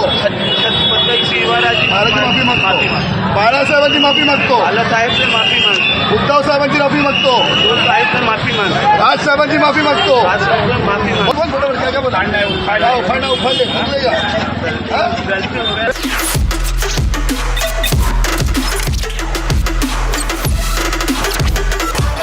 Hi there, welcome back to your favorite deep dive show on stories contemporary and consequential for India. This week I bring three, one from domestic politics and two from foreign affairs, but with tremendous impact on home policies. First up, we take a look at the political churn in Bihar with the Election Commission's drive for a deep cleanup of the electoral roll in the state. Ahead of elections, it has raised a few hackles and some questions about the very basis of our democracy. Then I take you to an interesting geopolitical development in our neighborhood. Russia has become the first country in the world to recognize the Taliban government in Kabul. Did you miss the irony there? Russian tanks had rolled in the 1970s to throw out the Mujahideen, Taliban's precursor. The military intervention happened at a considerable cost. Russia lost 15,000 men by the time it called it quits in 1989. In a double irony, this happened in the same week as the United States de-recognized Hayat Tahrir al-Sham, or HTS, as a terror organization in Syria. We will understand, connect the dots. And last, what's with Donald Trump's infatuation with tariffs? There's a history and a template which the American president seems to be subconsciously following. We'll give you a deep dive. Let's get going. It was a week of geopolitical ironies in the world of diplomacy. Russia became the first country in the world to recognize the Taliban government in Afghanistan. Parallelly, the United States re-recognized Hayat Tahrir al-Sham, the Syrian rebel group that overthrew the Assad regime and is now in power. Its chief, Ahmad al-Shara, was a designated terrorist with a bounty of $10 million on his head by the CIA. He now gets photo ops with the American president. Last year, Shara led a coup against the House of Assads in Syria, ending their 54-year-long run at the helm. This also ended a Shia regime that was aligned with Iran and hence seen as a pariah state by the mostly Sunni neighborhood. And of course, by Israel. No wonder America blinked or looked the other way when Shara's forces laid siege of Damascus and ultimately overthrew Bashar al-Assad, who now cools his heels in a suburb of Moscow. Meanwhile, Shara has completely realigned himself with the West, courtesy some push from the Saudis, of course. Look at the trajectory. Before picking up the cudgels on behalf of Al-Qaeda-affiliated Jabhat-ul-Nusra against the Shia Assad regime, Shara had cut his teeth into armed terrorism with anti-American terror activities in Iraq in the early 2000s. He became a protege of Al-Qaeda chief al-Baghdadi and earned the notoriety with the alias or nom de guerre of Abu Muhammad al-Jolani. During the second Obama administration, as the Americans decided to go after Baghdadi, a nimble-footed Shara completely distanced himself from his mentor, jettisoned the al-Nusra front, and morphed into a fighter against the Islamic State under the HTS. By 2016, Shara had cut his ties with Baghdadi and his entire network, and it was time to evolve further. For him, Syria had to be liberated from un-Islamic rule of a Shia-led Alawite Druze Christian hodgepodge to turn it into a true Islamic government. It is likely that by this time, of all the militias active in the Syrian theater, the Israelis and the Americans found him to be the most capable of taking on the Assad regime. That's when the transformation from a designated terrorist, al-Jolani, in fatigues to clean-shaven al-Shara in dark suits was perhaps put in motion.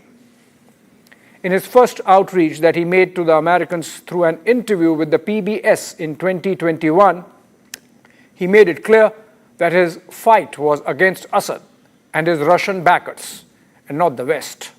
He even slipped in that he used suicide bombers only against Russian-backed militias, never against any American or European targets. One should not miss the choice of the platform. PBS is American public broadcaster, and it gave him a good 60 minutes of interview to build his narrative. He used the same interview to morph into an Arab nationalist, partly influenced by the socialist Gamal Abdel Nasser of Egypt. Par for the course as we are discussing geopolitical ironies here. The statement by Marco Rubio removing the terror designation of Shara this week said that he has disbanded the HTS and that he has promised to fight against terror in all its forms. Read Iran.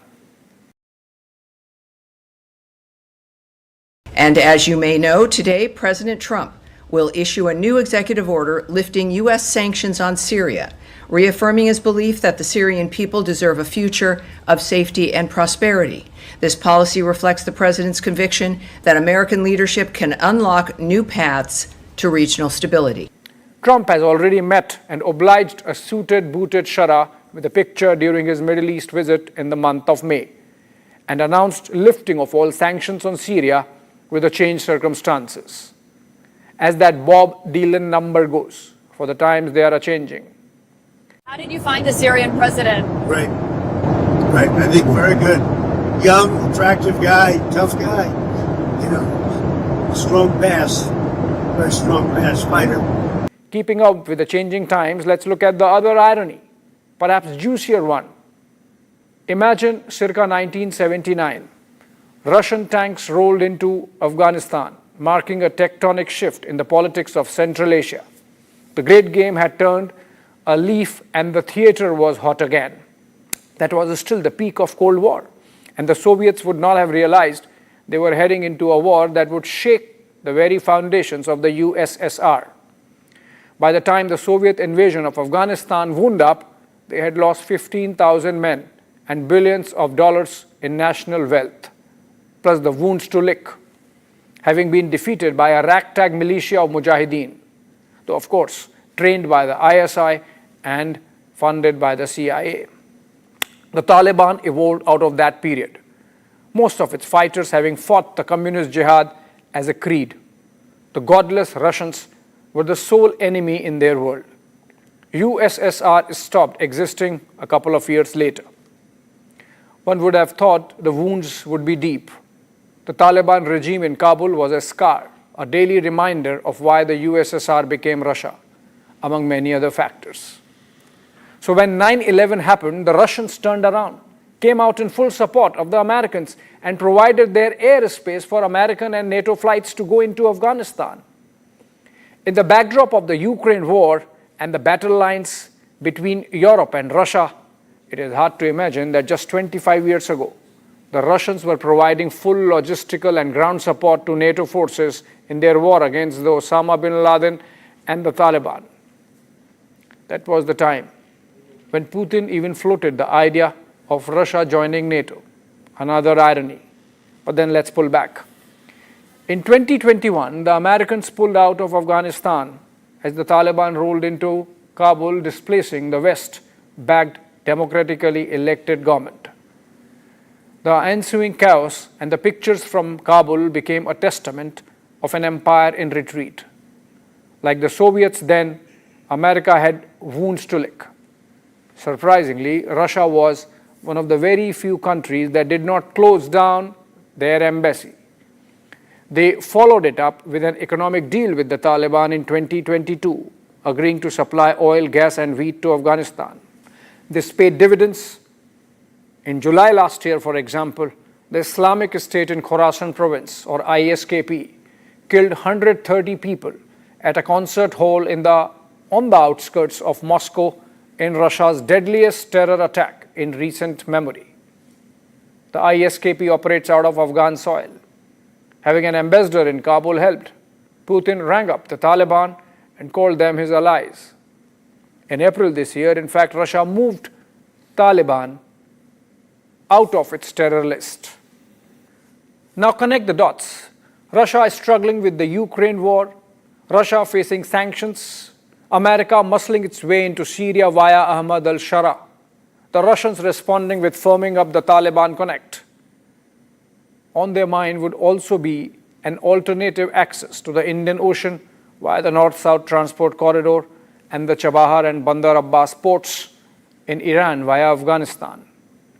Russians would also be mindful of the fact that Trump is trying hard to reclaim the Bagram Air Base on the outskirts of Kabul, which means Americans could be back in Afghanistan. Another irony, China is not recognizing Afghanistan despite having their ambassador there. You know why? Because it might annoy Pakistan. And Pakistan is also not recognizing Taliban because Taliban does not recognize the Durand Line. Let's close this segment on geopolitical ironies with the best one. Also this week, Israel found itself in the company of Pakistan, with Benjamin Netanyahu formally recommending Donald Trump for a Nobel Peace Prize. Allah and Moses do come together. For times they are changing. Moving on. You know, if you go back and look at some of the good presidents, our country was the wealthiest, proportionately the wealthiest, from 1870 to 1913. It was an all-tariff country. We didn't have income tax. That came in 1913. We had tariffs. And we had so much money we didn't know what to do with it. We had, we had a couple of presidents that were very, very strong. McKinley, I guess more than anybody, but he was the tariff king, but he was very, very strong. It's sort of sad. He made a fortune for this country, became very rich, and then Teddy Roosevelt went out and vice president, and he spent the money. And they said Roosevelt was a great president. And let's say he was a great president, but the money was paid by McKinley with tariffs. Tariffs are charged by other countries at levels that are ridiculous. And I call those other countries, and every one of them is willing to give us everything now, by the way, just so you know. Sir, we'll charge you no tariffs, nothing. We'll give you everything. We'll give you access to our markets. We'll give you everything. Is that a correct statement, Scott? This was Donald Trump talking high about the 25th American president, William McKinley, who was in office 1897 to 1901. Did you hear how Trump describes him as a tariff king? The same phrase he reserves for India these days. McKinley represented an era in American economic history when tariffs were a widely used tool or weapon for both protecting nascent American industry and promoting domestic manufacturing.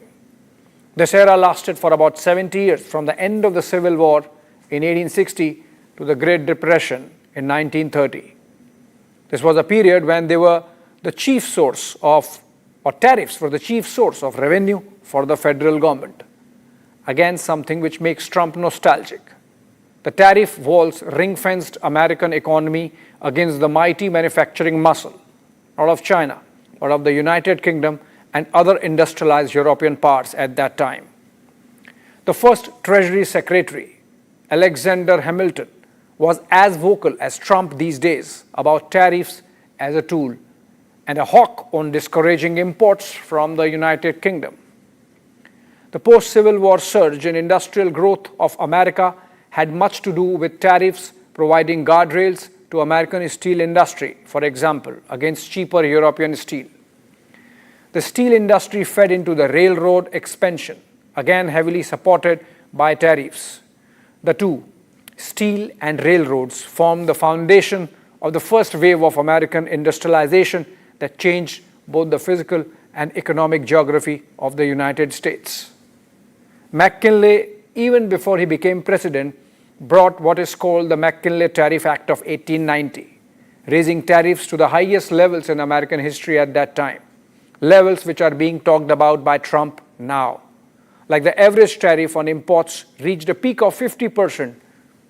Just for perspective, before Trump arrived on the scene in his first term, average American tariff was 3%. There was a window in the McKinley Act to negotiate reciprocal tariffs with trading partners, but only if there was a hard bargain. So what seems like novel in the manner of Trump is a copybook McKinley from the 1890 Act.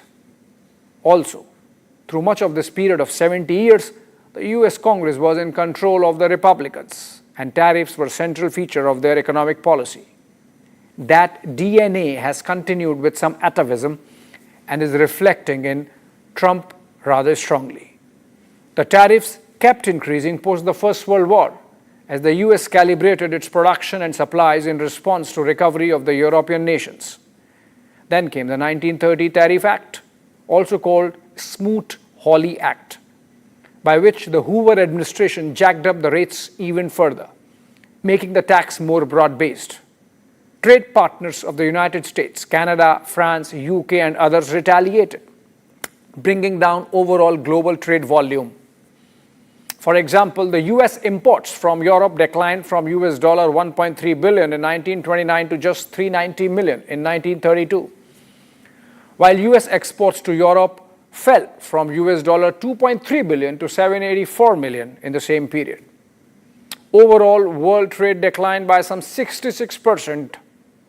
Coming as it did at the cusp of the Great Depression, the tariff war added to the economic woes and fueled the depression even deeper. The 1930 Act was aimed at specifically protecting American agriculture in crisis, but the remedy proved worse than the disease. With corporations passing off the tariff burden to consumers, higher prices of food, clothing and household items strained budgets of already struggling American middle-class families. It was an era of tumult. War clouds were gathering. Economic uncertainty was peaking. Tariffs were not helping. And then the World War II happened. As America came out victor and hence more confident on the other side of the war, with its allies, it set out to refashion world economy. Lessons from the 1930 Act and the Depression shifted accent on increased trade through tariff reductions. The loss of revenue on account of lower rates was more than compensated by increasing global trade volumes. Free trade agreements became the norm, with America shepherding the setting up of institutions like the World Bank, the IMF, and of course subsequently the World Trade Organization. It was transatlantic consensus at work, with Anglo-Saxon, Euro-American chemistry deciding what the rest of the world would do. This had much to do with American swagger as the new empire post-World War II. A post-war surplus economy made America carry allies from Japan to Germany, from Korea to Canada on its shoulders. And then, among the rising tide, raising all boats, rose one ship, China. A still confident Washington handheld Beijing through the 1970s and 1980s, facilitating its entry into the World Trade Organization, even as it transferred much of its own manufacturing base to Chinese cities, making China the shop floor of the world. The dragon bid its time, thieving on intellectual property, rummaging through global supply chains, strengthening its grip over end-to-end production cycle, and bared the fangs only recently. The gloves are off. The dragon is breathing fire down the American neck. The Second Empire has come undone. While the United States and many other nations play by the rules, these countries use government-run industrial planning and state-owned enterprises to rig the system in their favor. They engage in relentless product dumping, forced technology transfer, and the theft of intellectual property. The United States lost over 3 million manufacturing jobs, nearly a quarter of all steel jobs, and 60,000 factories after China joined the WTO. And we have racked up $13 trillion in trade deficits over the last 2 decades. But those days are over. This was Trump, all fire and brimstone, launching a fusillade against the Chinese at the 2018 UNGA in his first term. If you look at the timings of Trump's tariff war, you realize the psychology behind the moves. Like in the 18th century, so now, it's a less confident America creating moats as it negotiates its place with the rest of the world. In a Thucydides trap with China, it is American angst playing out. The United States government has gained with its coffers richer by $100 billion since January. The annual tariff haul could land at around $300 billion. But this is the money American companies and importers are paying to the government. How long before they recover this cost from the end consumer? That's when the pinch would begin. As per a study done at Yale, Trump's tariff tantrums could cost American families around $2,300 this year. The study goes on to paint a depressing picture for the American economy that might shrink by as much as $110 billion per annum going forward, with reduction in employment and increase in inflation. The American national television has been debating for some time now how expensive their shoes and t-shirts imported from Vietnam and Bangladesh are going to get with the tariffs imposed. It will not be over till it's over. It will run its full cycle. Just in case you thought it's about Trump, no, it's about America. All the tariffs imposed during Trump's first term were retained by the Biden administration. Tariffs have morphed back to being a strategic instrument for achieving economic and political ends. Trade liberalization is history. It is back to reciprocal trade agreements instead of a global commons approach. Each nation has to guard its core interests. In the case of India, there is tremendous pressure to concede on GM crops. Because if you look at it, having outsourced most of its goods economy to China, there's very little America can offer India. It comes down to two sectors, defense and agriculture. Both, by their very nature, directly affect national security and sovereignty. The United States is itself struggling with the side effects of GM crops on the health of its citizenry, from mass obesity to increasing rates of cancer. Many new age ailments could be connected with the biotechnological tinkering with crops. But since America has nothing else to give, it would want to force those onto its allies like India. The Modi government has held on to its own till now and hopefully would continue to do so till the Trump's tariff tantrums settle. There's no short-term solution to this crisis. Moving to the final segment.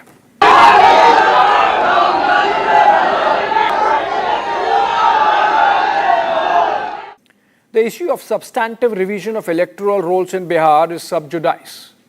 The Supreme Court, hearing a clutch of petitions, all of them from the opposition parties, has upheld the Election Commission's remit of holding the special intensive revision in Bihar, thus throwing out of the window primary argument of the opposition that it should not be carried out in the first place. There have been some valid grounds which the EC should have thought through before launching the deep cleansing of electoral rolls in Bihar, last done in 2003, and the Supreme Court might crease out those drawbacks in its next hearing. But the politicking by the opposition bloc has veered towards the irresponsible as usual. Look at this post by Asaduddin Owaisi of the AIMIM. He's calling the authentication drive by the EC a backdoor entry of the NRC, the National Registry of Citizens, a bugbear created for the minorities, specifically the Muslims post the CAA NRC protests of 2020. M.A. Baby, the chief of the Communist Party of India, Marxist, wrote an op-ed in which he termed the roll revision a continuation of CAA NRC debate and called the trio of CAA NRC SIR an antiquated 20th century idea which defined citizenship as an exclusionary concept. As an NRC hawk who believes India is making a big mistake by not rolling out a national register of citizens that has been mandated by the Supreme Court itself, this raising of NRC bogey by the opposition is opportune time for me to reflect on the issue briefly. First up, here's a list of some countries that mandate a national registry of citizens based on which they issue national ID cards, which the citizens of course need to acquire and keep as proof of their citizenship. Germany, Belgium, Spain, Portugal, Sweden, Finland, the Netherlands, all in the Western Europe. Singapore, Philippines, Malaysia to our east, South Africa, Ghana, Nigeria in Africa, UAE, Israel, Kuwait in West Asia. Over 100 countries, in fact, maintain a mandatory national registry of its citizens around the world, rich or poor, developed or developing alike. And unlike what M.A. Baby wants us to believe, most of the nations have evolved their idea of citizenship in the last 50 years, responding to the complexities of globalization. Now let's come to our neighborhood. Pakistan maintains a mandatory registry with compulsory registration by its citizens. Similarly do Sri Lanka and Bangladesh, and of course China. Just leaves us in India and possibly Afghanistan. Imagine the illegal Bangladeshi infiltrators who are taking advantage of India's porous border and even more porous systems have to mandatorily be a part of the NRC in their home country. But there are some here in India who make their stay or the stay of these illegals a touchstone of India's liberalism, secularism, wokeism and whateverism. It's taking national security concerns. Since this episode has been about ironies, I shall close with one. The opposition argument in the Supreme Court hinged on citizenship count being the sole preserve of the Home Ministry and not that of the Election Commission, then is it a natural corollary that they would allow the NRC if the Home Ministry picks up the tab?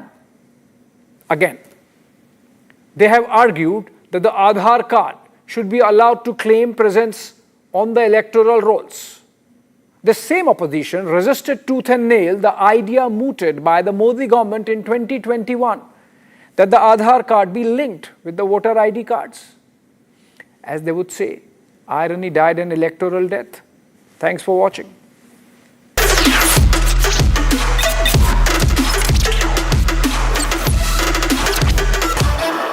Co-powered by Century Ply Club Prime. Raho befikar. 13,000 placements last year. At Amity, we are committed to nurturing passionate, hardworking and proactive professionals. ये है secret recipe MDH का जीरा SIP जल जीरा मसाला SIP SIP जीरा SIP MDH का जल जीरा सिप MDH का जल जीरा सिप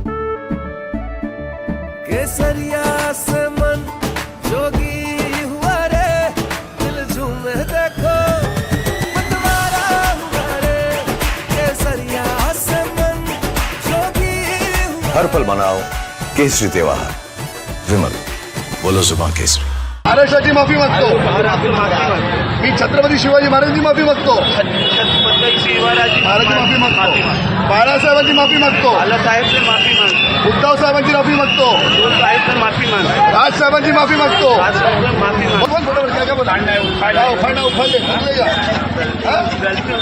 गलती हो गया पुढे तो भाईचा बोला आवाज आवाज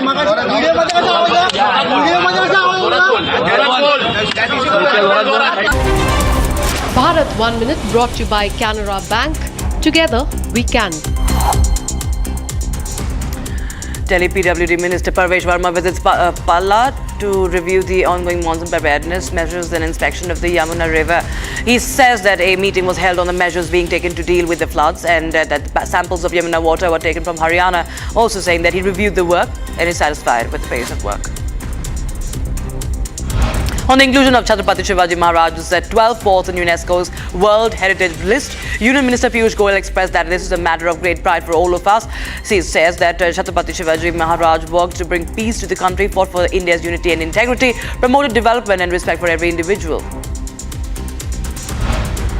And a bus carrying pilgrims returning from Amarnath Yatra met with an accident in Jammu and Kashmir's Kulgam. Injured have been admitted to the hospital. One of the injured individuals said that he came from Mandsaur of MP for the Yatra and he found the arrangements, however, to be good.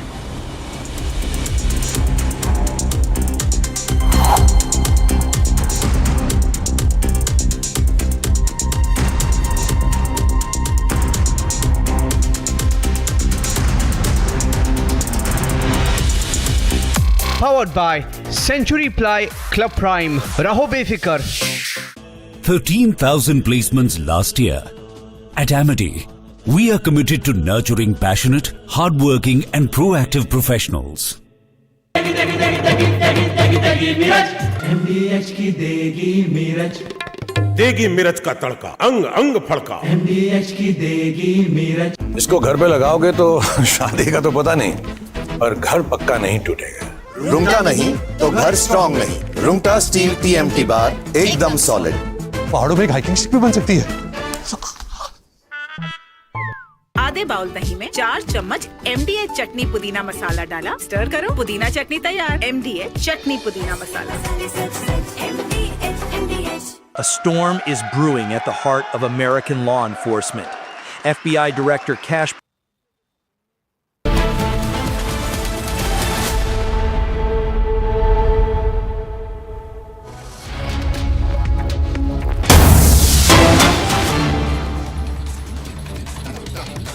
Rengeteg munka, rengeteg tudomány, rengeteg ötlet, rengeteg kitartás történt annak érdekében, hogy ezt a programot sikerre vigyük. Én nagyon remélem, hogy annyira büszkék vagytok rám és a programra, mint amennyire én büszke voltam a kutatóinkra az elmúlt 3 hétben. Magyarország az elmúlt hetekben visszakerült Shubhanshu Shukla, viewers. Group Captain Shubhanshu Shukla there in the middle. You can see the pilot of Axiom 4 is all set to right now address. He's going to speak out, and once he's speaking, we will put out that audio. This is ahead of Axiom 4 mission's departure, viewers, from the International Space Station. Remember, NASA is going to also provide live coverage of the departure, scheduled for tomorrow around 4:30 p.m. Indian Standard Time, Monday. And this is first on Republic TV, by the way, viewers. Group Captain Shubhanshu Shukla, the first Indian to visit the International Space Station and pilot for the mission, is part of this 4-member crew. He, along with his crew members and those on the IS, as you see, he's there going to address, he's going to speak out live in just a few moments from now. So the crew includes veteran NASA astronaut Commander Peggy Whitson and ESA project astronaut Slavoj Uznaski and Wisniewski of Poland, Hungarian also, and astronaut Tibor Kapu. Group Captain Shubhanshu Shukla, of course, is the pilot, and he will be addressing. This is the farewell address of the Axiom 4 mission. And as per the release by NASA, viewers, it will I can speak as long now. So it has been an incredible journey. I did not imagine all this when I started on Falcon 9 on 25th, and I think it has been made amazing or incredible because of the people who are involved. The team that is standing behind me, you guys have made it really special for us being here on the station, and it was an incredible joy to be here and working alongside with a bunch of professionals like you. Over the past 2.5 weeks or so, we have done a lot of science on the station. We have done outreach activities and also looked back at the Earth. Whatever time we found, we were always looking out the window, and it almost seems magical to me. And I would like to take this opportunity to thank my country and all their citizens for supporting this mission and me with all their hearts. And I would like to thank ISRO for making this happen, all the colleagues at ISRO who have worked tirelessly in developing all the protocols, the science and the outreach activities, the researchers back in India, the students who developed the outreach items that I carried. I would also like to thank NASA and its international partners, Axiom Space, SpaceX, for ensuring that we were trained adequately well and providing all the support round the clock, and all the people who were sitting on ground supporting this mission, making it extremely successful.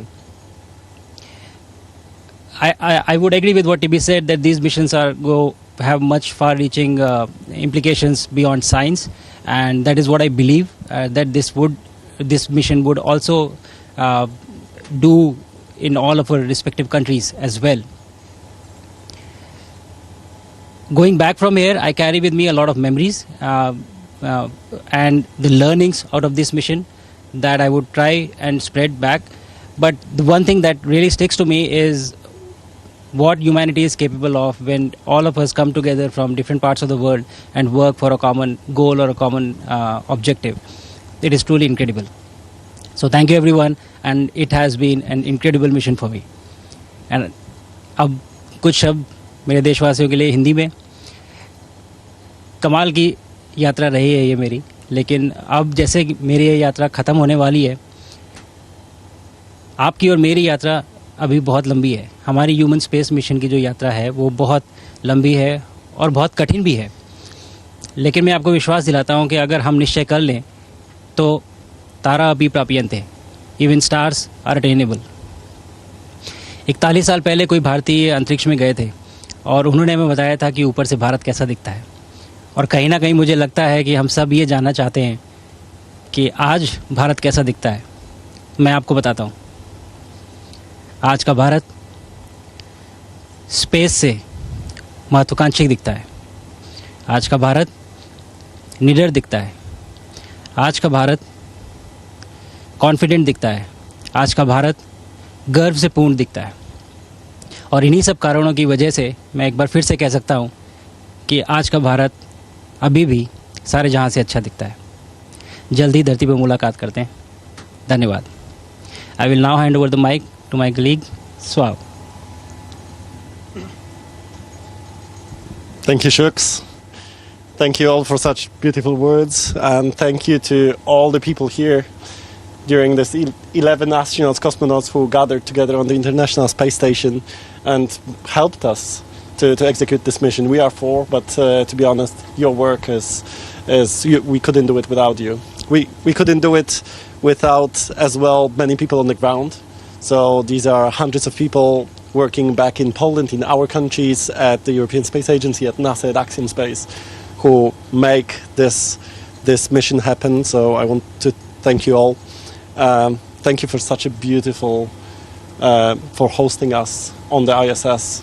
For me, that was one memory I will always have in my head, is our first day when we crossed that hatch and we floated through the station, and for the first time we were guided by you to Cupola to look back on Earth. That was one of the most magical moments of my life. I think the International Space Station is a beautiful international collaboration, and these places, such laboratories, are really important to be preserved. And look where we can go when we work together, we collaborate on common platform, common science, then sky is no longer the limit. We can explore space, we can explore science, we can explore technology and build new solutions for the future. I think this really speaks to me very deeply to be able to collaborate and attain these results. Let me maybe switch to Polish. Drogie Polki, drodzy Polacy, dziękuję Wam po pierwsze za zaufanie i za to, że mogłem Was tutaj reprezentować na Międzynarodowej Stacji Kosmicznej podczas pierwszej polskiej misji na ISS. Dziękuję za to zaufanie. Mam nadzieję, że również misja przyniosła dużo dobrego Polsce, kosmosowi, nauce polskiej i również polskiej technologii. Przynajmniej pewną część rozpoznania. That is Shubhanshu Shukla there, viewers. The farewell address there is the farewell ceremony of the NASA Axiom formation. He's coming back. Splashdown is slated for tomorrow. And we have a special guest, Dr. B.R. Guruprasad, former ISRO scientist and director of Jawaharlal Nehru Planetarium, is joining us right now.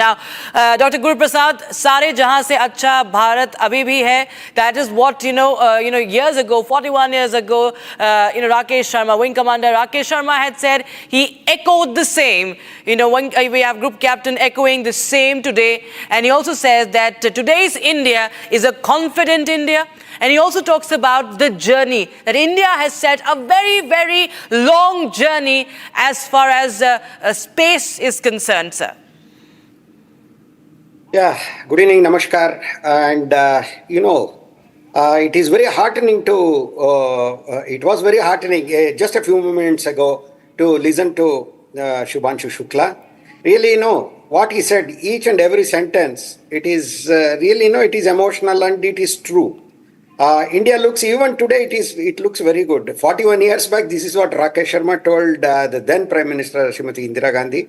And even today, Shubhanshu Shukla is telling the same thing. India is more confident, no doubt about it. And the third thing what he told was, yes, challenges are very tough for us as far as Gaganyaan is concerned. Okay, when Rakesh Sharma went to space, India was different. It was it was not in its infancy in space at that time, but still it was in childhood. Today, look at the confident India. We have more than 50 satellites, I understand, that which are working for our country. Okay, we have launched more than 400 satellites for other countries. And we have been utilizing satellites for our national development earlier. Now they are a part and parcel of our national infrastructure. Now, and we have sent the spacecraft to the moon, the Mars, and even one is studying the sun continuously. Look at the confident India, in fact, how much it has grown in space and what achievements it has to its credit. Now, Gaganyaan adds a new dimension to the Indian space program, no doubt about it. It is very tough, and ISRO has been very, very systematic in planning that, in fact. That is why no hurry, they are doing it. I am sure about it with my experience, my privilege to work for ISRO. And I feel that definitely, though, by taking cautious steps, we will also succeed in our Gaganyaan and the sequel to Gaganyaan, which is Bharatiya Antariksha Station, then sending people to moon by around 2040. That is the ambition, and having a permanent presence there. might be in 2047 or so. This is the route map which I saw. So it is the confident India in space. Yes, we can work together, and all of them are, you can see the way in which all of them are hugging each other. And, human spaceflight is such a, it is such a beautiful thing. Even, Americans, Russians, everybody is cooperating. And it's very heartening to see these things in the domain of space, especially in human spaceflight. Thank you. Absolutely, Dr. Guru Prasad. There you have, viewers, the visuals, of course, very heartwarming visuals. We can play those visuals out again as they hug each other. This is the farewell right ahead of the undocking, viewers, as they are set to return to the Earth tomorrow afternoon, viewers. Late afternoon, Republic TV will be bringing you the moment of the splashdown as Group Captain Shukla, the pilot of Axiom 4, along with his other crew members, will be back on Earth. And before that, they have, of course, delivered this farewell address. We can take a listen in once again to what Group Captain Shukla had said in this farewell ceremony.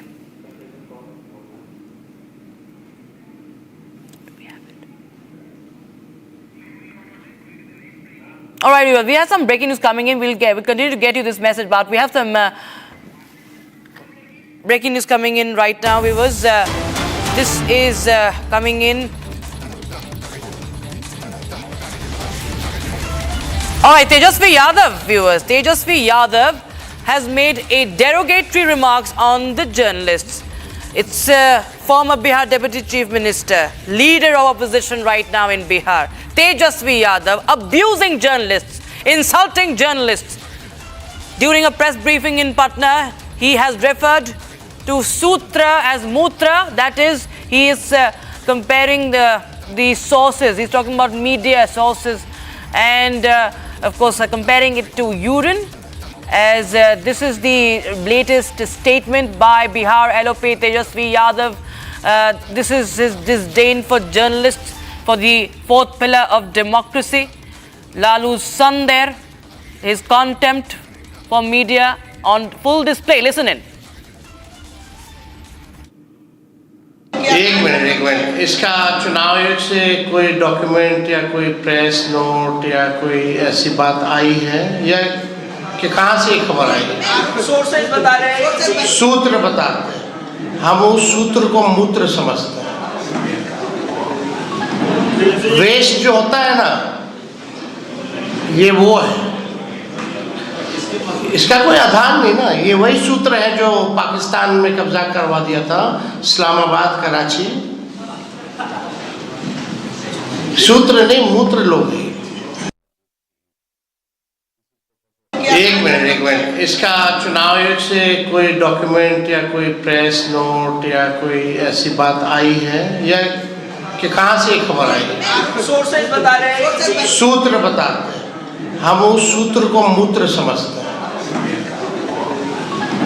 Waste जो होता है ना, ये वो है, इसका कोई आधार नहीं ना। ये वही सूत्र है जो पाकिस्तान में कब्जा करवा दिया था, इस्लामाबाद, कराची। सूत्र नहीं, मूत्र लोग हैं। Senior Executive Editor Abhishek Kapoor joins us live on the broadcast for more. Abhishek, we can clearly see the contempt for media that Lalu Prasad Yadav's son, the LOP, has. And, there is one thing, if you want to criticize the sources, you want to criticize news reporting, you want to question the sources. But this is plain, point-blank insult. This is crass. This really shows the mind and the mindset of the Lalu Prasad Yadav family and Tejasvi Yadav, specifically Rakshita. Make no mistake, this is clearly an attack on press and its dignity. Remember, we constitute the fourth estate and the fourth pillar of democracy, and for this kind of contempt and this kind of mindset, Tejasvi Yadav has revealed really from where he comes, and the manner in which he was speaking, the body language, the expressions, that clearly showed that he has utter contempt for media. He has absolute disrespect for the institution of press. Remember, sources are supposed to remain anonymous, and that's why, and that's how journalism flourishes. That's how we practice our craft, because otherwise everything else becomes PR and publicity. In this case, while Election Commission officially has not come out with a statement yet, because remember the matter is sub judice, the fact that sources have told their reporters on the ground there in Bihar, in Patna, that during all the scrutiny that's going on as part of the special drive that's on for checking the electoral roll, the veracity of the electoral roll, the eligibility of the voters on the voters list, many have been found to be having connections with Nepal, Bangladesh and Myanmar. It's not just about any community like the opposition tries to give a spin to. This is about having a clean electoral roll, a drive which is being carried out after a gap of 22, 23 years in the case of Bihar, a drive which has been sanctioned by the Supreme Court. Remember, in the hearing last week, the Supreme Court was very clear that this has to go on wherever amendments have to be made. They would make a suggestion. For example, they already have by way of addition of some documents, including the Aadhaar card, which was one of the opposition demands. But for Tejasvi Yadav, the leader of opposition of Bihar, effectively the head of the RJD, given that Lalu Prasad Yadav is not very active anymore, for him to be using this kind of vile language, indecent language, crass language against press, for journalism, for journalists, it really speaks volumes about what he thinks about this very important institution of democracy. I believe this is going to get a lot of traction going forward. There would be tremendous amount of reaction coming in, and politicians have to speak. If this is what they think, they have to reveal their mind. They have to come out and say whether they support Tejasvi Yadav or not. More specifically, the opposition leaders who stand with RJD, Rahul Gandhi, the Congress party, all the parties which are part of the Indie bloc, Mamata Banerjee, Stalin, all these people who come out for show of strength at various platforms to try to project power of the Indie bloc, would they support what Tejasvi Yadav has said, is something we have to look forward to, and that would be in a way a litmus test of whether the opposition, which claims immunity, which claims strength of democracy for their own strength and survival, would they apply the same yardstick to the press and media, which is an equal partner and equal contributor and an equal measure of as an institution in terms of making our democracy strong. I think Tejasvi Yadav has crossed a certain line, Rakshita, and hopefully we would see strong condemnation and reactions coming in from the political circles, as more specifically the opposition and the Indie bloc. Highly objectionable statement indeed there from the Bihar leader of opposition. Thank you so much, Abhishek, for joining us with that on that story, viewers. In fact, the Election Commission, now we'll tell you, viewers, why this report, the sources are rattling Tejasvi Yadav, viewers. Election Commission of India, special intensive revision that, remember, has been given a go-ahead by the Supreme Court of the electoral rolls revision are in full swing. They're going on in full swing in Bihar. And in a recent development, the EC officials are claiming that foreign nationals from Nepal, from Bangladesh and from Myanmar have been discovered during the house-to-house visits for the revision exercise. These are illegal migrants. These are foreign nationals who have made it to the voter list. Here's the full story.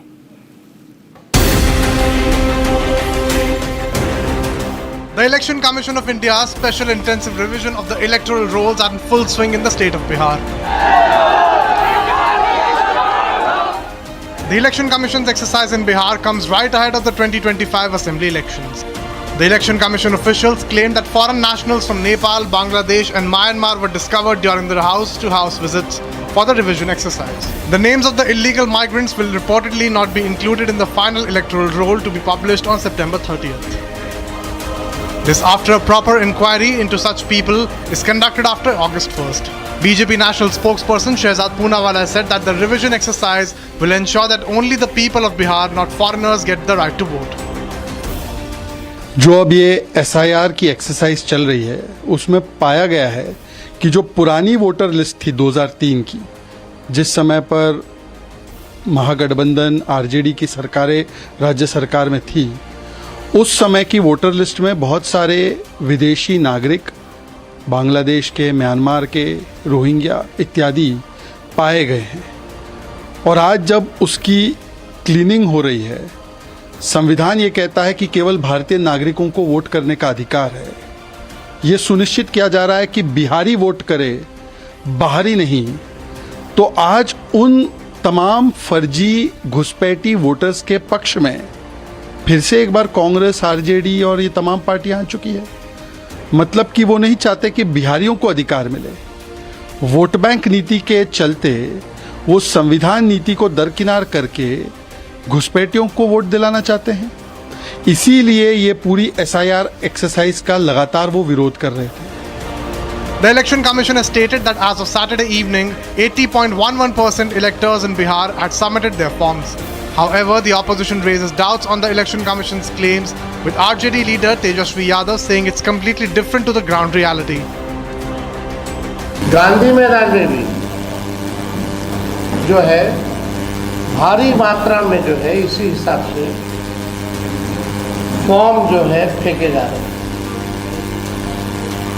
वो क्या रहा है, ये तो election commission को स्पष्ट करना चाहिए कि आप जो दावे कर रहे हैं 80% से अधिक जो है आप लोगों ने 11 जुलाई तक कर लिया है, तो वाकई में ये सच्चाई है या क्या है? BJP leader Shahnawaz Hussain has reiterated that there is no controversy in the special intensive revision scheme. It is to ensure that only Biharis get to elect for their chief minister. अभी जो vote का revision है, जो verification हो रहा है, उसको लेकर कई लोग सुप्रीम कोर्ट भी गए। सुप्रीम कोर्ट ने रोक लगाने से मना किया और वो वेरिफिकेशन जारी है। कुछ सुझाव भी सुप्रीम कोर्ट ने दिया जिसके लिए बाध्य चुनाव आयोग को नहीं किया है। अब जो वेरिफिकेशन हो रहा है उसमें कुछ रोहिंग्या मिल रहे हैं, कुछ बांग्लादेशी मिल रहे हैं, बर्मा नेपाल के लोग मिल रहे हैं। अरे बिहार में बिहारी वोट डालेगा ना बिहार के मुख्यमंत्री बनाने के लिए, सरकार बनाने के लिए, या बिहार में पूरे दुनिया के लोग आके वोट डालेंगे? The Election Commission is moving ahead to complete the collection of enumeration forms before the stipulated time of July 25th. Now, in Odisha's Balasore, a disturbing case has emerged from Fakir Mohan College. A student has set herself ablaze after a teacher allegedly asked her for sexual favors. The girl is currently in critical condition, undergoing treatment. The teacher, who has been accused of this alleged exploitation, has now been taken into custody. The incident has triggered massive outrage across the state, with student groups demanding swift action and a thorough investigation. Police say that they are verifying the students' allegations and have launched a full probe. A student set herself ablaze in Odisha's Balasore, alleging a teacher asked for sexual favor. The teacher, who has been accused of this alleged exploitation, has now been taken into custody. The incident has triggered massive outrage across the state, with student groups demanding swift action and a thorough investigation. The police say that they are verifying the students' allegations and have launched a full probe. Lady छात्रा जो self immolation का attempt की हैं, इसके ऊपर जो prima facie evidence establish हुआ है एक टीचर के अगेंस्ट, उनको अरेस्ट किया गया है, उनको कोर्ट फॉरवर्ड किया गया है। और उसके साथ साथ हम इन जो पिछले 30 जून को एक कंप्लेंट लॉन्च किया गया था इंटरनल्स कंप्लेंट कमेटी को, स्टूडेंट्स और जो लेडी जिन्होंने अटेम्प्ट किया उनके द्वारा। इनका कॉलेज का इंटरनल्स कंप्लेंट कमेटी का क्या फाइंडिंग्स रहा है, क्या सबमिशन रहा है प्रिंसिपल को और भी जो एप्रोप्रिएट अथॉरिटी को, उसके ऊपर हम लोग प्रॉपरली इंक्वायरी कर रहे हैं। The girl is currently in critical condition, undergoing the treatment. The incident has triggered massive outrage across the state of Odisha, with student groups demanding strict action. Incident बहुत दिनों से चल रहा है, लेकिन हमें लेट में मालूम हुआ। जब ये इंसिडेंट को लेकर के पुलिस के साथ प्रिंसिपल बैठे, तब उनको ये आश्वासन दिया कि हम एक इंक्वायरी कमेटी हमारा है, इंटरनल कंप्लेंट कमेटी, और इस कमेटी 5 दिन में इंक्वायरी कंप्लीट करके रिपोर्ट देगा। ये बहुत त्रुटिपूर्ण है और उद्देश्य प्रणोदित है। मुझे बहुत दुख हुआ। कड़ी से कड़ी कार्रवाई होगा।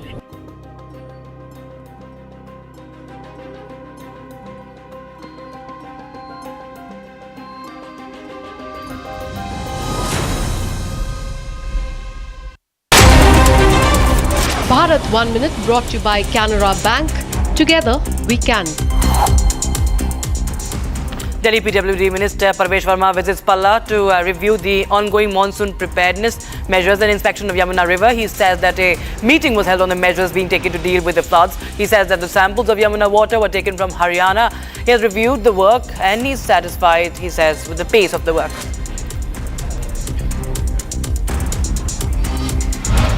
On the inclusion of Chhatrapati Shivaji Maharaj's 12 forts in UNESCO's World Heritage List, Union Minister Piyush Goyal expressed that this is a matter of great pride for Indians and that Chhatrapati Shivaji Maharaj worked to bring peace to the country. He fought for India's unity and integrity, promoted development and respect for every individual to the farthest reaches. A bus carrying pilgrims was returning from Amarnath Yatra when it met with an accident in Jammu Kashmir's Kulgam. Injured have been admitted to the hospital. One of the injured individuals said that he came from Mandsaur of MP for the Yatra and found the arrangements there to be good.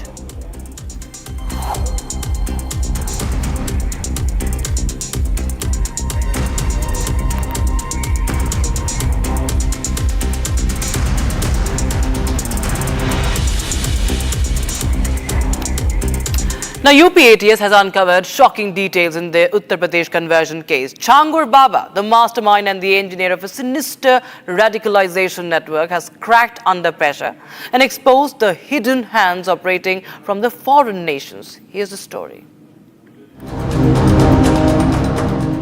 This was once a sprawling campus of a sinister design. And after the cover of Conversion Baba's unholy plot was blown, the campus was razed to the ground by bulldozers.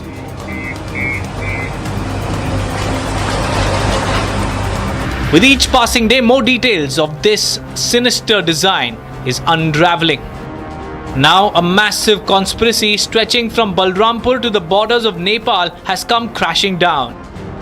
In explosive revelations made during interrogation, the Uttar Pradesh ATS exposed a dangerous nexus orchestrated by none other than Changur Baba. Changur Baba, who boasted of having over 20,000 disciples, is now at the center of the conspiracy of forced conversions, foreign funding, and sleeper cell facilitation. The UP ATS has found that Changur made videos of people reciting the Kalma, feeding them banned meat, and luring them into Islam with huge sums of money. What's even more chilling is that Changur Baba had created a team of young women trained to file fake rape charges against anyone resisting conversion. Sources say he openly misused the administrative machinery to silence dissenters and even tried to enter the Pakistani embassy in Kathmandu, aiming to marry off converted Hindu girls to ISI-linked operatives. कैसे लड़कियों का एक गिरोह बनाया करता था अपने विरोधियों को शांत करने के लिए, हर वह मुकदमे वो करवा देता था, बलात्कार, शोषण और हत्या, डकैती सब कुछ वो कराता था. उसके पास अपनी एक टीम थी जो प्रशासन को हैंडल करती थी. His aim was to turn border districts like Siddharthnagar and Barni into active breeding grounds for radical elements. From bringing in Rohingya refugees to protecting himself as a saint to funnel in funds from Saudi-backed bodies, Changur's plan was a ticking time bomb. UP में और देश के अलग अलग राज्यों में धर्म परिवर्तन की घटनाएं लगातार बढ़ती चली जा रही हैं और सिर्फ एक ही मानसिकता है कि यहाँ पे डेमोग्राफी चेंज किया जाए. डेमोग्राफी इज डेस्टिनी और इसीलिए यहाँ पे डेमोग्राफी चेंज की जा रही है. With links to Saudi Islamic banks, Dawat-e-Islam and Islamic Union of Nepal, Changu's network was deep and dangerous. And the location was strategic. Utraula, just 65 kilometers from Nepal border, with easy access to Ayodhya, Bengal and other sensitive regions. From a quiet village in Balrampur to the radar of international espionage, Changur Baba's rise was no accident. This is no longer just about religious conversion. This is about national security, sleeper cells, and the silent war waged within.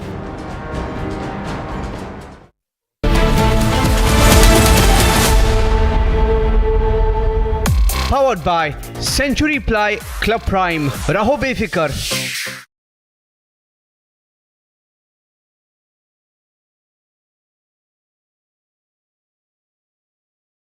MDH की हल्दी मिर्ची धनिया करे कमाल, ये रंग दे, ये खुशबू दे, ये तीखा, ये कम पड़े, क्या निराला MDH masala. A storm is brewing at the heart of American law enforcement.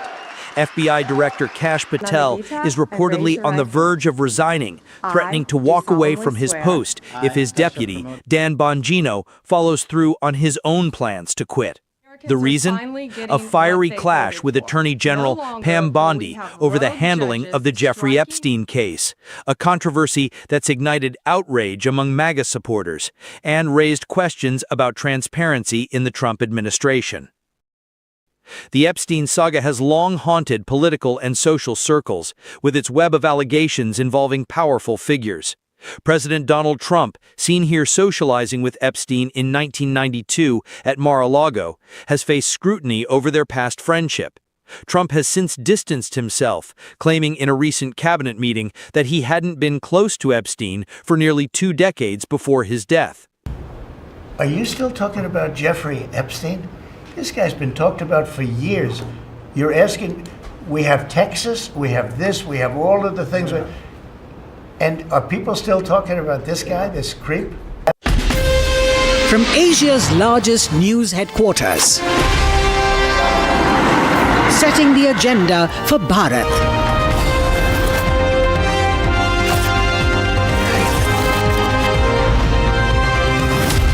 You're watching Republic.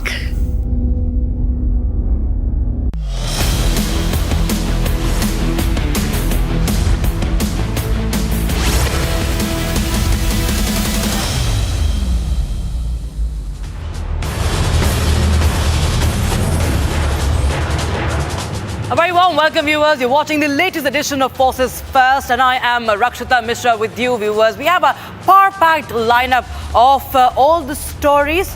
Of course, we will tell you NSA Doval's hard talk this week that made the headlines. And not just that, we'll also tell you about India's arsenal's newest Astra. Not just that, the threat, the Chinese threat in Indian waters. There's this report about the hidden Chinese ship, our Chinese spy ship. We'll tell you more about it and all that. But first, viewers, we will start with the top story on Forces First.